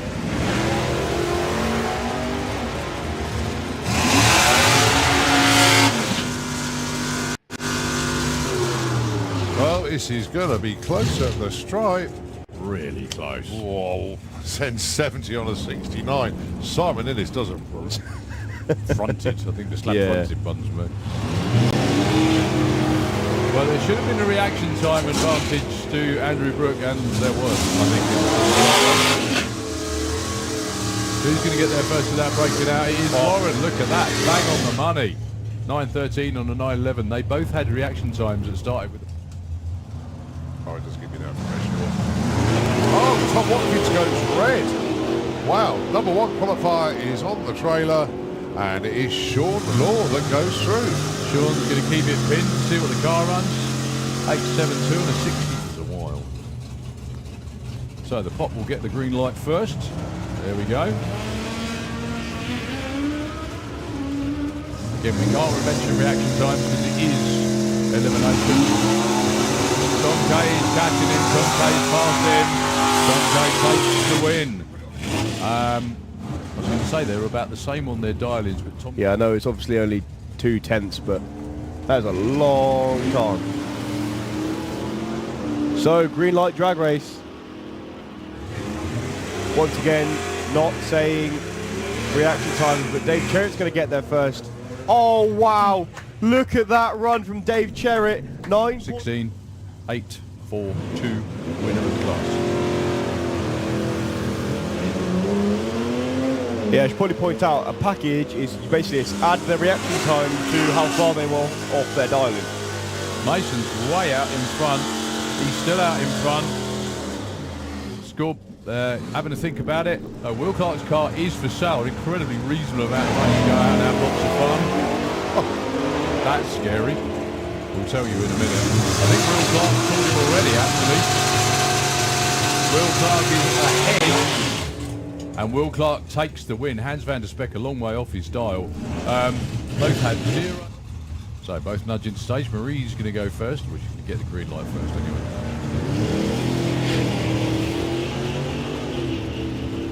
Okay.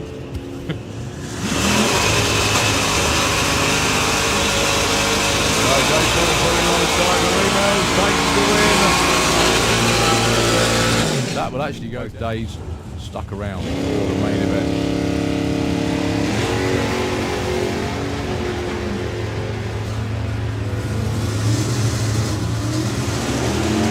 Al Medley is being caught, he's been passed, and Thomas takes the... Look at that, team rivalry, standing in the middle. That's it, Deb and Jody standing. Well, it's a green light drag race, is what we wanted.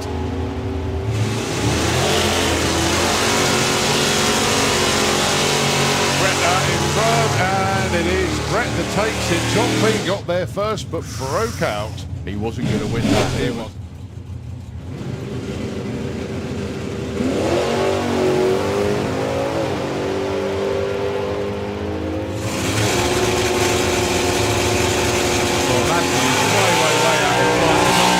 Way out. He's got it.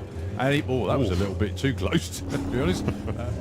I remember he was chasing so long to get into the 8s. Well, Amy's underneath the tower, so someone else is out.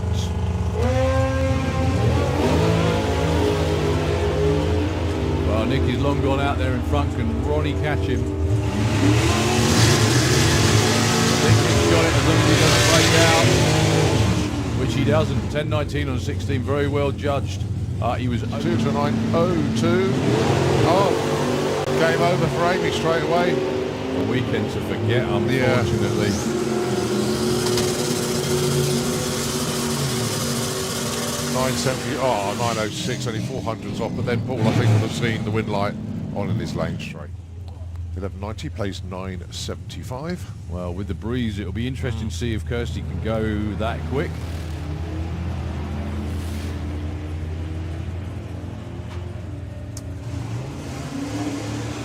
She's a long way out in front. Dave Rudd really isn't running her down just yet. Kirsty takes it. Very well judged. Dave. So 902 plays 1144. Neil Watkins goes first, gets the green. As does Ruben. Oh, that was it close? Wayward. As long as Neil doesn't break out, he's got this. I think they're both backed off at the top end. Yep. Yeah.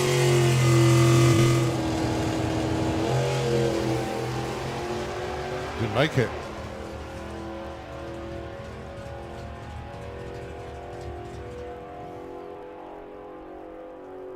'81 on '86, big old breakout there for Mark. I mean, let's face it, he's got 4 seconds, 4.5 seconds. He gets the green light. So, John goes red. Spence will see his win light on. John will try and leg it out. Which he has. Just to scare him. 7:21, 186 miles an hour. How annoying is that, though? They just got...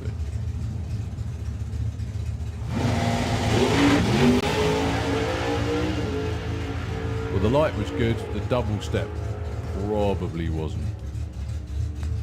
He knows his index is not going to be harmed by that one. 7.87. But he'll just take it gently. Did you say yesterday he was rather happy? Beautiful wheel stand off the line. Good thing about headwind. Yeah. Get a bit more airtime. He's going to trickle over the line though. Yeah. He won't risk going way quick. 10.37.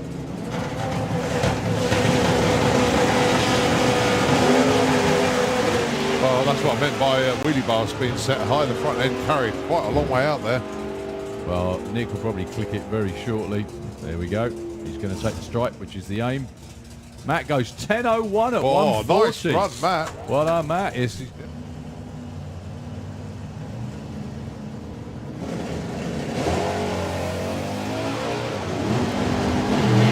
Oh, the car just creeping forward, goes red unfortunately. That's a shame because that's Kev's best looking run of the weekend actually. Nick's already clicked it off. Yeah, 778, 177 is Kev's quickest run of the weekend.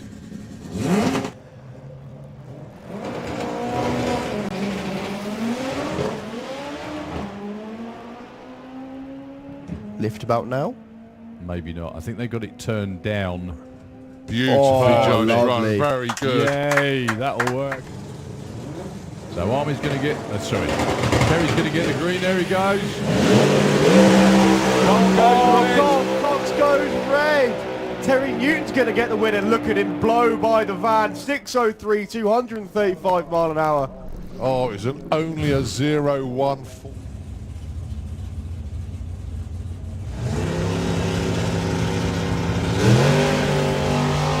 Darmelo 5 off the line. There's nothing wrong with Rob's reaction times at all. Nothing wrong with the run. 7:58 either. 177. Very nice. Oh, he's quick. He's 60 foot of the weekend. 1:09. What's this going to be? Oh, it's a 7:08, 190 miles. Where it was supposed to be yesterday, so the last run got DQ'd, if anyone's wondering what happened to that. Whoa, that was big tyre shake. 0.988 to 60 foot. He was on his usual run, but the tyre shake kept going and got worse. And now John Tebbenham is even more sick. Yeah, that's what I was saying. Yeah. Let's see what he can do.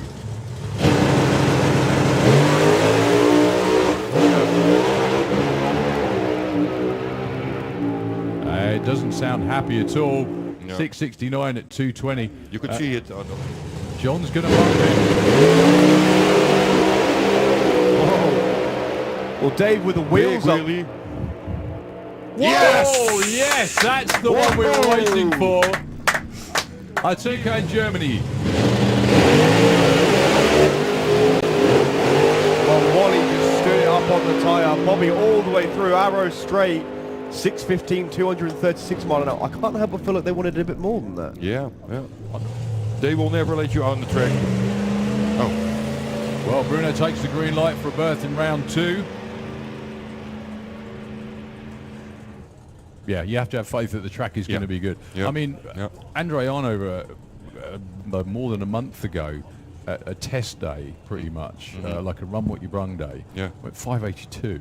right? Yeah. And it was cold. It was single figures. It was probably about 9 degrees. Yeah. He did say the sun came out briefly just before to warm the track slightly, but 582 in a door car in 9 degrees is like here in the UK. So Jari Rantzen-Jamie. Oh. Yeah, 101. I can almost feel it up here. Yeah, 101 to 60 foot with some big tyre shake for Jari Rantzen-Jamie. One more pair, 2 more pairs? No, just one more. Just Andy. And we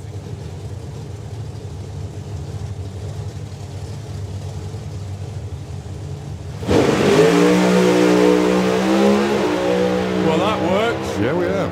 That's superb from Andy Robinson. 589 at 246 miles an hour. Luke is all right. 2-seater Dragster. Now, are we going to see a 7.9 or is it going to be an 8.0? It is. Look at that. 790. Filming it. I wonder if anyone's ever dropped their phone from about then. There we go.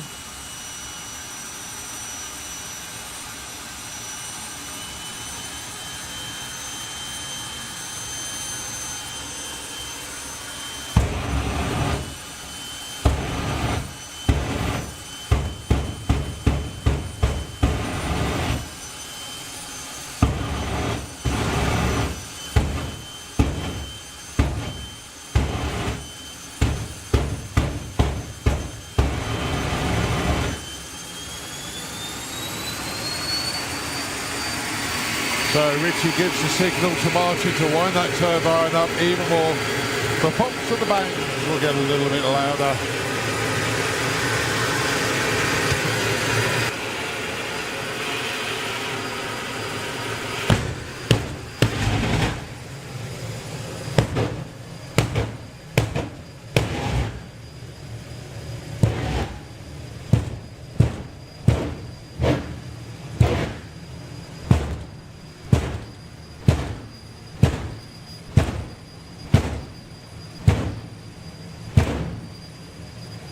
Okay, so Richie now tells Martin to pull his visor down as Martin is into stage. He waves to the crowd, wave back at Richie. They put on a show for us here. Martin is going to take that turbine up to the max. And here goes. 543.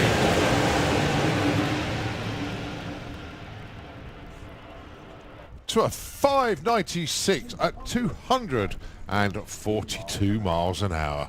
With the quickest and fastest bracket class in the world, Super Pro. I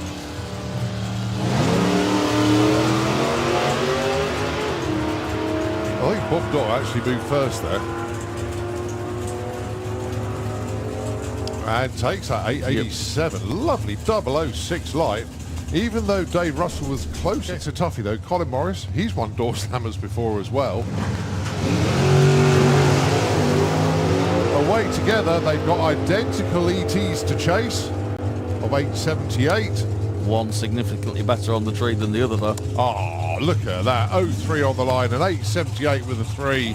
That was going to be Joker Dragster will be doing the chasing.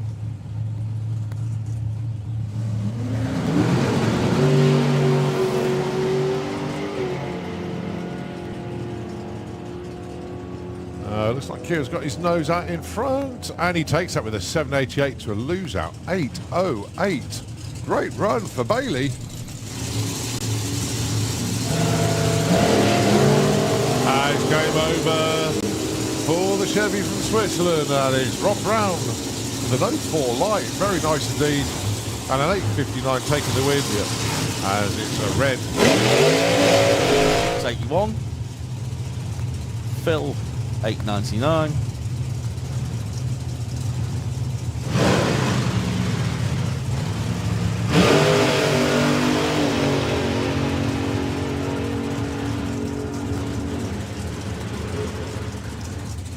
$718, 143. Clicked it off early. Yeah. Nick waited a long time. Normally at this point I'd see him putting an 804 on the car, so I think he's probably playing a little bit safe.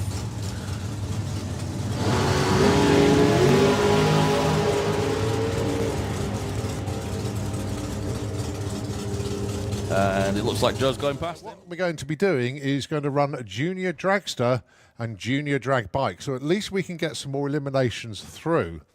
It just helps us progress the meeting as best as we can.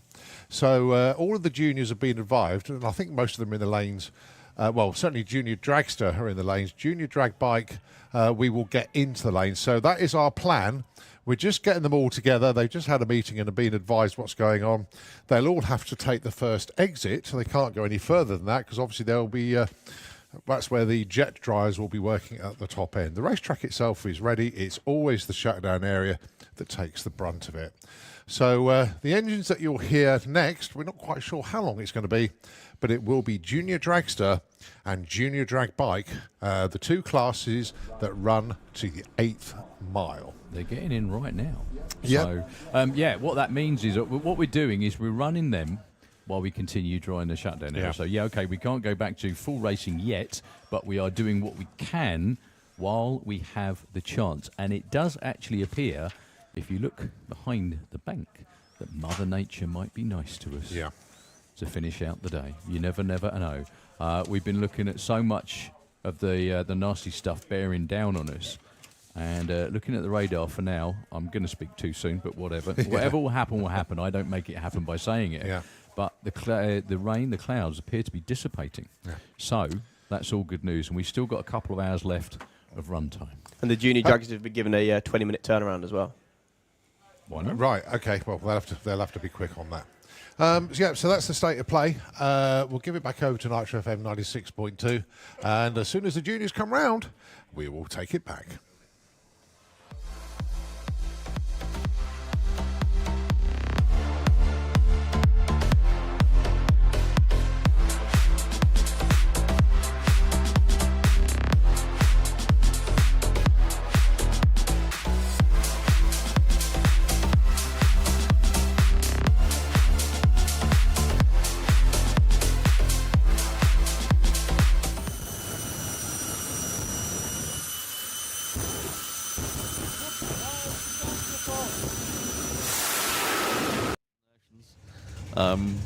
When the driver you're meeting knows how you've been reacting, it can make a difference.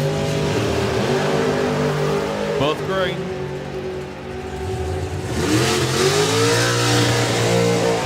What a race. It's Scotty the Hottie that takes it. 7:37 on the 35. Lose out for Tom. 53 on the... As I always say, the track's always good, but it changes significantly. Well, that's arrow straight.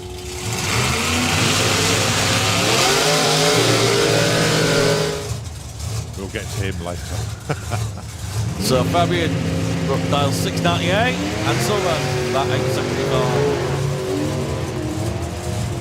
875. Fabian's chasing hard.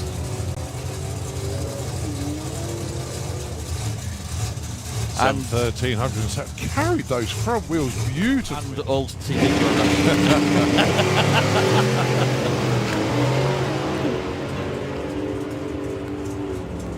Oh, good race, good race. 686 on 84. Patrick Dubois.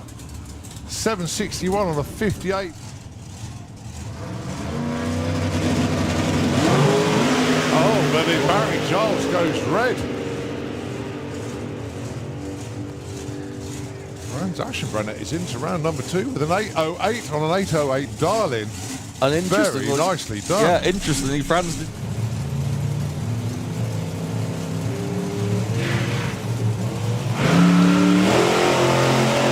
Sadly, Andy couldn't hold it on the tray. Goes early, hands the win to Pete Walters. 56.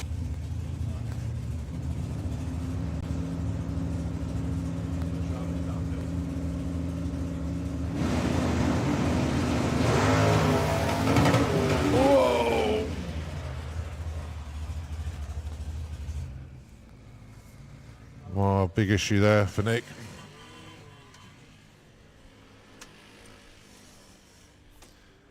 Right button.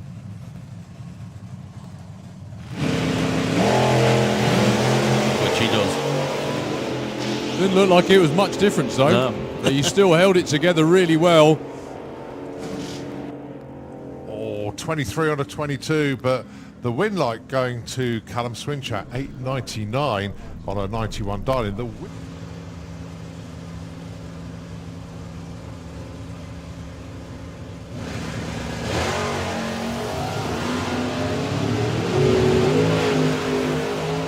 Well, Dan is a long way out. Blinder's going to have to be on one to run him down. Dan 10.65. Belinda 7.4s maybe to have a chance.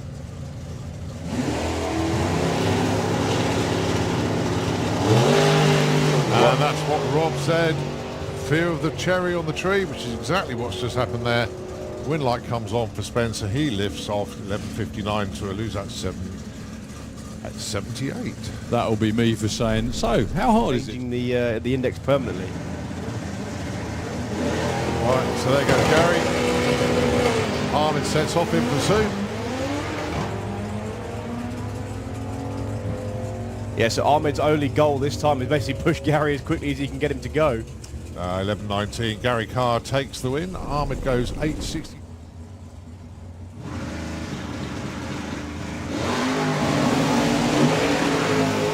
Well, it's green light drag race. A little bit of tyre shake for Jordan. Ooh, this is a tight one. Jordan's going to get there first. One. He has, yeah. 7.52, 163.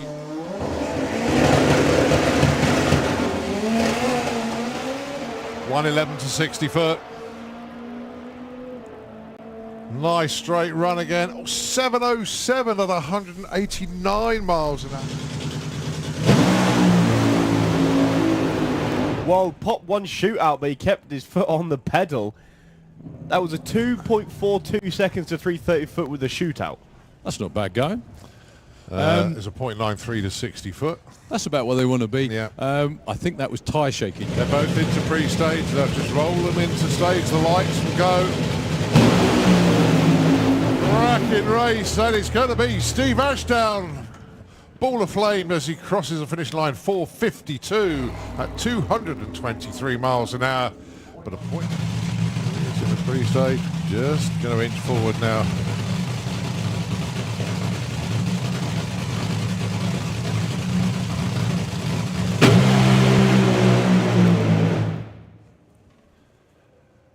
Beautiful launch. Drove through, I'd say shake, but mild. A 0.84, 60 foot.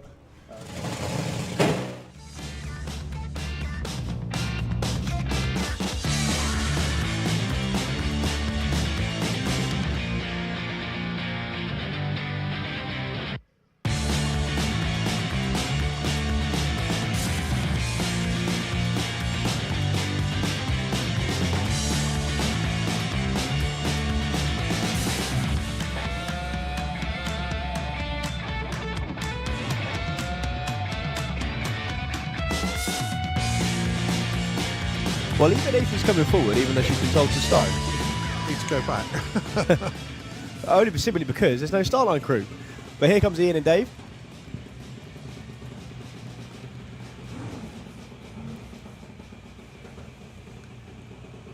So, as we said, we're going to be running Junior Dragster and Junior Drag Bike because we can run them to the 8th mile. And then they will take, obviously, the first exit. The jets are in the process of being refueled and they will reappear in the shutdown area. But yeah, there's still a lot of work to do, but at least we can get some eliminations done. So this is Junior Dragster round number 2. First time I've been able to be up here for the Junior Dragster this weekend as well. 790 the dial-in for Eva Davis. Yeah, that's brave. That's the quickest you can dial.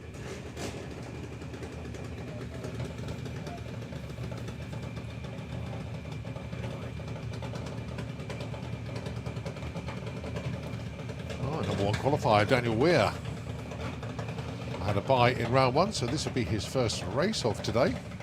Couldn't get much closer to the middle either. My goodness me.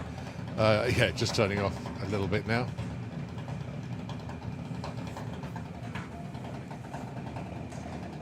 Oh, they've got the Donners wrong around. So Eva Davis will be leaving second, or should be leaving second, chasing down Dan Weir in the Kestrel beer lane.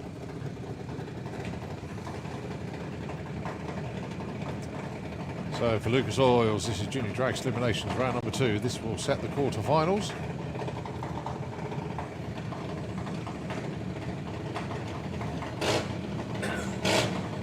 .22 of a second difference between them on the tree.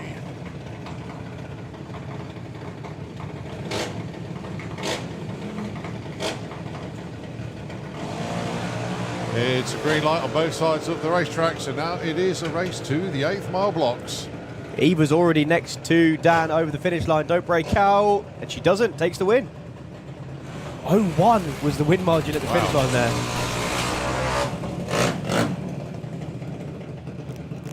Very well judged indeed.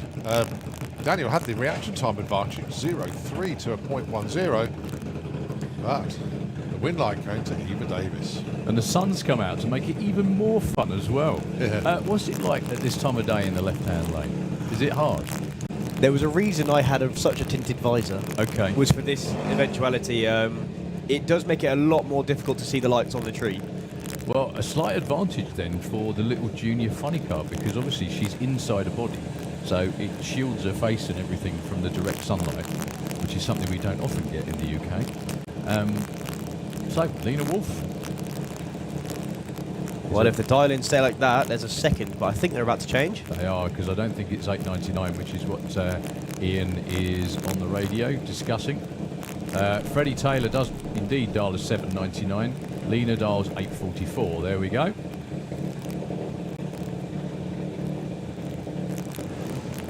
Well, the great thing is the sun's come out. Hopefully, it's going to aid drying the racetrack down the top end as well.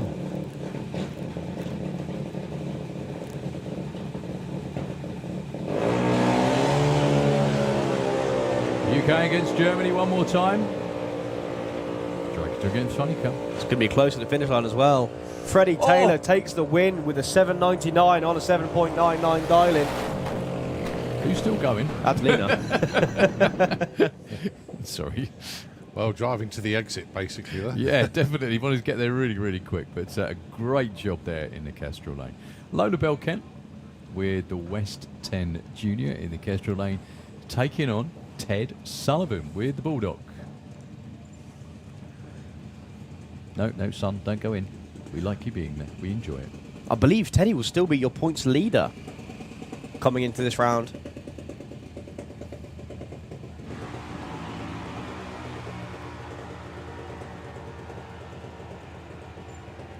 And he's going to get to the stripe first. It's just, does he break out or not? Yes, he does. He had an 0.2 light as well. But Lola Bell takes the win. 9.03 on an 8.95. Grandad Tony looks absolutely overjoyed, as well he should. And Ted Sullivan's family can't quite believe that one. Okay. Gonna be Jacqueline Bartlett, in the Slick Tricks car in the Kestrel lane. Right car, wrong lane, sorry. Yeah, the first of the Cooper boys, both of them got through. So is Kai. Only 100th of a second difference on the tree as well.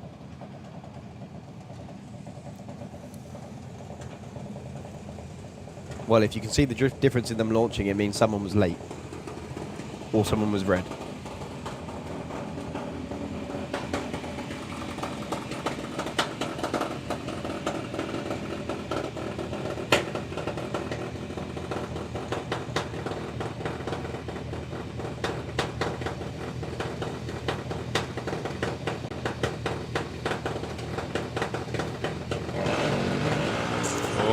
Kai went too soon. He's put the red on that tree. So it's Jacqueline Bartlett into round number 3. And a big breakout for Jacqueline as well. 8.07 on an 8.18.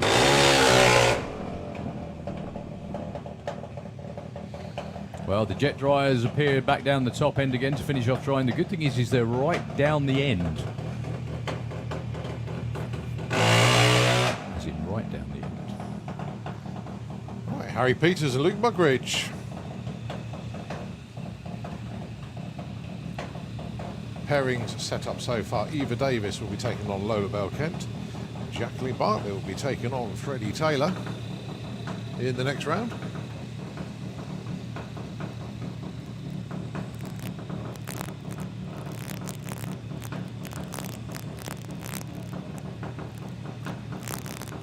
Just making sure the tyres are dry on Harry's car. Well, more the wheels actually, the side rims. Yeah, it's, Okay.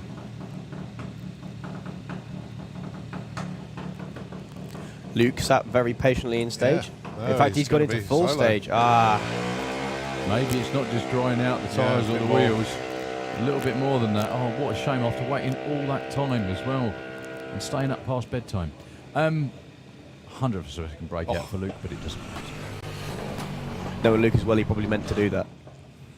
Just to take it out, just to make sure. Well, there's a thing that you can do in bracket racing called holding numbers, which is essentially that. You think you're going to run an 804, so you dial an 805, and it means that if you do get it slightly wrong, you've got window to play with. Because you can always slow down, but you can't speed up. So 10.50 for Ada Cassisi in the Slick Tricks lane, the sole remaining member of the team. And Neve Deavy over there in the Kestrel lane.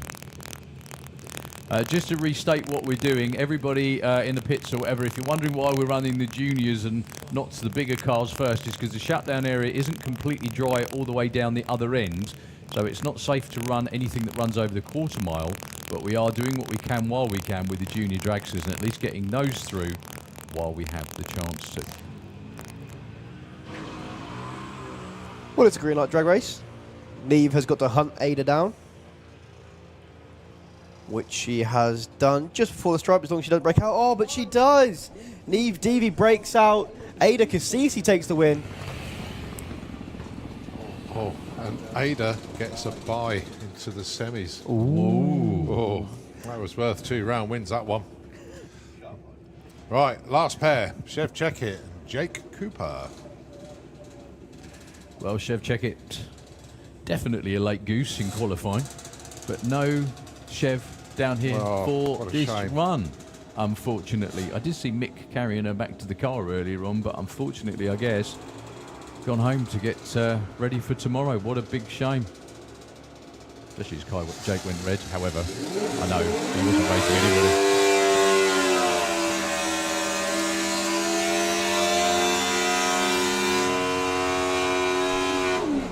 So, Junior Drag Bikes semi-finals. Richard Wilcox taking on Holly King. So Richard's bike is one of the quickest to 60 foot. May not mean a lot, but in a race like this where reaction times do really matter, when you're on a pro tree, something like that can be a massive advantage. Well, it's a good job it's half term as well, because none of them have to get up to school tomorrow, so they can all stay till we're done. So, yeah, Richard Wilcox, Kestrel Lane, and Holly King. Richard looking for a 9.40. He will be going first, and roughly a second later, Holly will try and hunt him down.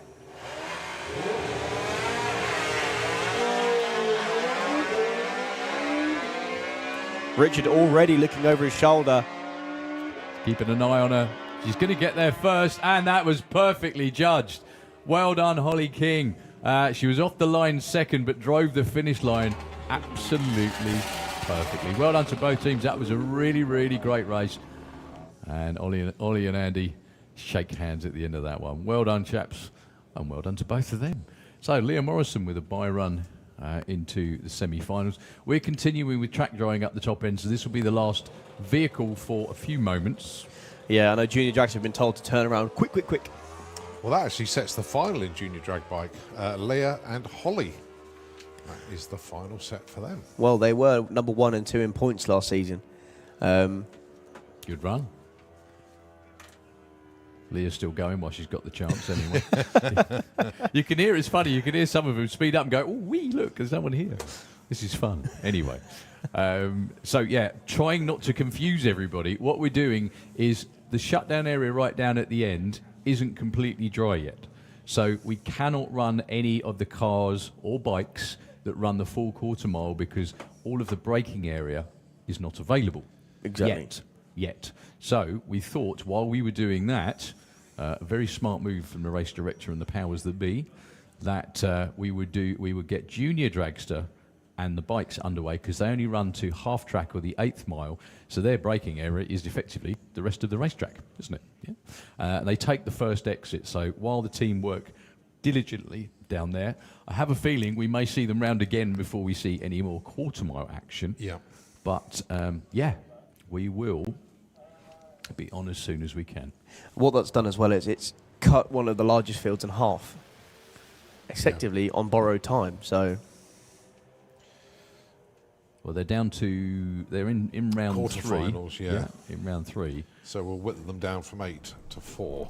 So what I'm going to do is I'm going to go and get an estimate on how long they think it will be to finish drying very, very top end. Obviously, the sun being out would help greatly. We're going to get everything down to run as soon as we possibly can. We do have the obvious curfew looming, but that's not for about another... What's the time now? 7:15. Yeah, we've got a while to go yet. Yeah, we do have a while to go yet. So, again, please bear with us. You guys absolutely rock. All of you lot are fantastic. Proper hardcore. And you, Benny. Especially you, Benny. Every single one of you. So, you got it, honestly. Seriously. You are proper drag racing fans through and through, the lot of you. I tell you what, me, Colin and Thomas would all do the same thing. We'd be sat there too. So, you guys and really have done. And yeah, have done. yeah. Oh, God, yeah. Many times. I've been sat here at 9 o'clock so many times, waiting till the absolute end of it all. So, anyway, track crew doing their thing right down the top end. I'm sure we are collecting junior dragsters again very, very shortly. And the moment we can get going, we will let you know. We really, really will let you know. And we've got round 3 of Comp Eliminator down there ready to go. And we've also got Super Comp 2. So Nitro FM, hopefully for not too much longer. And we'll make the best use of the time we can.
We can indeed.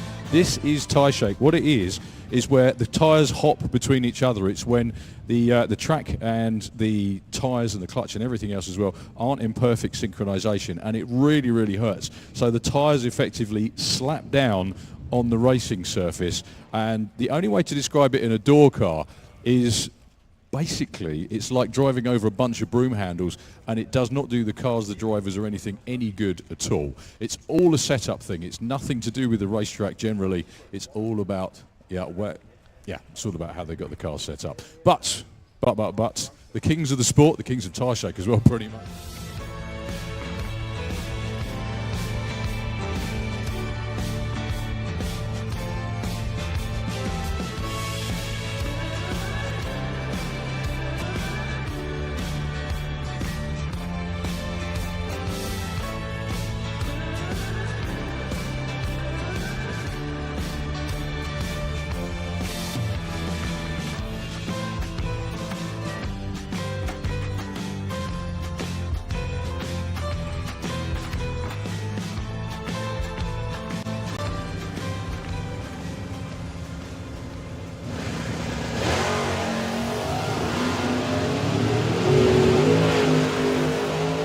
Well, Dan is a long way out. Blinder's going to have to be on one to run him down. Dan 10.65. Belinda 7.4s maybe to have a chance.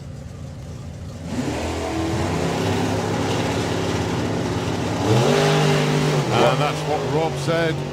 Fear of the cherry on the tree, which is exactly what's just happened there. Win light comes on for Spencer. He lifts off 11.59 to lose that 78. That'll be me for saying, so how hard is it? Changing the index permanently. Right, so there goes Gary. Armin sets off in pursuit. Yeah, so Ahmed's only goal this time is basically push Gary as quickly as he can get him to go.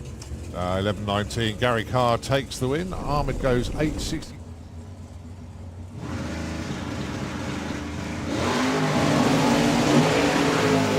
Well, it's a green light drag race. A little bit of tyre shake for Jordan.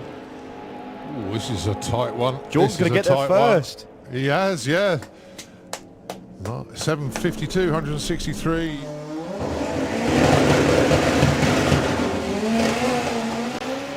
$111 to 60 foot. Nice straight run again. Oh, 7:07 at 189 miles an hour. Well, Pop one shootout, but he kept his foot on the pedal. That was a 2.42 seconds to 330 foot with the shootout. That's not bad going. There's a 0.93 to 60 foot. That's about where they want to be. Yeah. I think that was tyre shaking. They're both into pre-stage. They'll just roll them into stage. The lights will go. Cracking race. And it's going to be Steve Ashdown.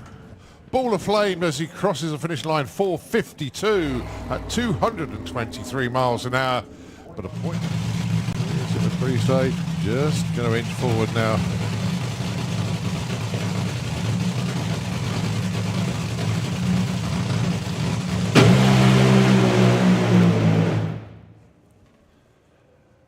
Beautiful launch. Drove through, I'd say shake, but mild. A 0.84, 60 foot. All the way through, burns up about the 8th mile, 4:02, 250 mile an hour. I think they were going...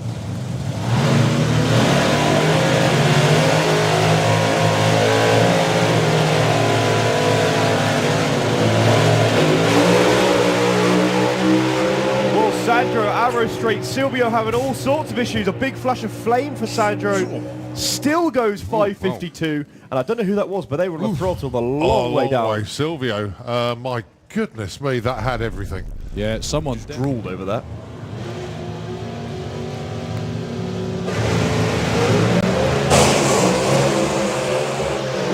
Well, Simon got the jump, but lots of tyre shake. Richard Sunderland making his trip worthwhile with a 6:75, matching his qualifying.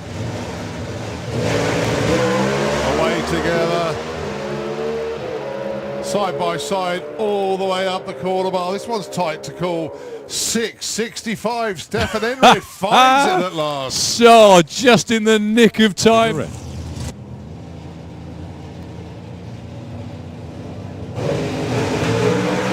Difference on the tree there. Robin is away, but it ain't over yet. There's a lot of movement around in the lane, but he holds on to there. Robin Durango, 6:66. Lars was off the gas at the stripe though.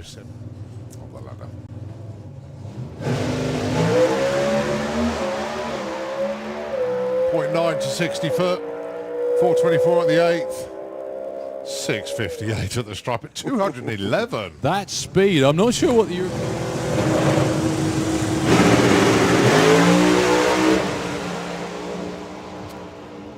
Oh. Well, as long as Androzano doesn't cross the centre line, he's 5:89. He takes the win.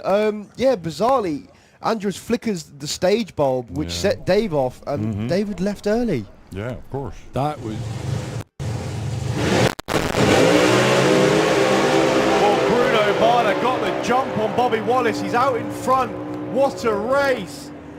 5.90 takes the win, and the first 5 for Bruno this week. Andy Robertson's already been 5:89 in qualifying. But it's a red light for Andy Robinson. You're going to see the Parkinson Warrior in the final. With his quickest run in the car, 6:09, 230 miles an hour. What have they got for us here?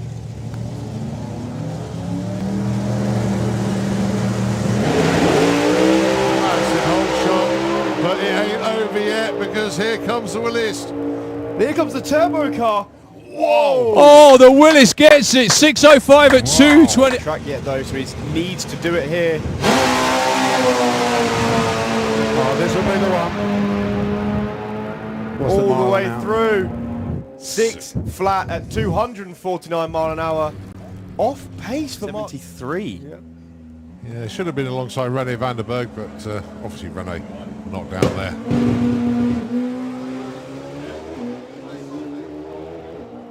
Yeah, he's into third just before half track. really hear it hanging the gears out. 709, 183 mile an hour. Yeah. Goodbye run. And that's it, so. Qualifying. Nice launch. Arrow straight, just starting to drift over towards the centre line. I'm sure he's going to roll off at any point now. Yeah, and he does. That was out of Stuart Crane fashion. Now, he'd usually hang off the side of that and bring that back.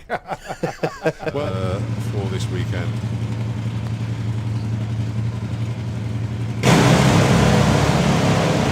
Well, I think that's the first time I've ever seen Marcus move on the bike. It's usually tucked all the way in, but he's gone all the way through to a 622, 220 mile an hour, the quickest and fastest pass we've seen from a super sprint bike this weekend. Yeah, and he still makes it.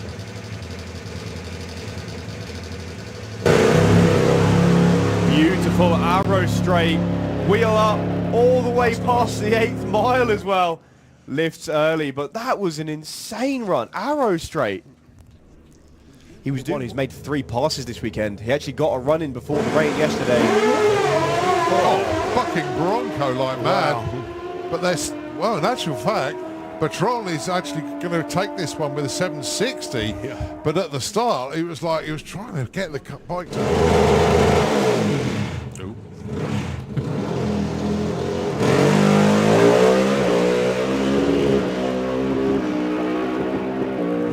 I love the way he almost screwed himself up there. That was pretty good. 742 at 179. It doesn't matter because he's in the final. That's how rough of a weekend it's been. While Mogans gets the drop off the line, can Christian run him down? It doesn't look like the bike's behaving. Mogans is though. 733 at 195. Not the number, but the win light that counts. 695. Margot goes red. She's going to keep it nailed all the way through, though, for the ET. Yeah. Oh, it's a good-looking run as well. 712 at 205. Ross backs off because he saw the win light. Al Morrison Jr., the fastest super street bike in Europe. Al's spinning. It's a birthday present for Boyce. He's going to the semi-finals with a 736 and 197. Bike and sticky. Yeah, and super street bike and street eliminator, isn't it? Well, Jake's off and running. Eric doesn't go anywhere. He's gone a long way around, but... Well, Jake with all kinds of, again, 757, 144, you would not normally... Body work, just throwing it off. Well, there's a lot of that happened, isn't there? Yeah. You know, not here, I might add. So your alternates, Ricardo Grauer and Johnny Hines. Issues with Johnny again. Johnny's going, come on, come on, come on. See, Ricardo and goes, and that's something I noticed in the States. We race on Jason Miller's tracks. He preps for it. It's Martin Hill with Fire Force number 5.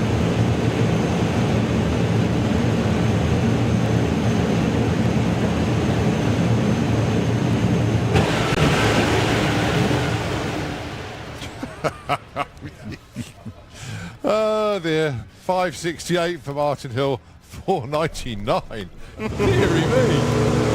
There we go. Well, we can say reaction times because it's a heads-up class. Who's going to take the stripe? Yeah, Stu Dorney, 999 beats 1003. That's what you get for being number 1 qualifier, unfortunately. Well, I'm not quite sure what happened there, but it is going to be a solo then for Don.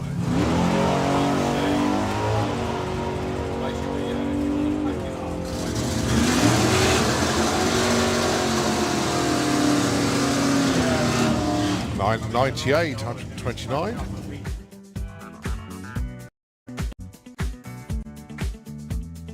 Really did get totally drenched up there, so a lot of work ongoing. But this is quarterfinals of Junior Dragster. The first pair, Jacqueline Bartlett taking on Freddie Taylor.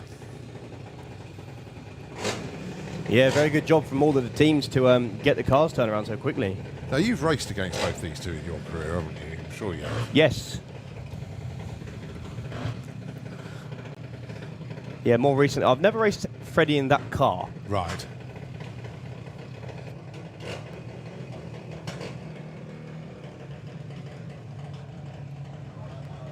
So just waiting for the darlings to appear. 798, I believe, is the number for Freddie Taylor. And it is... It's already on the board, though. 804. 0.06 of a second difference between the pair of them. So Freddie's dropped the dial in by 100th, and Jacqueline's gone for the age-old, I'm going to dial what I ran last time.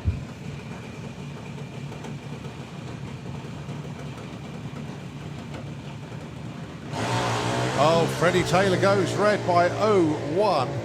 So it is Jacqueline Bartlett into the semi-finals. Oh, look at that. Freddie Taylor ran the exact same thing twice, 7.999. Wow.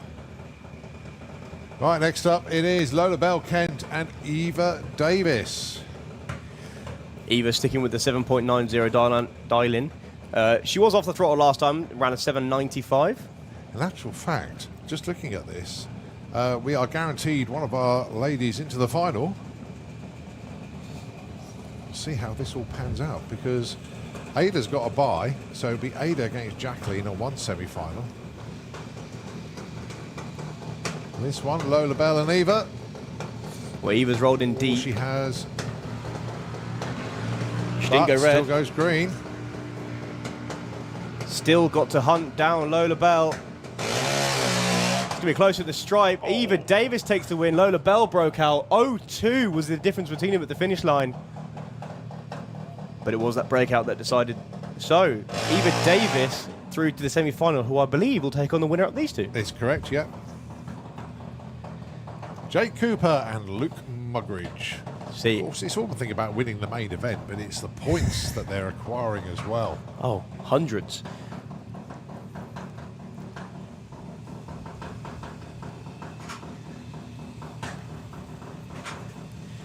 At any given race, this could be the final. Jake Cooper and Luke Mugridge. Oh, and it's over for Jake Cooper. He goes red, so it is Luke Mugridge that is through to the semis. 8.03 on 8.05 break. Well, it was a double breakout, but it didn't matter. It was already decided on the start line. Luke Mugridge took the win. Right, a solo coming up for Ada Cassisi. Always welcomed. So Luke is the remaining chap in eliminations. It's all girls elsewhere. As Daryl says, we don't need any of this pushing for diversity. The girls kick all the men's asses anyway.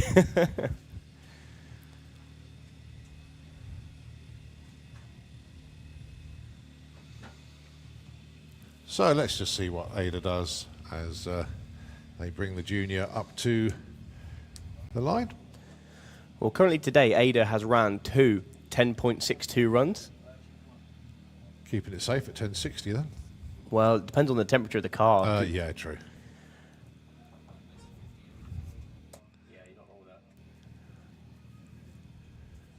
Well, she can break out. It doesn't matter. Nice light, 0.5. Yeah, big improvement on the light she ran earlier. That was a 0.2 earlier. 57 with a 4. You were less. You will be pretty much bang on. You would have broken out on a 58 darling, but yeah, 10.57 there. Yeah, in case you're wondering, Steve, me and Harley betted a 58. We were close. Eva Davis taking on Luke Mugridge on one side of the ladders going to the final. And the other finalist will be between Ada Cassisi and Jacqueline Bartlett. I don't know if they're lanes yet, but we do have junior drag bike finalists, Leah Morrison and Holly King. Obviously, they'll make their way down in due course. The Jets, as I say, working in the shutdown area, aided actually by the sunshine and also a bit of a breeze up there as well. But in the meantime, Nitro FM will hand the airwaves back over to you. And when the juniors come back down again, or when the bikes appear, we will take it back then.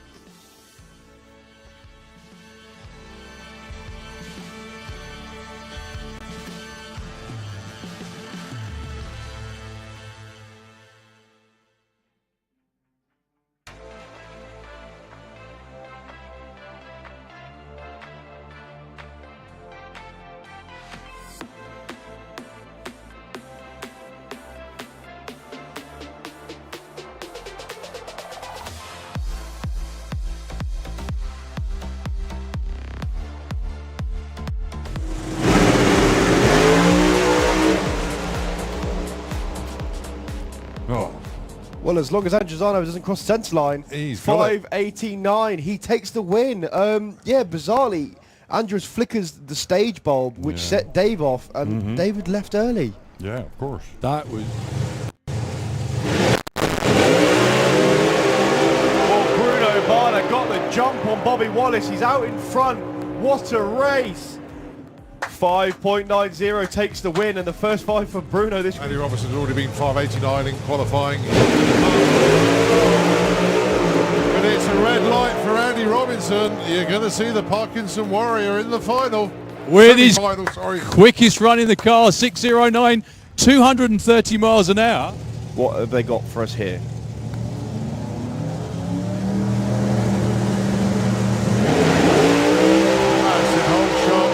But it ain't over yet, because here comes the Willis.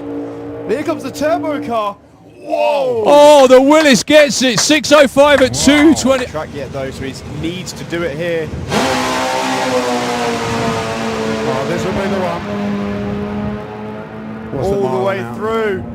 6 flat at 249 mile an hour.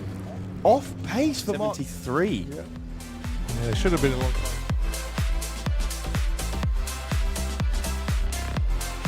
The shutdown area has basically, is not going to dry. It's not going to dry to the full distance. So we have had to come up with a bit of a plan here. We are going to run our sportsman classes to the 8th mile instead of the quarter mile. They are all being advised of this. So the sportsman classes are going to be running the 8th mile, not the quarter mile. So that's really going to mix things up quite a lot. It's the only way we're going to get this done. The bad news is FIA classes, i.e. Top Fuel Dragster, Fuel Funny Car, although they're not FIA, Fuel Funny Car, Pro Stock, Pro Mod, and unfortunately Comp Eliminator, they are quarter mile classes. We cannot change them to 8th mile. We cannot change. The reason we can't run Comp Eliminator to the 8th is we don't have indexes for 8th mile for those classes. So we can't run Comp Eliminator. FIM bikes, however, we can change them to 8th mile. So we will run FIM bikes. Speaking of which... Yeah, this is the final of Junior Drag Bike. We'll explain again after this pair have run. But we now have a plan. We are going to get some more racing in. It just won't be the full distance. God, this is going to be super exciting as well. I can't wait. This really does throw a pigeon among the cats. Massive. I mean, super gas and super comp. I mean, is it 5 seconds? There is obviously an 8th mile index for them. Or, so all you fans of 8th mile racing, yeah, here it comes. So this is the final of Junior Drag Bike, It is 834, indeed. place 1095. Holly on the 2-step for so long. Both very equal on reaction times. It will be down to the stripe. Holly's already sat up on the bike and takes the win. 0.2 off her dial-in. She won by over 1/10 of a second. That's how you stamp the start of your European Championship race. Congratulations to Holly King taking the win there in Junior Drag Bike. 8:36 on an 8:34 dial-in. Brilliant job. Very, very well done indeed. Right, so just to re-explain that to you, Comp Eliminator cannot run the 8th because we don't have indexes for those cars over the 8th mile. We cannot run anything over the quarter mile full stop. So all of the FIA classes are done for the day. That's Top Fuel Dragster, Top Methanol, Pro Mod and Pro Stock. They cannot run. Fuel Funny Car and Nitro and Nostalgia Funny Car, we can't run them over the 8th mile either, so they are done. All of our sportsman classes will be running on to the 8th mile, so at least they will be able to finish off. That is absolutely fantastic news for them. And the big news is the FIM classes, they can switch to 8th mile, so we'll be getting all of our bike racers out to hopefully finish eliminations for them. The interesting thing for the heads-up classes is they're all, because they're all geared to the quarter mile. Yeah. Any of those out there who may have an 8th mile setting or 8th mile gearing for their bikes, well, put it in now, quick. Yeah. Well, at least it's something. Gutted for the teams that have been waiting in the lanes. The comp eliminator teams been waiting for ages to hopefully get a running, but unfortunately we can't run them because we do not have 8th mile indexes for comp.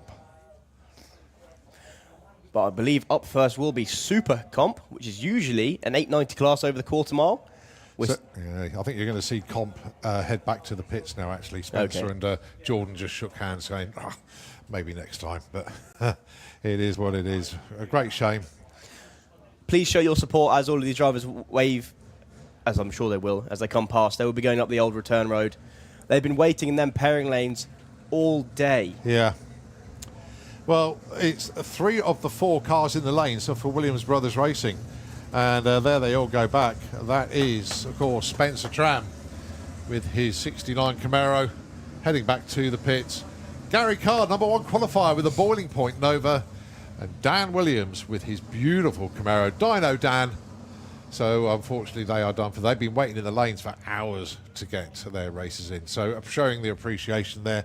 And then behind the tow truck, it will be Jordan Payne with the sticky situation Corvette. As I say, it is what it is. We've been here before. A lot of these racers have experienced this situation before. Absolutely nothing you can do when the weather isn't on your side. It looks like we're going to have a glorious finish to the day, fingers crossed. But this is where we are. So, interestingly, you've got Super Comp and Super Gas. I'm waiting to find out what their adjusted 8th mile target is. Oh, I'm just about to be told, actually, because there's a rule book coming this way. It's going to tell me. All right, bear with me just one sec. So there goes Jordan Payne. Give him a wave. Give him a round of applause as he comes past. He's been waiting for so long in the pairing lanes, just like all of the Williams Brothers cars. Having to go back to the pits as we don't have the indexes for the class. However, we have race cars fired up. We're about to get going with the first of our newly 8th mile classes. So on the screen, I can see 8th mile Super Gas is now 6.3 seconds. Yep. Super Comp, 5.7 seconds. That is, of course, over the 8th mile. Difference, is it? 600ths of a second. Sorry. Where's the microphone gone? Yeah, 6/10 instead of a full second between the two. So, in case you're wondering where the 8th mile is, it will be for you guys the second blue mark on the wall or the first set of 2 blocks. So you can see Christmas tree, you'll see a little black spacer in the middle of the track, that's your 60 foot. Just further up you have 1 block on its own, that is 330 foot. And then further up you have the 2 blocks, that is the 8th mile. The actual finish line is the second one of those 2 blocks. The first one is just for speed. So, if you're on the banking, that's where I'd be moving to. I'd be moving, because there's not that many of you on the banking. I'd get myself right on the finish line. You can see both the cars as they come past. Okay, they're just warming up at the moment. The orange markers are going out at the 8th mile. Well, that makes So my they explanation can even easier. Yeah. So, as I said, if I was viewers, that's where I'd be. I'd be on the 8th mile. Yeah. Because you're about to see some cracking finish line footage. Well, not even footage. You're going to see it in real life. All the cars behind the tower warming up. I can see Junior Dragster unbelievably back down again. Talk about hot lapping them. Obviously the prep's going out.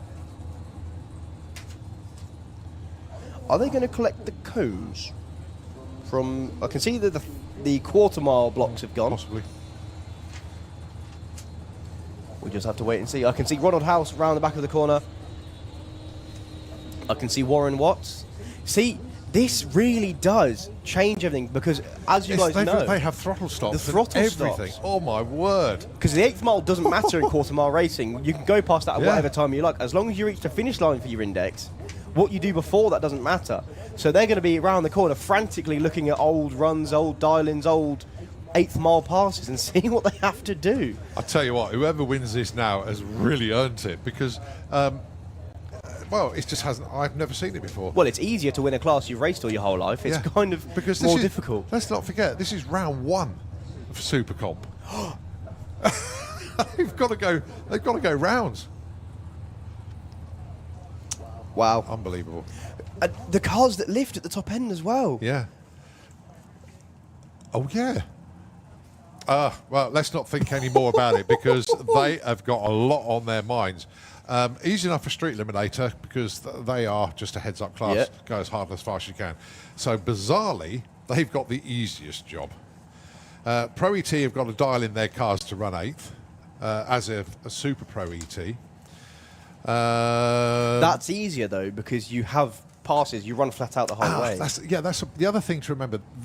Okay, we're saying this is really difficult, but they can just go through all their timing and look at their numbers of what they've run. Look at what they ran on the quarter mile, and on their dial-in that they've chosen, they can then look back and think, right, well, this is what it's going to run at the 8th, and that's how they dial it in. Yeah. So, not as tricky as possible, but well, not for the dial your own classes, but the index classes it certainly will be. Yeah, but then they can still look at their 8th data, can't they? They can, but it sees where the car. So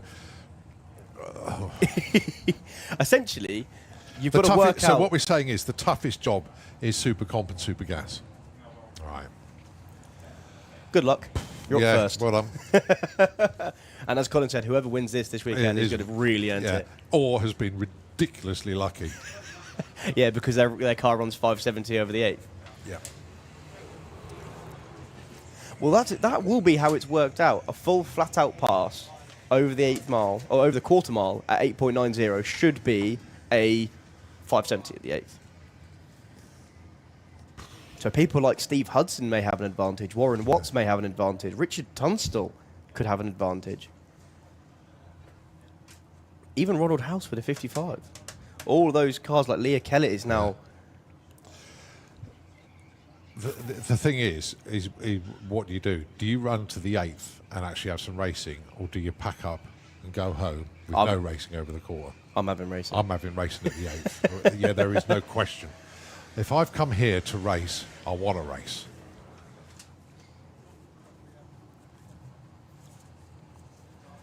%. So the cars behind the tower are still warming up. Me and Colin are warmed up. Oh, we're boiling. There's just no question about that anymore. Yeah. The thing is, though, this is really exciting now because we honestly don't quite know what's going to happen. No. Yeah, it's just mad. Absolutely mad. Well, the smile hasn't left my face yet. No, not at all. Not at all. So, as you can see on the big screens, there is Andy Clifford, your number 1 qualifier. He will be facing Leah Kellett in the first round. Moving further back, you can see Clement Dubois with his slingshot dragster. In the background, there is the Leah Kellett's dragster. The Leah Kellett's dragster. So, the difference between these two cars, obviously, Clement with the old style slingshot dragster, that is a modern iteration of one. Leah's car can run down into the 7.3s over the quarter mile, but runs a throttle stop. She is at a huge disadvantage now because she has to rework her whole delay box and everything to try and run. All right. Just looking over onto Bankside VIP, Leanne, Justine and Carson. How exciting is this? 8th mile. Wow. You can see the markers have now gone up at the 8th mile. So the drivers know where the finish line is. And ladies and gentlemen, I wasn't joking when I said I'd move there. You can see the finish line now and still see the scoreboards. Yeah. You can see the distances between the drivers as they go over the 8th mile, and it's going to be close. And not only that, when the drivers go through the finish line, they're going to see their times and these speeds on the scoreboards, which they've never really done before. No. Because they race the quarter. Yeah, they don't have to look out for the little spotlight on the wall anymore. They can see the big... No, they can see the... That's a good point. Yeah, they're going to see their wind light come on in their lane instead of waiting to see if they can see a yellow light in the shutdown area. Also, all of the racers who are planning on staying over tomorrow and aren't in competition anymore, I'd also be getting on the banking. Well, it goes without saying, there is always a yin to a yang, and commiserations to FIA classes that obviously we cannot run. Yeah, that is, it's hard, but they know it's what can happen in racing sometimes. But we are buzzing for FIM. and of course all of our Sportsman racers that are going to be able to get it done. We still need everything to work in our favour, of course, but it looks like we could be good. Our start line crew are ready. We're just going to have a nose in. Actually, Junior Dragster have made it back down again. Wow. So I've just had some questions come through from some of the racers. Yeah. To make it absolutely crystal clear, you are dialing into the 8th mile. Yes. You can dial what you want if you were going to run over the quarter mile, but you may break out by quite a bit. Yeah. That's a good point. Right, engines fired. Round first, Ronald House with the 55. One of the drivers who doesn't run a throttle stop in Super Comp. He does in Super Gas, and I think he took the round win in Super Gas as well. I should have had your camera. I've been warming up Patrick's funny car. So, Ronald House underneath the tower then. Just holding on slightly. It's good. Very good. Here we go then. Super Comp eliminations. The screens in here have been reset to 8. Thank goodness for that. So 5.7-0. Warren Watts, Ronald House. No, hang on, it shouldn't be. Hang on, the pairing's wrong. Or am I looking at the wrong class? This is Super Comp. Yeah, no, you're on the right class. It may be 2 solos. No, Warren is just early. I was going to say, what's he doing? Yep, so a solo for Ronald House. You can see on the scoreboards, this is Super Comp, but it's no longer 890, it's now 5.70, so 570. And luckily for Ronald, he gets a tune-up run. Not that he's taking it, just driving it up the top end. Yeah, so Ronald would have been alongside Richard Tunstall, but obviously Richard not making the call. Oh, that was really confusing, that one. Right, so this is a pair. It's Paul Hudson and Warren Watts. Paul runs a throttle stop. It'd be very, very interesting to see what he does here.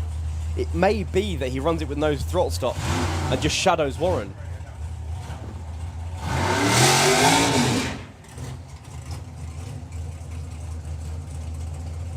But of course, we are just speculating. We've never seen this before. Well, he's certainly made it exciting.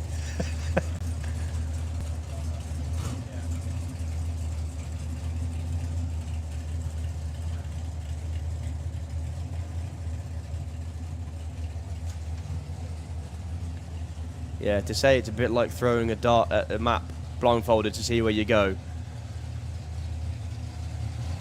I'm sure none of the drivers have a clue what to put in the delay boxes. Well, I'll throw the delay box out the window on it. So here we go then, the first pair in the new 570 index class. It is Super Comp. They're both away well. Well, the throttle stop is on for Paul Hudson. And what, look at this, side by side over the finish line. Oh, Warren. 574 for Warren Watts. How well judged was that? Well done, Warren. 0.7 off the tree. Win margin 0.9. A good light for Paul. 0.3, but went 5.88. So Warren Watts takes the win. Yeah, but how well judged was that from Paul Hudson? Actually, look at that. They both made the first turn off. Yeah, well, that's the plan, I think. Okay. To try and get them there. Right, Leah Kellett, Andy Clifford. Whoever wins this gets a bye in the next round. Why can they go for hot lap, but then they're not stressing the engines as much by only running the 8th mile? Yeah, Joe isn't in Super Pro anymore either, which helps. Right.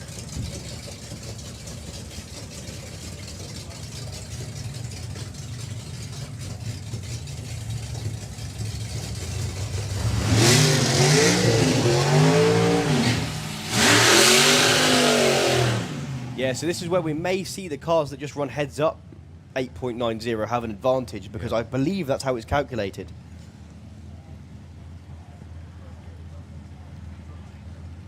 However, neither of these cars run flat out to run 8.90. Both of them have to, well, Leah has the delay box. Andy just lifts. Well, I'm seriously impressed with Warren Rott's going 5.74 there. That was a very, very well judged run.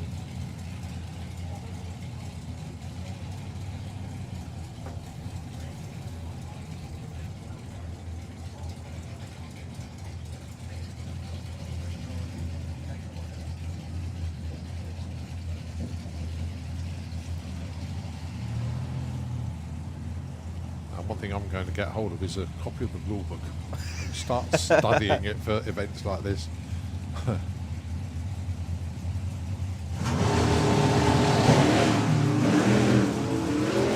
Well, Andy going all over his lane. He's out in front at the finish line. Well, Leia takes it on a whole shot. 5.95 against the 5.93. Oh, win margin 0-2 at the strike. Leah into round number 2, where she gets a bye into the semis. And luckily, she's had a run now, so you will see the cars get closer and closer and closer to the index.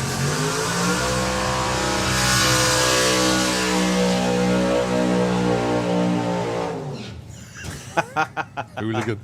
I can't believe I had to wait until 8 o'clock in the evening to finally wish Clement Dubois happy birthday. You know, I said I'll call it out when he comes round. It's 8 o'clock in the evening and finally gets his run. Is he going to get a birthday gift or not? Ronnie Mercer in no mood to be charitable here. So 5.70 we know is what they're aiming for now. Clement Dubois with the Dragster, Ronnie Mercer with the 4-pop. And look at that, Ronnie Mercer's gained a crew, man. He's got Billy Gain down there helping him out. Yeah. So this kicks off the start of the European Tour for everyone, and including Ronnie. Ronnie's going on a long, long holiday. Yeah, but Ronnie's already done Clijsters in France. He's already Exactly. raced there. So. However, in T-Erpen such, he will be racing in Supercom. Hopefully he won't have to do this in Supercom. Yeah.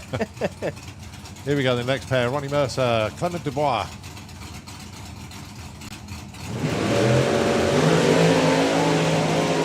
Lots of wheel spin for Clement. As long as Ronnie doesn't break Ronnie out. But breaks he does. out. Oh, 5.66. He had, well, they're almost identical on reaction time. Clement had the wheel spin. But the birthday boy goes into round number 2. Well, a solo for Steve Hudson, as we have no John Turner. Yeah. So Steve is one of these people who runs it out the back door to run 8.90. So he should be at an advantage. What is an advantage? He's got a bye run.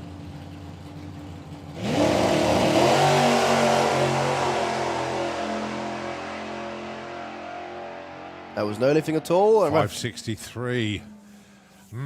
Interesting. Right, okay, so the pairings round 2. Leah Kellett gets a bye. Clement Dubois takes on Steve Hudson. Warren Watts takes on Ronald House. Right, next class. Let's have a look. Junior Dragster. Yep. So Jacqueline Bartlett and Ada Cassisi coming around the corner. Obviously, these are always an 8th mile class, so nothing new here. 10.52 the dial-in for Ada Cassisi. Yeah, this is semi-finals. To set the finals at the main event.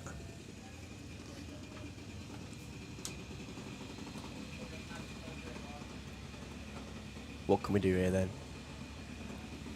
Just wait and see the dial-in for Jacqueline.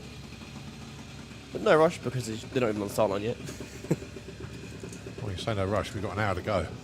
Well, I know, yeah. Right, 8.01 dial-in then for Jacqueline Bartlett. 10.52 for Ada Cassisi with the cherry bomb.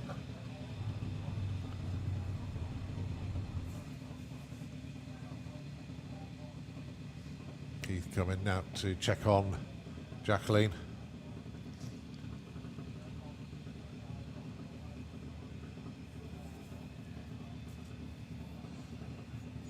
Ada has been to a couple finals before. I don't know if Jacqueline's ever got to one.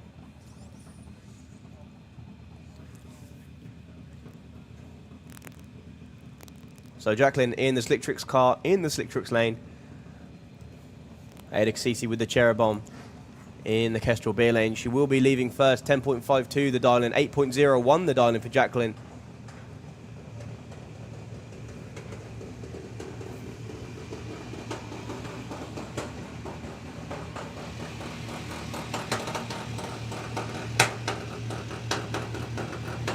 Oh, Ada having to blip it into stage. Keeps both bulbs lit, keeps the green light on. Jacqueline Bartlett with the green light as well. It's going to be close at the finish line. Jacqueline's going to get there first.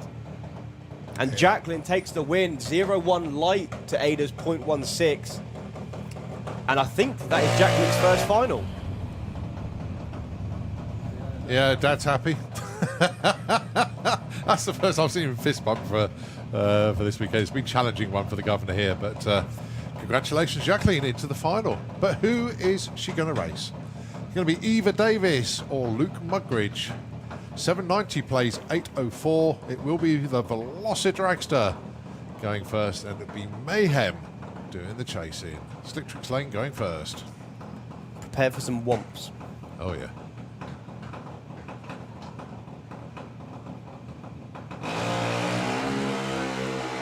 Well, both dead on it on the line. Side by side the whole way up the track. Couple of whomps and a breakout. It's Eva Davis by the lesser of the breakout. Well, it was, well, as near as damn it, just under 0.2 breakout for 0.02 for Eva Davis. Luke Mugridge was 0.2 on the breakout. So it is Eva Davis going to be taking on Jacqueline Bartlett in the final of Lucas Oil's Junior Dragster. So not only do we have a couple of first-time finalists, we'll have a first-time winner. Yep. And potentially a new #1 in the championship, depending on how many points Luke got. It's the bikes. I'm wasting no Top time. fuel bike. Wow. To the 8th mile. And what a matchup. Rickard Gustafsson taking on Stu Crane. Stu Crane has a massive advantage. Has an advantage. I'm going to say the same thing because it's the power of the nitro bike that takes it to the quarter mile, but the funny bike is ballistic over the 8th. Very, very interesting situation here. Especially the way that Rickard's is geared. His bike is geared so high. Yeah. It's to take it to 260 mile an hour. But he can't do that over the 8th mile.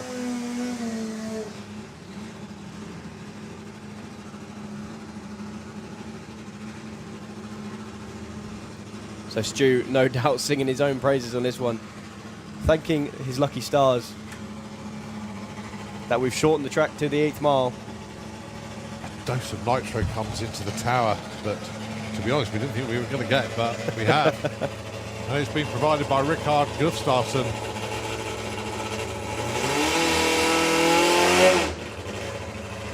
Oh, this is going to be an amazing race. Stu will still have to get the jump off the line.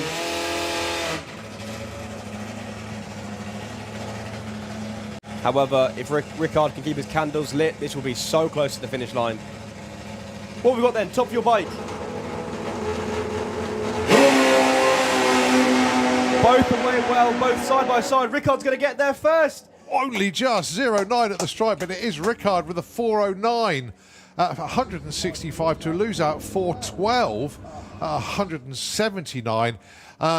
Reaction times was really the deciding factor there. 0.14 for Rickard, but a 0.21 for Stu. Well, look how even that was. 0.3 between the times at the finish line. Wow. But it is Rickard into the final.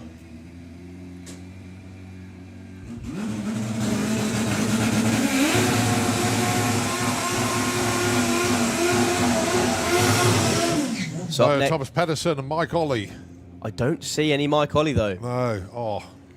So Thomas Pedersen going to be taking a solo here into the final. Unbelievably, he was the bottom qualifier. He was number 7. And he's going to make Got it to the past final. a red lighting Eric Richard in round 1. And obviously a no-show for Mike, unfortunately, in the semis.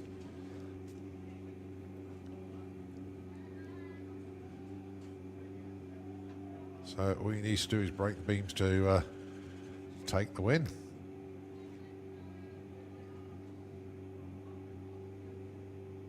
I don't think he's going to just do that though.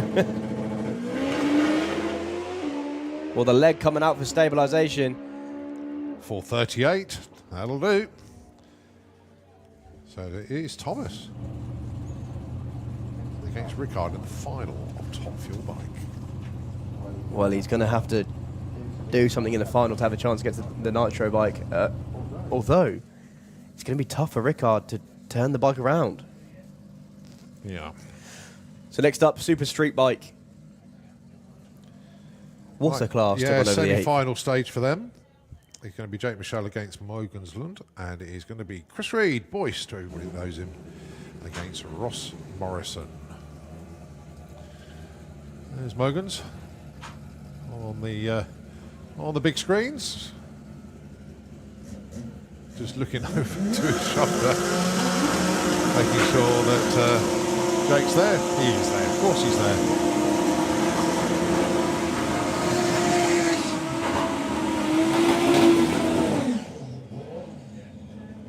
So, Super Street Bikes semi-final, number 1.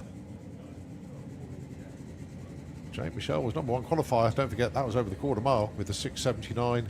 Mogens was number 5 with the 7 flat. But it is the 8th. Forget about the quarter mile stuff now. This is 8th racing. Both these riders very, very canny.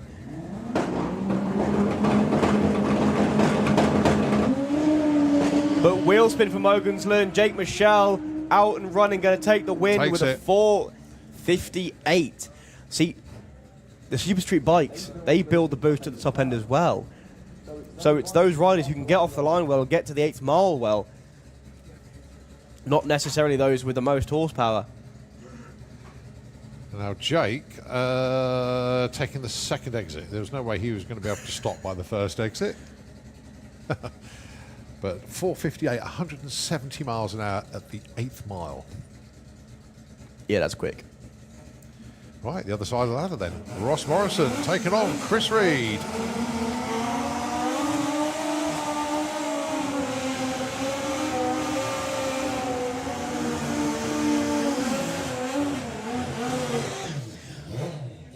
Well, I think Chris with the upset of the round, taking out the previous FIM Super Street Bike champion, Al Morrison Jr. He comes up against Ross Morrison, Alan's brother. Yeah. So are the birthday celebrations going to continue for Boyce? Well, I don't think that's a question. But Oh, well, yeah, they will continue for celebrations, sorry. But he's out in front already. The horsepower and the misshift. Chris Reed takes the win again on a hole shot. 482 to lose out 476. Oh, Stace's dropped her glasses. Who cares? Boyce is in the final. Unbelievable. Well, you're right. The birthday celebrations are definitely continuing now. Yeah, so that's the final Super Street Bike set. Jake Michelle going to be taking on Chris Reed. Jake went 4:58. Boyce went 4:82.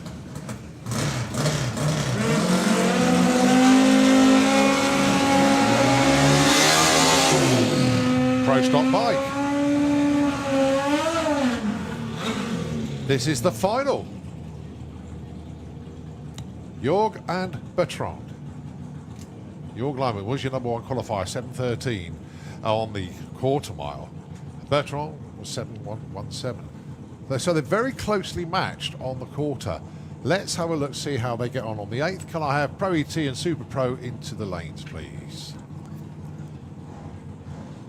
Yeah, I think that was a late message because they're already there. Oh, they're already there? Yeah. Right, okay. So, these bikes may appear quicker over the 8th mile, actually, because it's not horsepower for them. It's how quickly can you get to the 60 foot.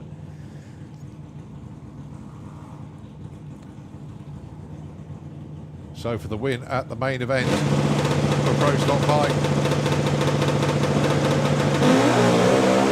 Well, Bertrand having issues again, but no issues at all for Jorg Lyman. 4:49 takes the win. So congratulations to Jorg from Germany with the Buell. 4:49 in the final. So underneath the tower now, we move into Pro ET, and for the first time over the 8th mile. We're going to keep saying this a lot because it's very exciting. Yeah. This is round 2. They'll all be number crunching their previous runs to see what to dial in. So Simon Innes going to be taking on Neil Watkins, but no, I saw Neil on the trailer pulling out. Oh no! Yeah. So yeah, it is a solo then for Simon Innes, because I sort of caught Amy pulling out, and then Neil Watkins. I think they thought the day was done.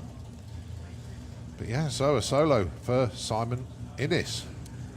Because the other races on the start line as well. Colin Miller's having a really quick check of the track just to see what he can do with the Flying Fifer. So we're joined up in the tower as well by Chris Parker once again. Chris, how would you handle this situation? I'd cut a line. Well, it's the only thing you can do. So Simon in a very, very, very fortunate situation. He gets a buy run and a tune-up run. 671 on a 668 dialing, 300s off. They know their stuff, these boys and girls.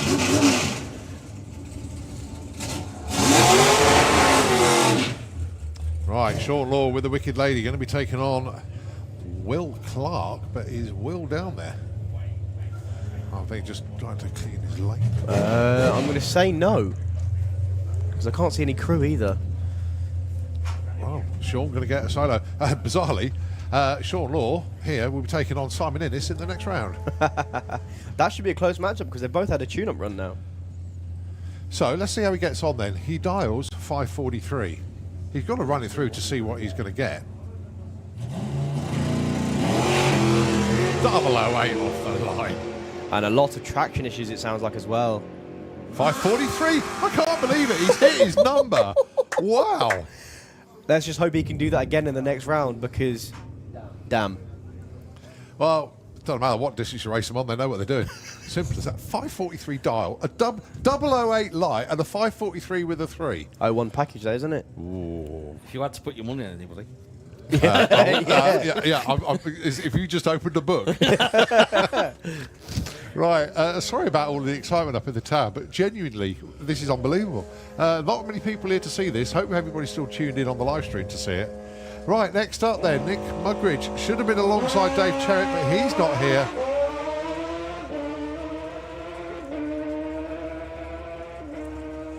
Oh, Nick wow. Mugridge dials 6. Oh, this is just rude now. Nick Mugridge dials 640, gets a 641. Well, the thing is, over the 8th mile,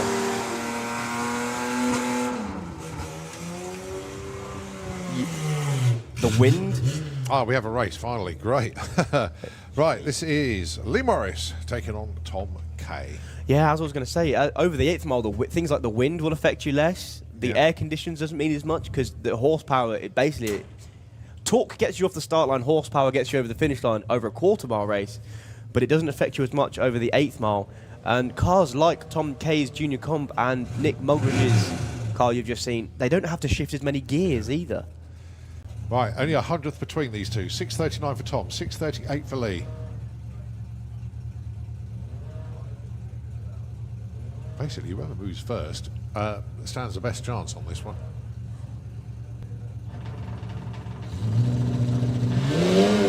Well, I couldn't tell them apart. No, I couldn't either. Well, Lee Morris looks like he's got his nose in front and he's going to take the win. 639 on a 38. It's lose out 642 on a 39. Both of them were 05 off the line. Win margin 016. So Kirsty Tram with the Camaro up next, dialing 7.60. Should have been alongside Mark Huxley, but no sign of Mark, unfortunately.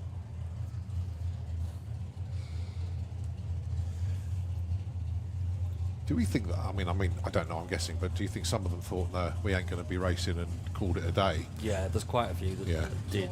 Is that right? Yeah, there's a few that have packed up that have just got to the stage. Well, they've got to go home, they've got work tomorrow. Yeah. You know, there's a few people quite a distance to travel.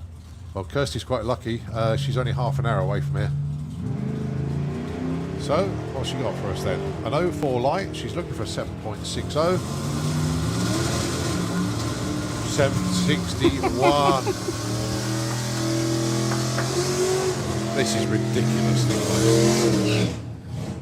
Did I mention I really like 8 mile bracket racing? So do we now. Yeah, so do we. Right, Brett Featherstone should have been alongside Paul Marston. No Paul, unfortunately. So Brett, 595. What's he going to run? 96, 97? They're all so good. This is when it goes and hits it bang on. 05 off the line.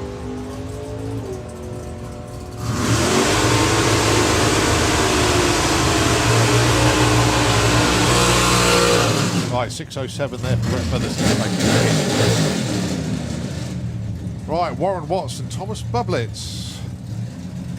Well, we've already seen Warren in a Supercomp, and he ran 574 in his Supercomp win. What's he dialed? 574. Thomas Bublitz dials 641. Marshall just cleaning his car for him. That's quite a privilege. Yeah, I might point out, drivers in the pits, please make sure your cars are free of water, just to stop any downtime on track. But I can see the pairing lanes filling up again. Yeah, Super Pro making their way down.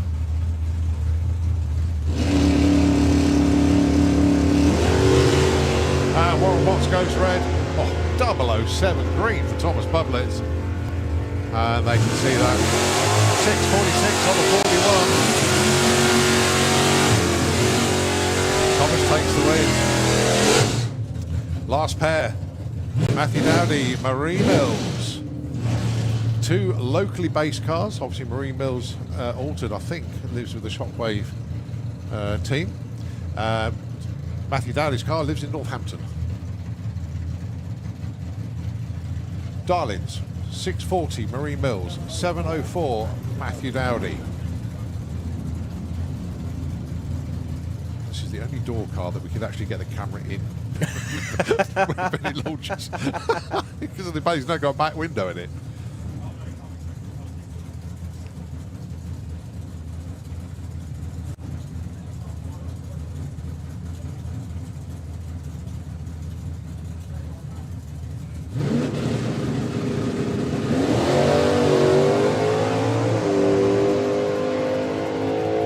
Matt's going to be looking over his shoulder. Oh, he's yomping the throttle there. 707 on a 704. 07 light as well. Well done, Matthew Dowdy. Pairings going forward. Sean Law taking on Simon Innes. Thomas Bublitz taking on Nick Mugridge. Brett Featherstone has got Kirsty Tram. And Lee Morris has got Matthew Dowdy. We move on. Super Pro ET. Oh. And a solo. Yeah, we're going to see it. Well, this is a predetermined bike. Yeah, this is competition. Right. Yeah. Courtesy of being number 1 qualifier. Yeah, you got past Mark Corsell in round 1.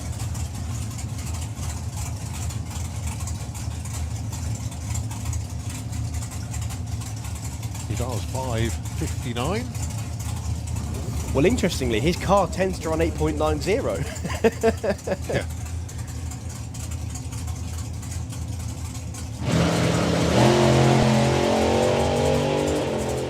Such a well sorted altered though. Goes over the line. 559. I can't believe it. That's 2 perfect ETs in one weekend. One of them on the 8th and one on the quarter. I guarantee you that's never happened before. Guarantee. I'm waiting for his light next time. Wow. Unbelievable. We all know Callum can cut a light when he needs to. Next time in competition, if he pulls another double O light with that. Yeah, but how can you get 2 perfect ETs? One on the 8th and one on the quarter. Unreal. The Jens Kanecki, Colin Miller. 5:14 for Jens. Colin Miller going to be doing the chasing, 4.80. Colin's only worry really was as it's getting colder. You know, that's why he came and looked at the track. just hoping that he doesn't overpower the track, but they're pretty sure the car's really consistent to the 8th. The only problem was, he was also pretty sure that Jens's car was pretty consistent to the 8th. So we've got Jens Konecki dialing 514 and Colin 480. Colin Miller's taking the win. Jens Konecki goes red. 508 to lose out 544. They're both, well, I think they're both lifted at the end of the day there. Yeah, but look at Colin's light. Up 15. Yeah.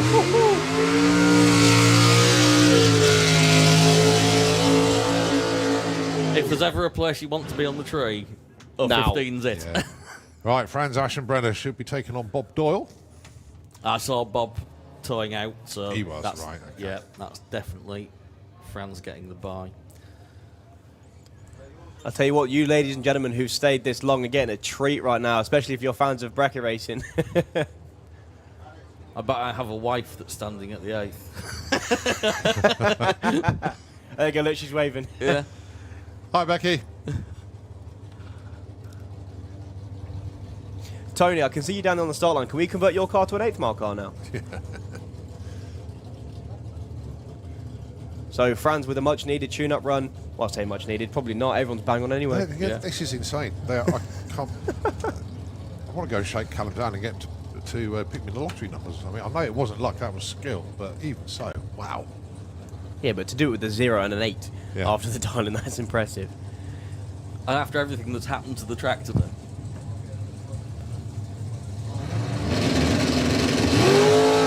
That's a good light. Wait for it to come through. 0-4. 516 is the target. 513 is the run. It's a breakout. Doesn't matter. He is through. So Rob Brown with Rebel. Dialing in 5.20. Can't see Kieran. Oh, should have been taken on Kieran Astley. Yeah. But no doubt, I think Kieran may have gone home. Yeah, well, the Checkits weren't here with Chev, were they? No. They all worked, crewed together and everything. So it looks like a solo then for Rob. Another much-needed tune-up run. 5.20 the target for the Dragster.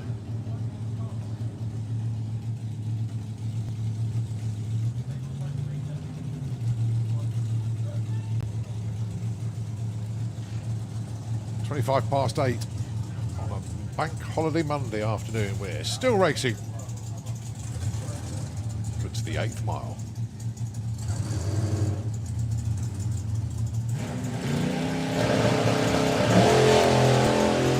Well, beautifully straight run for Rob Brown. Over the 8th mile goes 5:36.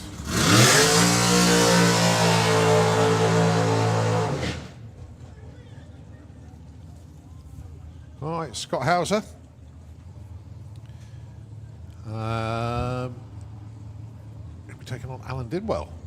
I'd be very surprised if Alan Didwell's gone home. Well, Scott is very local in Findon, but this beach isn't too far. But no, he may have thought, no, that's it, game over.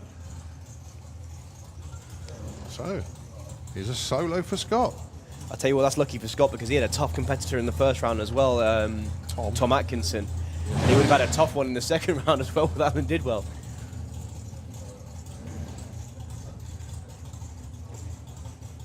Yeah, he won't be complaining at that 100 points, will he? No.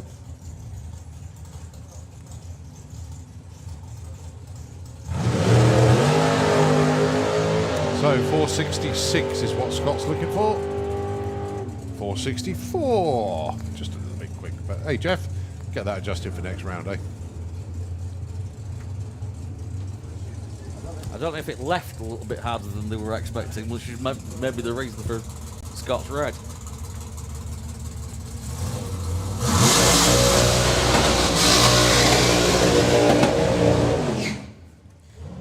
Well, a few pops and bangs on the burnout for Fabien Dubois.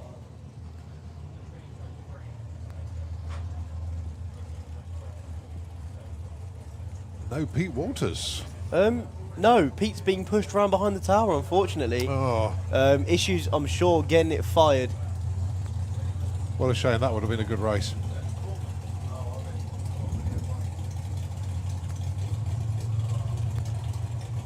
Desperately unlucky for Pete. What a shame. So a tune-up run for Fabien Dubois. Fabien's car has been launching oh so hard this weekend. The track now losing temperatures. It's had clouds over it for a long, long time now. If he can get traction, he'll be very happy. There's no issue with traction there. 462, and the most worked part on that car was the wheelie bar. That has really come under pressure this weekend. So Fabien through to race Callum Swinchat. I don't know if it actually was either losing traction or he shifted it manually there. It looked to shift a bit early because it came down quicker and harder than it has done the weekend. I actually think there might have been a pedal. Yeah. So, up next is Colin Morris. Yeah.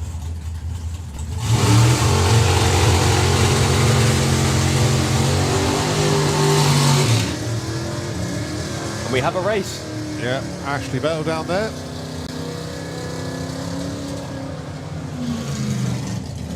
Next class after this will be Super Twin Top Fuel Bike.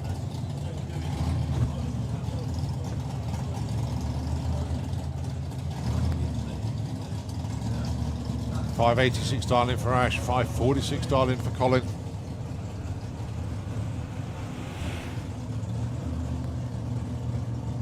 And look at that, the windmills have stopped. If that means the clouds have stopped moving as well, thank you very much indeed, that'll do. We say the blades are now horizontal, if you like. Oh, Ash goes red. Mind you, Colin Morris did as well, but a 543 on a 46. That's also a tune-up run for Super Gas for them as well. So well done to Colin. Oh, how happy I am to see this bike behind the tower.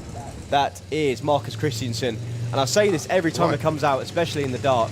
No Patrick Dubois or Nick Good. That was a pairing, both of them were missing. Well, that'll be why. As soon as you said that, Nick Good's trucks appeared.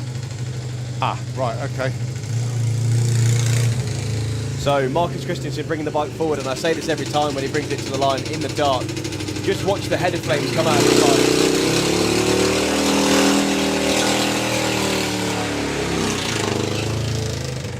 He really, really does wear wings of fire. It's just the way that the exhausts come up.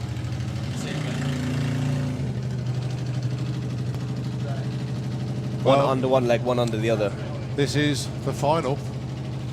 Would have been alongside Chris Van Nimmen, but unfortunately Chris not able to make the call. So Marcus Christensen, this to take the win.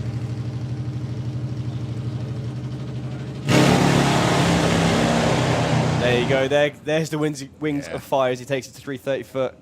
Still goes 4.48 in the 8th mile. As we move back into Junior Dragster, this is the final. Final for Junior Dragster. Two young ladies then, Eva Davis and Jacqueline Bartlett. We will crown a first-time winner here. This is Eva's only second ever season.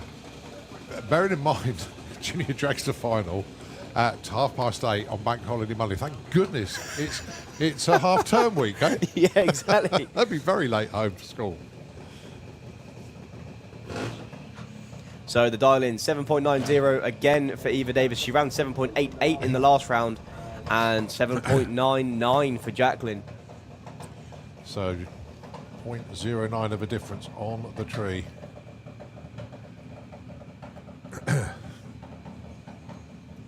A first-time winner coming up.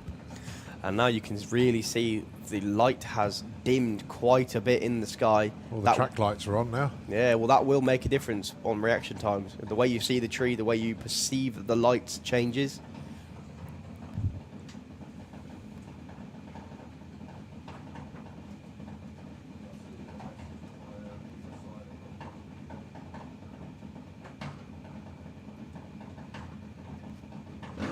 Green light drag race. Who is going to be the winner of the main event? Well, Jacqueline's going to get there first by her nose. Oh, 790 with the one. Eva Davis takes it. Well, how well judged was that run? 8:04, lose out there for Jacqueline Bartlett. But it's Eva Davis that takes the win in Junior Dragster. But well done to both of those ladies. Awesome performance this weekend. Right, move on to Super Gas. This to take a semi-final spot. First up, Stu Doyney. Would have been alongside Pete Creswell, but no show from Pete. And he only lives just over the other side of the turbines in Sharnbrook, but whatever, he hasn't made it round. So it's going to be a solo. Stu, aim of the game, 6.30. Well, that was a long old throttle stop as well. What can he do over the stripe? 686. Yeah, I think I'll have to adjust that one. I think that was probably just his normal throttle stop. Yeah.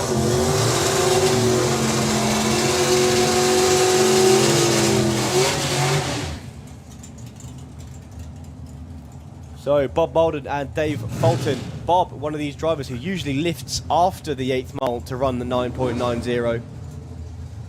Dave runs a throttle stop.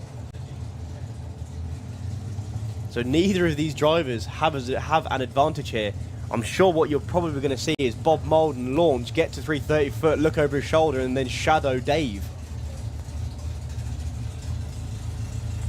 Or at least try to. Time now is 8:34. We have 25 minutes of racing left. Let's see how far we can get.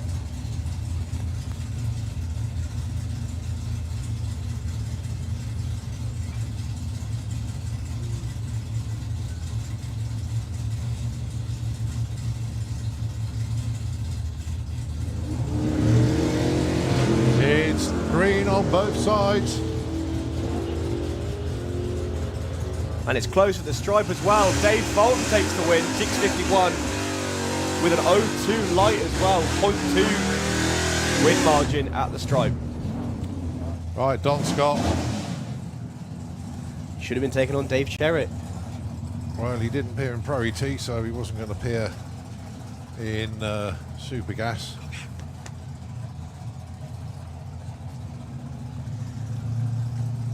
Don, believe it or not, has an advantage here, as he usually runs flat out to run 9.90.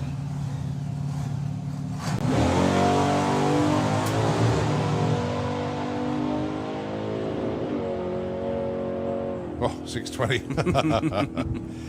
Right, and the last one, this is Ronald House. Should have been taken on Andy Dibley, but Dibs isn't down there. So he's a solo for the Chevy Handyman. There he goes, just breaks the beams. Well, that's because he's still in Supercomp as well.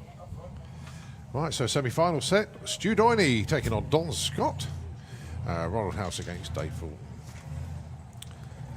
Round the back of the tower, I can see all of the street eliminator I was cars. going to say, they need to get some runs in. They've only done one round of eliminations so far. Well, believe it or not, I actually believe the big dog in this one is Rob Carter. He's the only car that I know who's 60 foot and 8th miles like that car. I don't even think Andy Bond can do it as well as he can. Andy Bond really does rain on the power in the top half of the track, not the start line. This changes the whole dynamic of the class. Yeah, it does. Right, okay. So we are literally just running 7 classes now. Yep, your first pair is Elliot Day with the Willis taking on Tony Higgs with the Capri. Whoever wins this gets a bye into the semis, if we can get that far.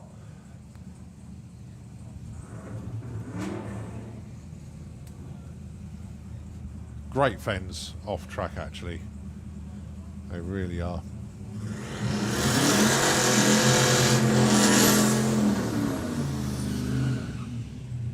In fact, I think it was Elliot who stuck the certifiable nutter No, sticker it on. wasn't actually. Oh, was it not? No. It was a friend of Tony's that only lives a couple of miles away from him. Knew Tony was out, and had obviously been watching all the live feed and the racing, everything. Snuck around one night and stuck it on. Oh, I thought that was and Elliot. nobody knew until Katie came out in the morning and said, "What's that on the back of your car?" And that's a true story. I think it was Katie. It could have been Jen, but I think it was Katie. Oh dear, he's left it on there. Here we go then. Elliot Day with the Willis. Tony Higgs with the Capri Tony made a really soft run earlier, but over the quarter mile it was a 7.6 second run at over 190 mile an hour.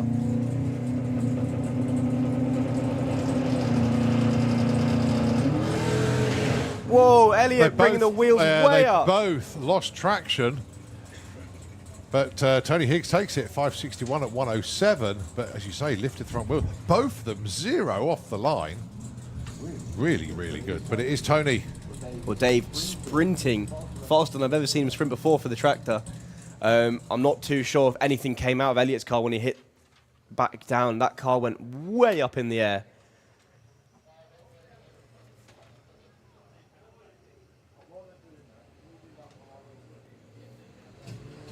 So here comes the tractor now.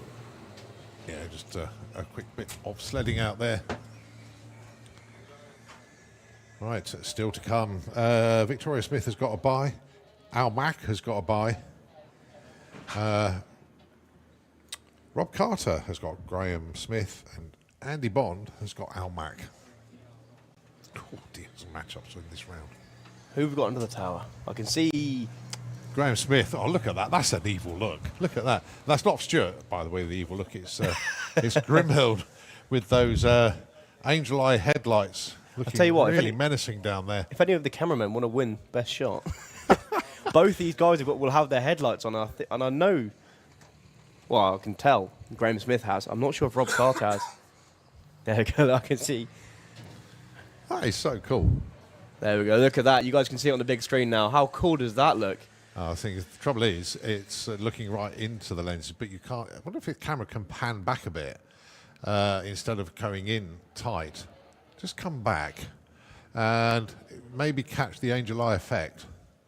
But those lights are perfect circles. They really are. It does look good. I can see both the cameramen now. And camerawomen, sorry. Yeah, they're jockeying for the shot, aren't they?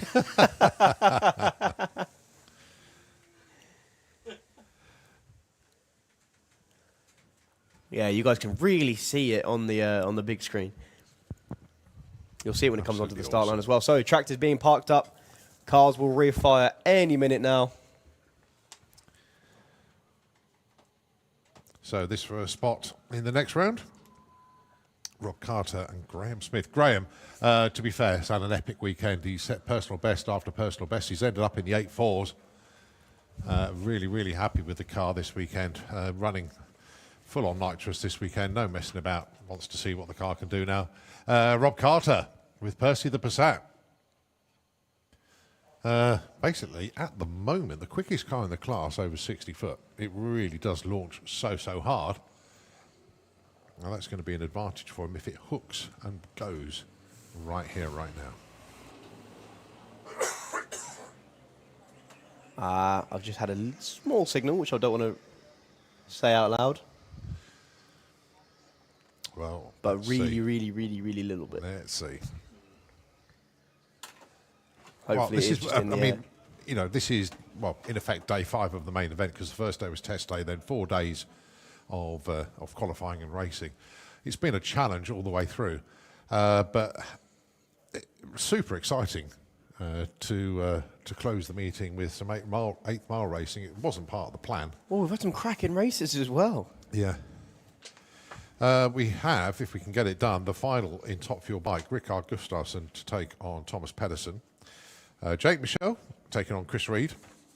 And that will wrap up our FIM bikes. But well, I don't know how much further we can get with our Sportsman classes. But, you know, let's just see how it all pans out. Well, I know they'll be collecting in the lanes like mad. Just hoping that we can go a bit further. But we're on a weather hold at the moment. We're just keeping everything crossed and seeing what is going to happen here.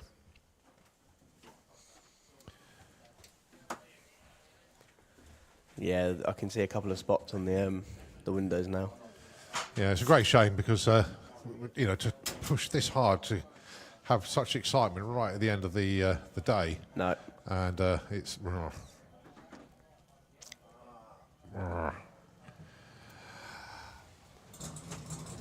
We'll wait for official word. However, the cars are backing up, and they will be going down the return road, unfortunately. Yeah, we can't guarantee a safe track anymore with the, it's now spitting with rain out there. And even if they managed to get it done, we've only got 17 minutes left of running left. Oh, we tried so hard, but that's it, ladies and gentlemen. We are done for the day. So all you people on the grandstand, thank you very much for staying this long. You had a treat at the end. And I'll tell you what, if you stay there now, you're about to have a rolling roadshow of all of the street eliminator cars, a couple of Pro ET cars as well. Give them a wave and a round of applause as they come past. They were trying their absolute best to get down the track for you guys. Super exciting finish. A shame the rain came in just to have its final say. But we've gobsmacked, we even got a load more in. But there we go. And I tell you what a rolling roadshow we're having as well. There goes Al Mack, Rob Carter, that's Thomas Bublitz. Next up will be Graham Smith with the 57. Followed by Sean Law with the Wicked Lady Dragster. Well, I'm sure. I'll tell you what, I don't blame him for getting it fired up and driving back. In fact, it won't be. It will be Ronald House with the 55. Then Sean Law. Yeah, Sean doesn't have the steering lock to actually get around that sharp corner. That's why they stopped him there. Victoria Smith with that insane Buick. Such a cool car. Then comes Nick Muggeridge with the Junior Comp Dragster. I tell you what, the turnaround times for these Pro ET cars, they only just ran. Yeah. So that is Sean Law coming past you now. Next up, Vicky and Pete Smith. There is Nick Muggeridge. Give him a wave and a round of applause, as I said. They tried oh so hard. Yeah, Matthew Downey does want to get back to the pits before it rains proper because he hasn't got a back window. No, exactly. Well, Andy Bond, Simon Innes with the Plum Crazy Racing Barracuda, followed by Steve Hudson with the Intravenous 4 Model T. He's even taken his crash helmet off, so he's going to get a bit wet on the top of his bonds. Lee Morris with an umbrella over his E-Type Jag. Brett Featherstone with Nova Scotia, and that is Kirsty Tram with the Camaro. And behind the tower comes round Clement Dubois in the Slingshot Dragster. Oh, I love how some of these guys have fired the cars up just to drive back for you. They do get towed down to the start line, but they are driving it back just to give you one more last look at the cars. Have been advised, actually, we're still doing trophies on the finish line. There's only 4 classes to award trophies in, but we are still going to do trophy presentations this evening. So here comes Clement with the Slingshot. Happy birthday, Clement. One last birthday drive, how about that? Warren Watts with the Camaro, double classing this weekend. Still in eliminations in one class, eliminated in the other. And lastly, but never leastly, will be Leah Kellett coming past you with the Supercom Dragster. They're just pushing the car back. It's been absolutely amazing to see Leah racing this weekend. She didn't know if she was going to be able to.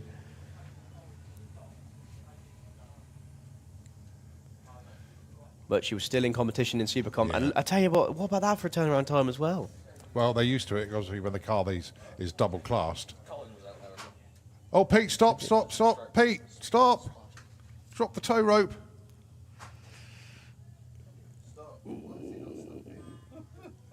No, Pete, genuinely stop.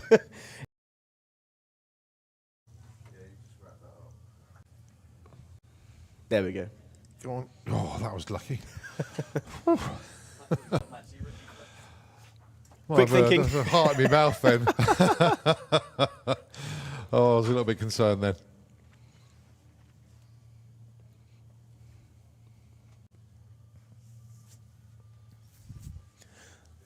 So look at that. They're even waiting for the last car to come down the old return road. You guys are absolute hardcore fans.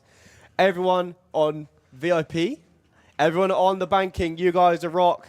Everyone on the grandstands, keep your hands going. Here comes Leah Kellett, the last of all of the cars waiting to run for you guys.